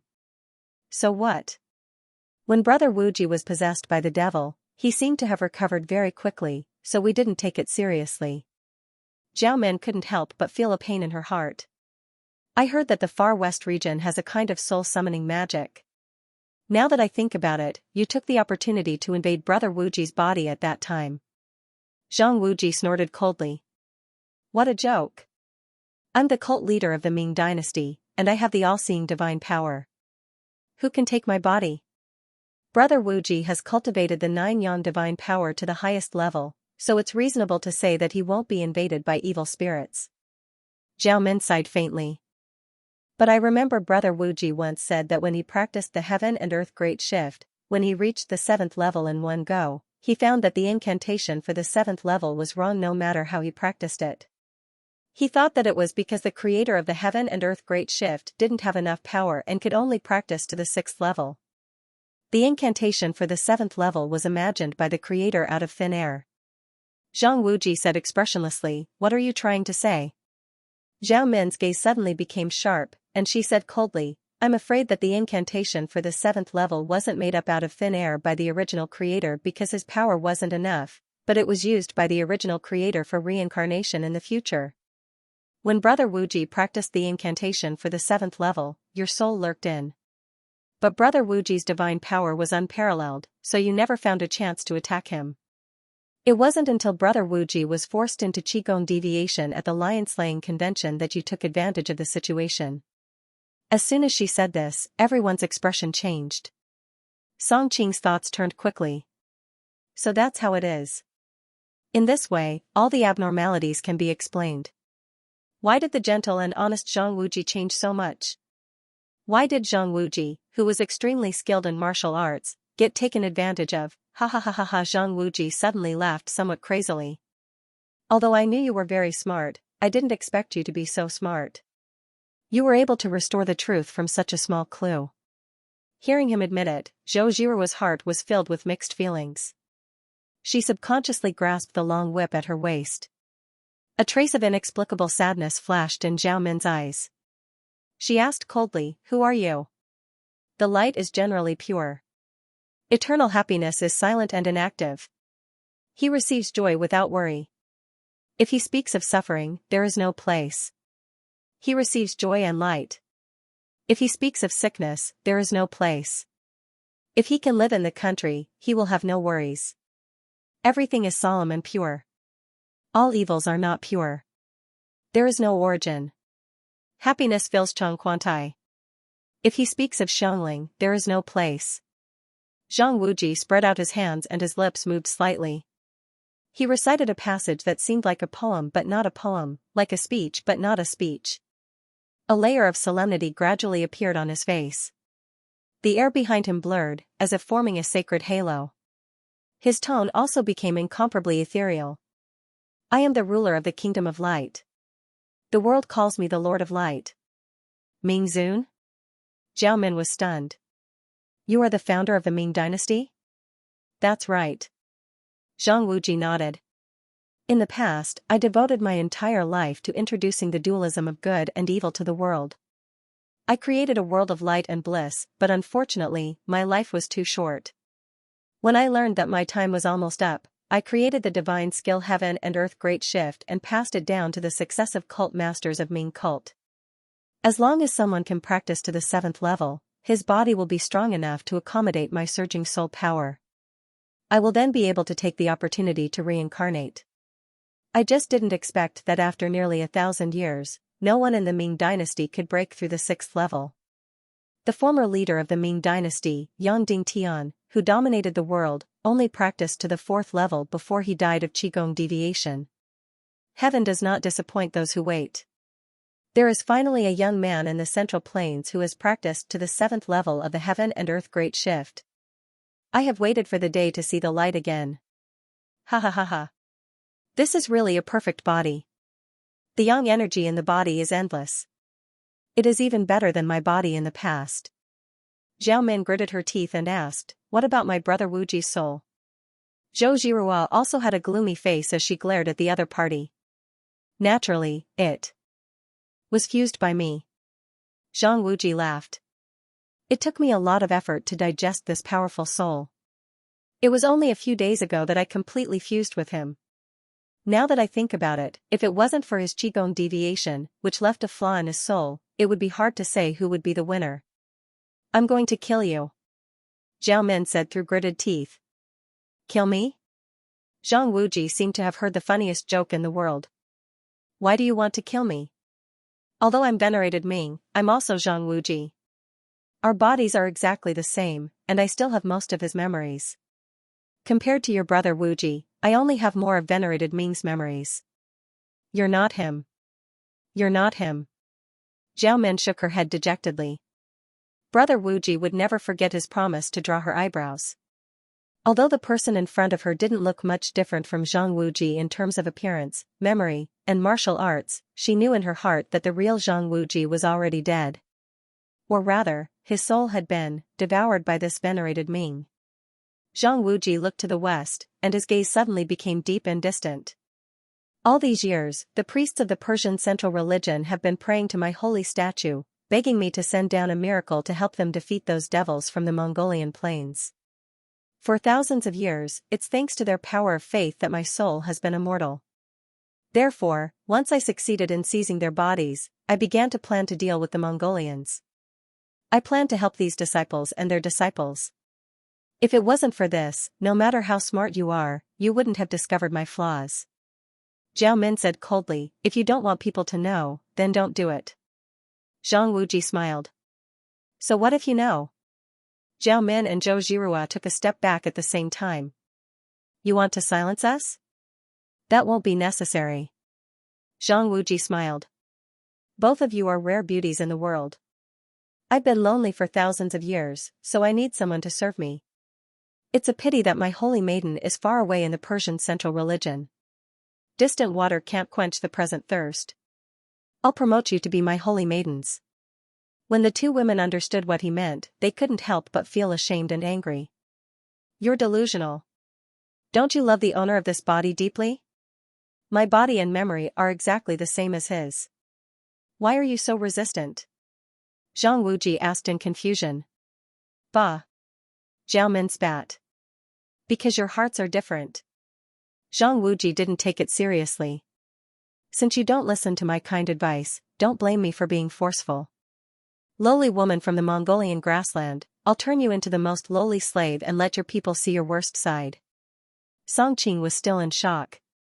When he heard Zhang Wuji's words, he couldn't help but feel happy. This revered Ming saw his people being bullied by the Mongolians, so he couldn't help but vent his anger on Zhao Min, thinking of the honorable princess being turned into a sex slave. Song Qing trembled. The scene was so beautiful that he had a nosebleed just thinking about it. Zhou Zhirua subconsciously stood in front of Zhao Min and said resentfully, you're usually so smart. Why are you so stupid today? Since you want to expose him, why don't you bring your masters here? Go quickly. I'll help you stall him for a while. Zhao Min was stunned. Why did you save me? She knew that Zhou Zhirua always wanted to get rid of her. She didn't expect that Zhou Zhirua would stand in front of her. If someone else wanted to kill you, I wouldn't care, but he can't. He killed brother Wuji. Zhou Zhirua looked coldly at revered Ming who was not far away. Although Zhou Zhirua had decided to cut off her feelings, she couldn't forget her feelings so easily. Moreover, she had just learned that the real Zhang Wuji had died. Subconsciously, she wanted to avenge him. I'm not leaving. I want to kill him to avenge brother Wuji. Zhao Min shook her head stubbornly and took out a short sword from her waist. Zhou Zhirua said angrily, with the terrifying aura he showed, even if you and I join hands, we're no match for him. If both of us are trapped here, who will spread the news? Who will avenge brother Wuji? Seeing that Zhao Min was still hesitating, Zhou Zhirua quickly said, he's full of hatred for Mongolia. If you fall into his hands, you won't have a good ending. I'm different. I'm still useful to him. He won't hurt me for the time being. After you escape, gather the experts under your command to kill him. Oh, by the way, inform my husband. With his martial arts, he should be able to help you. Who's your husband? Zhao Min was stunned and couldn't react for a moment. Song Qing. Zhou Zhihua answered while concentrating on guarding against Zhang Wuji's sudden attack from not far away. Zhao Min rolled her eyes and said with a smile, "You should tell him yourself later." What? Zhou Zhihua was confused. Are the two of you done whispering? Zhang Wuji chuckled, "What a good sisterly love. I don't think you two need to fight. Neither of you will be able to leave tonight." Not necessarily. A clear male voice came from afar. A figure slowly walked over. I was wondering which expert was hiding there. I didn't expect it to be you. Zhang Wuji didn't look surprised at all when he saw Song Qingshu walk out. I thought that Zhang Wuji's temperament had changed. I didn't expect that venerated Ming had taken over his body. Song Qingshu smiled faintly. You're here too? Zhou Zhihua was shocked when she saw Song Qingshu's appearance under the moonlight. Zhao Min forced a smile. I just said that you'll be glad that you made your attitude clear tonight. Zhou Zhihua's expression was uncertain. She thought that if she had behaved ambiguously with Zhang Wuji just now, she would be in a really bad situation right now. Zhihua, I'm glad that you thought of me first when you were in danger. Song Qingshu came to Zhou Zhihua's side and held her smooth, jade-like hand. In front of Zhao Min and Zhang Wuji, Zhou Zhihua subconsciously withdrew her hand and said unnaturally, "Who missed you? I'm just looking for you to help me take revenge." You're obviously taking revenge for your ex-boyfriend. Song Qingshu's face didn't show any anger. He said with a smile, "But I'm broad-minded. It's not a big deal to help you take revenge for your ex-boyfriend." You. Zhou Zhihua was so angry that she turned her head to the side. Looking at the two of them bickering, Zhao Min felt a sense of loss in her heart. She thought about how sweet she and brother Wuji used to be. Thinking of this, Zhao Min suddenly came back to her senses. She looked at venerated Ming and said, "Song Qingshu, if you help me kill this old monster, I can agree to any of your conditions." Any conditions? Song Qingshu's eyebrows twitched a few times. It was obvious that he was imagining some dirty scenes. Zhang Wuji laughed. Are you three done flirting? You're overestimating yourself if you want to kill me. Is that so? Song Qingshu revealed a strange smile, and his figure suddenly disappeared from where he stood. Zhang Wuji's pupils suddenly contracted. It turned out that Song Qingshu's finger was carrying a sharp sword energy and was only 3 inches away from his neck. The two figures touched and then separated. Song Qingshu had already returned to his original spot. Looking at the blood on his finger, he sighed inwardly. Zhang Wuji touched the bone deep wound on his face and couldn't help but frown. I still underestimated your martial arts. I didn't expect you to grow to this extent in just 1 or 2 years. I say, venerated Ming, what? You've lived too long that your brain isn't working? It's not the first time we fought. I don't know what makes you so confident. We fought before. Have be it. We fought. Venerated. B. Lowly ant, do you think that was my true strength last time? You lowly ant. Do you think that was my real strength last time? Zhang Wuji spread his arms. His clothes fluttered even though there was no wind. The hairband on his head snapped, and his long hair fluttered in the air. Zhang Wuji spread his arms. His clothes fluttered even though there was no wind. The hairband on his head was broken by the force, and his long hair fluttered in the air. The Persian Ming dynasty's sacred fire insignia? Song Qingshu's expression turned solemn. In the original work, Zhang Wuji had mastered the 9-yang divine skill, practiced the heaven and earth great shift to the 6th level, and was taught the Tai Chi fist and Tai Chi sword by Zhang Sanfeng. Despite this, he was still beaten by the Persian wind, cloud, and 3 emissaries. Apart from Zhang Wuji's actual combat ability, it was also because the sacred fire insignia used by the Persian wind, cloud, and 3 emissaries were too strange. Speaking of which, Song Qingshu had fought with revered Ming twice, but each time, revered Ming had used Zhang Wuji's own martial arts.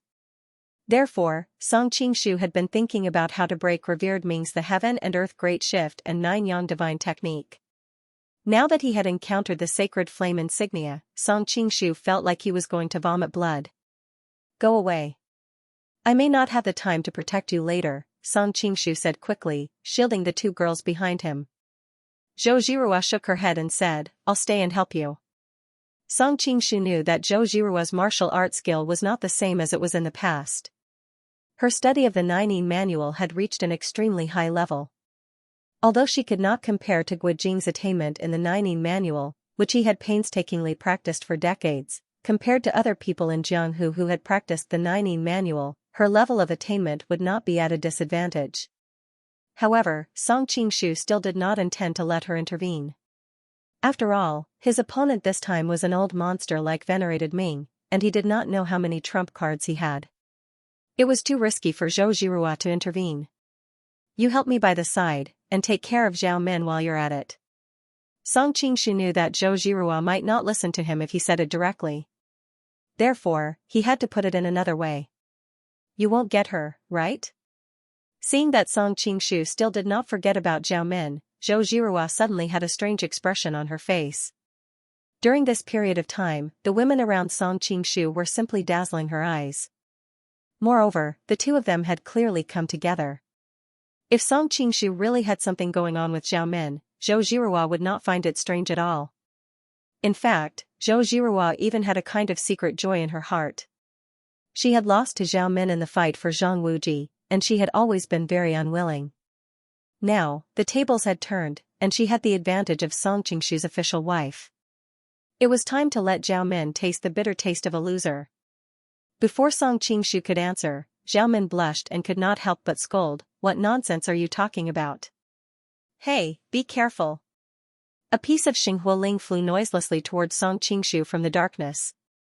Zhao Min saw that Song Qingshu's attention was on her and Zhou Zhirua, so she quickly drew her sword and slashed at it. Clang! The long sword in Zhao Min's hand was broken.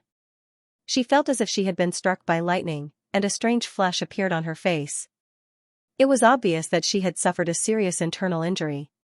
Song Qingshu did not have time to check on her injury, and a large number of sacred Hualing had already attacked him. He quickly pulled out his wooden sword and stood in front of the two women to protect them.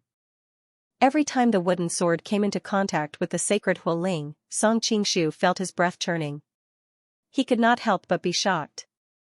Zhang Wuji had mastered the Nine Yang divine skill, and there were only a few people in the world whose internal energy was more profound than his. He did not expect that this so-called revered Ming's internal energy was actually stronger than Zhang Wuji's when he was at his peak. He had only hit the sacred Hualing about a dozen times, but he already felt a numbing sensation in his hand. However, Song Qingshu had practiced the most profound martial arts of the Tibetan Buddhism sect, and the double cultivation with a woman had made the progress of his internal energy twice as fast. Although he was still not as good as revered Ming, the difference was not so great that it was hopeless. What troubled Song Qingshu even more was the strange attack trajectory of the sacred Hualing. It should be known that he was able to calmly deflect the arrowheads one by one when thousands of swords were shot at him at the same time. But now, there were only 6 sacred Hualing, and it was enough to make him flustered. There were many times when he thought that he had calculated the trajectory of the sacred Hualing and thrust his sword ahead of time, but in the end, the sacred Hualing seemed to suddenly defy the laws of physics and changed its trajectory at the last minute, causing Song Qingshu's sword to stab empty air, which was extremely uncomfortable. Moreover, even if Song Qingshu struck the sacred Hualing would take the opportunity to attack him from behind after being hit. Be careful, all of you. Song Qingshu had no time to care about the situation behind him, so he could only warn them verbally. Zhou Zhirua nodded.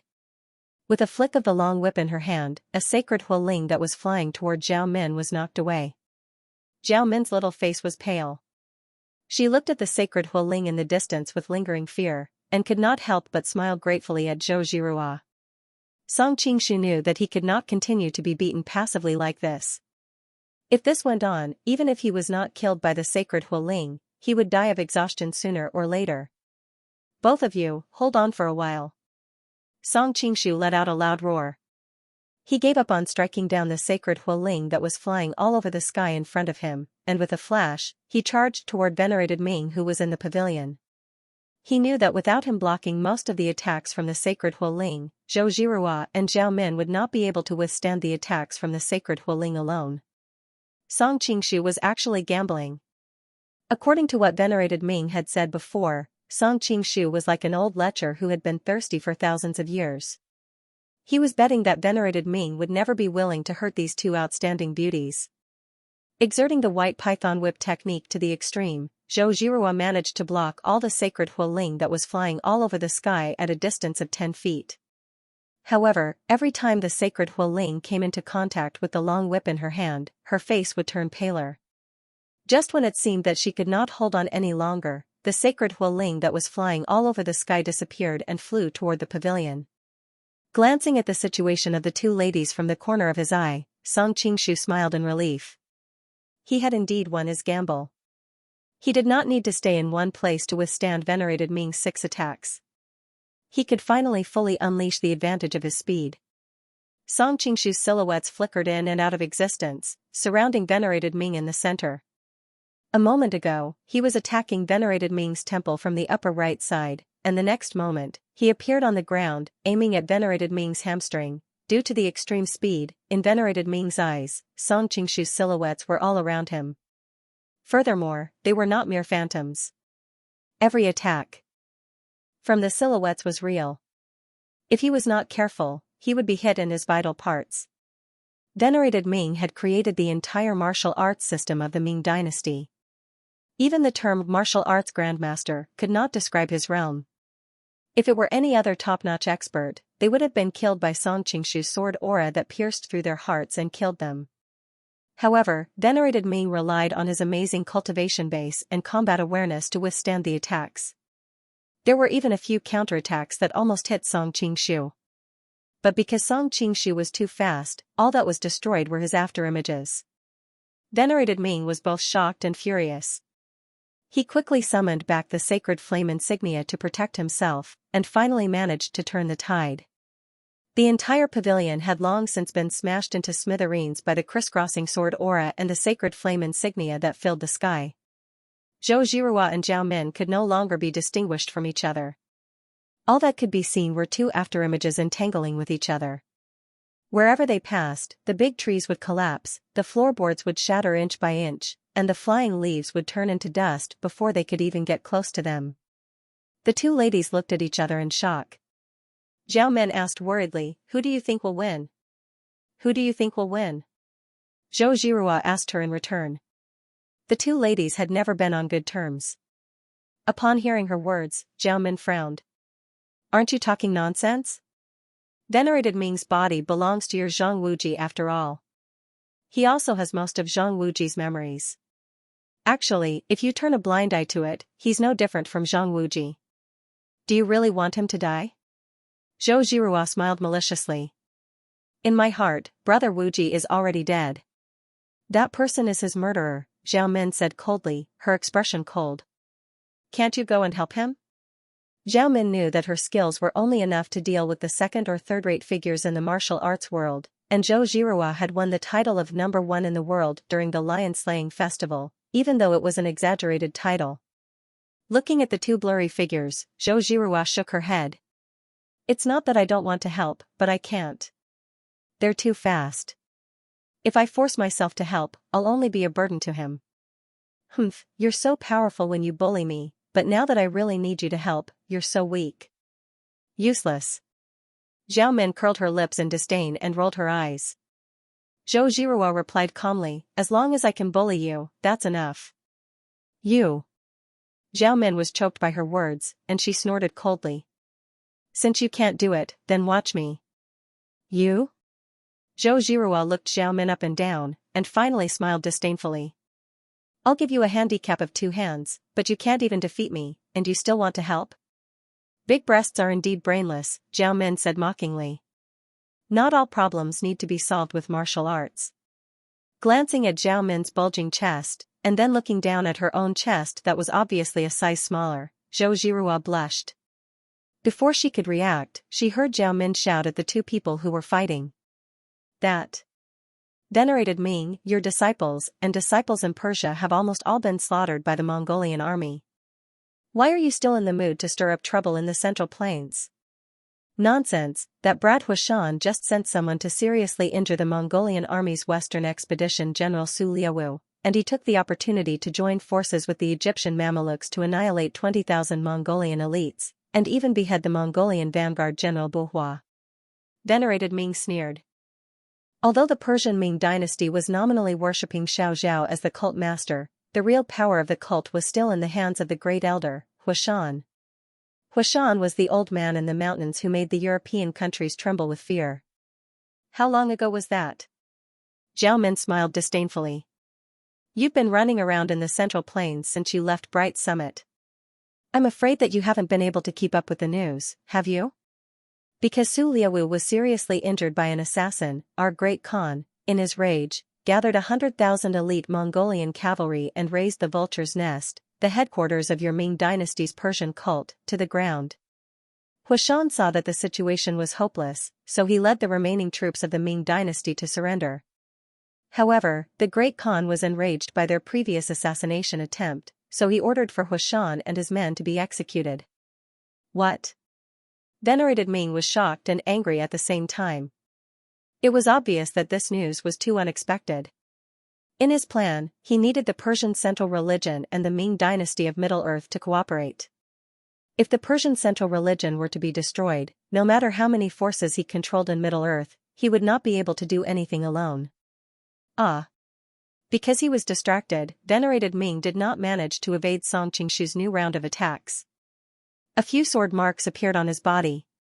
He turned pale with fright and quickly focused on dealing with the attacks. After stabilizing the situation, Venerated Ming cursed angrily, that Mongolian little demoness. She's obviously trying to distract me on purpose. The Persian central religion is hidden in the mountains, and there's a bunker every few hundred meters. It's easy to defend and hard to attack. For hundreds of years, all the feudal lords of Europe have wanted to get rid of it, but the Vulture's Nest still stands tall in the mountains. Even if you have 1,000,000 troops, let alone 100,000, what's the use?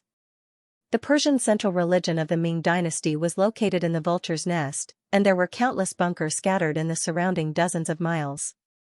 For hundreds of years, no enemy had ever succeeded in breaking into the Vulture's Nest. They could not even get close to the Vulture's Nest. Therefore, when Venerated Ming came back to his senses, he naturally did not believe what Zhao Min had said. You've been pretending to be Brother Wuji for so long, and only now do you realize that I'm a little demoness? The corner of Zhao Min's lips curled up. What you said is the truth, but why don't you think about why the feudal lords of Europe can't do anything to you? Isn't it because they have too few troops and are too far away from the Persian central religion? Zhao Min put her hands behind her back and said as she walked, how many soldiers can the feudal lords of Europe muster in a single castle? Of course he doesn't need to be afraid of Huashan. Our great Mongolian empire used to sweep all the way to the banks of the Rhine with just a few 10,000 men. Now, for Huashan, we've sent out an unprecedented 100,000 soldiers. Do you really think that the Vulture's Nest can't be broken? Venerated Ming's heart was filled with uncertainty. Ever since he had successfully taken over Zhang Wuji, he had led the Ming dynasty and fought against the Mongolian army. He naturally knew how terrifying the Mongolian cavalry was. If Temujin really did send 100,000 elite cavalry to attack the Vulture's Nest might not be able to withstand it. Venerated Ming's heart was filled with worry, and his movements inevitably became sluggish. How could Song Qingshu let go of such a good opportunity? Taking advantage of the situation, he attacked with his sword faster than the last. The sword aura filled the sky, as if there were dozens of Song Qingshus attacking Venerated Ming at the same time. Venerated Ming suddenly realized that there was no way he could turn the situation around. In at most 100 moves, he would probably die on the spot. Little demoness, die! Venerated Ming roared. He no longer used the holy flame insignia to protect him, but instead, threw all of his power at Zhao Min. The holy flame insignia had an aura that could destroy the heavens and the earth. Not to mention Zhao Min's delicate body, even hard granite would be crushed into powder if it came into contact with the holy flame insignia. Song Qingshu had fought with Venerated Ming for so long, so he naturally knew this very well. If he were to ignore Zhao Men and continue his attack, even if venerated Ming did not die, he would be gravely injured. However, Zhao Men would definitely die. In a split second, Song Qingshu could not afford to hesitate. As if subconsciously, Song Qingshu gave up on attacking venerated Ming. With a flash of his body, he swung his sword at the holy flame insignia in the air. Venerated Ming revealed a strange smile. With a wave of his long sleeves, the holy flame insignia seemed to have received an order and suddenly dispersed. They spun rapidly and slammed toward Song Qingshu's body from all directions. Song Qingshu was worried that he would not be able to save Zhao Men in time, so he had pushed his speed to the limit. At that moment, he had used up all of his strength and could no longer dodge in midair. He barely managed to deflect 3 holy flame insignia, but the other 3 holy flame insignia landed heavily on his body. Pfft! Song Qingshu spat out a mouthful of blood. Before he could catch his breath, venerated Ming's palm had already landed on his back. Song Qingshu felt as if all of his internal organs had been shattered and the genuine qi in his body had almost collapsed. He quickly swung his sword backward. Venerated Ming's pupils constricted and he quickly retreated several feet. Looking at the several bloody holes in front of him, he could not help but turn pale with fright. What kind of sword technique is this? Song Qingshu coughed out another mouthful of blood and shook his head with a bitter smile. He had hurriedly used the 10,000 returning swords when he was seriously injured. Sure enough, its power had been greatly reduced. Venerated Ming's whole body was covered in wounds, but he had managed to avoid all of his vital parts. The injuries he had sustained were only superficial wounds, unlike him, who had exhausted the last of his genuine qi to use the 10,000 returning swords. Now, he had completely lost the ability to fight. Venerated Ming was obviously aware of all of this and could not help but laugh. It turned out that when he realized that he would be controlled by Song Qingshu if he continued to fight, he had decisively given up on his own defense and used the sacred flame insignia to attack Zhao Men, who was not far away. In fact, he was also betting that if Song Qingshu did not save Zhao Men, he would only die faster. However, he was an outstanding person after all. He knew that if he took the gamble, he would still have a chance to turn the situation around. If he did not take the gamble, he would definitely die. All of this happened in the blink of an eye. When the 2 ladies came to their senses, Song Qingshu had already spat out a mouthful of blood and was half kneeling on the ground. If not for the wooden sword in his hand supporting most of his weight, it was very likely that he would already be lying on the ground. The 2 women's countenance changed at the same time, one after the other they ran to his side. Zhou Jiru's Qinggong was superior, but Zhao Men was closer. Almost at the same time, they arrived at Song Qingshu's side, one on the left, the other on the right. Zhao Men, oh, Zhao Men. You keep saying that you love Zhang Wuji, but you've already fallen in love with someone else. Venerated Ming knew that Song Qingshu's injuries would definitely not recover without a few years of rest. Therefore, he was not in a hurry to attack. He first adjusted his chaotic internal breath before doing anything else. You're slandering me. Zhao Men was so angry that her whole body was trembling. However, her heart had already turned cold. Now that things had come to this, the 3 of them would probably not be able to escape death tonight. She could not help but secretly regret that she should have brought a few more people with her. If Daoist Baisang, Jin Gang faction master, or Jinlu and Fuwang were by her side, the situation would not have been so bad. Everything was because Zhao Men subconsciously did not want the news of Zhang Wuji's accident to be known by outsiders. According to her long-term observation, she judged that Song Qingshu's martial arts were above Daoist Baisang's, and definitely not weaker than that fake Zhang Wuji's. Moreover, even if he was not a match for him, with Song Qingshu's top-notch lightness skill when he brought her to Kaifeng to seek medical treatment, it would not be a problem for him to bring her away safely. Unfortunately, she never expected that Song Qingshu would give up his absolute advantage in order to save her. Instead, he was seriously injured by that fake Zhang Wuji. In this way, no one could escape. Why did you come back to save me? Zhao Men wiped the tears on her cheeks as she scolded, I'm more than happy to exchange my life for his. Unfortunately, I can't bear to see you die. Song Qingshu sighed softly. Just now, when he saw revered Ming use the trick of besieging Wei to rescue Zhao, he knew that there was definitely a trap. Unfortunately, he could not just watch as Zhao Min died. In his previous life, Zhao Min and Ren Yingying were the two women that Song Qingshu loved the most in the Golden Book, especially Zhao Min. She was intelligent and charming, and had a noble status, but she had the courage to abandon everything for love. After coming to this almost illusory world, Song Qingshu finally saw the princess who I just want to force myself with his own eyes.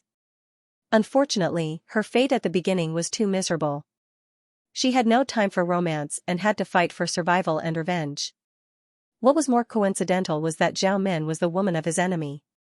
After traveling in Jianghu for several years, Song Qingshu and Zhao Min had very little interaction. Compared to Zhou Zhirua, who loved and hated each other, Xia Qingqing, who had gone through hardships, and Icy Snow, who helped each other in difficult times, Song Qingshu's feelings for Zhao Min were not that deep. However, when he saw that her life was hanging by a thread, he disregarded his own safety to save her. Perhaps it was because Zhao Min represented a dream from his previous life. Hearing Song Qingshu's words, Zhou Zhirua's face darkened. However, seeing that he was dying, it was not good for her to lose her temper. She could only glare at Zhao Min and scold, "Look what you have done." Seeing that Zhou Zhirua was blaming her, Zhao Min also became angry. "What does it have to do with me?" Zhou Zhirua transferred her true qi into Song Qingshu's body to heal him, but she felt like it was like a clay ox entering the sea. She became even angrier. "If you didn't think that you were smart, why would venerated Ming notice you? And Song Qingshu wouldn't have been seriously injured to save you." Zhao Min was speechless for a moment. She couldn't help but say, I just wanted to help." "If you want to help, you should stay away from them." Zhou Zhirua frowned. Hey. Were you guys enemies in your previous lives? Why are you still quarreling at a time like this? Song Qingshu coughed and said speechlessly. Humph. The two girls turned their faces away at the same time. If Zhang Wuji's spirit in heaven saw the two women who loved him deeply falling in love with someone else, I wonder what he would think. Venerated Ming finished circulating his energy and felt that he had almost recovered. Seeing the three of them flirting, he couldn't help but mock them. Bah! Zhao Min spat. "I don't know what you ate, but your mouth is so smelly." Venerated Ming chuckled. "Whether my mouth is smelly or not, you'll know after you taste it." "You." Zhao Min's pretty face turned red and white. Her chest rose and fell rapidly. She came from a noble family and had countless experts under her command. She had never been flirted with by a man like this. Zhou Zhirua stood up and tightened her grip on the long whip. She said to Zhao Min indifferently, "Take Song Qingshu and leave. I'll help you guys for a while." Zhao Min was stunned. "Then aren't you?" Zhou Zhirua said coldly, "Can you stop talking nonsense? I can't delay him for long." Zhao Min gritted her teeth and put Song Qingshu on her shoulder. Just as she was about to take her away, Song Qingshu gently pushed her away. "Go by yourself." Hearing his words, a strange look flashed across Zhou Zhirua's face. "Why don't you leave?" Song Qingshu smiled gently. "How can I let my woman fight to the death while I run away?" Zhou Zhirua's heart trembled, but her face remained expressionless. "Do you know that if you can successfully leave, you can still avenge me in the future?" "I know." Song Qingshu nodded. "But I can't do it if I have to sacrifice you for my own survival. If worst comes to worst, I'll stay behind and die with you. Don't tell me you don't welcome me?" Zhou Zhirua's body trembled slightly. She took a deep breath and said, "Okay." Zhao Min looked at Song Qingshu and then looked at Zhou Zhirua. Seeing the resolute look on their faces, she couldn't help but stomp her feet. "Well, this happened because of me. Since you don't want to leave, I'll accompany you to the end." Clap, clap, clap, Venerated Ming clapped his hands and said, "What a touching scene. But little Mongolian girl, the husband and wife have decided to live and die together. Don't you feel ashamed of yourself?" Zhao Min's face turned red. She subconsciously explained, "Anyway, now that I know Brother Wuji has been killed by you, and there's no hope of revenge, it's better to go down and find Brother Wuji as soon as possible. I hope he hasn't drunk Mangpo soup." Venerated Ming smiled disdainfully. "As a Mongolian princess, you should believe in the everlasting heaven.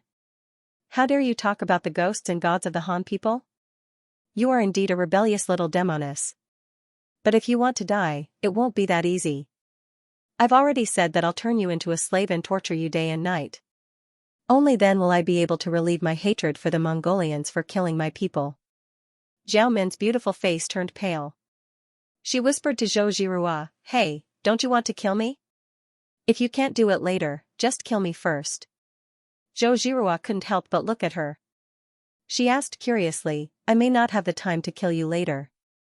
Why don't you kill yourself now?" Zhao Min smiled awkwardly. "I want to live a little longer. Besides, the great everlasting heaven won't allow its people to kill themselves. If your everlasting heaven is so useful, why don't you ask it to deal with this old monster?" Zhou Zhirua curled her lips. Zhao Min was at a loss for words. "Don't waste your time. If I don't say anything, no one will die." Seeing the two girls arguing, venerated Ming snorted impatiently. "Is that so?" Zhou Zhirua's face turned cold. She waved her whip and wrapped it around Zhao Min's neck. With the power of the white python whip technique, Zhao Min's slender neck would be suffocated the moment it was wrapped around. Venerated Ming frowned. The Xinghua insignia quickly flew toward Zhou Zhirua. Zhou Zhirua pulled back her whip and lashed it at the Xinghua insignia. However, the Xinghua insignia in the air seemed to have eyes and dodged it in a very strange way. Before Zhou Zhirua could come to her senses, she felt several major acupoints on her body go numb. It turned out that the other Xinghua insignia had secretly circled around her body and restrained her acupoints. Zhao Min finally came to her senses. She touched her neck in fear and glared at Zhou Zhirua. "Are you really going to kill me? Didn't you ask me to kill you?" Zhou Zhirua said with a matter-of-fact expression. "Didn't I ask you to kill me later?" Zhao Min was speechless. "You won't have a chance later." Zhou Zhirua let out a faint sigh. "Why are you so useless? You're the leader of a sect. How could you be restrained by her in one move? What happened to your awe-inspiring performance at the lion-slaying convention?" Seeing that Zhou Zhirua had been restrained in the blink of an eye, Zhao Min looked as if she had expected better from her. "If you're so capable, why don't you go and kill him yourself?" Zhou Zhirua's words silenced Zhao Min. A burst of arrogant laughter resounded across the sky. While approaching the three of them, revered Ming said to Zhou Zhirua, "Sect leader Zhou, just now, this stinky brat said that he would stay and die with you. Do you feel touched? You should understand now. It's not that he's great, but that he knows that you can't stop me and he can't leave. That's why he pretended to be generous and stayed behind." Song Qingshu smiled faintly and did not try to defend himself.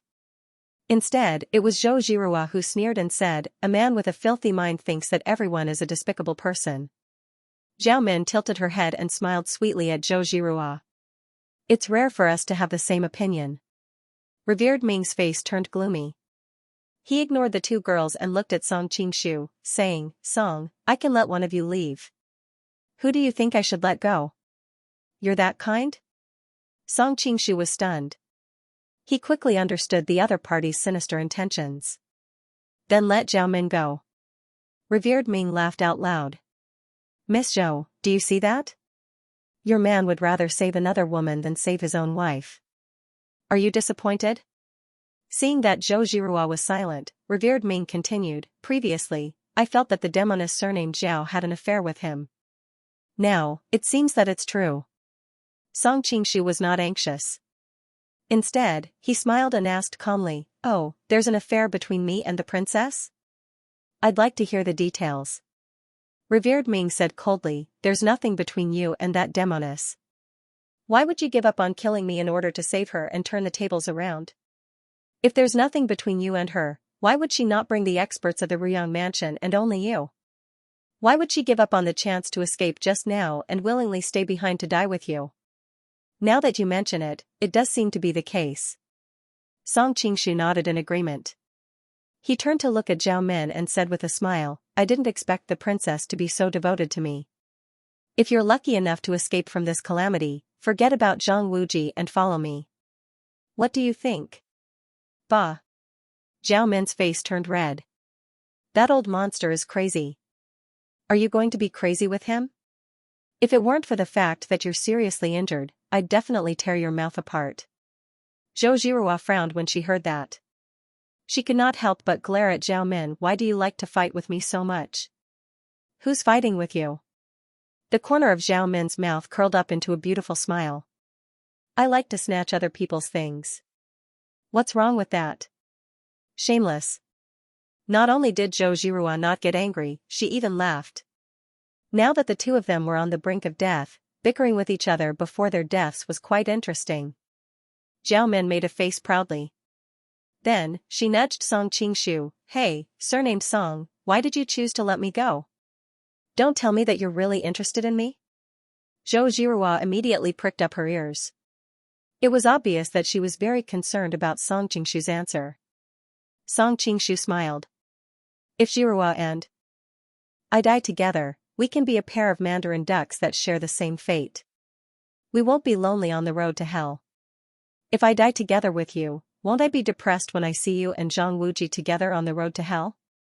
Hearing the words pair of Mandarin ducks that share the same fate, Zhou Zhihua secretly heaved a sigh of relief. She thought to herself, so many things have happened between us. It's not bad for us to die together like this. What Zhao Min cared about was the latter part of his sentence. Listening to Song Qingshu's tone, it seemed that he was a little jealous. For some reason, Zhao Min actually felt inexplicably happy. Looking at the sincere smiles of the two women, revered Ming's heart surged with anger. How can it be so easy to die together? His gaze lingered on the two women. One was bright and charming, while the other was incomparably elegant. A strange light flashed in revered Ming's eyes. He laughed and said, Song Qingshu, don't worry and go to hell. In the history of the Han people, there was a hero with the surname Chao who said, I will take care of your wife, don't worry about her. I will return these words to you. Zhao Min said angrily, no matter what, you are still a grandmaster. The teachings of the Ming dynasty are all about righteousness, punishing evil and promoting good. How can you be so shameless? Revered Ming laughed without a care in the world. My view of good and evil is not something you mortals can understand. A tooth for a tooth, an eye for an eye, this is the greatest kindness in the world. You Mongolian expeditionary army burned, killed, looted, and raped women. I will let you have a taste of such humiliation. What wrong is there? What about Zhou Zhihua? She did not harm your disciples. Zhao Min couldn't help but say. According to the words of the Han people, to be successful, one should not bother about trifles. Furthermore, to be able to serve me is the greatest honor for a woman in the world. Revered Ming said proudly. This shameless demeanor. I am ashamed of my inferiority. Song Qingshu laughed bitterly and shook his head. He secretly gathered his true qi on his fingertips. After this period of recuperation, he reckoned that when the revered Ming got carried away and came over, he would be able to take him down with him by surprise. Just as he was thinking about how to lure revered Ming over without arousing his suspicions, a clear and melodious voice of a woman came from not far away. Tui tui tui, you really don't know shame. Everyone looked in the direction of the voice and saw a young girl in a light green robe standing not far away. She was glaring at venerated Ming with an indignant look on her face. It was obvious that she was very dissatisfied with what he had just said. Brat, what did you say? With venerated Ming's status, it was natural for him to feel embarrassed after being rebuked by a teenage girl. The girl in the light green robe stretched out her finger and scratched her face.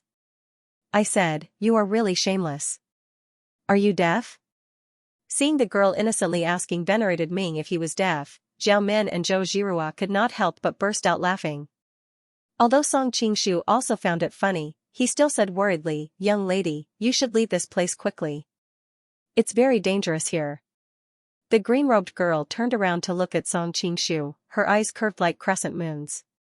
You're quite a good person. You helped me bury Little White, and now you're about to die, you're still concerned about me. Song Qingshu was startled.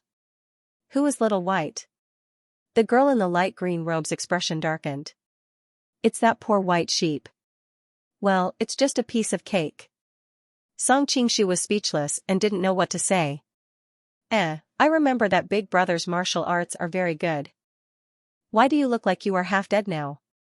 Did you get beaten up by this shameless person?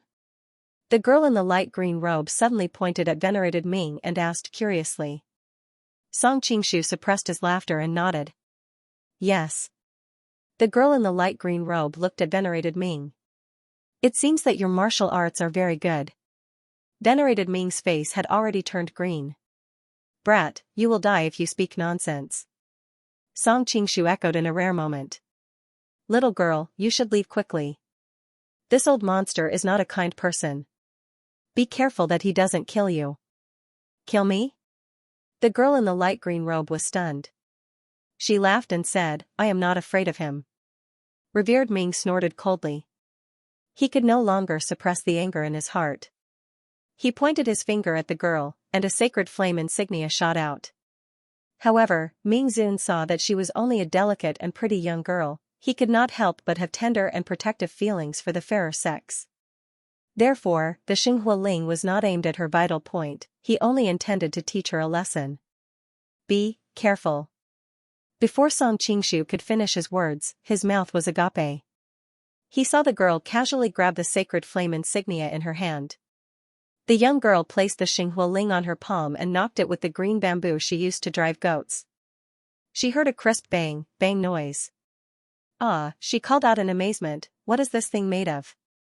It is pretty hard. Venerated Ming was also extremely shocked. Even though he had only used 30% of his strength, how could an ordinary person withstand the sacred flame medallion? With a flick of his sleeve, the holy flame insignia in the girl's hand flew back into revered Ming's sleeve as if it had been summoned. Little girl, who exactly are you? Revered Ming looked at her with fear. You're asking for my name? My name is Ah Qing, the young girl answered without any wariness. Ah Qing? Revered Ming pondered for a while, but he could not think of any hermit expert whose daughter was called Ah Qing. On the other side, Song Qingshu's expression was extremely interesting. Ah Qing, the girl who reared goats. Could it be the one in the Maiden sword? In his previous life, there were discussions on the #1 expert in Jin Yong's novels on the internet.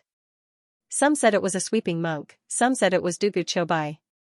Everyone had their reasons, and everyone had their reasons. However, everyone had tacitly excluded one person, because in everyone's opinion, that person's martial arts had far exceeded the level of Jin Yong's novels. It was a complete bug. That person was the Yu maiden, Ah Qing. She used an ordinary green bamboo stick to defeat the 3,000 armored soldiers of the Yu kingdom, who had once dominated the spring and autumn period. The whole process was effortless, and she created a legend of one person taking on an entire army. As strong as Xiao Feng was, he was able to subdue the leader of the Liao rebel army, Yelu Chongyuan, because he had taken advantage of the enemy's carelessness. Even so, he still risked his life. If he were to do it again, it would be impossible for him to succeed. The 5 masters of the sword meat of Mount Hua were so powerful that even the world's #1, Wang Chongyang, was helpless against the Jin army. In the later stage of the Condor War, Zhou Badong, Reverend Yiding, Huan Yaoshi, and the other top experts of the 5 masters led Huang Rong and Qingying, but they were almost annihilated by hundreds of Mongolian soldiers. From this, it could be seen how heaven-defying Ah Qing's 1v3000 battle record was. Why do you have such a strange expression? Zhao Min, who had been paying attention to Song Qingshu from time to time, could not help but ask when she saw the faint smile on his face. Song Qingshu took a deep breath and said, I want to say, maybe we don't have to die together tonight. Bah, who wants to die together with you? Zhao Min blushed and could not help but spit. Zhou Zhirua was more concerned about the girl's kung fu because she had fought with venerated Ming. She knew that although venerated Ming was careless just now, she would not have been able to withstand venerated Ming's holy flame medallion so easily. Hearing Song Qingshu's words, Zhou Zhirua could not help but interrupt and ask, do you know that Ah Qing? I know her more than that. Her name is like thunder in my ears. Song Qingshu sighed. Zhou Zhirua was stunned and asked, is she that famous? I don't think I've heard of her in Jianghu. Zhao Min nodded in agreement. Even the Ruyang Mansion's intelligence network had not heard of this girl, so she naturally did not understand why Song Qingshu was so confident. Keep watching and you'll know. Song Qingshu smiled mysteriously. Although venerated Ming was a little afraid of the girl's identity, he could not let her leave alive so that the secret of his possession would not be leaked. As a great master of kung fu, venerated Ming did not take the girl seriously even though she behaved a little strangely. "Little girl, let's see if you can withstand my holy flame medallion this time." Venerated Ming snorted and waved his hand. The holy flame medallion shot toward Ah Ching at a speed several times faster than before. This time, venerated Ming did not hold back. Not only did the holy flame medallion have a terrifying aura of destruction attached to it, but it was also aimed at Ah Ching's vital acupoints. Ah Ching's expression tightened. She was obviously not as relaxed as before. She stared at the trajectory of the holy flame medallion and stretched out her soft and fair hand again.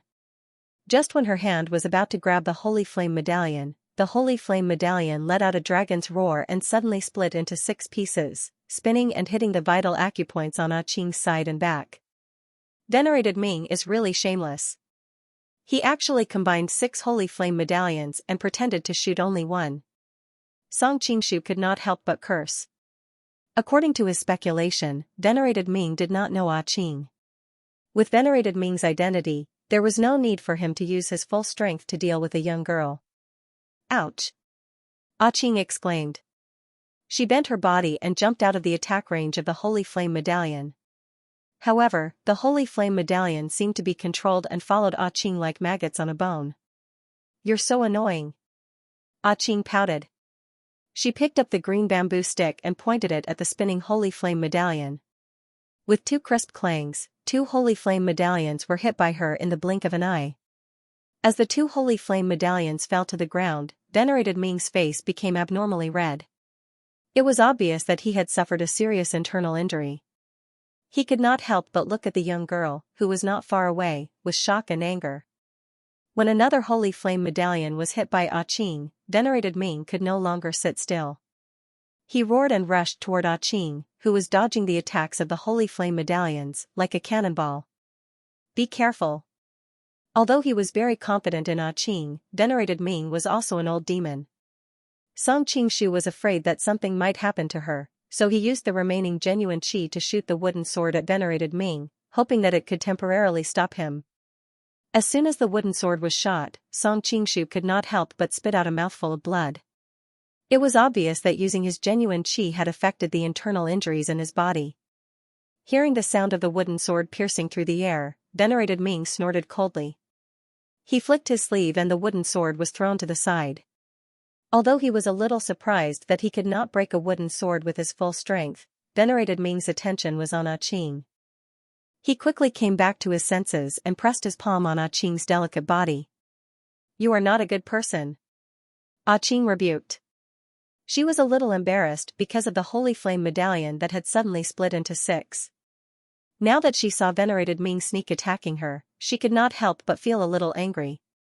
She waved her green bamboo stick to meet the attack. A green sword qi quickly bloomed with Ah Ching as the center. The holy flame medallions that were flying all over the sky came into contact with the green sword qi. They seemed to let out a painful cry and fell to the side. Venerated Ming's pupils shrank. He hurriedly used the heaven and earth great shift. Before the green sword qi could reach him, a mass of black qi appeared in front of venerated Ming. As soon as the black qi came into contact with the green sword qi, it melted like snow in the spring meeting the blazing sun. Venerated Ming let out a strange cry. He waved his sleeves and collected the holy flame medallions that were scattered on the ground. Then, he fled into the distance like a wisp of black smoke. Running away when you can't beat him? So boring. Ah Ching had just taken a step forward when she seemed to have thought of something. She gave up on chasing after him. Venerated Ming was defeated just like that? Jiao Min was in a daze for a moment. She mumbled to herself. Although Zhou Zhirua did not say anything, she looked at the young girl Ah Ching with reverence. "Big brother, thank you for helping me just now." Ah Ching casually hung the green bamboo stick on her waist and skipped to Song Qingshu's side. Song Qingshu smiled bitterly and said, "Even without my help, he wouldn't have been able to hurt you." Ah Ching shook her head and said, "That's not necessarily true. This person's martial arts are very high. I don't know what martial arts he used just now, but he was actually able to dissolve 70% of my sword qi." The young girl fell into deep thought. However, she quickly raised her head and said with a smile, "Let's not think about it. Anyway, 30% of my sword qi invaded his body. It's enough for him to suffer. That should be the Ming dynasty's heaven and earth great shift. Song Qingshu analyzed as he recalled the scene just now. Song Qingshu was not surprised that Qing could materialize the sword qi. Instead, he was shocked that venerated Ming could materialize the heaven and earth great shift. Only 30% of the sword qi invaded the old monster's body? Zhao Min could not help but show a hint of regret. Song Qingshu smiled and said, "You don't know what Qing's 30% sword qi means. If I'm not wrong, venerated Ming's cultivation has been reduced by half because of this sword qi.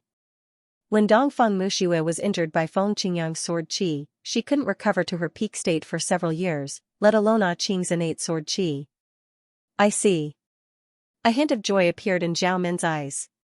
With venerated Ming's cultivation reduced by half, it would be much easier to deal with him.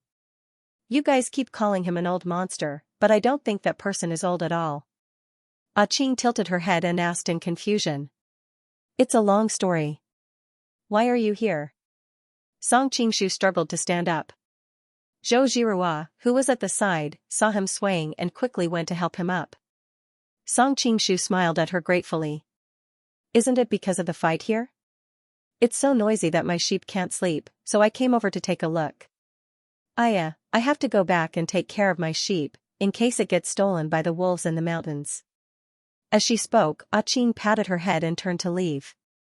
Just as she took a step forward, she seemed to have thought of something. She turned around and looked at Song Qingshu. "Big brother, you seem to be badly injured." Song Qingshu smiled bitterly and shook his head. "Don't worry, I won't die." Qing's worry turned into joy and she smiled, "Then I can leave without worry." After that, she skipped and disappeared into the distance.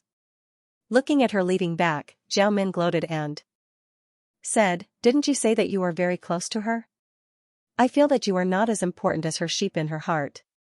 Song Qingshu touched his nose and smiled nonchalantly. "What's so strange about not being as important as her sheep? Let me give you a piece of advice.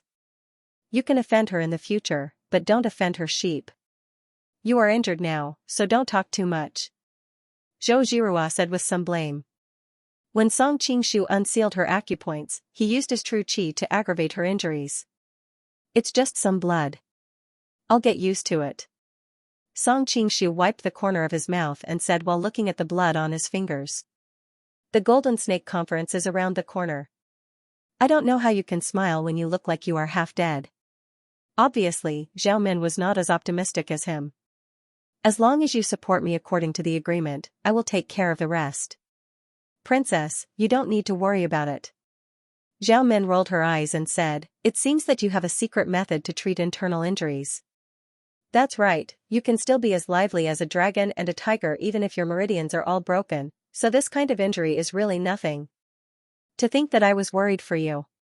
Zhou Zhirua couldn't help but cough. "If you want to seduce him, at least find a time when I'm not around." Zhao Min's face turned red, but she quickly concealed it. She did not have the shyness of a typical Han girl at all. She said in a natural and unrestrained manner, "Then you have to hold on to him tightly. Don't let me snatch him away again." With that, she turned around and left, leaving behind a string of bell-like laughter in the forest. I think I saw her crying when she turned around. After a moment of silence, Zhou Zhirua suddenly said with uncertainty. Tonight, she found out that the real Zhang Wuji was dead. How could she not be sad? But I don't want to show my weak side in front of my former love rival. Song Qingshu sighed.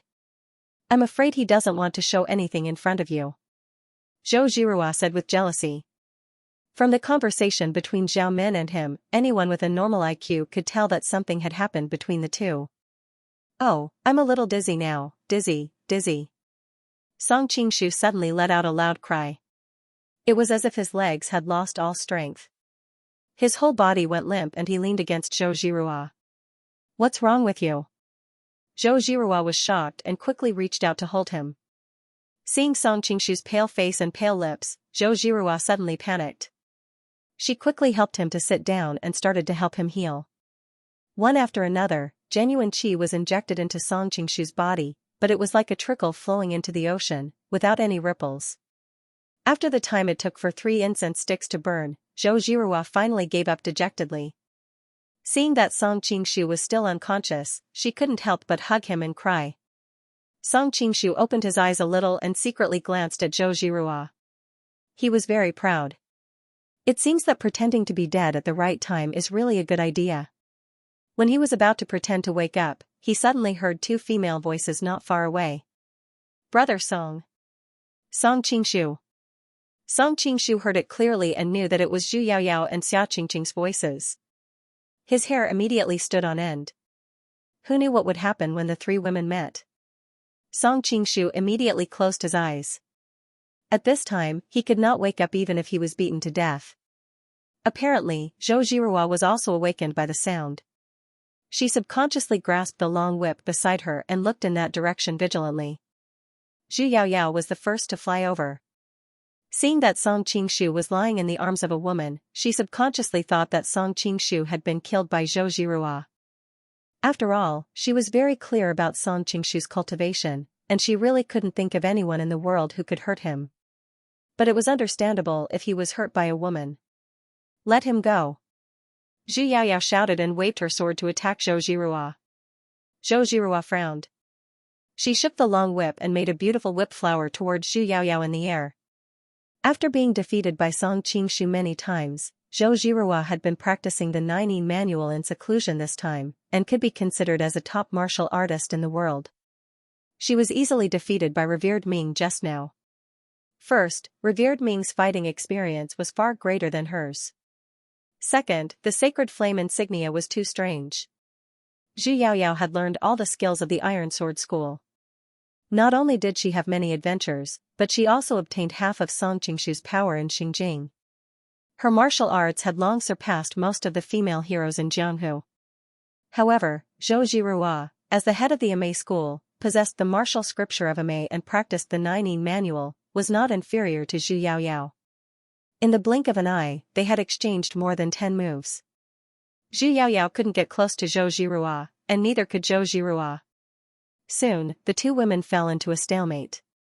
Xia Qingqing finally rushed over. Seeing the two women fighting, she was angry and amused, so she hurriedly shouted, "Stop fighting, stop fighting. We're all on the same side." Zhou Zhirua had met Xia Qingqing in the Forbidden City, so she naturally recognized her. Just now, she heard how they called Song Qingshu, so she also knew that Zhu Yaoyao might be Song Qingshu's mistress. She was already angry, and Zhu Yaoyao started fighting as soon as they met, so she naturally didn't need to be polite. However, since Xia Qingqing had spoken, she couldn't pretend that she didn't know and continue fighting. With a cold snort, she withdrew the long whip. On the same side? Zhu Yaoyao took the opportunity to leave the fighting circle and looked at Xia Qingqing with a puzzled face. Xia Qingqing also looked a little strange. She hurriedly explained, "This is the head of the Amei school, Zhou Zhirua." "Ah?" Zhu Yaoyao looked embarrassed. After all, Zhou Zhirua was Song Qingshu's legal wife. Zhu Yaoyao didn't have a legal title, but she actually fought with her the first time they met. "I'm sorry, I thought you." Zhu Yaoyao blushed and stood there at a loss. "Who are you?" Zhou Zhirua's voice was cold, and she looked at her quietly. I. Zhu Yaoyao didn't know how to explain for a moment. She and Song Qingshu just promised to marry each other privately, and there was no legal title. She couldn't introduce herself as the former princess of the Ming dynasty, which would give the other a feeling of oppression. Fortunately, Xia Qingqing helped her out. "Miss Zhou, her name is Zhu Yaoyao. You can also call her Zhou in the future." "Zhu Yaoyao?" A trace of surprise flashed in Zhou Zhirua's eyes. "You are the new saintess that Ming Zhang Wuji found, the former 9th princess of the Ming dynasty?" Zhou Zhirua had a deep relationship with the Ming dynasty. Of course, she knew about the new saintess, but she had never met her. "Yes, Sister Zhou." Zhu Yaoyao couldn't help but let out a long sigh of relief when she called her sister. Although she was born in the royal family, she subconsciously cared about the status of women. But thinking of Song Qingshu's promise, it was not a big deal to call her sister. Hearing Zhu Yaoyao take the initiative to call her sister, Zhou Zhirua was stunned subconsciously. Of course, she knew Zhu Yaoyao's noble identity. She was so humble and took the initiative to show goodwill, so it was not good for her to keep a straight face. She couldn't help but curse Song Qingshu in her heart. She couldn't understand why Song Qingshu was so charming. Even with Zhu Yaoyao's bloodline identity, her heart was captured by him. "Hello, Jiao." Zhou Zhirua forced a smile and nodded to Zhu Yaoyao. Xia Qingqing was the most open person in the scene. She and Zhu Yaoyao were old friends, and she had met Zhou Zhirua in the Forbidden City. Xia Qingqing was angry and amused at the same time when she saw the two girls playing a show of sisterly affection at this time. She was too lazy to care about them. She quickly ran to Song Qingshu's side and checked his pulse. She couldn't help but turn pale. "Brother Song, what's wrong?" "Sure enough, Yu loves me the most." Being held in Xia Qingqing's arms and feeling the softness of her chest on his face, Song Qingshu tried hard to restrain the expression of enjoyment on his face. It turned out that the two girls saw that Song Qingshu had been going back. Thinking that the heroes of the Golden Snake Camp had gathered, they were worried that he would be in danger, so they came out together to look for him. Just now, the battle between Song Qingshu and revered Ming was too loud, so the two girls followed the sound and rushed over. That was why the previous scene happened. "He is seriously injured." Zhou Zhirua finally came back to her senses and answered. "Who hurt him?" Zhu Yaoyao also came over and checked Song Qingshu's pulse. Her face also changed. "An old monster." Zhou Zhirua gnashed her teeth and said. Suddenly, her ears twitched. Just now there was too much noise, and now many masters are rushing over here. This is not a good place to talk. "Let's go back to our camp first," Zhu Yaoyao said. Zhou Zhirua hesitated and said, "He is seriously injured and on the verge of death. I plan to send him to Miracle Dr. Xuan Songzhou. Will it be a waste of time to go back to your camp?" "But he still needs to participate in the Golden Snake King election," Xia Qingqing said anxiously. Zhou Zhirua was slightly angry. "He is already like this, how can he participate in the election?" Zhu Yaoyao's expression changed several times, and she suddenly said bashfully, "If Brother Song is injured internally, we can actually save him without looking for Miracle Dr. Shui. Do you have a way?" Zhou Zhirua looked at her in surprise. Zhu Xiaoi blushed and suddenly became bashful. "I do have a way." "What way? Why are you still keeping us in suspense?" "Jiao, tell us quickly," Xia Qingqing asked anxiously. Zhu Xiaoi also looked depressed. She didn't know how to say this kind of thing in front of him. However, seeing that Song Qingshu was really weak, she knew that if she didn't say it clearly, Zhou Zhirua would probably take him away. "Last time in Xinjing City, I was also seriously injured." Zhu Xiaoi blushed and stammered about her treatment last time. After hearing her words, Zhou Zhirua and Xia Qingqing looked at each other. Zhou Zhirua couldn't help but curse angrily, "This bastard, I don't know where he learned such a dirty, heretical martial art." Zhu Xiaoi subconsciously defended him. "According to Song, Brother Song, this is a proper martial art of the Tantric sect." She subconsciously wanted to call him Song Lang, but now that there was not only his legal wife here, but also another confidant, calling him Song Lang would be too harsh. As soon as the words came out of her mouth, she quickly imitated Xia Qingqing and called him Brother Song. Thinking of this, Zhu Xiaoi was a little envious of Xia Qingqing. She had the title of Yuan Qingji's widow. Although it would affect her relationship with Song Qingshu, in front of other people, she could be aloof. Thinking of Song Qingshu's slightly shameless face sometimes, Zhou Zhirua snorted coldly. "Do you really believe his nonsense?" Xia Qingqing obviously had the same idea. She smiled and pinched Zhu Xiaoi. "Jiao, I didn't expect you to be so gullible." Song Qingshu, who was pretending to be unconscious, broke out in a cold sweat when he heard this. He didn't dare to wake up in this situation. Sensing that someone was approaching, Zhou Zhirua said, "We can't stay here for long. Let's leave first." Finished speaking, Xia Qingqing led the way, while Zhou Zhirua and Zhu Caiqiang each supported one of Song Qingshu's arms, and using qinggong, they hurried toward Wan Wu Pai's camp. Looking at the two women supporting Song Qingshu, Xia Qingqing could not help but feel remorseful for her special identity. After all, she was going to meet the people of Wan Wu faction later, and she was also the nominal mistress of Golden Snake Camp. If she were to support another man so intimately, it would not be long before rumors spread throughout Golden Snake Camp. Ninth Princess, what happened to Prince Song? Hearing the news, Situbule came out to greet them. When he saw Song Qingshu's situation, he could not help but jump in fright. Zhu Zaiqiang shook her head slightly. There's no time to explain at this time. I'll take him back to my room. General, send someone to guard outside and don't let anyone disturb us. Hearing that Zhu Zaiqiang wanted to take a man back to her boudoir, Situbule looked hesitant. But on second thought, the two of them were lovers, and there was no need for royal etiquette in this chaotic world. He immediately nodded and sent them to Zhu Zaiqiang's courtyard.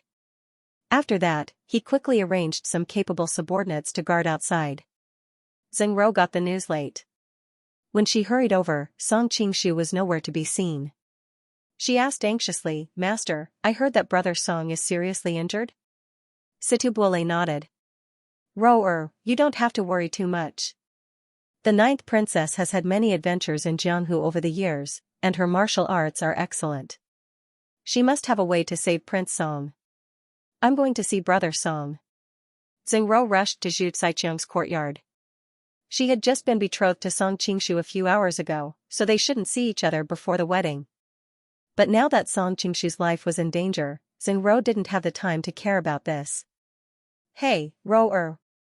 Situbule pulled her back. The ninth princess has issued a decree that no one is allowed to disturb them. Even me? Zheng Ro looked surprised. Situbule said seriously, she is a princess after all. Although the great Ming dynasty has fallen, as her subjects, we still have to abide by the etiquette of a ruler and a subject. Oh. Zheng Ro looked disappointed and stared blankly in the direction of Zhu Zaiqiang's courtyard. In the courtyard, after the three women laid Song Qingshu on the bed, Zhou Zhirua and Xia Qingqing looked at Zhu Zaiqiang at the same time and asked, What should we do now? Zhu Zaiqiang's snow-white face was now red. She lowered her head and murmured, I can only remember the route of his energy circulation. Can you wait for me outside? Zhou Zhirua did not feel good knowing her method of saving people. Xia Qingqing, on the other hand, had more contact with Song Qingshu, so she was more open to it. She asked directly, but in his current state, can he really do it? As soon as she said this, the three women's hearts trembled.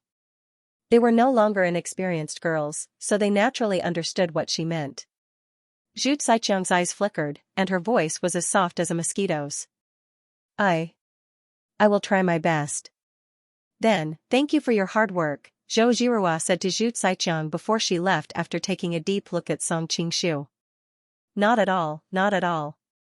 Zhu Zaiqiang hurriedly waved her hand. After the conversation, the two women felt extremely awkward. Xia Qingqing held back her laughter and pulled Zhou Zhirua out. Ajio, we will wait next door. If anything happens, call us, and we will come to help. Help? When Song Qingshu, who was pretending to be asleep, heard these two words, his ears immediately perked up. A fascinating scene appeared in his mind, and he couldn't help but think, this is a rare opportunity, why don't I? Watching Zhou Zhirua and Xia Qingqing close the door, leaving only Zhu Zaiqiang and Song Qingshu in the room. Zhu Zaiqiang relaxed. After all, in her mind, Song Qingshu was still unconscious. Song Qingshu, that night in Xinjing, Ajio was unforgettable, but at that time, I really didn't pay much attention to the route, so you have to wake up quickly. Zhu Zaiqiang murmured to herself as her fingertips gently stroked Song Qingshu's face. Song Qingshu was moved. He was worried that night would become Ajio's nightmare, but now he finally heard her words. That night was so wonderful in her heart. He heard the rustling sound of clothes being taken off, and soon a delicate body as warm as jade pressed against him. Song Qingshu's body tensed subconsciously. Isn't it too shameless for me to do this? Song Qingshu was in a trance. With Zhu Zaiqiang's identity, she had been served by others since she was a child. When had she ever served others? Now, in order to save him, she actually put down her modesty and took the initiative to tease him. On one side was moral shame, and on the other side was temptation. While Song Qingshu was in a dilemma, his body suddenly trembled, and a certain part of his body had been sucked by gentle and moist lips. Previously, when Song Qingshu and Zhu Zaiqiang were intimate, he had tried several times to make Zhu Zaiqiang do this, but every time, she would blush and shake her head. Obviously, as a member of the royal family, she couldn't put down her pride to do this kind of thing. He didn't expect that she would take the initiative to do this time. Feeling the drastic change in the thing in her mouth, Zhu Xiqiang said happily, "Song Qingshu, you're awake." But because her tongue was blocked by something, it turned into a series of unclear whimpers.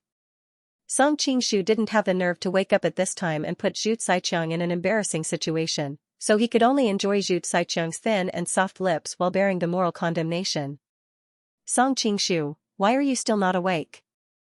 Zhu Xiaoi rubbed her slightly numb mouth and looked at Song Qingshu, who was still motionless, with some hidden bitterness. Song Qingshu couldn't bear it anymore. He hugged Zhu Xiqiang's delicate body and turned her over.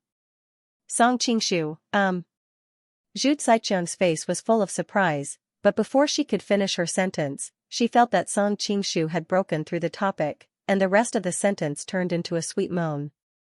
Song Qingshu also knew that his injury couldn't be delayed, so after being intimate with Audiobook for a while, he began to use Audiobook's purine qi to help him repair his injured meridians. After a cycle of true qi circulation, Song Qingshu's face suddenly changed. Zhu Xiqiang sensed the change and asked with concern, "What's wrong?" Song Qingshu said with a bitter smile, "The main purpose of the blissful Zen is to refine yin and yang qi. Generally speaking, the body of a girl has the purest yin qi. Audiobook, you are talented, so even after losing your virginity, your body is still full of purine qi, but what?"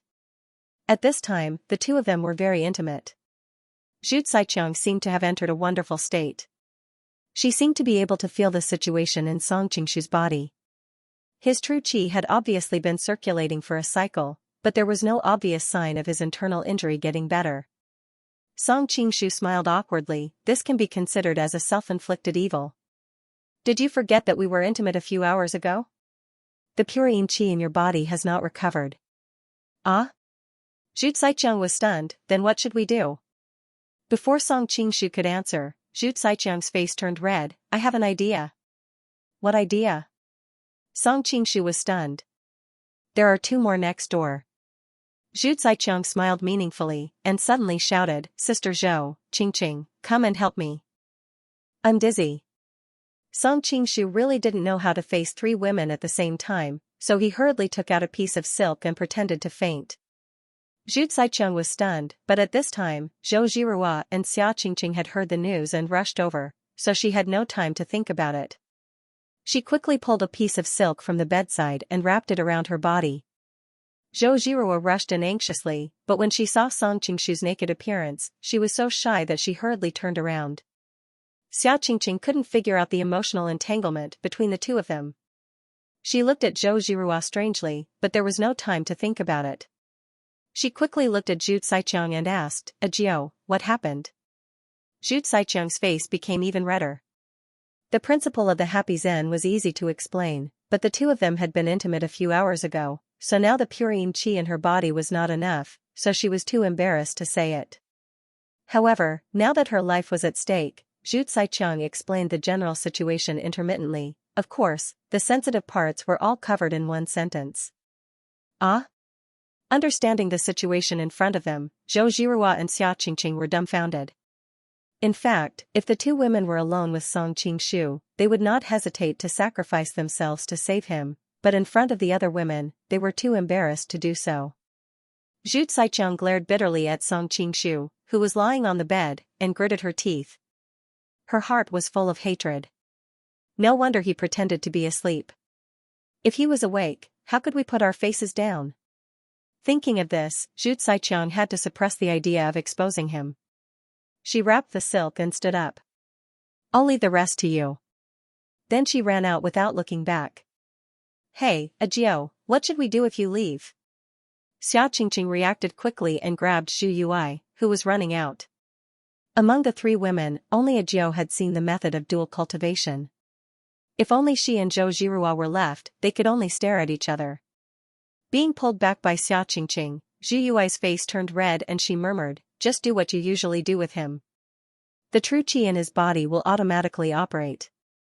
At this time, Zhu Yui cursed Song Qingshu to death in her heart. She thought, "It's better if you pretend to faint and leave me here to lose face." She wanted to reveal the truth, but she was worried that the other two women would get angry and leave. She could not save Song Qingshu herself. I see. Xiaoqingqing was also a little embarrassed. Jiao, you should stay here. If anything happens, you will be safer. On the other side, Zhou Jiruo's face turned red and white. The relationship between her and Song Qingshu was not to be known to others. Previously, she had been intimate with Song Qingshu several times by chance and had no choice. Now that she was asked to sleep with him, how could she put down her pride? Sect leader Zhou, you do it. Xiaoqingqing's tone was a little shy. After all, she was Mrs. Yuan in name. With two real women, Song Qingshu and Zhou Jiruo, she was too embarrassed to intervene. Zhou Jiruo awkwardly stared blankly and quickly said, "You do it. I'll protect you." Xiaoqingqing was speechless. She did not need protection for this kind of thing. Sister Zhou, you are Brother Song's wife after all. Seeing that Xiaoqingqing was in a dilemma, Zhu Yui could not help but help her out. Seeing the two women looking at her eagerly, Zhou Jiruo wanted to cry but had no tears, but she was too embarrassed to say that she and Song Qingshu were actually husband and wife in name. How could Zhou Jiruo make up her mind when she thought about how she had to offer herself in front of other women? She wanted to leave, but when she saw Song Qingshu lying on the bed with a deathly pale complexion, she couldn't bring herself to do it. Zhou Jiruo sighed faintly and said, "Let's not decline each other. His injuries are too severe, and it's beyond my power to heal him alone. Let's help him heal together." Zhou Jiruo thought it through clearly. Rather than doing the deed of husband and wife with Song Qingshu in front of the two women, it would be better for everyone to do it together. This way, it would be fair for everyone. If everyone was embarrassed, then there would be no one who was more embarrassed. Hearing Zhou Jiruo's suggestion, Zhu Yunai and Xiaoqingqing could not help but look at each other. Song Qingshu, who was pretending to be unconscious, was even more shocked. "You can save him. I am Mrs. Yuan after all." Although Xiaoqingqing was bold, this kind of scene was too shocking. Subconsciously, she stepped back. "Qingqing, don't pretend. Song Qinglang has told me about what happened between you and him." Thinking that if Xiaoqingqing left, she would be the only one left to face the cold Zhou Jiruo, Zhu Yunai shuddered. She couldn't care about anything else. She had to drag Xiaoqingqing down with her. She had a deep relationship with Xiaoqingqing. In her mind, Xiaoqingqing was on the same side as her. With Xiaoqingqing's help, she would have the confidence to face Zhou Jiruo. As soon as she said that, Zhou Jiruo let go of her. Seeing the two women's bashful look, she subconsciously showed the demeanor of a big wife and began to assign tasks. "Ninth Princess, help Song Qingshu get up and transfer your true qi through his Dazhui acupoint to help us heal him. Qingqing, you are responsible for making that dirty thing energetic, he is unconscious. What should we do?" Xiaoqingqing was dumbfounded. Zhu Yunai bit her lip and quietly whispered something in her ear. Xiaoqingqing's face suddenly turned red. "Jiao, you have learned bad things from him." Although she complained, after hesitating for a moment, she still knelt on the bed and put her head between Song Qingshu's legs. Zhou Jiruo glanced at it and was too embarrassed to look again. She thought to herself, how can they be so bold, it's your turn. While Zhou Jiruo was still thinking, Xiaoqingqing had already raised her head. She pulled Zhou Jiruo over and pushed her in front of Song Qingshu. She was a little angry at Zhou Jiruo's arrangement and wanted to take revenge on her. Zhou Jiruo staggered, and her face directly hit Song Qingshu's lower abdomen. Her fair face felt a faint numbness from being poked by something. A sweet and exotic fragrance wafted into her nose. Looking at the ferocious appearance in front of her, she, who had always loved cleanliness, found that there was actually not a trace of disgust in her heart. Sensing that Xiaoqingqing and Zhu Yunai were waiting for her to act with a faint smile, Zhou Jiruo gritted her teeth. She thought that as Song Qingshu's official wife, there was no reason for her to let other women laugh at her. The exotic fragrance circulating in the room made Zhou Jiruo even bolder than usual. She elegantly untied the ribbon around her waist, revealing her delicate body that was as translucent as jade.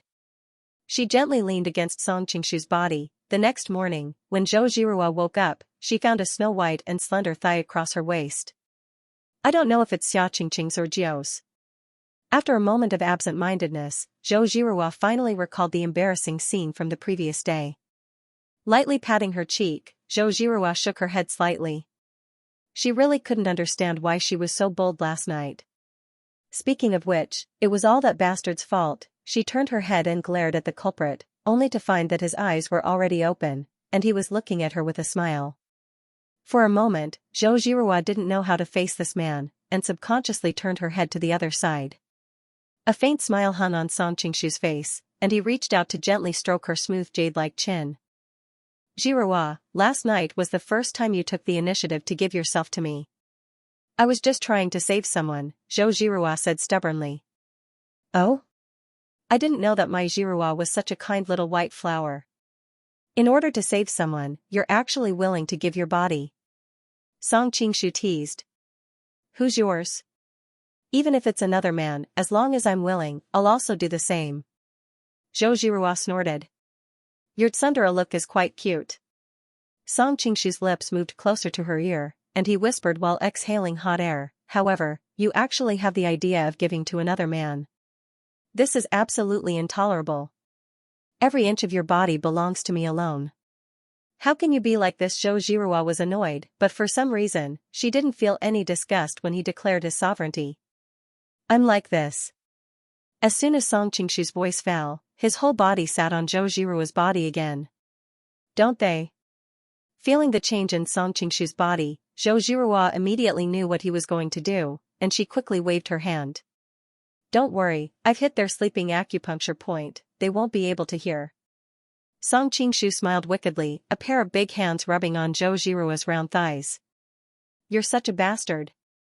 Zhou Jirua's beautiful eyes were dripping with water, and she couldn't help but curse softly, but she still subconsciously opened her legs to welcome Song Qingshu's entry. Oh, feeling his body being wrapped by a warm and tight body, Song Qingshu subconsciously let out a satisfied humph. Jirua, do you still want to kill me? Zhou Jirua endured the impact of his body, and she couldn't help but reveal a happy and sweet expression. A pair of pink arms gently wrapped around Song Qingshu's waist, and softly humphed. If you can make me this happy every time, I can consider not killing you. I can also make you happier. Song Qingshu chuckled, and then he activated the joyful true qi, and the familiar sweet fragrance gradually spread. Zhou Jirua sniffed, and soon felt that her body was more than 10 times more sensitive than usual. Her body trembled violently, and she said in a sobbing tone, "What is this fragrance coming from your body?" Song Qingshu said proudly, "Something that can make a woman's legs go weak." He couldn't help but curse in his heart. The tantric master who created the joyful Zen was definitely a pervert. Does it work on any woman? A trace of intoxication flashed in Zhou Jirua's eyes. Song Qingshu nodded proudly. Even an iceberg will melt into boiling water after smelling this fragrance. Why didn't you use it on me before? Zhou Jirua's expression was complicated, and she understood that if Song Qingshu had used this method from the beginning, even if she hated him to the core, she wouldn't be able to bear to leave him physically. This effect is too domineering. If I use it on every woman I see, it'll be too boring. Song Qingshu grabbed Zhou Jirua's shoulder, and turned her over. Feeling that Song Qingshu had left her body, Zhou Jirua couldn't help but feel a sense of loss and emptiness. When she was about to say something, her waist sank, and Song Qingshu squeezed in from behind again. The familiar sense of fullness made her waist numb, and her body trembled violently. Only women who are willing to be intimate with me. I will use this fragrance to add a little joy in the boudoir. Song Qingshu gently stroked Zhou Jirua's delicate back muscles, and sighed softly, "Jirua, your body is so beautiful." Hearing her lover's praise, Zhou Jirua felt a surge of sweetness in her heart, and subconsciously lowered her waist, half kneeling on the bed, so that Song Qingshu could enter more easily. Perceiving Zhou Jirua's subtle movements, Song Qingshu felt even more pity in his heart, and his movements became even more gentle. Don't use this ability to casually harm women. Zhou Jirua's hands tightly grasped the silk quilt under her, and when she had just gotten a chance to breathe, she said in a sweet voice. Of course. Song. Qingshu smiled slightly. No, that's not right. I allow you to use this ability to deal with someone. Zhou Jirua seemed to have thought of something, and suddenly shouted. Deal with who? Song Qingshu was stunned. Zhao Min. Zhou Jirua's red lips opened slightly, and she said in a sweet voice. You two really are a pair of natural enemies. Song Qingshu suddenly laughed involuntarily, Do you think it's worth it to sacrifice me for the sake of past grievances? Although Zhao Min, that little temptress, has a belly full of evil tricks, she's really beautiful. Don't tell me that you've never been moved, Zhou Zhirua snorted, and saw through Song Qingshu's insincerity at a glance, but you can play with her body. It's best if she becomes your concubine, then I can let her serve me tea every day. Thinking of this, Zhou Zhirua couldn't help but giggle. Happy Dragon Boat Festival, everyone. Pink hair is indeed black when it's cut open. Song Qingshu secretly clicked his tongue. What do you mean? Zhou Zhirua was stunned. She could understand every single word that he said, but she couldn't understand what he meant when he put them together. This is a saying from my hometown, Song Qingshu lovingly caressed Zhou Zhirua's willowy waist and explained, the general idea is that some women, on the surface, are innocent and flawless, but in fact, they are full of evil tricks. You're making fun of me. Zhou Zhirua finally understood, but the meaning of it made her a little embarrassed. She couldn't help but twist her body. Don't move. Song Qingshu took a deep breath. Zhou Zhirua twisted her waist like a water snake, and he almost couldn't control himself. Are you not done yet? Zhou Zhirua half knelt on the bed, withstanding Song Qingshu's impact again and again. Her elbows and knees touched the bed sheet, and it was slightly painful. Almost done. Looking at Zhou Zhirua's obedient appearance, Song Qingshu's body tensed up, and he quickly got the feeling. Don't put it inside. I don't want to have a child for the time being. Feeling the change in Song Qingshu's body, Zhou Zhirua hurriedly said.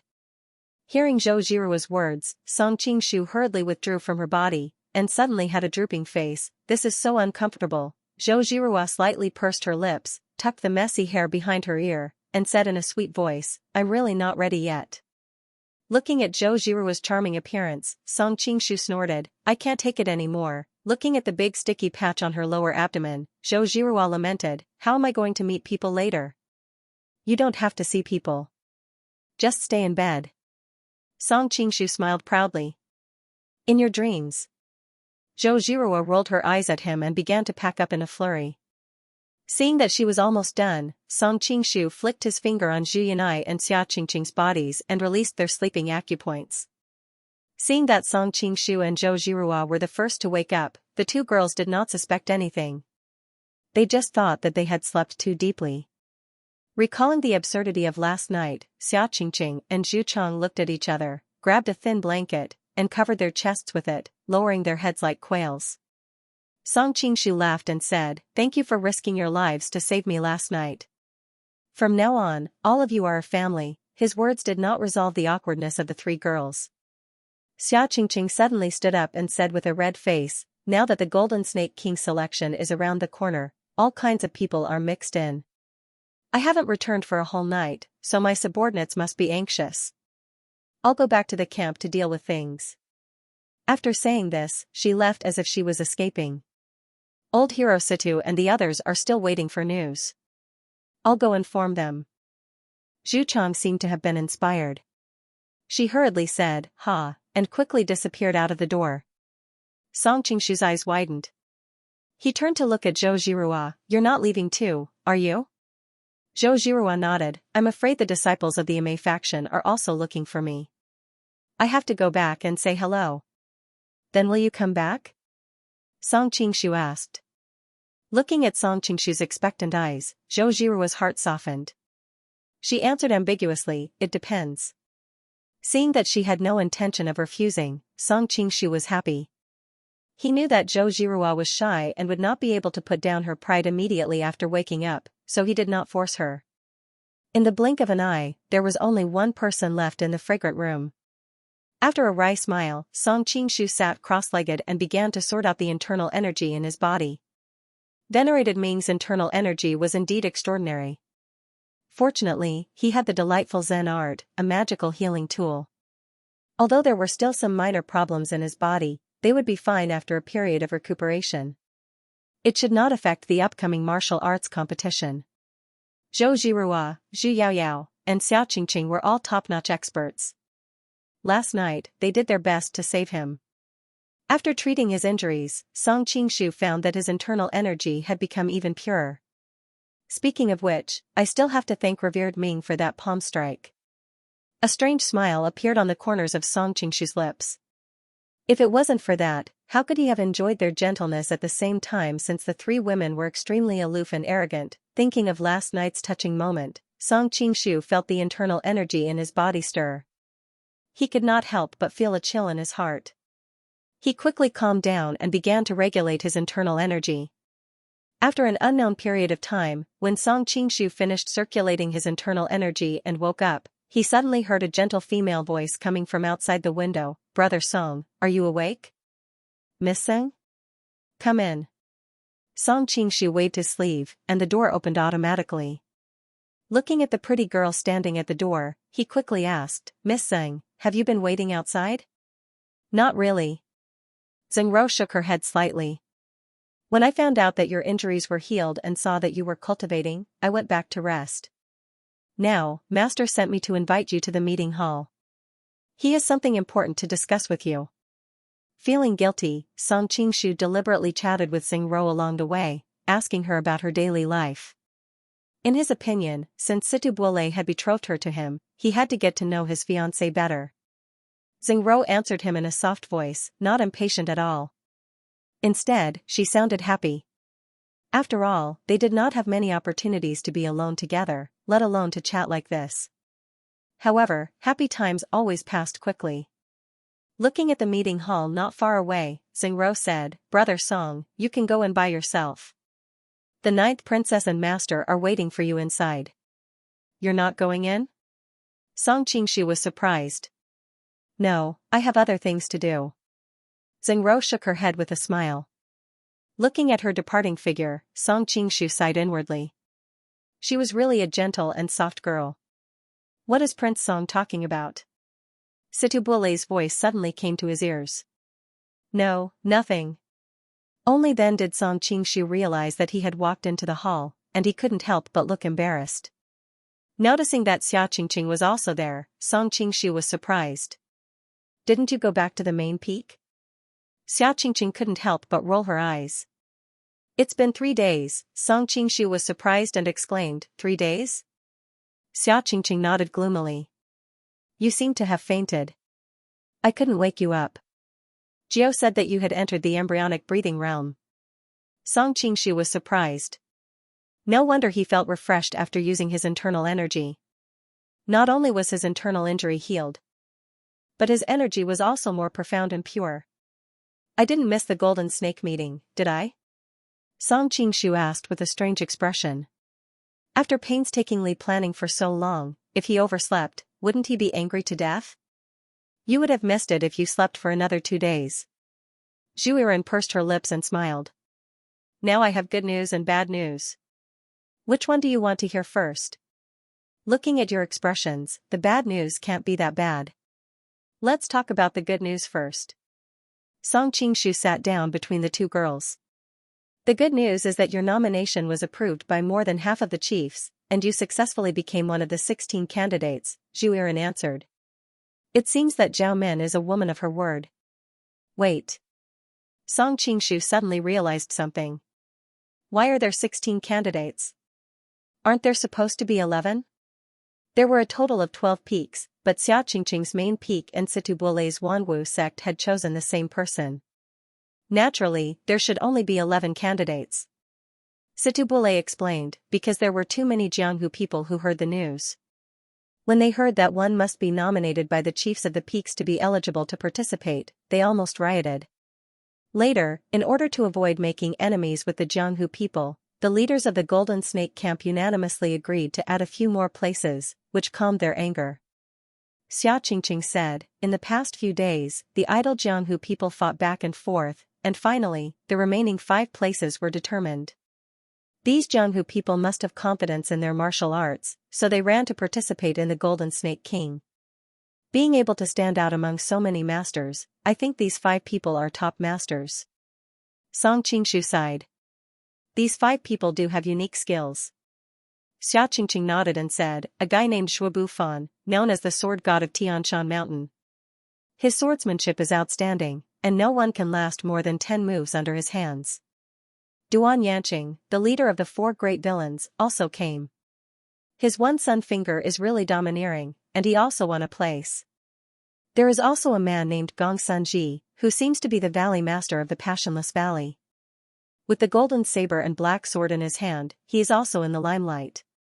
There is also a woman from the Five Poison sect. Not only is her martial arts powerful, but her use of poison is also superb.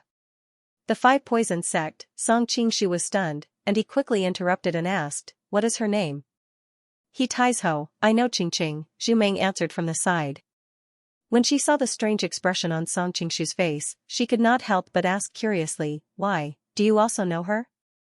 Thinking of the trip to the Five Poison sect, the cold lake water, and the hot body, Song Qingshu answered embarrassedly, "I met her once." "She can't be your woman too, right?" Xia Qingqing looked at him suspiciously. "Of course not." Song Qingshu laughed awkwardly. He thought to himself, "To he ties ho, I'm more like a detoxifying tool, so she naturally won't think of me as her woman." "Who is the other one?" Song Qingshu quickly changed the topic. "This person's martial arts are even more powerful. He is clearly a one-armed young man, but he has a dark steel heavy sword in his hand. No one has been able to withstand a single strike from him." Situbole was filled with emotion. It was obvious that this person had left a very shocking impression on him. A one-armed young man with a dark steel heavy sword, Song Qingshu had a strange expression on his face. "Don't tell me his name is Xianxia?" "How did you know?" the two women asked at the same time. "His characteristics are too obvious." Song Qingshu did not want to explain too much. "By the way, is he the bad news you were talking about?" Zhu Meng shook her head. "Although these people's martial arts are powerful, I don't think they are a match for you." "What bad news is that?" Song Qingshu suddenly had a bad feeling when he saw her suddenly serious expression. The Thousand Willow Manor's villa master, Chu Honglu, nominated a young girl in her early 20s. The other mountains are laughing at him, but we know this young girl's strength very well because she was the one who saved you from revered Ming. Xia Qingqing sighed. "Ah Qing." Song Qingshu could not help but gasp. How is this possible? It was no wonder that Song Qingshu had an incredulous look on his face. Ah Qing was obviously ignorant of worldly affairs and seemed to be aloof from worldly affairs. Why would she participate in this? That's the truth. Xia Qingqing also had a depressed look on her face. In this Golden Snake King election, whether or not one is nominated and approved by half of the leaders depends on the prestige and influence of that person in Jianghu. It doesn't matter how naive the candidate looks on the surface. This is because the person who can pass has a huge force behind him to help him. That's what the leaders are more interested in. As for the following process of the election, the other leaders unanimously agreed that Jianghu affairs should be left to Jianghu, and the final winner will be decided by martial arts. Song Qingshu listened carefully to her explanation and understood that the rules of this Golden Snake King election were simple and crude. The candidates would directly compete in pairs, and the winner would advance to the next round, and so on. The final winner would be the new Golden Snake King. Isn't this similar to the football and basketball competitions in my previous life? First, the top 16 will compete to determine the top 8, then the top 4 will be selected from the top 8, and the top 4 will compete to determine the 2 who will participate in the final. Song Qingshu quickly understood the rules. I can only try to make it as late as possible for you to meet Ah Qing. I hope she will be eliminated midway. There were so many sudden changes in this Golden Snake gathering, which gave Xia Qingqing a headache. How can she be eliminated? Song Qingshu looked depressed. If someone can really eliminate Ah Qing, I don't know how powerful that person's martial arts will be, and I won't be able to defeat him. Situbole said in surprise, what's the origin of that girl? Even with Prince Song's martial arts, he is no match for her? Song Qingshu smiled bitterly and said, she is a sword immortal who has descended to the world. How can a mortal like me defeat her? How can there be immortals in this world? Zhu Meng suddenly interrupted, Song, I know your martial arts best. I'm afraid there are few opponents in this world. No matter how powerful that girl's martial arts are, if you really fight with her, you will only have a 50-50 chance. Why are you afraid before the fight? Song Qingshu's expression froze. He knew that the description of Ah Qing in the novels from his past life was still in his mind, and he subconsciously thought of her as an invincible sword fairy. However, his life experience was also unimaginable. What he had learned were the top martial arts in the world. The Joizen of the Tantric sect was close to the way of cultivation. Speaking of which, he was not an ordinary mortal. With this thought in mind, Song Qingshu suddenly felt his spirits rise. He laughed loudly and said, "Ah Jiao, thank you for your warning. If she's a sword immortal, then I'm a sword demon.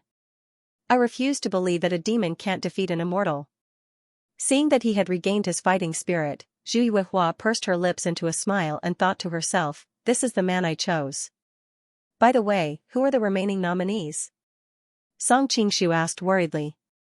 Since Ah Qing had appeared, it wouldn't be strange for Duga seeking a loss to appear later. Because this time we're choosing a new leader for the Golden Snake Battalion. Everyone unanimously decided that the candidates can't be heads of other sects and the like. Therefore, the candidates are either loners or ordinary disciples of other sections. However, there's an exception. Xia Qingqing didn't answer directly. Instead, she explained first. What exception? Song Qingshu asked curiously. Tian Di Hui Zongduozu Qinjin Nan. In this life, I don't know Qinjin Nan, so it's useless to call him a hero. Zongduozu Chen's prestige and reputation in Jianghu is too great. Therefore, when Jing Qiyun, the leader of the 72 islands overseas, nominated him, everyone made an exception and agreed. Xia Qingqing's face immediately revealed a strange expression. It's reasonable to say that Head Jing and the Jing family of Taiwan are distant relatives. Why didn't he nominate someone from the Jing family of Taiwan? I'm afraid I know the reason. Song Qingshu promptly told everyone about the conflict between him and Jing Keshuang, how he killed Feng Shifan, and how he made Jing Keshuang scram back to Taiwan with his tail between his legs. Zhi and I nodded slightly. No wonder Jing Qiyun nominated Qinjin Nan at the last minute. Although Tian Di Hui has developed rapidly in recent years, it's gradually showing signs of disharmony. Those people in the Taiwan government often constrain Tian Di Hui, so there's already a gap between the two sides. However, Tian Di Hui has a deep relationship with the Jing family, and Qinjin Nan has the trust of Yanping Junwang. It's understandable that Jing Qiyun had no choice but to recommend Qinjin Nan. Ah Jiao, the Jing family of Taiwan is one of the few remaining forces of the Ming dynasty. Have you been in contact with them? Song Qingshu asked curiously. I've been to the Taiwan government once. A trace of displeasure flashed across Ji Yanai's face. Those people from the Jing family have the temperament of occupying a mountain and acting like a king. Moreover, they have the intention of competing for the Central Plains. I saw that they didn't really want to fight against the Qing and restore the Ming, so I was disappointed and quietly left. Song Qingshu hesitated for a moment before saying, Ah Jiao, there's something I don't know if I should say. Ji and I was startled. What is it? Song Qingshu replied, at that time, the Manchurian Qing was very powerful. Even if you knew that the Jing family was disloyal, you should have dealt with them more and united all the forces that could be united. Only then would you have a chance of success. Just like Tian Di Hui's Mu Palace's struggle for the position of Tang Wang and Gui Wang, you haven't even dealt with the Tatars, but you've already killed each other. Zhi and I smiled and shook her head. Song Dage, sometimes when I hear you talk, I feel like you didn't grow up in this world. The concept of status is deeply ingrained in the bones of everyone in this world. As the saying goes, if one's status isn't legitimate, it won't be justified. What do you mean it won't be justified? Song Qingshu sneered incessantly. In the end, it's that group of people who want to follow the emperor. They're worried that the person supported by the other party will become the emperor. They'll risk their lives and work hard for a lifetime only to get nothing in return. Zhi and I was startled. What you said is somewhat reasonable. Xia Qingqing laughed tenderly. Right now we're discussing the election of the Golden Snake King, why are you talking about it so far? Besides, our Golden Snake Battalion is against both the Qing and the Ming. You're talking about these things in front of me, how am I supposed to behave? Zhi and I came back to her senses and explained, I'm not such a stubborn person. Qingqing, aren't you guys the traitors of the past? I can still make friends with you because we have different standpoints. Taiwan's Jing family is different. As the great Ming subjects, they have the heart to stand on their own feet. It's really annoying. All right, my ninth princess, quickly calm down. Xia Qingqing came to her side and gently rubbed her chest. After the night she healed Song Qingshu together, the two of them were obviously much closer. This kind of intimate action was very natural for Xia Qingqing. Zhu Yunai felt a bit uncomfortable being rubbed by her chest. She angrily pushed away her naughty hand and said, "Let's talk about Song Dage's opponents." Zhu Yunai unrolled a scroll and pointed at the names on it one by one to explain to Song Qingshu. "Let's not talk about you being recommended by Qingqing and General Situ for now. The former Ming dynasty Zongbing Shuijian nominated Jinyang's hero Xiaoban. Xiaoban is kind, generous, and loyal. He is very famous in the Jinyang area. He has also practiced the art of origin to perfection. You've fought before, so you should have an impression of him." Song Qingshu nodded. When he saved Xu Weixing, he was regarded as a pervert and fought with her for a few moves. His art of origin was unique. Sha Tongtian of the evil Tiger Valley should have been bribed by the Sun Moon sect. He nominated Holy Nun's lover, Ling Huchong. Ling Huchong is a young hero who has risen to fame in the Five Mountain Sword sect in recent years. His swordsmanship is extremely exquisite.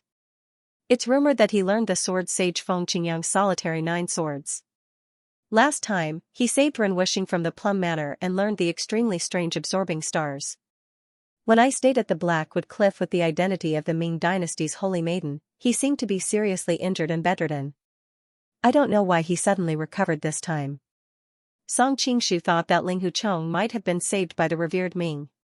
No wonder Zhao Min resolutely gave up the idea of choosing Yang Miaozhen as the spokesperson when she found out that the Red Coat Army and the Sun Moon sect had formed an alliance. She knew that the Sun Moon sect had the backing of the Ming dynasty. The Azure Bamboo sect nominated an iron-headed youth called Yutanji. It's said that he's the disciple of the Xingqiu immortal. He seems to have a close relationship with the Hebei beggar sect's elder, Quan Guanqing. This person's martial arts are unknown, but he's from the Xingqiu sect. We must be wary of his poison skills. Yutanji. Song Qingshu recalled that in the original work, his ice inner force made Xiaofeng suffer. He wondered if he would be affected by his ice inner force. The Golden Dragon sect's Jiao Wan'er couple nominated Murong Fu from Gusu. The Golden Dragon sect is a big sect in Jinling City. It's normal for them to nominate Murong Fu, who is also from Gusu. Although the Murong family's shifting stars is famous in Jianghu, I don't think he's a match for you. Of course he's not a match for me. Otherwise, why would he think of a way to stop me from participating? Song Qingshu sneered in his heart. The Roaming Dragon sect's chief Rong nominated a disciple called He Shiwo from the Jiangnan beggar sect. This person is nameless in the beggar sect, so his martial arts shouldn't be that good. Oh, by the way, gang leader Rong also played a part in getting your nomination approved, Big Brother Song. Song Qingshu smiled bitterly. Zhao Min really kept her word. She said she helped him get the nomination, and she really did it. He Shiwo, wasn't it Huadou? Zhao Min's plan was really deep. She even extended her hand to Jiangnan. However, this Golden Snake convention was full of masters. Although Huadou's martial arts were not bad, it was not enough. He didn't know what Zhao Min was planning. Zhu Yong continued, the abbot of the Qingliang Temple, Reverend Shirley, nominated a Shaolin Temple disciple named Su. In the Shaolin Temple, there are many masters named Xian and Kong. Those named Su are all new disciples. I'm afraid their martial arts are limited. Don't tell me he's called Shuzhu? Song Qingshu had a strange look on his face. Do you know him? Zhu Yong was surprised. Nothing, go on. Song Qingshu smiled bitterly. Shuzhu, this ordinary-looking little monk, would probably surprise everyone this time. However, the exquisite chess game had not happened in this world, so where did Shuzhu get his martial arts? Zhu Yaoyao didn't know what was bothering Song Qingshu. She continued, Nie Tianfeng, the master of the Flying Tiger Valley, recommended the fourth lady of the Red Coat Army, Yang Miaozhen. The Red Coat Army is active in the Jin Kingdom, and its reputation is no less than that of the Golden Snake Camp. The fourth lady is said to be invincible with her pear blossom spear. Although it's not true, she has led the Red Coat Army to fight against the Jin Kingdom's cavalry for many years. I've fought with her. Her pear blossom spear is really powerful, Song Qingshu said with lingering fear as he recalled the sky full of pear blossoms. Isn't she pretty? Zhu Yuehua's lips curled into a charming smile. She's pretty. She has a heroic spirit that ordinary women don't have. Huh? Song Qingshu suddenly found that the two women were looking at him with a faint smile. He was embarrassed and hurriedly explained, I have nothing to do with her. We didn't say anything. Why are you so nervous? Xiao Qingqing said with a smile. Besides, it's good to have a relationship with her. If you really fight with her, she won't be able to compete with you for the Golden Snake King. A strange light flashed in Situbole's eyes. Listening to their conversation, it seemed that this Madame Yuan and Song Qingshu also had an unusual relationship. However, this kind of thing didn't matter to the ninth princess, so how could he say anything? What are you guys thinking? Although her marksmanship is brilliant, I'm not someone to be trifled with. How can I rely on favors? Song Qingshu looked gloomy. He had actually been treated as someone who relied on a woman. Okay, I know you're good. Zhu Yaoyao smiled. Obviously, she didn't care too much. Gai Mengchong and Meng Bofiai nominated a man named Sherpadian. This man is very mysterious. We can't find out anything about his origin or martial arts. Sherpadian? Song Qingshu was numb. Ah Qing had appeared, so Sherpadian was not a big deal. In the entire Golden Book system, the top 10 martial artists, and even the top 3 martial artists were disputed. However, the top 2 martial artists were almost universally acknowledged. The martial arts system in Walk of the Gallant was too different. It was completely different from the martial arts in other basic books. In the book, a sect leader who played a small role could use his internal energy to melt a bronze plate into liquid copper. Then, he was beaten up by Zhang San and Li Si sent out by the Isle of Heroes. There were dozens of people like Zhang San and Li Si on the Isle of Heroes, and the second island master of Dragonwood was an existence that far surpassed Zhang San and Li Si. These two island masters were almost killed by Sherpadian, who had mastered the Great Mystery Scripture. Song Qingshu couldn't imagine how powerful Sherpatian's martial arts were. Not to mention Sherpadian, even that soy sauce sect leader's ability to melt the copper plate into juice was something that even Song Qingshu couldn't do. Perhaps even Zhang Wuji, who had reached the peak of 9 suns, couldn't do it. Where did this Meng Bofiai come from? How could he find Sherpadian? Song Qingshu's expression couldn't help but turn ugly. Even though Meng Bofiai has a reputation in Jianghu, it's mainly because he's kind and generous. His so-called secret arts, Meng family's divine fist and 30 palms of happiness, may sound earth-shattering, but they're actually just some third-rate martial arts. I feel that the person he found shouldn't be very skilled. Seeing the change in his expression, Zhu Yan asked curiously, Song Lang, you know this person? I know a little. His peak martial arts shouldn't be below Ah Qing's. Song Qingshu sighed. Xiao Qingqing's expression changed. Oh no, I thought his martial arts weren't that high, so I arranged for him to fight you. You arranged for me to fight him? Song Qingshu's breath stopped. Which round? If you both win, you will meet in the second last round, Xiao Qingqing said with a sad face. If I had known this would happen, I would have arranged for him to fight Ah Qing. No matter who wins, even if they don't die, they will still lose a layer of skin. Maybe they won't have the strength to participate in the last round. You don't have to worry too much about it. As the saying goes, soldiers with arms, water with an earthware. If you want to win the Golden Snake King, you have to beat all of your opponents. Song Qingshu quickly recovered and quickly comforted her. Zhu Yan also comforted her, yes, you have to have a little confidence in Song Qingshu. His martial arts are already very high. Xiao Qingqing pouted, her face gloomy. This time, the arrangement of the troops was actually very particular. Everyone wanted the person they nominated to be a pushover, so after a few rounds of games, no one picked a famous opponent. The result of this competition will probably make the eyeballs of many of the leaders pop out of their sockets.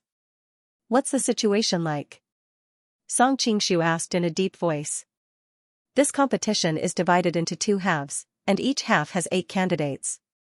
The final winner will participate in the final competition with the winner of the other half. We know how powerful Qing is, so we deliberately put her in a different half from you. Some people know that she is a young girl, so they all fight to choose her as their opponent. I wonder if they will be scared to death by Qing during the competition. At this point, Xia Qingqing's eyes could not help but curve. She had a gloating expression on her face. Who's so unlucky to meet Qing in the first round? Song Qingshu had already sentenced him to death in his heart. Everyone fought to choose Qing as their opponent. In the end, they couldn't argue, so they gave her to those Jianghu stragglers without any backing. Anyway, everyone thought that if they couldn't get her, they wouldn't be able to take advantage of her either. I didn't expect that they would be able to avoid a disaster. Xia Qingqing looked regretful. She was obviously very dissatisfied with this result. Looking at Xia Qingqing's young girl's slyness, Song Qingshu could not help but smile. Only then did he remember that she was also a real little demon girl when she was in Jianghu. Why are you looking at me like that? Noticing Song Qingshu's gaze, Xia Qingqing lowered her head in embarrassment. Nothing. Song Qingshu smiled gently. Who is that unlucky straggler? It's the guy who calls himself the God of Swords, Zhu Yanqi answered. Shuabufan? The God of Swords meets the Immortal of Swords. This is interesting. Song Qingshu imagined the scene of the competition between the two of them and expressed his infinite condolences to Shuabufan. Then who is my opponent in the first round? Hearing his question, the two women looked at each other and smiled. You will definitely like this opponent. Song Qingshu was stunned, but he quickly reacted. It can't be He Taizhou, right? Xia Qingqing stuck out her tongue. Sect leader, he is an old acquaintance of ours. Although her martial arts are high, there is still a gap between her and you. Unless you have tender feelings for the fairer sex, it is impossible for you to lose. Song Qingshu touched his nose and smiled maliciously. If I remember correctly, this He Taizhou seemed to have fallen in love with someone who was disguised as a man, right? Xia Qingqing's fair face suddenly turned red, and she was so ashamed that she could not speak. Zhu Yanqi glanced at her, covered her mouth, and said with a smile, I didn't expect you to know such a secret. Song Qingshu, this time, for you, Qingqing has even betrayed her old lover. Bah! Xia Qingqing could not help but spit. She stretched out her hand and twisted it around Zhu Yanqi's waist. It's all your idea. Song Qingshu smiled as he looked at the two women who were laughing and fighting together. It seemed that the estrangement between the two women in the past had disappeared. If he had known this earlier, he would have gotten them into bed earlier. Under the careful explanation of the two women, Song Qingshu finally figured out the matchups of the candidates. It was almost the same as the football matches in his previous life. Soon, a matchup similar to the matches in his previous life appeared in his mind. The first round. Upper half, Group A, Song Qingshu vs He Tieshou. Group B, Hero of Jinyang Shaoban vs Constellation Sect Disciple Yutanji. Group C, Yang Miaozhen, Fourth Lady of the Red Coat Army vs Chen Jinnan, Head of Tiandi Hui. Group D, Beggar Sect Disciple He Shiwo vs Mysterious Teenager Sher Potion. The lower half. Group E, Mysterious Girl Qing vs Sword God Shuabufan. Group F, Suzhu of Shaolin Temple vs Murong Fu of Gusu Temple. Group G, One-Armed Youngster Yanghua vs Heartless Valley Master Gong Sun. G. Group H, Successor of the Nine Swords, Ling Huchong vs Leader of the Four Villains, Duan Yanqing. The second round. Upper half, Group A winner vs Group SB winner. Winner of Group C vs Group VSD. Lower half, winner of Group E vs Group VSF. Winner of Group G vs Group VSH. Third round. Upper half, winner of Group AB vs Group VSCD. Lower half, winner of Group EF vs Group VSGH. Last round. Winner of the upper half vs winner of the lower half. Song Qingshu went through the list of names in his mind. It seemed that Xia Qingqing and Zhu Yaoying had put in a lot of effort for him. His grouping was pretty good. He Taizhou and Chen Jinnan were both old acquaintances. Xiao Ban and Yang Miaozhen had fought against them before, so they knew each other very well. As for the others, no matter it was Yutanji, He Shiwo, or Sherpadian, they were all nameless figures in the Jianghu. It was just that they didn't expect that apart from He Shiwo, all three of them were top-notch experts. Even so, compared to those in the lower half, he was undoubtedly much luckier. Every one of them was a top-notch expert in the Jianghu. There was no need to mention Ah Qing, but Su Zhu, the simple-minded monk, would probably surprise everyone. It was ridiculous that Morong Fu had tried so hard to avoid him, thinking that he had chosen a pushover. He didn't expect that he would be defeated in the end. However, since he had obtained the 18 dragon subduing palms, he still had a chance. Last time when Xiaolong Nu went to look for him, didn't they meet? Judging from the current situation, Yang Wu probably hadn't created the sad palm yet. Even so, in the original novel, he was able to sweep the entire Jianghu with just a heavy sword. However, Gong Sunji was not careless either. With a golden saber in one hand and a black sword in the other, he was almost like Zhou Buotong's left and right mutual combat. In the original novel, even Yang Gua and Xiaolong Nu's dual sword combination had been defeated by him. It seemed that there would be a fierce battle between them. Ling Hucheng and Duan Yanqing's team was more interesting. Ling Hucheng's attainment in the 9 strategies beyond the swords was far inferior to Feng Qingyang's, but it was more than enough to deal with most of the Jianghu people.